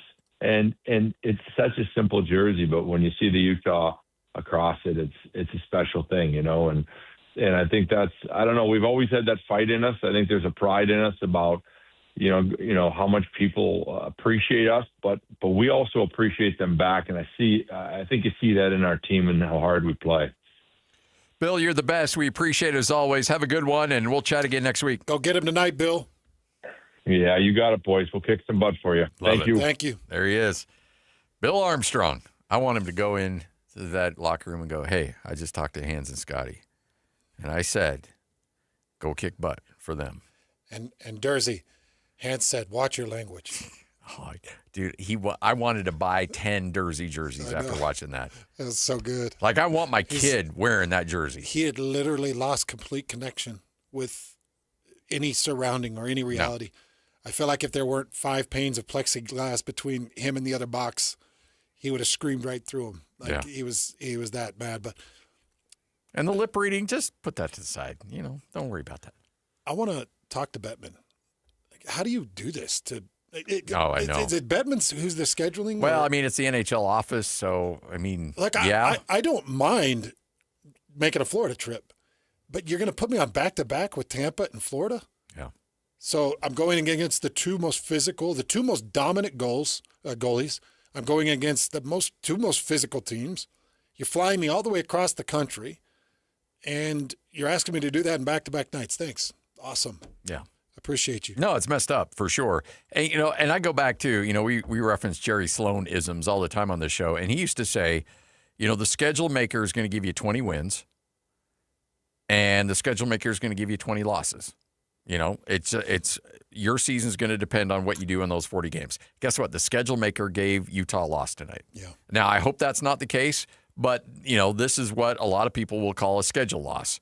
And where it's like you're playing a good team, a great team, on a back end of a back-to-back, the likelihood of Utah winning this game is not very high. But you know what? You go in there, you fight, and you find a way to get it done. That can change a season around. It can. Now, not that their season needs to be changed, but, Just so everybody understands where these two teams are, Tampa Bay is considered the second-best team, in terms of points across the league. They're number 1 in points in the Eastern Conference, number 2 in points across the league. Colorado comes in number 1, just 9 points better. And Florida is just 1 point better than the Mammoth, playing in the Eastern Conference. But, as we mentioned, some of their big boys have gotten back. They've been playing without Tkachuk. They've been playing out without a contingent or 2 or 3 of their bad boys on the ice. And Tkachuk's been back, I think, 3 games, maybe 4, and he's got 3 points, I believe. So it's something like that. It's either 3 games or 3 points in 4 games or 4 points in 3 games. It's somewhere in that realm where he's jumped on the ice. He's already doing his thing. And he's been out all year. Yeah. Oh, yeah. He's been out all year. So he's just now getting back on the ice. So now you give him a few days of rest, but you also give him a few games to get ticked off enough to drop some hits. And Bad News Bob, I call him Bad Mood Bob. To me, he's the standard of everything that for the NHL. Again, he was my first true introductory of, okay, get by the ice, understand the game, understand what these goalies are trying to do.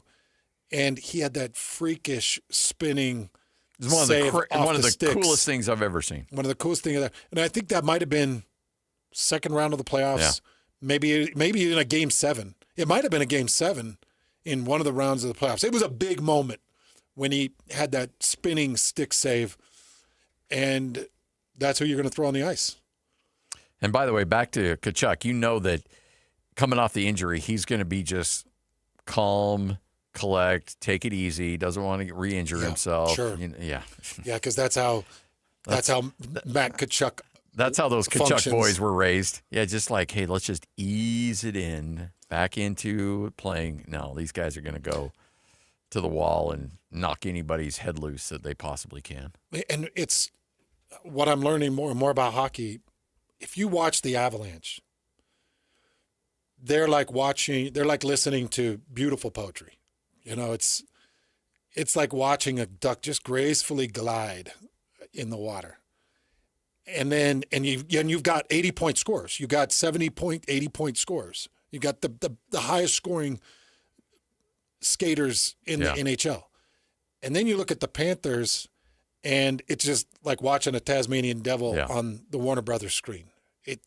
They are a complete train wreck. They wreak havoc all over the ice. They take dudes in the glass. They take dudes down to the ice. They throw guys into the uprights. You come into the crease, and Bob is throwing his stick into your lower back and blowing you up across the shoulder. You mess with Bob, well, Tkachuk's in your face. You mess with Tkachuk, well, you definitely have Marchand, or you got Reinhardt that's right there to give you a glove in your mouth. And I just love the toughness concept. And it's won championships. Yeah. And so I look at it, I'm like, okay, I love the graceful speed. I love that about the Avalanche. I love the fact that they've got the finest skaters that ice has ever seen. Yeah, it's like watching a symphony. I think you put it the right way. It's like watching, perfect orchestration. Yeah, yep. But okay, you now picture a symphony playing this perfect melody, and then throwing a couple of injured rabbits into the mix of it that are screaming. I was going to say you go to a Napalm Death concert. Yes. Go from the beautiful to symphony to Napalm. That was the name of the band? Napalm Death, Napalm Death. And hearing like death metal. Yeah. Opening Lamb of God. There you go. Yeah. And Napalm Death, the headliner. And it's like, for me, it's a fun style, and it's proven that it's championship worthy. And this is the way I look at the Mammoth right now. I look at the Mammoth as almost a pretty decent mix of the two. Now, not as good a skater as Avalanche, but when Logan Cooley's back. 5 games, by the way. Yeah. You hear that? No. He said he anticipates 5 more? 5 more games before Cooley's back on the ice. But when Cooley's back on the ice, Cooley's just that beautiful fluid skater. There's 3 or 4 guys on the Mammoth ice that I would say are beautiful. Nothing like the Avalanche, but beautiful ski. Yeah. And then they've got 4 or 5 guys on the ice that are kind of Florida Panther mentality. So it almost feels like they're efforting a mix of chaos, but a little bit of grace. It's not Avalanche all grace, Florida all chaos. It's like a little bit of mix of both. And to me, I'm wondering, as I'm kind of watching the NHL and understanding how it functions, I wonder if a mix works, or if you got to go all in on one or the other. Like the Golden State Warriors went all in on 3-point shooting. Yes. Bring in Clay Matthews. Green can rotate to the corner. Steph can hit from anywhere. They even had some bigs that would stretch, including Green, just to throw a very specific brand of basketball. They at no point where they're going to say, let's fight. Yeah. Let's brawl. Everything at the rim.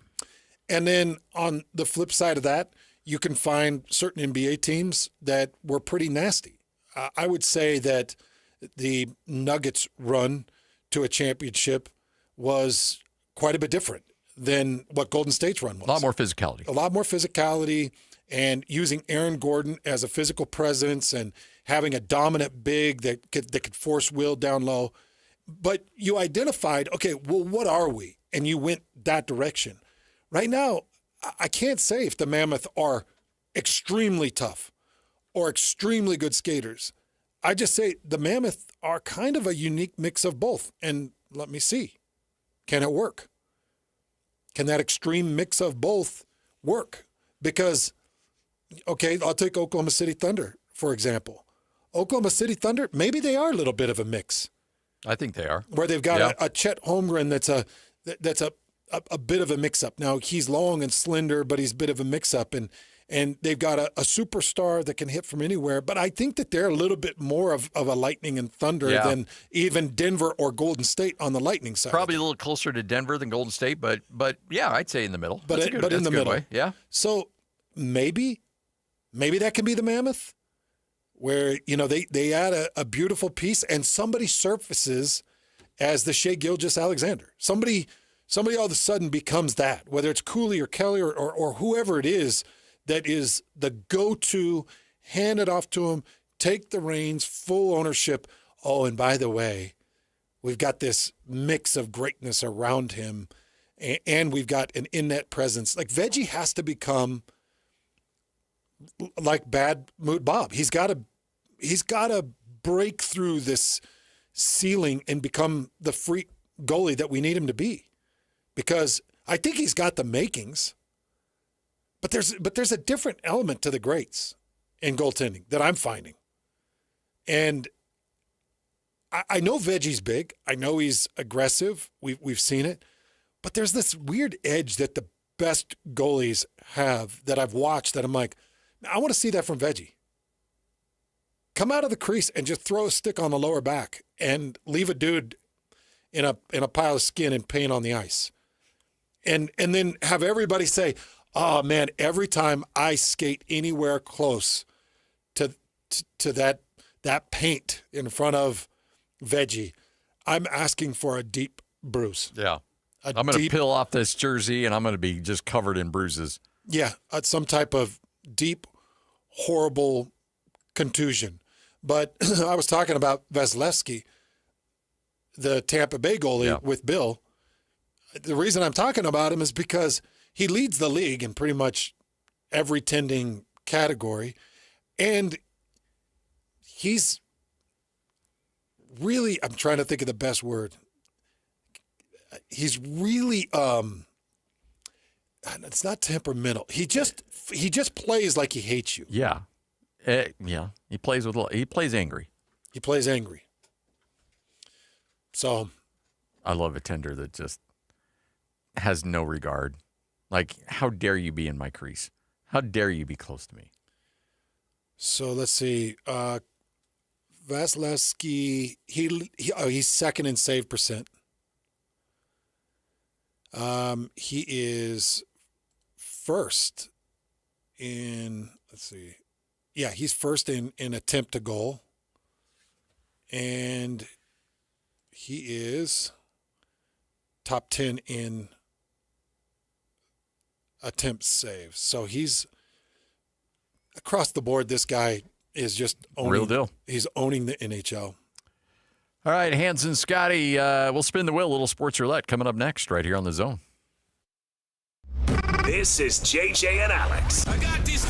Joining us on the program right now, he's Bill Bender. He writes for Sporting News. How do people replicate what Indiana's doing, or is it really that difficult to replicate what Curt Cignetti and Indiana has done in just 2 years? People will try, but the thing for me is it's about Cignetti himself. Yes, he worked the portal, but so has TCU and Louisville and Colorado. And yes, he rebuilt this program in a hurry, but I think a lot of it's a reflection of Curt Cignetti, the talent evaluator. One point I was trying to make is I think he's going to end up regretting saying Google me because that's all people are going to want to know, right? And there's so much more to him than that. I don't think Indiana's going away. I think you're going to bring in this next portal class. They're going to recruit a little better. You're going to see it because I think he's that guy as the coach. You know, if that continues, you're looking at a program that should be able to be pretty good next year. Catch JJ and Alex afternoons from 3 to 7 on 97.5, the KSL Sports Zone. The best blanket ever is also the best Valentine's gift ever. Exclusive Valentine's blankets only available at Minky Couture and just in time for Valentine's Day. Save 50% off any regularly priced Minky Couture blanket using promo code ZONE50 at checkout. Shop online at minkycouture.com or at any of the 6 Minky locations. Save 50% on the best Valentine's gift ever. Use promo code ZONE50 at Minky Couture stores and online at minkycouture.com. The boat buying event you've been waiting for. The Boat Show and Water Sports Expo, January 29th through February 1st. Fun for the whole family. Don't miss the reptile show with scales and tails. Watch the BMX pros perform. Buy the boat of your dreams. Register to win a 5-day Alaskan fishing trip. 1280 The Zone invites you to the Boat Show and Water Sports Expo, January 29th through February 1st. Save $2 at utahboatshow.com. The boat show is here, better climb aboard. Bull riding, the perfect fusion of strength, skill, and pure willpower. Come experience the true modern West, where 8 seconds of glory will create a lifetime of memories. It's the PBR Salt Lake City, presented by Busch Light at Delta Center, February 6th and 7th. Tickets at deltacenter.com and pbr.com. Hold on tight for the ride of your life.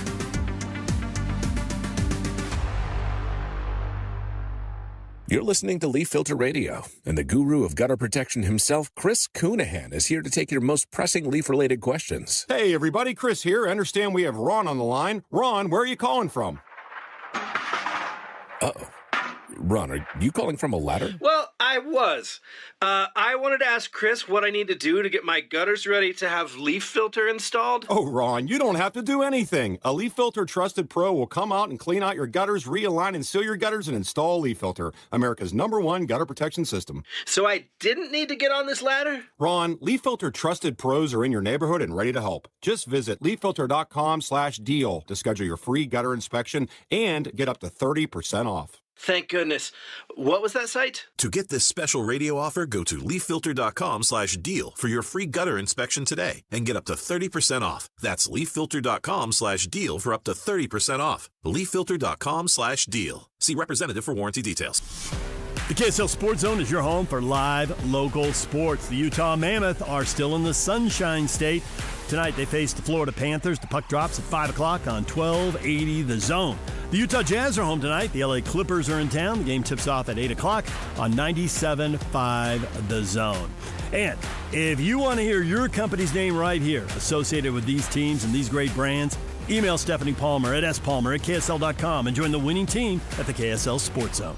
Now's the perfect time to recognize the everyday heroes who make youth sports happen in our community. The KSL Sports Zone and Beehive Meals are celebrating the coaches, referees, organizers, and volunteers who give their time so our kids can play. Nominate the youth sports volunteer you know for the Beehive Meals Hero of the Week at kslsports.com/contest. Each week, one deserving hero will be spotlighted during the JJ and Alex Show at 4:30 p.m. every Thursday. And the winner receives a $250 gift card courtesy of Beehive Meals. Don't wait. Lift up someone who lifts up our kids. Are you ready for a new you in the new year? The Salt Lake City Fat Loss Program has helped thousands of frustrated men and women feel confident in their clothes, boost their energy, and finally feel like themselves again. So, what's the secret? Salt Lake City Fat Loss uses a science-proven plan to help reset your metabolism and lose up to 1 pound of fat per day without dangerous drugs or exercise. And right now is the perfect time to start. Due to overwhelming demand, Salt Lake City Fat Loss has extended their huge New Year's sale, over 20% off for a limited time only. JJ here. I lost 40 pounds in 60 days. Alex Curie here. I dropped 50 pounds in 60 days on the SLC Fat Loss program. Get their New Year's special at slcfatloss.com. Whether you want to love what you see in the mirror again, boost your energy, fit better in your clothes, or feel more confident and healthier as you age, Salt Lake City Fat Loss works. Huge New Year's sale is ending soon. Schedule your free consultation today at slcfatloss.com and lock in your savings. That's slcfatloss.com. Results may vary.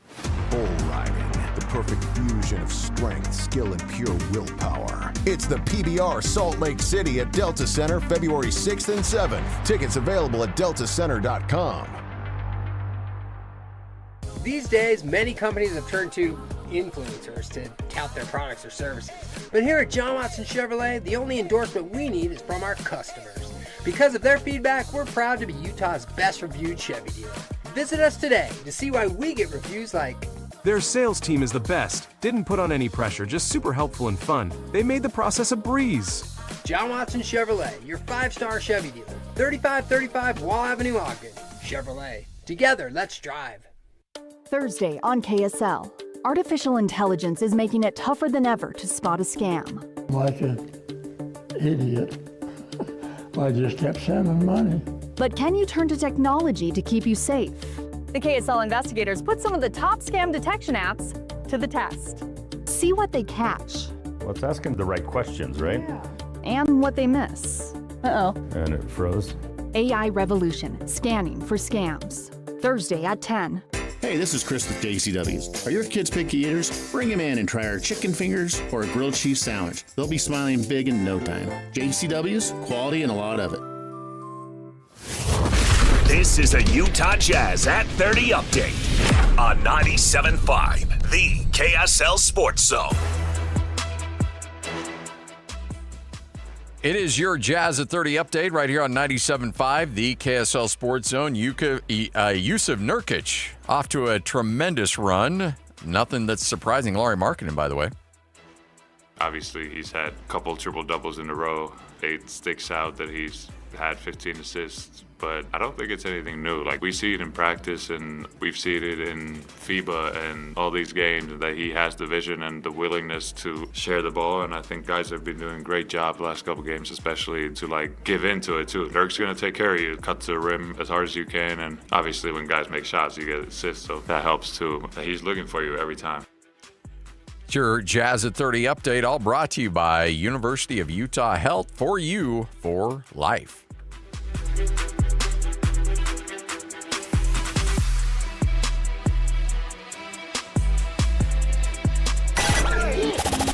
The wheel is loaded, and it's time to talk some sports. This is Sports Roulette with Hans and Scotty on 97.5, the KSL Sports Zone.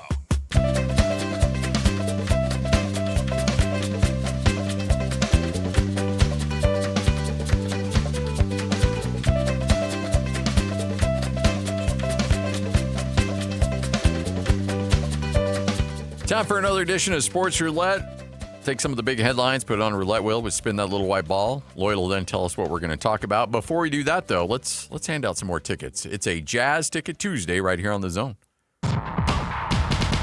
It's Jazz Ticket Tuesday, and your chance to win tickets is right now. Call this number now. Call this number now. Be caller number 12 at 801-575-ZONE. 801-575-ZONE. And you'll be on your way to Delta Center to see the Utah Jazz. He fires the three. He hits. Oh, don't do me like that. This is 97.5, the KSL Sports Zone. All right, you know the drill, 801-575-ZONE. That's 801-575-ZONE. If you are caller number 12, you will win tickets to see the Jazz and the Brooklyn Nets coming up on Friday at Delta Center. Game starts at 7:30. If you unable to win tickets, go to utahjazz.com. Get those tickets and enjoy some Jazz basketball. All right, Lloyd, fire up that wheel.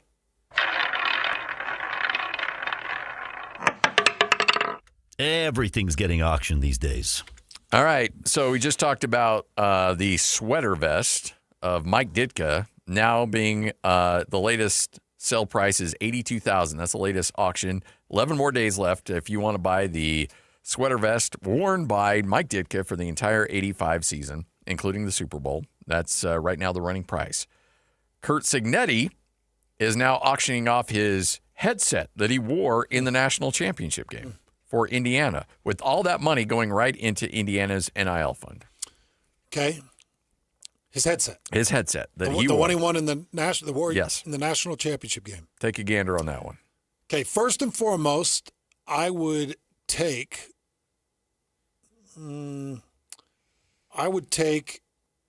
a 4-inch section of Mike Ditka's bear sweater over that.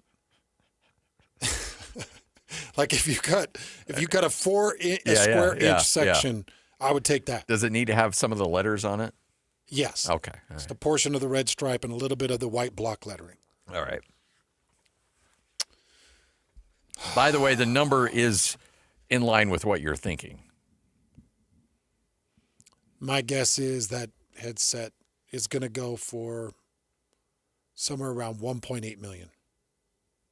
Current bid, $4,000. Oh, okay. I thought some Indiana booster. I would too. And by the way, some billionaire was like, here's $1 million. And I don't know how long it's been up for grabs and how long it will be up for grabs, but the current bid is only $4,000. Oh, okay. Makes you kind of proudful of your the Indiana Hoosiers. Like, I'm not buying that trash. Yeah. It's going to have that white, dandruff stuff that gets in those headphones. I don't want any. I don't want any of that. Yeah. Okay. So, well, there you go. That's better than I thought. But I thought for sure some booster would be like, well, I'm going to give $1.2 million to the team anyway. I might as well have the headset. That's a good point. Yeah. Right? Yeah. Then you can, you could probably write it off both ways, but still. All right. Lloyd, spin it.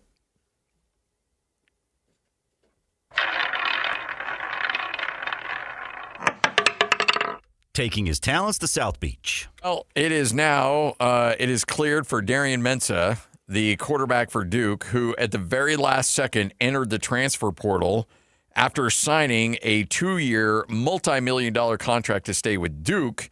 Mensah's like, no, I'm gonna go in the transfer portal. Duke said, no, you signed, and we are going to need that whole lot of money in that buyout. Well, some money must have exchanged hands, because Mensah and Duke have now agreed to a settlement of their dispute, and now he will be on his way to go to the University of Miami and be the quarterback there. So I don't know how this settlement took place. I would be very fascinated to know exactly how much money had to go from either Mensah or his agents back to Duke to let him out of this contract and say, okay, yeah, we're good here. We'll settle this. But I'm sure there's a lot of NDAs and a lot of things involved. But Duke has come back off this and said, all right, you want to go? You can go. I understand why there's a big fuss. Guy threw for 4,000 yards and 34 touchdowns. Yeah. For Duke. 4,000 yards, 34 touchdowns, only 6 interceptions. Big number. And he's just a sophomore. So I think he's probably a one and done. He's probably projected pretty high because he goes 6'3", 210. He's got the body, he's got the frame, he's got the arm, he's got everything. Yeah. And Miami's like, we want that. Everything we need. And Miami just got a taste of the good life. They just got a taste of success. We want more of that. And we want more of that. Well, they just got it. You said there's no details to the exchange. No details. Not exact. I'm sure Duke got their pound of flesh. They had to have for this thing to be settled as quickly. And it really felt like Duke was going to dig in their heels on this one. And then you get into discovery, and nobody wants that. And so somehow he was, and I got to imagine every contract's got a buyout of some kind. Yeah. And so there was probably a number there. Let's say, for example, $1 million. And they're like, all right, look, will you let him out if we give you 800? Yeah, fine. 800, let's go. I'm just using whatever round numbers. Yeah. For those of you that don't understand the Duke-Miami situation, Duke found their way to the ACC championship game and ends up beating a number 17 ranked Virginia Cavalry. I'm remembering that right? Yeah. Ends up beating a number 17 ranked Virginia team. Miami doesn't even see the ACC championship game. Nope. They see Mensah go for 200 yards and 2 touchdowns in the championship game, and it's an easy acquisition for them. Miami did not see Duke in the regular season. So Miami never got to play or see Duke, but they did watch Mensah do his thing. And the whole reason Duke was able to make that run, they beat Clemson, they beat UNC, they beat Wake, they beat Syracuse and North Carolina State, who was a pretty good team, and got themselves to that championship game. What a messed up situation that was. Yeah, and Miami completely whiffs on it and finds a 10 spot, but finds himself in the championship game. And that's the thing that's really disappointing about the whole thing is and knocked out 2 SEC I mean, contenders. They just wouldn't lose. Was it Texas A&M and Oregon? Or those? No, Indiana beat Oregon, I think. Yeah, I think you're right. I think Texas A&M was one of them. Yeah, Texas A&M was the first one. Ole Miss, you're right. Yeah. All right. Let's spin it, Lloyd.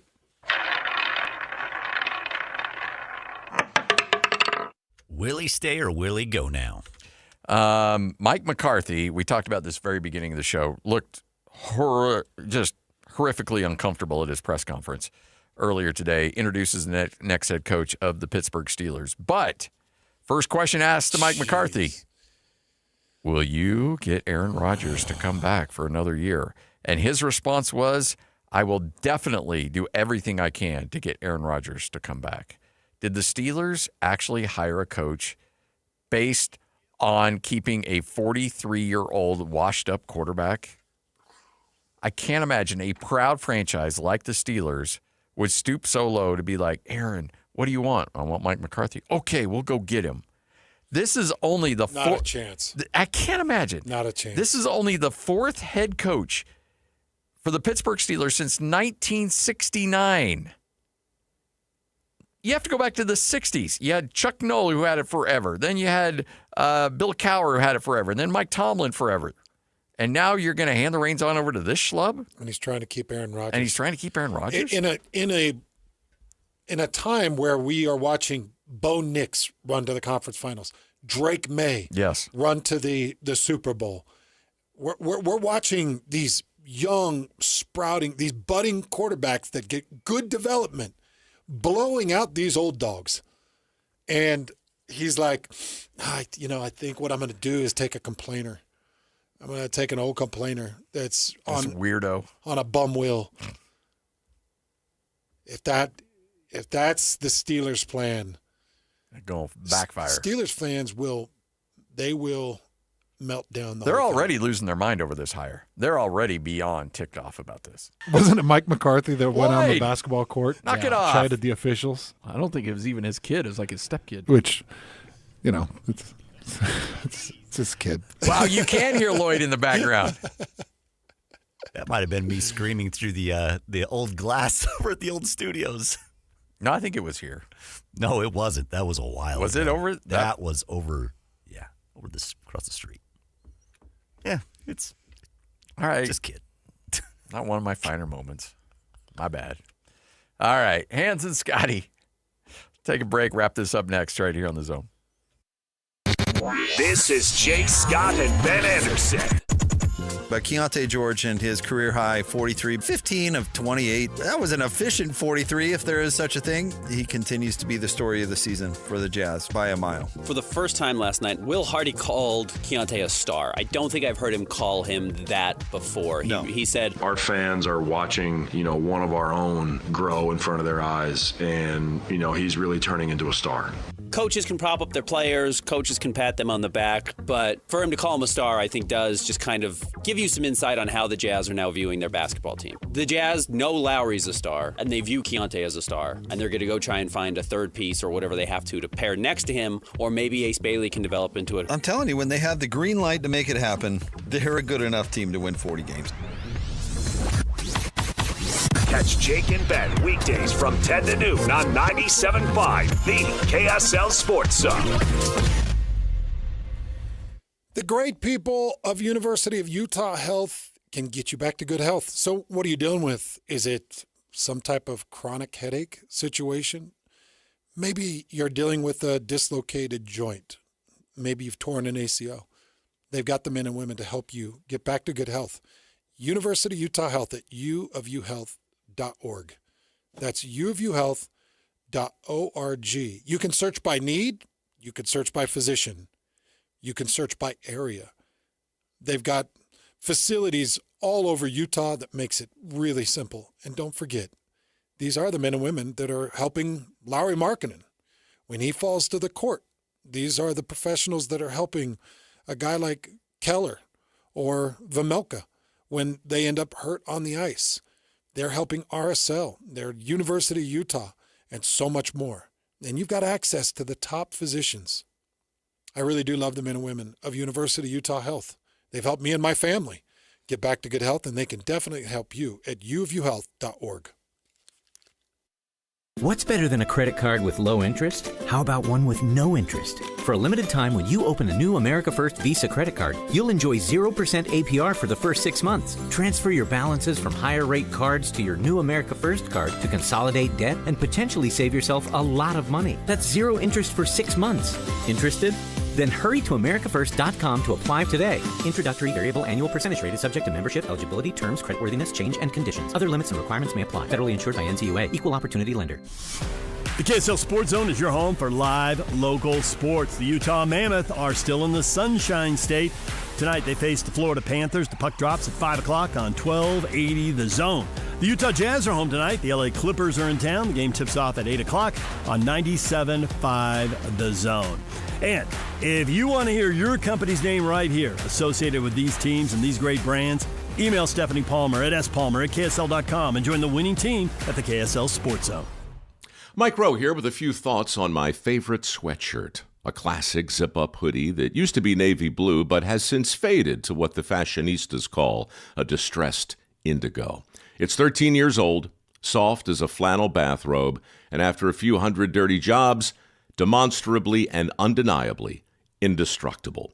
This is the kind of sweatshirt girlfriends like to permanently borrow. But I've held on to this one because I got it from American Giant.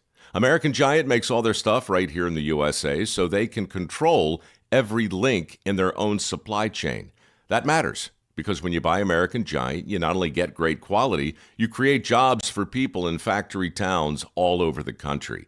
No pressure, but if you give a damn about the business of making things in America, you got to support the companies who are doing it right. Go to american-giant.com/Mike to get 20% off your first order. That's american-giant.com/Mike. A family office is a team built to handle the 3 biggest financial responsibilities a family faces: wealth management, tax strategy, and estate planning. Most firms only manage your investments and refer the rest out, hoping everyone stays aligned. At Trajan, we built something different.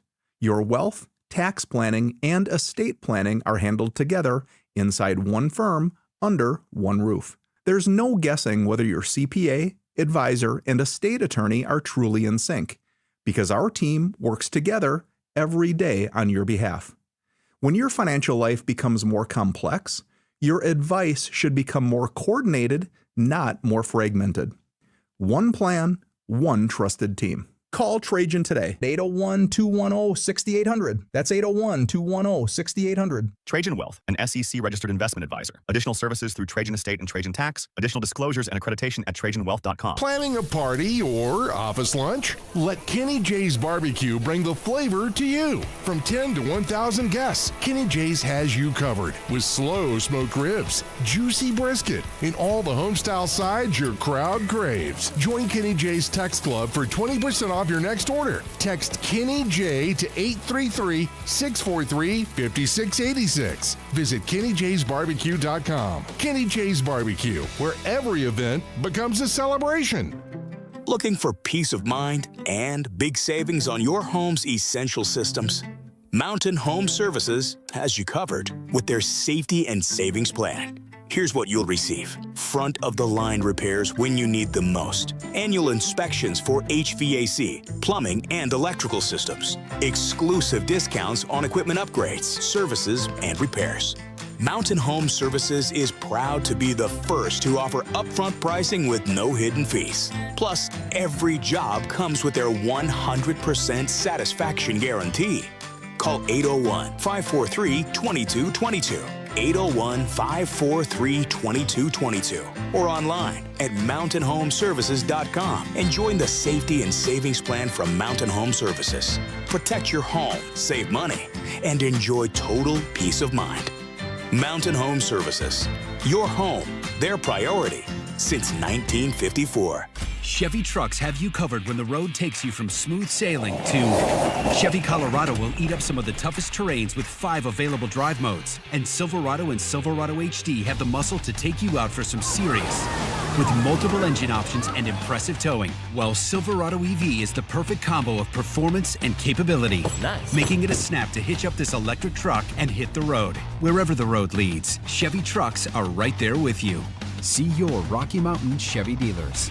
So you want soft water, but the thought of hauling all those heavy salt bags and fussing with the water softener is more than you want to deal with? Do what I did. Check out Connecticut. Enjoy the softest water, lowest salt usage, and zero maintenance. Learn more. Visit softwaterutah.com. Tell them Doug sent you. This is a Utah Mammoth at 50 update on 97.5, the KSL Sports Zone. It is your Mammoth at 50 update. Tough one last night as Utah drops a difficult game to Tampa Bay 2-0. Andre Tierney, though, still fired up about his team's effort. I'm happy about their focus in the game. I think, like I said, that team on the other side for the last 2 months, they dominated everybody. And we arrived here in their building and we played a good game at 5-on-5. And I'm happy about what the guys did. I'm not happy about the result, obviously. I would have loved to have a little bit more opportunistic offensively, but they're a good goalie. Little time to worry about that one. Back in action tonight against the Florida Panthers. That's your Mammoth at 50 update right here on 97.5, the KSL Sports Zone.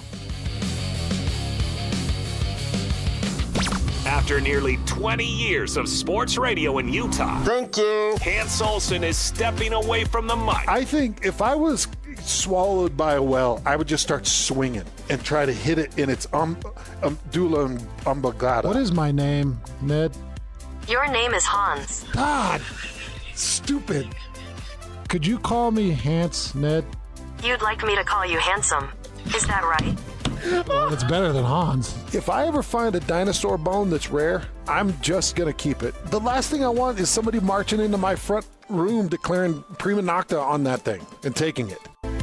The one, the only, Hans Olsen. This is 97.5, the KSL Sports Zone. Standing here beside you, want so much to give you this love in my heart that I'm feeling. You know, you've had some moments over the last 12 years. One or two. Prima nocta. That'll always be my favorite. Well, one of them. I know what that means. I do now. Every time I hear that sounder now, I get sweaty, like, oh, here we go. We're going to have a meeting. Hans Olsen is leaving radio after 20 years. I'm like, here comes embarrassment. Here it comes. Here we go. Laughter.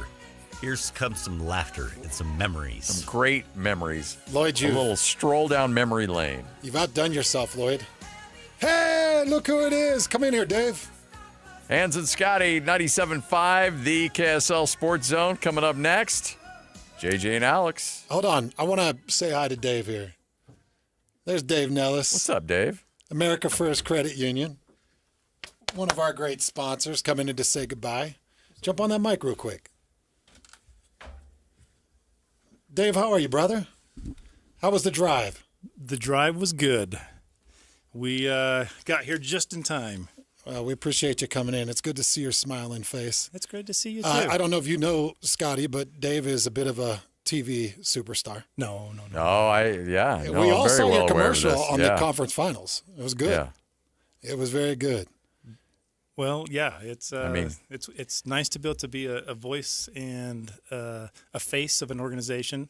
We love working with you guys. We love the partnerships, and I think that's what makes our community strong is those good partnerships between us and everybody else. Magic happens. You had a better performance than the Broncos quarterback, so well done by you. Yeah, I just stubbed my toe. He went a little farther than that. Yeah. Well, that's the thing I'll miss the most, Dave. Thanks for coming up, brother. Yeah, love you too. Yep. Hans and Scotty, JJ and Alex coming up next right here on The Zone. Win big this Wednesday on the KSL Sports Zone with Win Ticket Wednesday. This week, win tickets to see the Pro Bowl Riders Unleash the Beast Tour stop at the Delta Center February 6th. Get your tickets today at SeatGeek.com and listen to the KSL Sports Zone all day Wednesday for your chance to win. Get the latest Utah sports headlines delivered to your inbox with the KSL Sports Newsletter. From the Jazz, Utah Hockey Club, BYU, Utah, Real Salt Lake, and more. Be in the know of all things sports in the state of Utah. Visit KSLSports.com to sign up for the KSL Sports Newsletter. Hey, Utah. This winter, a fireplace makes all the difference. Grab a gas or electric fireplace from Croft Fireplace and get free basic installation up to a $695 value with qualifying purchase. Friendly staff, top quality fireplaces, and expert installs make it easy. Check out the Bountiful or Salt Lake City showrooms or croftfireplace.com/sports. Offer ends March 31st. Croft. Fires. Home. Dev Simplified are your software pros. Whether it's websites, mobile apps, or complex custom systems, Dev Simplify is here to make it work and make it easy on you. Need help building software or ongoing management? You've got both. DevSimplify.com designs, develops, and manages the process so your deadline stops slipping and your team stops guessing. Maybe you're stuck in the middle. AI can start a project. Freelancers can build pieces of it, but without real project management, teams get stranded halfway through. DevSimplify.com brings the roadmap, the pit crew, and the finish line. When a software project slows down, breaks down, or stalls out entirely, DevSimplify, the software pros, can turn that chaos into beautiful completion. DevSimplify.com. From the start, or in the middle, to finish and beyond. Ready to move? At DevSimplify.com, you can always schedule a quick and free project assessment. But right now, you can get a complimentary discovery session with 5 hours free. DevSimplify.com. Your software pros. What's better than a credit card with low interest? How about one with no interest? For a limited time, when you open a new America First Visa credit card, you'll enjoy 0% APR for the first 6 months. Transfer your balances from higher rate cards to your new America First card to consolidate debt and potentially save yourself a lot of money. That's 0 interest for 6 months. Interested? Then hurry to AmericaFirst.com to apply today. Introductory variable annual percentage rate is subject to membership, eligibility, terms, creditworthiness, change, and conditions. Other limits and requirements may apply. Federally insured by NCUA. Equal opportunity lender. Looking for peace of mind and big savings on your home's essential systems? Mountain Home Services has you covered with their safety and savings plan. Here's what you'll receive. Front-of-the-line repairs when you need them most. Annual inspections for HVAC, plumbing, and electrical systems. Exclusive discounts on equipment upgrades, services, and repairs. Mountain Home Services is proud to be the first to offer upfront pricing with no hidden fees. Plus, every job comes with their 100% satisfaction guarantee. Call 801-543-2222. 801-543-2222 or online at mountainhomeservices.com and join the safety and savings plan from Mountain Home Services. Protect your home, save money, and enjoy total peace of mind. Mountain Home Services. Your home, their priority since 1954. Hi, David James here for Soda Weight Loss. Well, the doctor told me I have to lose 20 to 25 pounds. My knee's swelling up. He says, well, you lose 20 to 25 pounds, it'll be 80 to 100 pounds of force on your knee reduced. Your knee's going to feel better. So I'm joining the I'm Done With Excuses program. January's crowded with I'll start tomorrow. Soda's packed with people who finally say, no, really, today. Because once the weight comes off and the energy comes back, excuses don't stand a chance. They've got real food, real coaches, real results, real fast. They've got a nutritionist, personalized to you, who will work with you and make a difference. And even better, if you join now, your partner joins for free. You can get 2 transformations for the price of 1. All you have to do is go to the website, sodaweightloss.com. That's sodaweightloss.com. Or call 866-800-SODA, 866-800-SOTA, and you can speak with a nutritionist. Soda Weight Loss is, say it with me, state-of-the-art. Broadcasting from the Mountain Home Services studio, this is 97.5 KZNS FM Colville, 1280 KZNS AM Salt Lake City, and 102.7 KSL FM HD2 Salt Lake City Midvale. This is 97.5, the KSL Sports Zone. Hey! This is JJ and Alex. I made a name for myself, I told you I won't be denied. As you wrap up your day, it's time to get your fix of the teams you live for and the sports you love. This is JJ and Alex on 97.5, the KSL Sports Zone.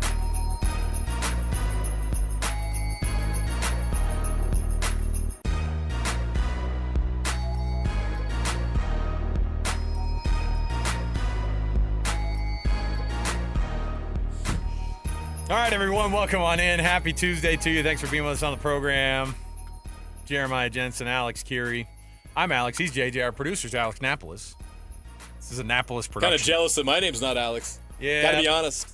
My wife one time was like, how many freaking Alexes are there? Not enough. I go, there's too many Alexes. There's a lot. If there's another Alex out there that wants to join the show, Look, I was the original. Send your resume to. I was the original, and then everybody started coming into the building. Oh, I'm the original. I'm just gonna go by. How hipster of you. I'm gonna go by Alexander. I was Alex before everyone else was. was. Are you Alexander though? Full on? I am not. No. So you're just an Alex. I'm an Alexis. Oh. We're going that route. We just learned something about Napolis. We're going Your that name's route. really Alexis. That's why. That's the problem though. Is I would actually start making Alexa requests. I'd be like, "Hey Alexis, can you turn on the music that I want to hear?" You're our Alexa. You need to just be Alex. It's fine. I'm gonna start going by Alexander. That's what my grandma called me, Alexander. That's something that yeah. feels like you're in trouble anytime. No, somebody I know. calls you that. No, it's like my grandma always used it. I did get Alexander whenever I was in trouble. Oh, yeah. Oh. Yeah, Grandma said it to me with a big old cigarette in her hand with, like, the big ashes on it, and she's like, Alexander. And I'd be like, oh, boy, I'm about to get something here. Whenever I heard Alejandro, oh, you're toast. You're toast. That's trouble. Yeah. Yeah, my grandma would be like, do you want a Star Crunch? When I'd mow Grandma's lawn every week when we moved back to Seattle, and, like, it was good because I got to hang out with Grandma. You know, what was her brand? It was really bad. Benson and Hedges. I don't even think that's a thing anymore. I don't think it is. I'm glad. Isn't it funny? Like, listen, you're pretty sophisticated when your cigarettes sound like a law firm. Oh, that was what they were going for. Oh my goodness. Yeah. Probably Grandma, the same law firm that sued the tobacco companies. I don't know how she made it to 84. I'm going to be honest. I don't know how. Yeah, I mean, it could have been 154 if she. I think based off of what she like. What could have been? Yeah. All right. We got a lot to go on the program today. Thanks for being with us. And I say a lot. We only have an hour of a show. Thanks back-to-back Mammoth East Coast Florida games. Tampa Bay last night. I said this, JJ, to our producer, and I said I was like, yes, if they can go into the third period and it's 0-0. I mean, because it was a goalie and defensive battle. It was. Man, it was like 2 minutes left in the second. They gave up that first goal, and I went, Mammoth played good. They played well.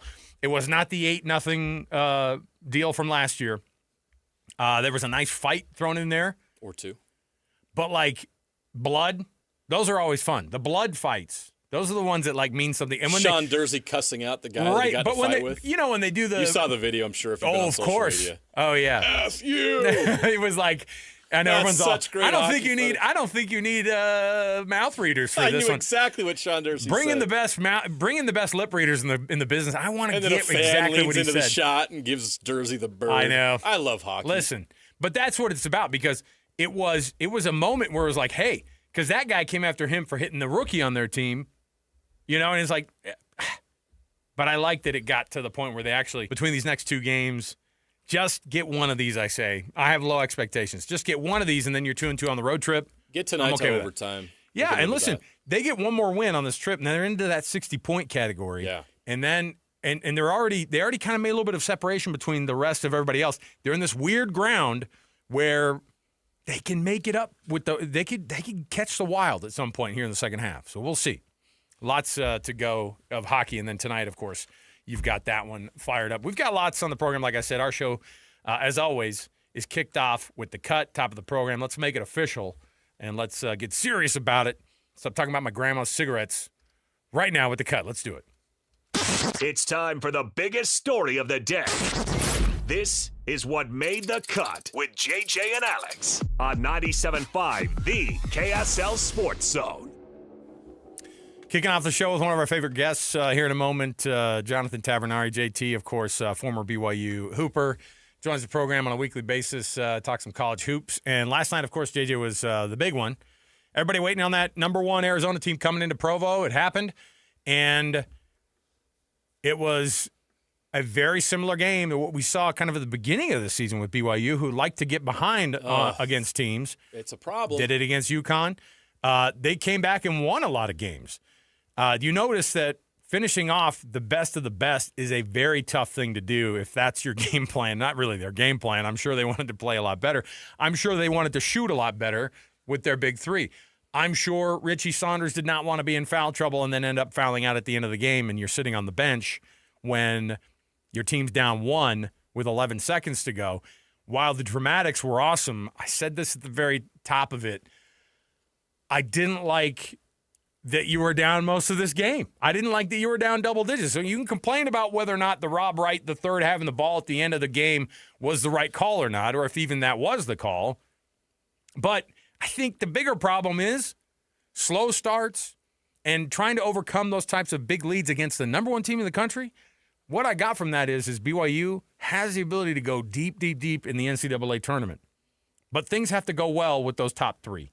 And it's a bummer that it ended like that. However, it was an exciting game. You took the number 1 team down to the wire. You remember last year when they were in Tucson, and that one went, I don't know if it went to overtime, but a similar game. No, it was the Richie foul at the end. That's right. Regulation. It was like 91-90 or 93-92. Thought they got robbed. Right. And so I think there was a lot of feeling like, it was our turn. There was some payback, but like I said, I don't want to get so far into whether or not the X's and O's that were drawn up by KY at the end of the game were good enough, or if Rob Wright should have been shooting that last shot.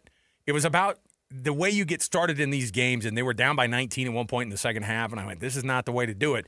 Join us on the program right now, Jonathan Tavernari. JT, did you catch that game last night by chance?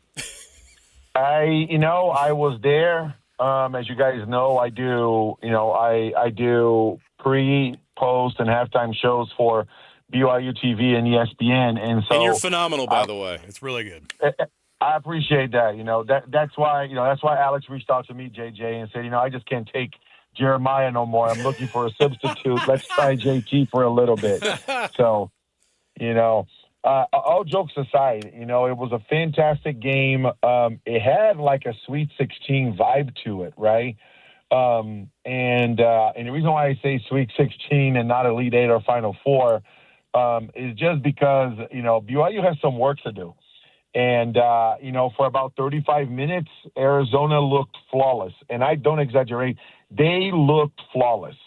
And then, at the end of the game, BYU, mounted a comeback. And I agree with you guys. You don't win and lose a game on the last shot. There were so many things BYU could have done, in the first half for pretty much most of the second half, and they didn't. And so to just get hung up on the fact that the ball went to Rob Wright, who had a wide-open look for a layup, but then someone made an incredible defensive play. But it was a phenomenal basketball game last night in Provo.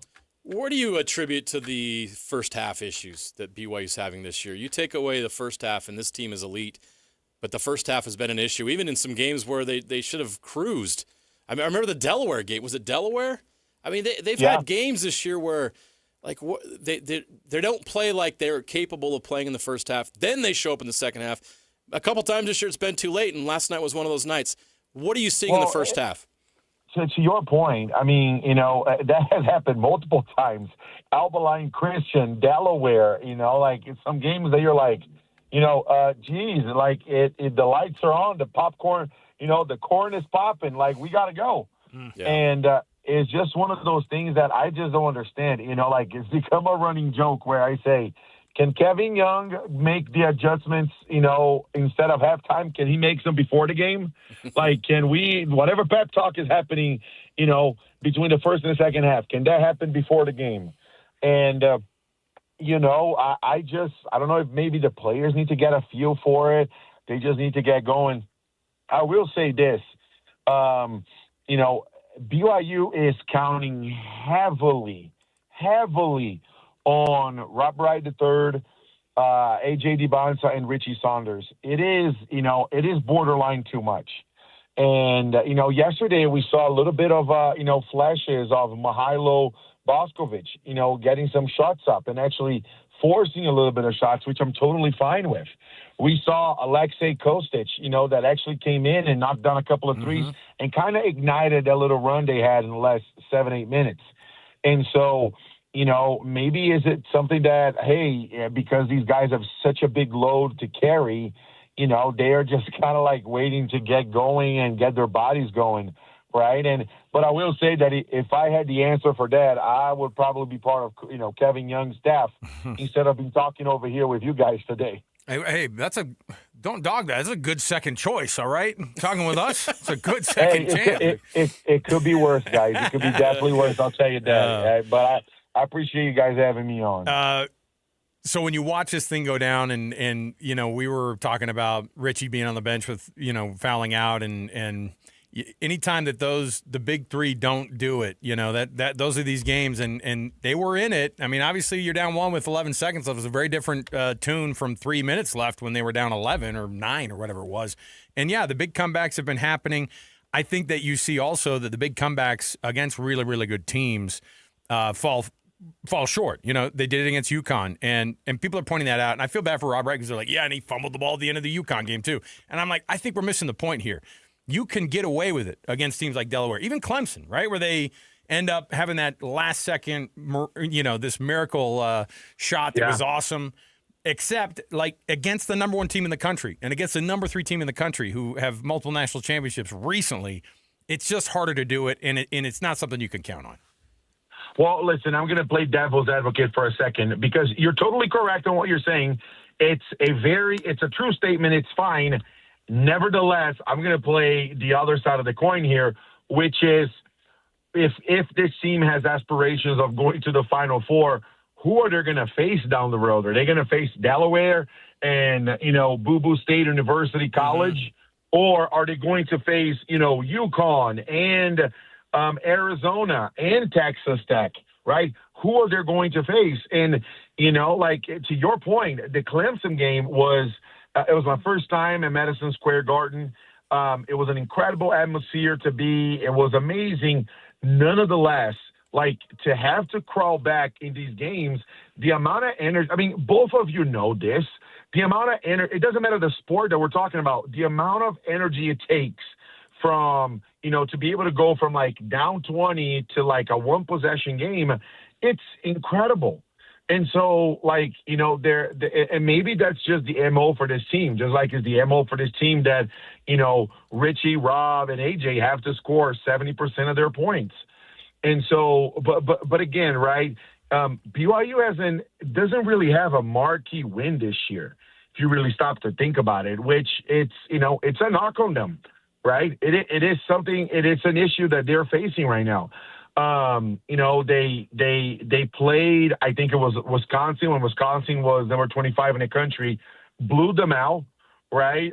Wisconsin did have a really good win against Michigan, but hasn't done much since. Clemson remains pretty much their best win of the season.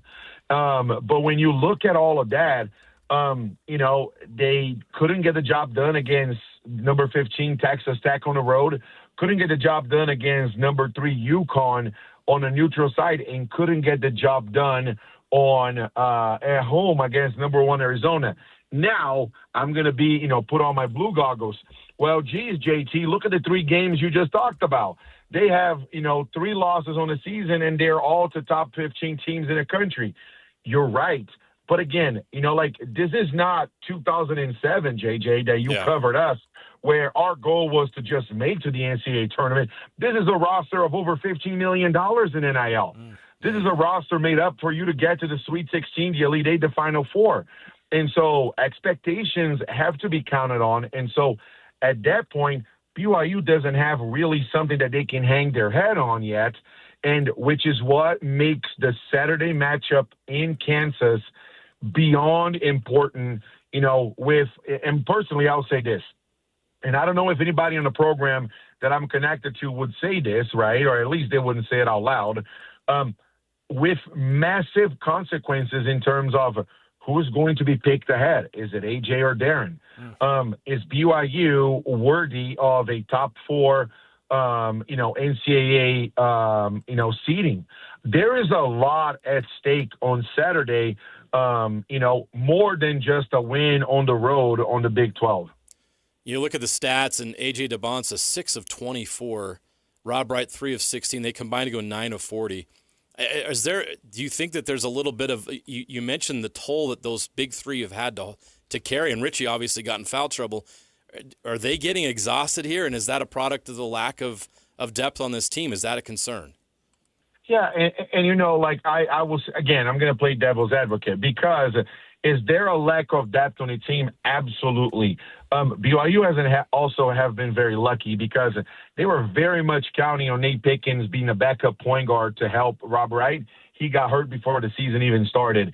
Dawson Baker emerges as a senior leadership guy to be able to offset and have a little bit of ball handling duties, gets hurt and done for the season. Brody Kozlowski, whom I am extremely close to the Kozlowskis, and Brody and I work extensively together on the summertime. JJ, you follow him in high school. I feel like he played a lot like I did. You know what I'm saying? Yep. Big body, tall guy, can shoot.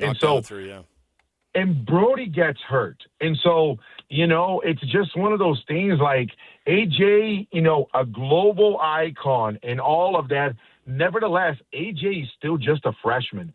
The load that he's been asked to carry, it is nuts. Well, yeah, but he's going to be the number one pick in the draft. You're right.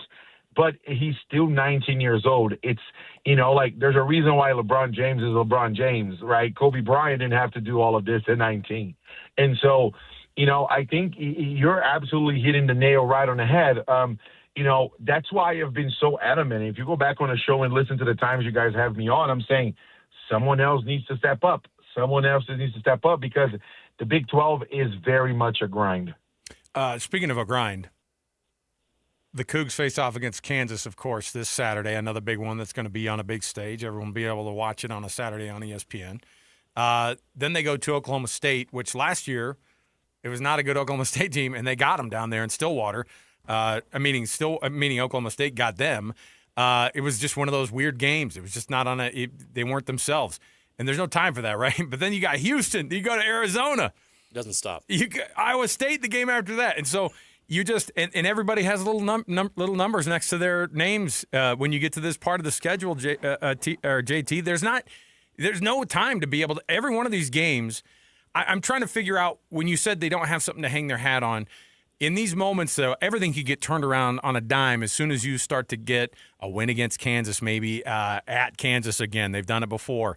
Or they host Houston and they beat Houston. Or they go down to Tucson and they maybe beat Arizona. All of these things, to be able to flip it around, then you can hang your hat really quickly in this league because the teams are all so good and they're all ranked. Well, you know, as you said, you know, a quick turnaround. It reminded me of the incredible job you guys did. You know, Alex, I know that you're covering the Olympics in Paris. Amazing job. And it just reminded me of the quick turnaround you guys would talk about for some of the athletes in the Olympics. And I think to your point, it's not like in the Mountain West, right, JJ, where we would go to Wyoming and just smack them and then go to Fort Collins, you know, and smack Colorado State and go to Colorado Springs and just beat up on Air Force. Like, to your point, they're like, it is a juggernaut after a juggernaut. And the crazy thing is, we all thought Houston was going to be the number one team in the country when this all thing started. And they are like a top 10 team in the country. And then Iowa State comes out of nowhere and gets to as high as number 2. And so, you know, mental toughness, it is such a thing that this team is going to have because, to your point, yeah, things can turn on a dime, but they can get real bad real quick as well. And, you know, which is why, you know, you've got to take care of business when you go to Stillwater at Oklahoma. And, you know, like, how are they going to match up with Kansas? Both of you covered this. You do this for a living. Kansas, the last year and a half, too, isn't the Kansas that we all have come to know. Like, Kansas, you know, Bill Self hasn't had good years, just having somewhat of down seasons, you know, and they are actually in a good trajectory right now. 19 in the country. It's a top 20 matchup on Saturday. You know, Kansas is playing at Kansas. It is, to me, it is the most pivotal game of the season that I think, you know, depending on how it goes, we're going to look back and go, oh, geez, that's when things spiraled out of control. Similar to how BYU did at Texas Tech, where they were playing tough, and then 9 minutes to go, everything falls apart. I think this game against Kansas becomes monumental, and it can be a turning point for BYU for better or for worse. There was something promising in the second half when we talk about depth. Kennard Davis Jr. found his stroke, 5 of 8 from 3, 17 points. I mean, that game's not even close if he doesn't step up and at least do that. And he was game time decision, too. Yeah, Like, right. Is that a guy? Is Is that the guy you look at and say, Kennard Davis Jr. has to give them more on a consistent basis? Well, absolutely, right? I mean, Moo Davis, as he goes by, you guys can actually go to my Twitter and say I actually called out that he was going to have a 5-for-8 game before the game started. And so if either of you want to go to Wyoming, play the lotto, I'm available this afternoon. Call me after the show. Let's go to Evanston, JT. I prefer Idaho. Oh, Okay. you go to Preston. You go to Preston. I'll take him to Evanston. Let's split the difference and let's just go up. Let's just go to towards Reno and the I-80 and would be okay. But what I will say is he is just a guy that before last night, the last 4 games, he was 2 for 19 from 3, 0 for 12 for in the last 3 games, and then he starts 0 for 5. I actually was texting Spencer Cox, and he was like, JT, you were so lucky he went 5 for 5 in the second half, because I was ready to give you the hardest time in the world, for your crazy prediction, but he stepped up, and he is a player that, needs to fill out the role that, Mag last year did for BYU, that 3-and-D. Right. And he just hadn't done that. And yesterday he stepped up to the, big time. I'll also say that, like I mentioned, Alexei Kostic comes in and knocks down a couple of threes that was good for his confidence. They just need somebody. Right. I mean, maybe get it done by committee, but somebody needs to do it, because 3 guys scoring, 70% or more of their points. I mean, looking at the defense, the way Arizona guarded them, they were clearly making a wall and say, AJ, thou shalt not pass the free throw line. And, Richie, thou shalt not drive to the baseline.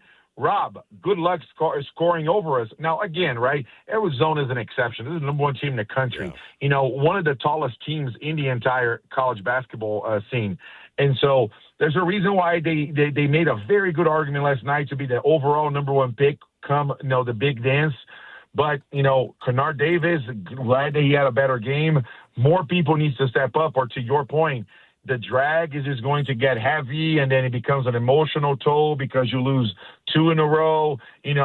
Heaven forbid they drop 1 to Oklahoma State, and then you're in a losing streak. And so a lot is at hand for the next 10 days for BYU basketball.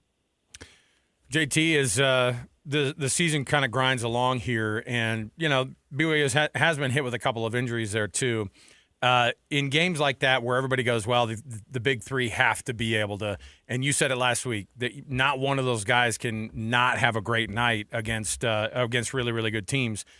I guess the encouraging thing is that even though they didn't have as that threesome an amazing night, they were still able to get within that 1 point with 11 seconds left.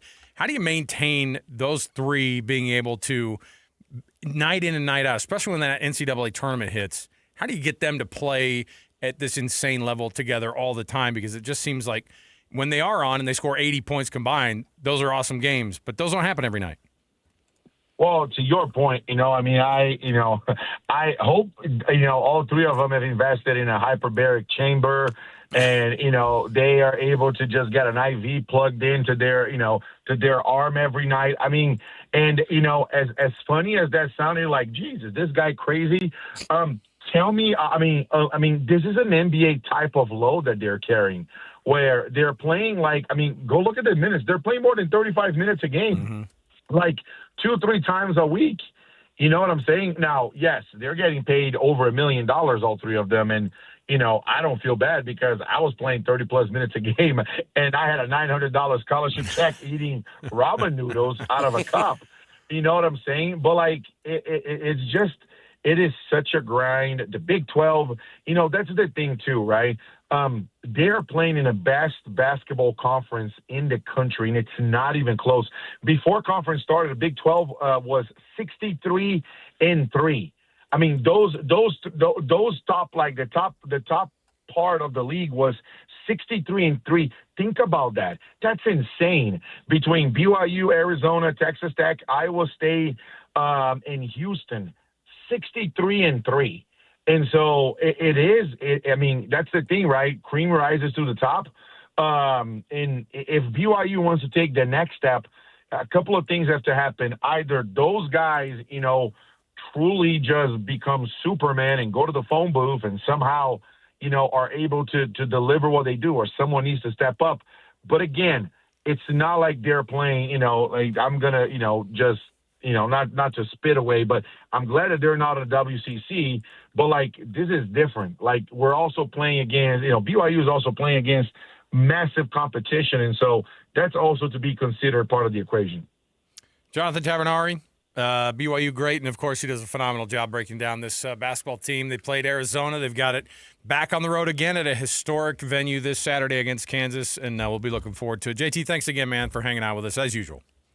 Hey, always a pleasure. Appreciate you guys, and hope you guys have a fantastic rest of your day. Yeah, thanks, JT. Have fun on Saturday. Yeah, it's a tough one, but they have so many opportunities.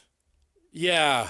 Look, they also look scary, though, too. Arizona's elite, yeah. and that is the standard. That's the team you're going to have to beat to win a national championship. You start looking around, and Michigan is one of those teams, and Houston, obviously, and you know who those elite teams are, and they played one last night. I really think that Arizona can win the whole dang thing. They have everything. You saw their depth. You saw their size. I mean, their freshmen are awesome. They got Koa Pete. I mean, he's going to be a top 8 NBA draft pick. They have everything.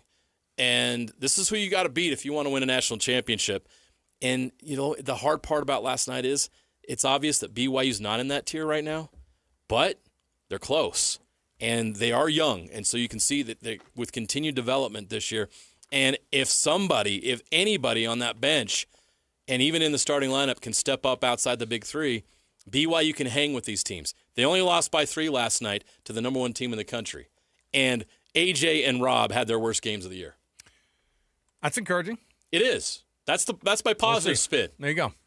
JJ always looking on the bright side of things. That's cheer up BYU fans. That's what I've always said about you. All right, here's what we're going to do.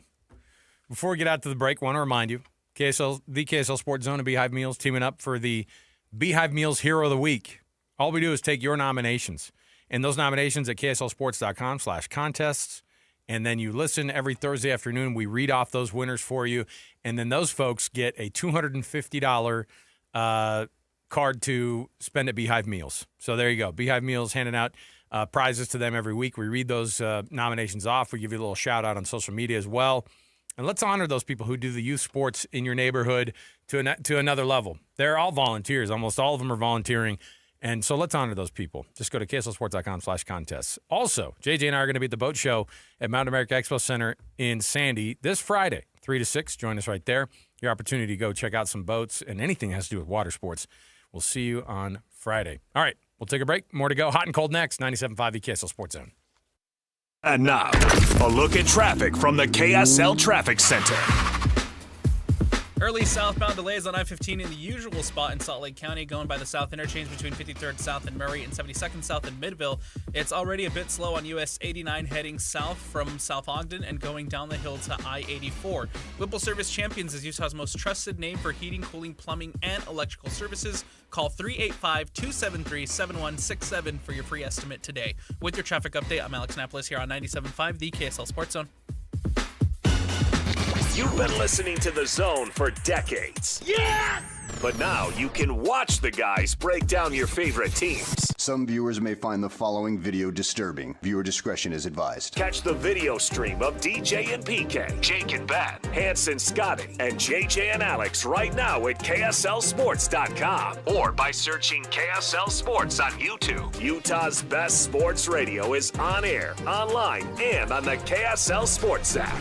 This is 97.5, the KSL Sports Zone.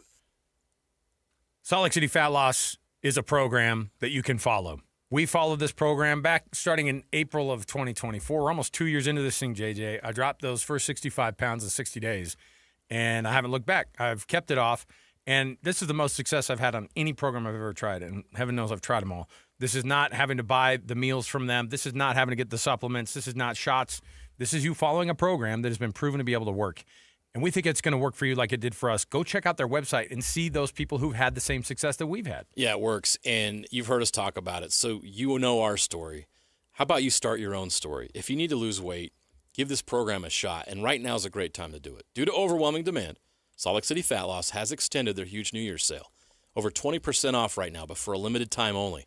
And whether you want to look good in the mirror again or you want to boost your energy, fit better in your clothes, feel more confident, be more healthy. Now, obviously, you have a lot of reasons to want to do this. Find your why, and then go to slcfatloss.com. Get a free consultation and see if this program is the right fit for you like it was for us. And if it is, lock in your savings right now. slcfatloss.com. Go there right now and learn more about it. That's slcfatloss.com. The best blanket ever is also the best Valentine's gift ever. Exclusive Valentine's blankets only available at Minky Couture and just in time for Valentine's Day. Save 50% off any regularly priced Minky Couture blanket using promo code ZONE50 at checkout. Shop online at minkycouture.com or at any of the 6 Minky locations. Save 50% on the best Valentine's gift ever. Use promo code ZONE50 at Minky Couture stores and online at minkycouture.com. Wesley is a truck driver. I drive a truck, and I love what I do. A truck driver with IRS troubles. They told me I owed them $43,000. It got really bad. Quite a few letters in the mail. They were talking about wage garnishment, coming after my house, my car. Yeah, they don't play around. I seriously thought that I was going to lose everything. One sleepless night, Wesley finally made a call to Optima Tax Relief at 2 a.m. Kind of figured I'd get a machine, but I didn't. I actually got to talk to an actual person in the middle of the night. He found just what he was looking for. Oh, they were great people. You need a team of people that know what they're doing. Optima Tax, they know what they're doing. Optima Tax Relief came through with flying colors. I saved an incredible amount of money. Happy don't even come close. I was absolutely overjoyed. Take Wesley's advice. If you're in any kind of trouble with the IRS, call Optima Tax Relief. Don't trust anybody else. Call Optima for a free consultation. Call 800-343-6460. 800-343-6460. 800-343-6460. Optima Tax Relief. Some restrictions apply. For complete details, please visit OptimaTaxRelief.com. Brian Regan. My doctor looked at me and said, "Brian, you are way too sedentary."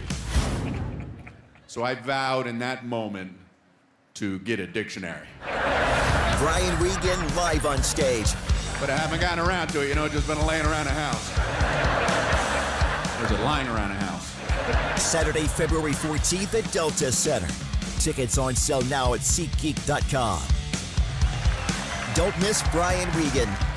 The boat buying event you've been waiting for. The Boat Show and Water Sports Expo, January 29th through February 1st. Fun for the whole family. Don't miss the reptile show with scales and tails. Watch the BMX pros perform. Buy the boat of your dreams. Register to win a 5-day Alaskan fishing trip. 1280 The Zone invites you to the Boat Show and Water Sports Expo, January 29th through February 1st. Save $2 at UtahBoatShow.com. The boat show is here, better climb aboard. Are you looking to upgrade your home this year? Advanced Window Products is your local window and door manufacturer that sells direct to the public. That's right, celebrating 40 years serving Utah since 1986. And right now, it's the New Year, New Window Sale. Get $2,500 off when you buy 10 windows or more. Our windows are made right here in Salt Lake City. Sales and installation are all in-house, meaning no middleman markups. You get the most affordable, high-quality custom windows in the state. We build it, we install it, and we guarantee it for life. Every window comes with a lifetime warranty, labor, glass, and parts included, serviced by our local team, and the warranty is transferable to the next homeowner. Financing is available too. Save now, pay later, with payments as low as $150 a month. Buy local and support the local economy. Don't wait. Buy 10 windows or more and get $2,500 off. Beat the rush and call today. Call us at 801-850-9100. That's 801-850-9100. Or visit us at advancedwindows.com. Tuesday tacos, Sunday roast, backyard burgers. Whatever is on your table, make it Bar W Beef. Trust matters. Knowing where the beef was raised, what it was fed, and where it was processed isn't a mystery at Bar W Beef. Dry aged 14 days, steaks, brisket, ground beef bundles, premium cuts without premium markup, shipped straight to your door. This is Utah beef. If you can't shake the hand of the rancher behind your beef, maybe it's time to try BarWBeef.com or visit the store in Nephi. This is a Utah Jazz at 30 update on 97.5, the KSL Sports Zone.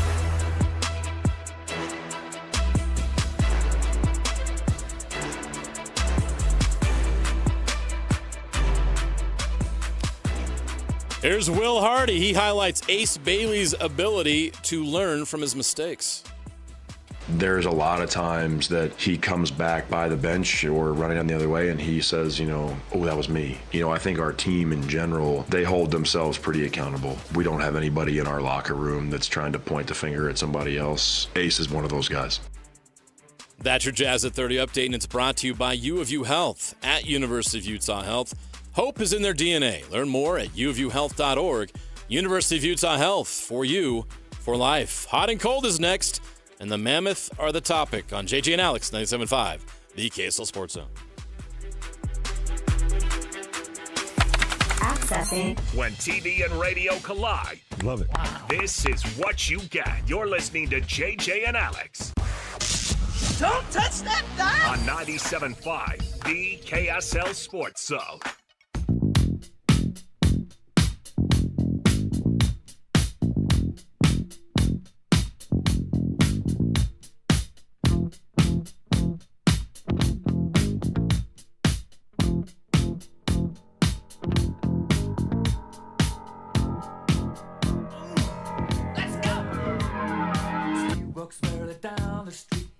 All right, everybody, welcome on in. Busy night for our local teams here. You got the Utah Mammoth, who are staying in the state of Florida tonight after last night's 2-0 loss to Tampa Bay. They go to the Florida Panthers tonight. You're going to hear that pregame starting in about 20 minutes here, right on this very dial. And, of course, the Utah Jazz tonight are playing a late one. You'll be able to double dip and get both of those games, no problem, right? Yeah. As soon as that Mammoth game gets over, you can either listen to it right here, the Jazz tonight versus the Clippers over here at Delta Center, or how about this? It's on KSL 5 television. Does that sound weird saying it out loud like that? Oh, it sounds good, though. It does. Pregame show starts at 7. Okay. We got Will Hardy. Got Ben Anderson, the KSL Sports Zone. So you guys got to sit down with Will. Yeah. How's his temperament right now? So I feel like he's great. Speaking of hot and cold, that's a guy who's like, man, we're just making great progress. And he's like, we just lost by 30. Don't ask me about triple doubles. He wasn't grumpy. I like it. I think he got all that out. Good. Before it may have been just prior to that. I have no idea. I'm just going to tell you right now. There was not. He was very introspective. You're going to enjoy the interview. JJ and Matt Glade have done a phenomenal job putting this thing together. It's a 1-hour special. Walking up to the Jazz tipping off on KSL 5. The NBA on NBC is back. So there you go. You guys have put a lot of work into this thing. So dip in, see what it's like back to have some local NBC NBA programming. Sounds crazy to say. So when they do it, you get the pregame, then you get to get Bob Costas' voice bringing you into the basketball game tonight. Costas? It's not 1998, bro. We got Mike Tirico. No, I know. I was just saying because I think the lead-in still has like the old NBA on NBC, like kind of like fire Marv up open. Albert. It still sounds like a no. Bob Costas doesn't have the call. Heaven help us if that were the case. No, Tirico's doing. He's too busy railing on Trump on one of those cable news networks. Nobody hates Trump more than Bob Costas. Anyway, basketball tonight, hockey tonight, all of it. Because we care what Bob thinks about politics. But I do have some Jazz tickets to give away because it is a Jazz Ticket Tuesday. So if you're just calling number 12 right now, it's not to tonight's game, but it is to the Brooklyn Nets coming into town this very Friday. So you call in right now, 801-575-ZONE. You win a pair of tickets to see the Jazz versus the Nets coming into town on Friday at Delta Center at 7:30. So there you go. Hot and cold. Yeah, you know what? You can't. This is one of the hottest teams in hockey, if not the hottest team, and they were taking on one of the hottest teams, the other hottest team in hockey in their building, if not the in the middle of a road trip. So I get it. It wasn't a phenomenal result. You get 0 goals on a night. Anytime you get shut out, it's a tough deal.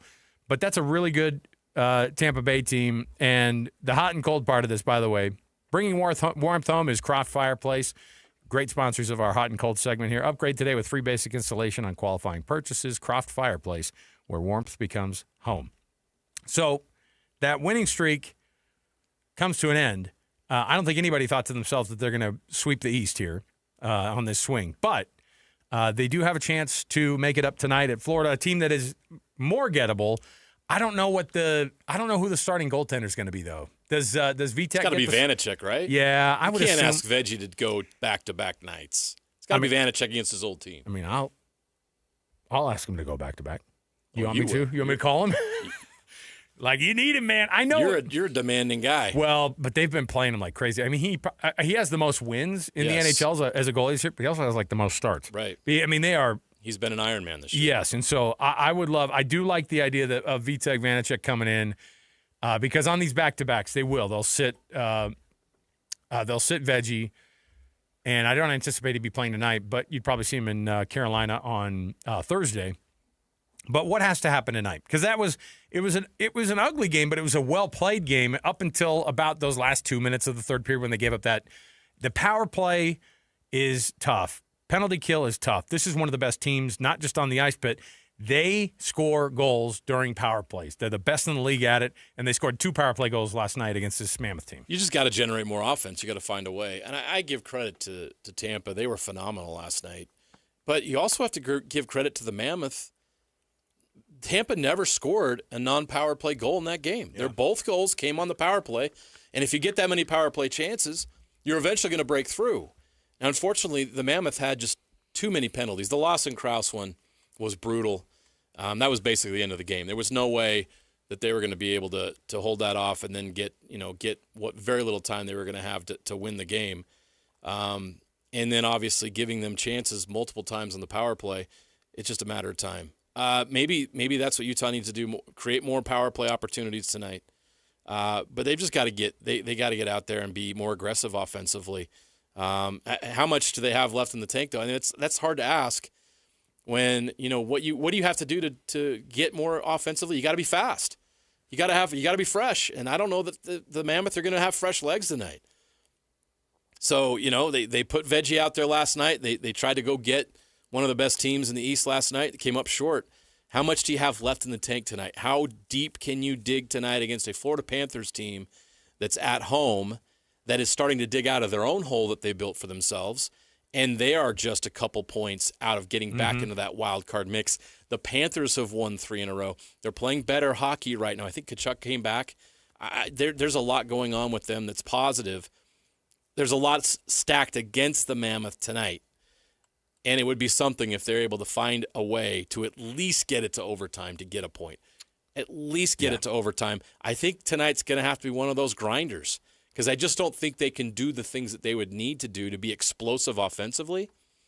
Can you grind out a win? Can you play great defense tonight? If it's Vanacek in net, then he's going to be highly motivated against his former team to go out there and play really well. Yeah. That's how I see tonight. I can't imagine Utah going in there and scoring 4 or 5 goals, maybe not even 3. You're going to have to grind out a win tonight, or at least get it to OT. Yeah, it was 2-1 last year against this team in overtime, and I think you can go in, and they were better last year at this moment. And so this is a team, and again, they did the same thing last year. They had a back-to-back, and they played really well that second night of the back-to-back. They played really well last night, but we'll see. We'll see how this grind kind of works, for this team. So looking forward to it. That top of the hour, by the way, is going to be a pregame for you of this Utah Mammoth, and then you're going to get a 5 o'clock puck drop as well. All right, we'll come back. We've got more to go around the. Are we trying to jam in more Jazz tickets? No, we're just going to do that one. Okay. I'm glad we're not trying to give away one every 7 minutes on the 1 hour edition of the show. All right, we'll take a break. We'll come back. Would you rather right around the corner? Get you ready for the Mammoth and the Jazz coming up tonight. 97.5 the KSL Sports Zone. You've been listening to The Zone for decades. Yes! But now you can watch the guys break down your favorite teams. Some viewers may find the following video disturbing. Viewer discretion is advised. Catch the video stream of DJ and PK, Jake and Ben, Hanson, Scotty, and JJ and Alex right now at KSLSports.com or by searching KSL Sports on YouTube. Utah's best sports radio is on air, online, and on the KSL Sports app. This is 97.5, the KSL Sports Zone. Beehive Meals, go check it out for yourself. We're a Beehive Meals family. We are not just members, we're also clients. we are absolutely all in on this thing. My son works there.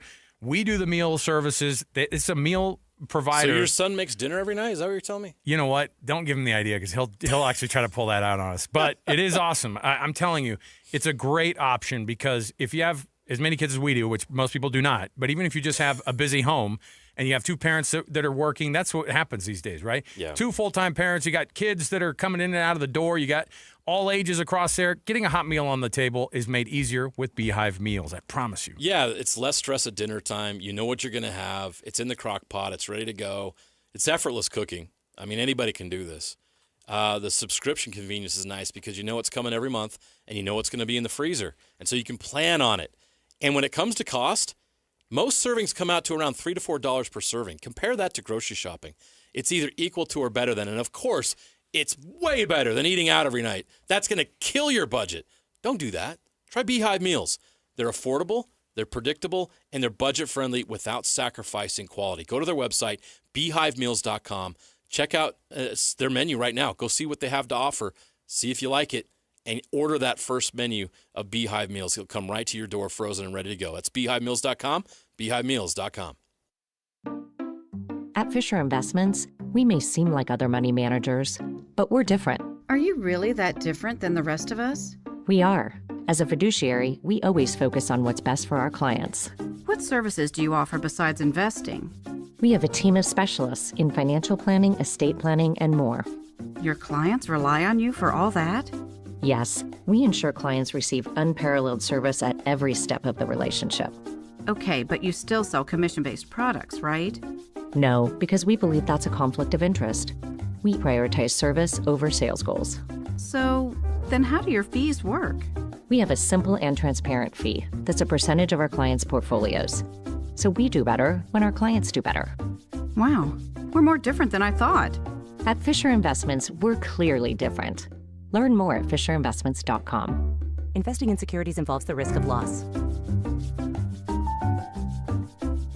Hi, David James here for Soda Weight Loss. Well, the doctor told me I have to lose 20 to 25 pounds. My knee's swelling up. He says, well, you lose 20 to 25 pounds, it'll be 80 to 100 pounds of force on your knee reduced. Your knee's going to feel better. So I'm joining the I'm Done With Excuses program. January's crowded with I'll start tomorrow. Soda's packed with people who finally say, no, really, today. Because once the weight comes off and the energy comes back, excuses don't stand a chance. They've got real food, real coaches, real results, real fast. They've got a nutritionist, personalized to you, who will work with you and make a difference. And even better, if you join now, your partner joins for free. You can get 2 transformations for the price of 1. All you have to do is go to the website, sodaweightloss.com. That's sodaweightloss.com. Or call 866-800-SODA, 866-800-SOTA. And you can speak with a nutritionist. Soda Weight Loss is, say it with me, state of the art. Only one type of burger. For every pallet. Fries are extra. Large in size. We've got the shakes. Going over the brim. Hey, this is Chris from JCW's. Put a positive, delicious spin on your day at any one of our 5 locations. In Lehigh, American Fork, Provo, South Jordan, or Harriman. JCW's, quality and a lot of it. The best blanket ever is also the best Valentine's gift ever. Exclusive Valentine's blankets only available at Minky Couture and just in time for Valentine's Day. Save 50% off any regularly priced Minky Couture blanket using promo code ZONE50 at checkout. Shop online at minkycouture.com or at any of the 6 Minky locations. Save 50% on the best Valentine's gift ever. Use promo code ZONE50 at Minky Couture stores and online at minkycouture.com. Utah's most talked about restaurant, The Roof, is now open for lunch and dinner. Enjoy stunning city views, an incredible new design, and viral favorites like funeral potato bites, Utah scones, bacon fig flatbread, lemon chicken pasta, or maple glazed salmon. Reserve Valentine's Day now at theroofslc.com. Ladies and gentlemen, the biggest name. You're locked into JJ and Alex. With the insight and analysis on the teams you can't live without. This is 97.5, the KSL Sports Zone.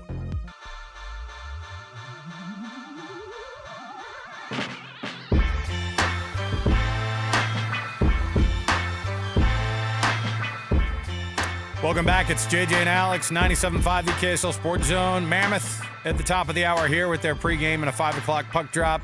Utah Jazz, 7 o'clock pregame and an 8 o'clock tip over at Delta Center. And, of course, you'll be able to catch that either right over the airwaves here with the KSL Sports Zone or How about the NBA back on NBC tonight? And JJ is going to be hosting a pregame on KSL 5 tonight, starting at 7. Yes? Correct. Yes, 1 hour full pregame show. Full pregame show. Will Hardy, our own Ben Anderson, Kristen Peak with the draft breakdown. We're all got to look ahead to the lottery. Right? Yeah, listen. Every top prospect, she has all the info for, so you know who to look out for. Utah Jazz, dead last in scoring defense in the league. The question is can they keep up with the scoring side of things against this Clippers team tonight? Without Keontae George, probably not. Key out tonight with rest. Yep. But the good news is Lauri Markkanen is back after that awful illness that caused him to lose 10 pounds. And Lauri will play tonight. Nurk out. I think everybody else is on board, though. Kevin Love should play. No Nurk. No Key. Yeah, I mean, you got to get your feet under you again, and I know that they got him back to conditioning level, Lauri, that is. Yeah. But that first game back is always a little bit of a shock to the system, You never right? know what to expect from a guy. So I assume if he's back, he's full strength, so could be a big night for Lauri Markkanen. Mammoth Panthers tonight. It's the second night of a back-to-back. Vitek likely in the between the pipes for the Mammoth at his old team. How's this one shake out for the Mammoth tonight? They got to grind this out, get it to overtime. We'll see what happens. Okay, there you go. I'm going to get the full breakdown, of course, right now at 4 o'clock. You're going to get the pregame show right here on 97.5, the KSL Sports Zone. We'll be back again tomorrow right here on the KSL Sports Zone. Whether you're stuck in the office, I believe you have my stapler, in your car, or at your in-laws. You want a piece of me? You bet I do. The Zone is with you every step of the way. Download the KSL Sports app to get live streaming of your favorite shows and access to all the latest updates on your favorite teams. Your home for the best coverage of the Utes, Cougars, Jazz, and Mammoth is on air, online, and on the KSL Sports app. This is 97.5, the KSL Sports Zone. Salt Lake City Fat Loss, saltlakeCityFatLoss.com. You go to the website, guess what you're going to see? You can just click about the program right there at the top of the screen, and it shows you what the program's all about. They're not hiding anything. They're not going to get you in and then start selling you the meals or the supplements. JJ, what they get is results because this is a scientific-backed program that's going to allow you to drop 15 to 20% of your body weight in the reduction phase. And we had that same success. We've been going for 2 years now. We've kept it off. That's the success that you can have, too. Go check out all of this online at slcfatloss.com. Yeah, and right now is a great time to do this program because they have a sale going on. That New Year's sale is continuing right now, over 20% off, but for a limited time only. So if you want to make that change and you're motivated and you're ready to go and you're committed, this program will get you the results that you're looking for. I lost 40 pounds in 60 days on this program. They've helped me keep it off as well. Schedule your free consultation at slcfatloss.com and lock in your savings. That's slcfatloss.com, slcfatloss.com. Brian Regan. My doctor looked at me and said, Brian, you are way too sedentary. So I vowed in that moment to get a dictionary. Brian Regan live on stage. But I haven't gotten around to it, just been laying around the house. There's a lying around the house. Saturday, February 14th at Delta Center. Tickets on sale now at SeatGeek.com. Don't miss Brian Regan. This month, Tim Daly Mazda Southtown is offering 0.9% for up to 60 months on brand new 2026 Mazda CX-50s. That's right, 0.9 on new Mazda CX-50s. Get yours in wind chill pearl, jet black mica, or any color you choose. There's no better time than now to get your new Mazda. Come in today to Tim Daly Mazda Southtown in Sandy. Some restrictions apply. APR OAC. Not available with any other offers. See dealer for complete details.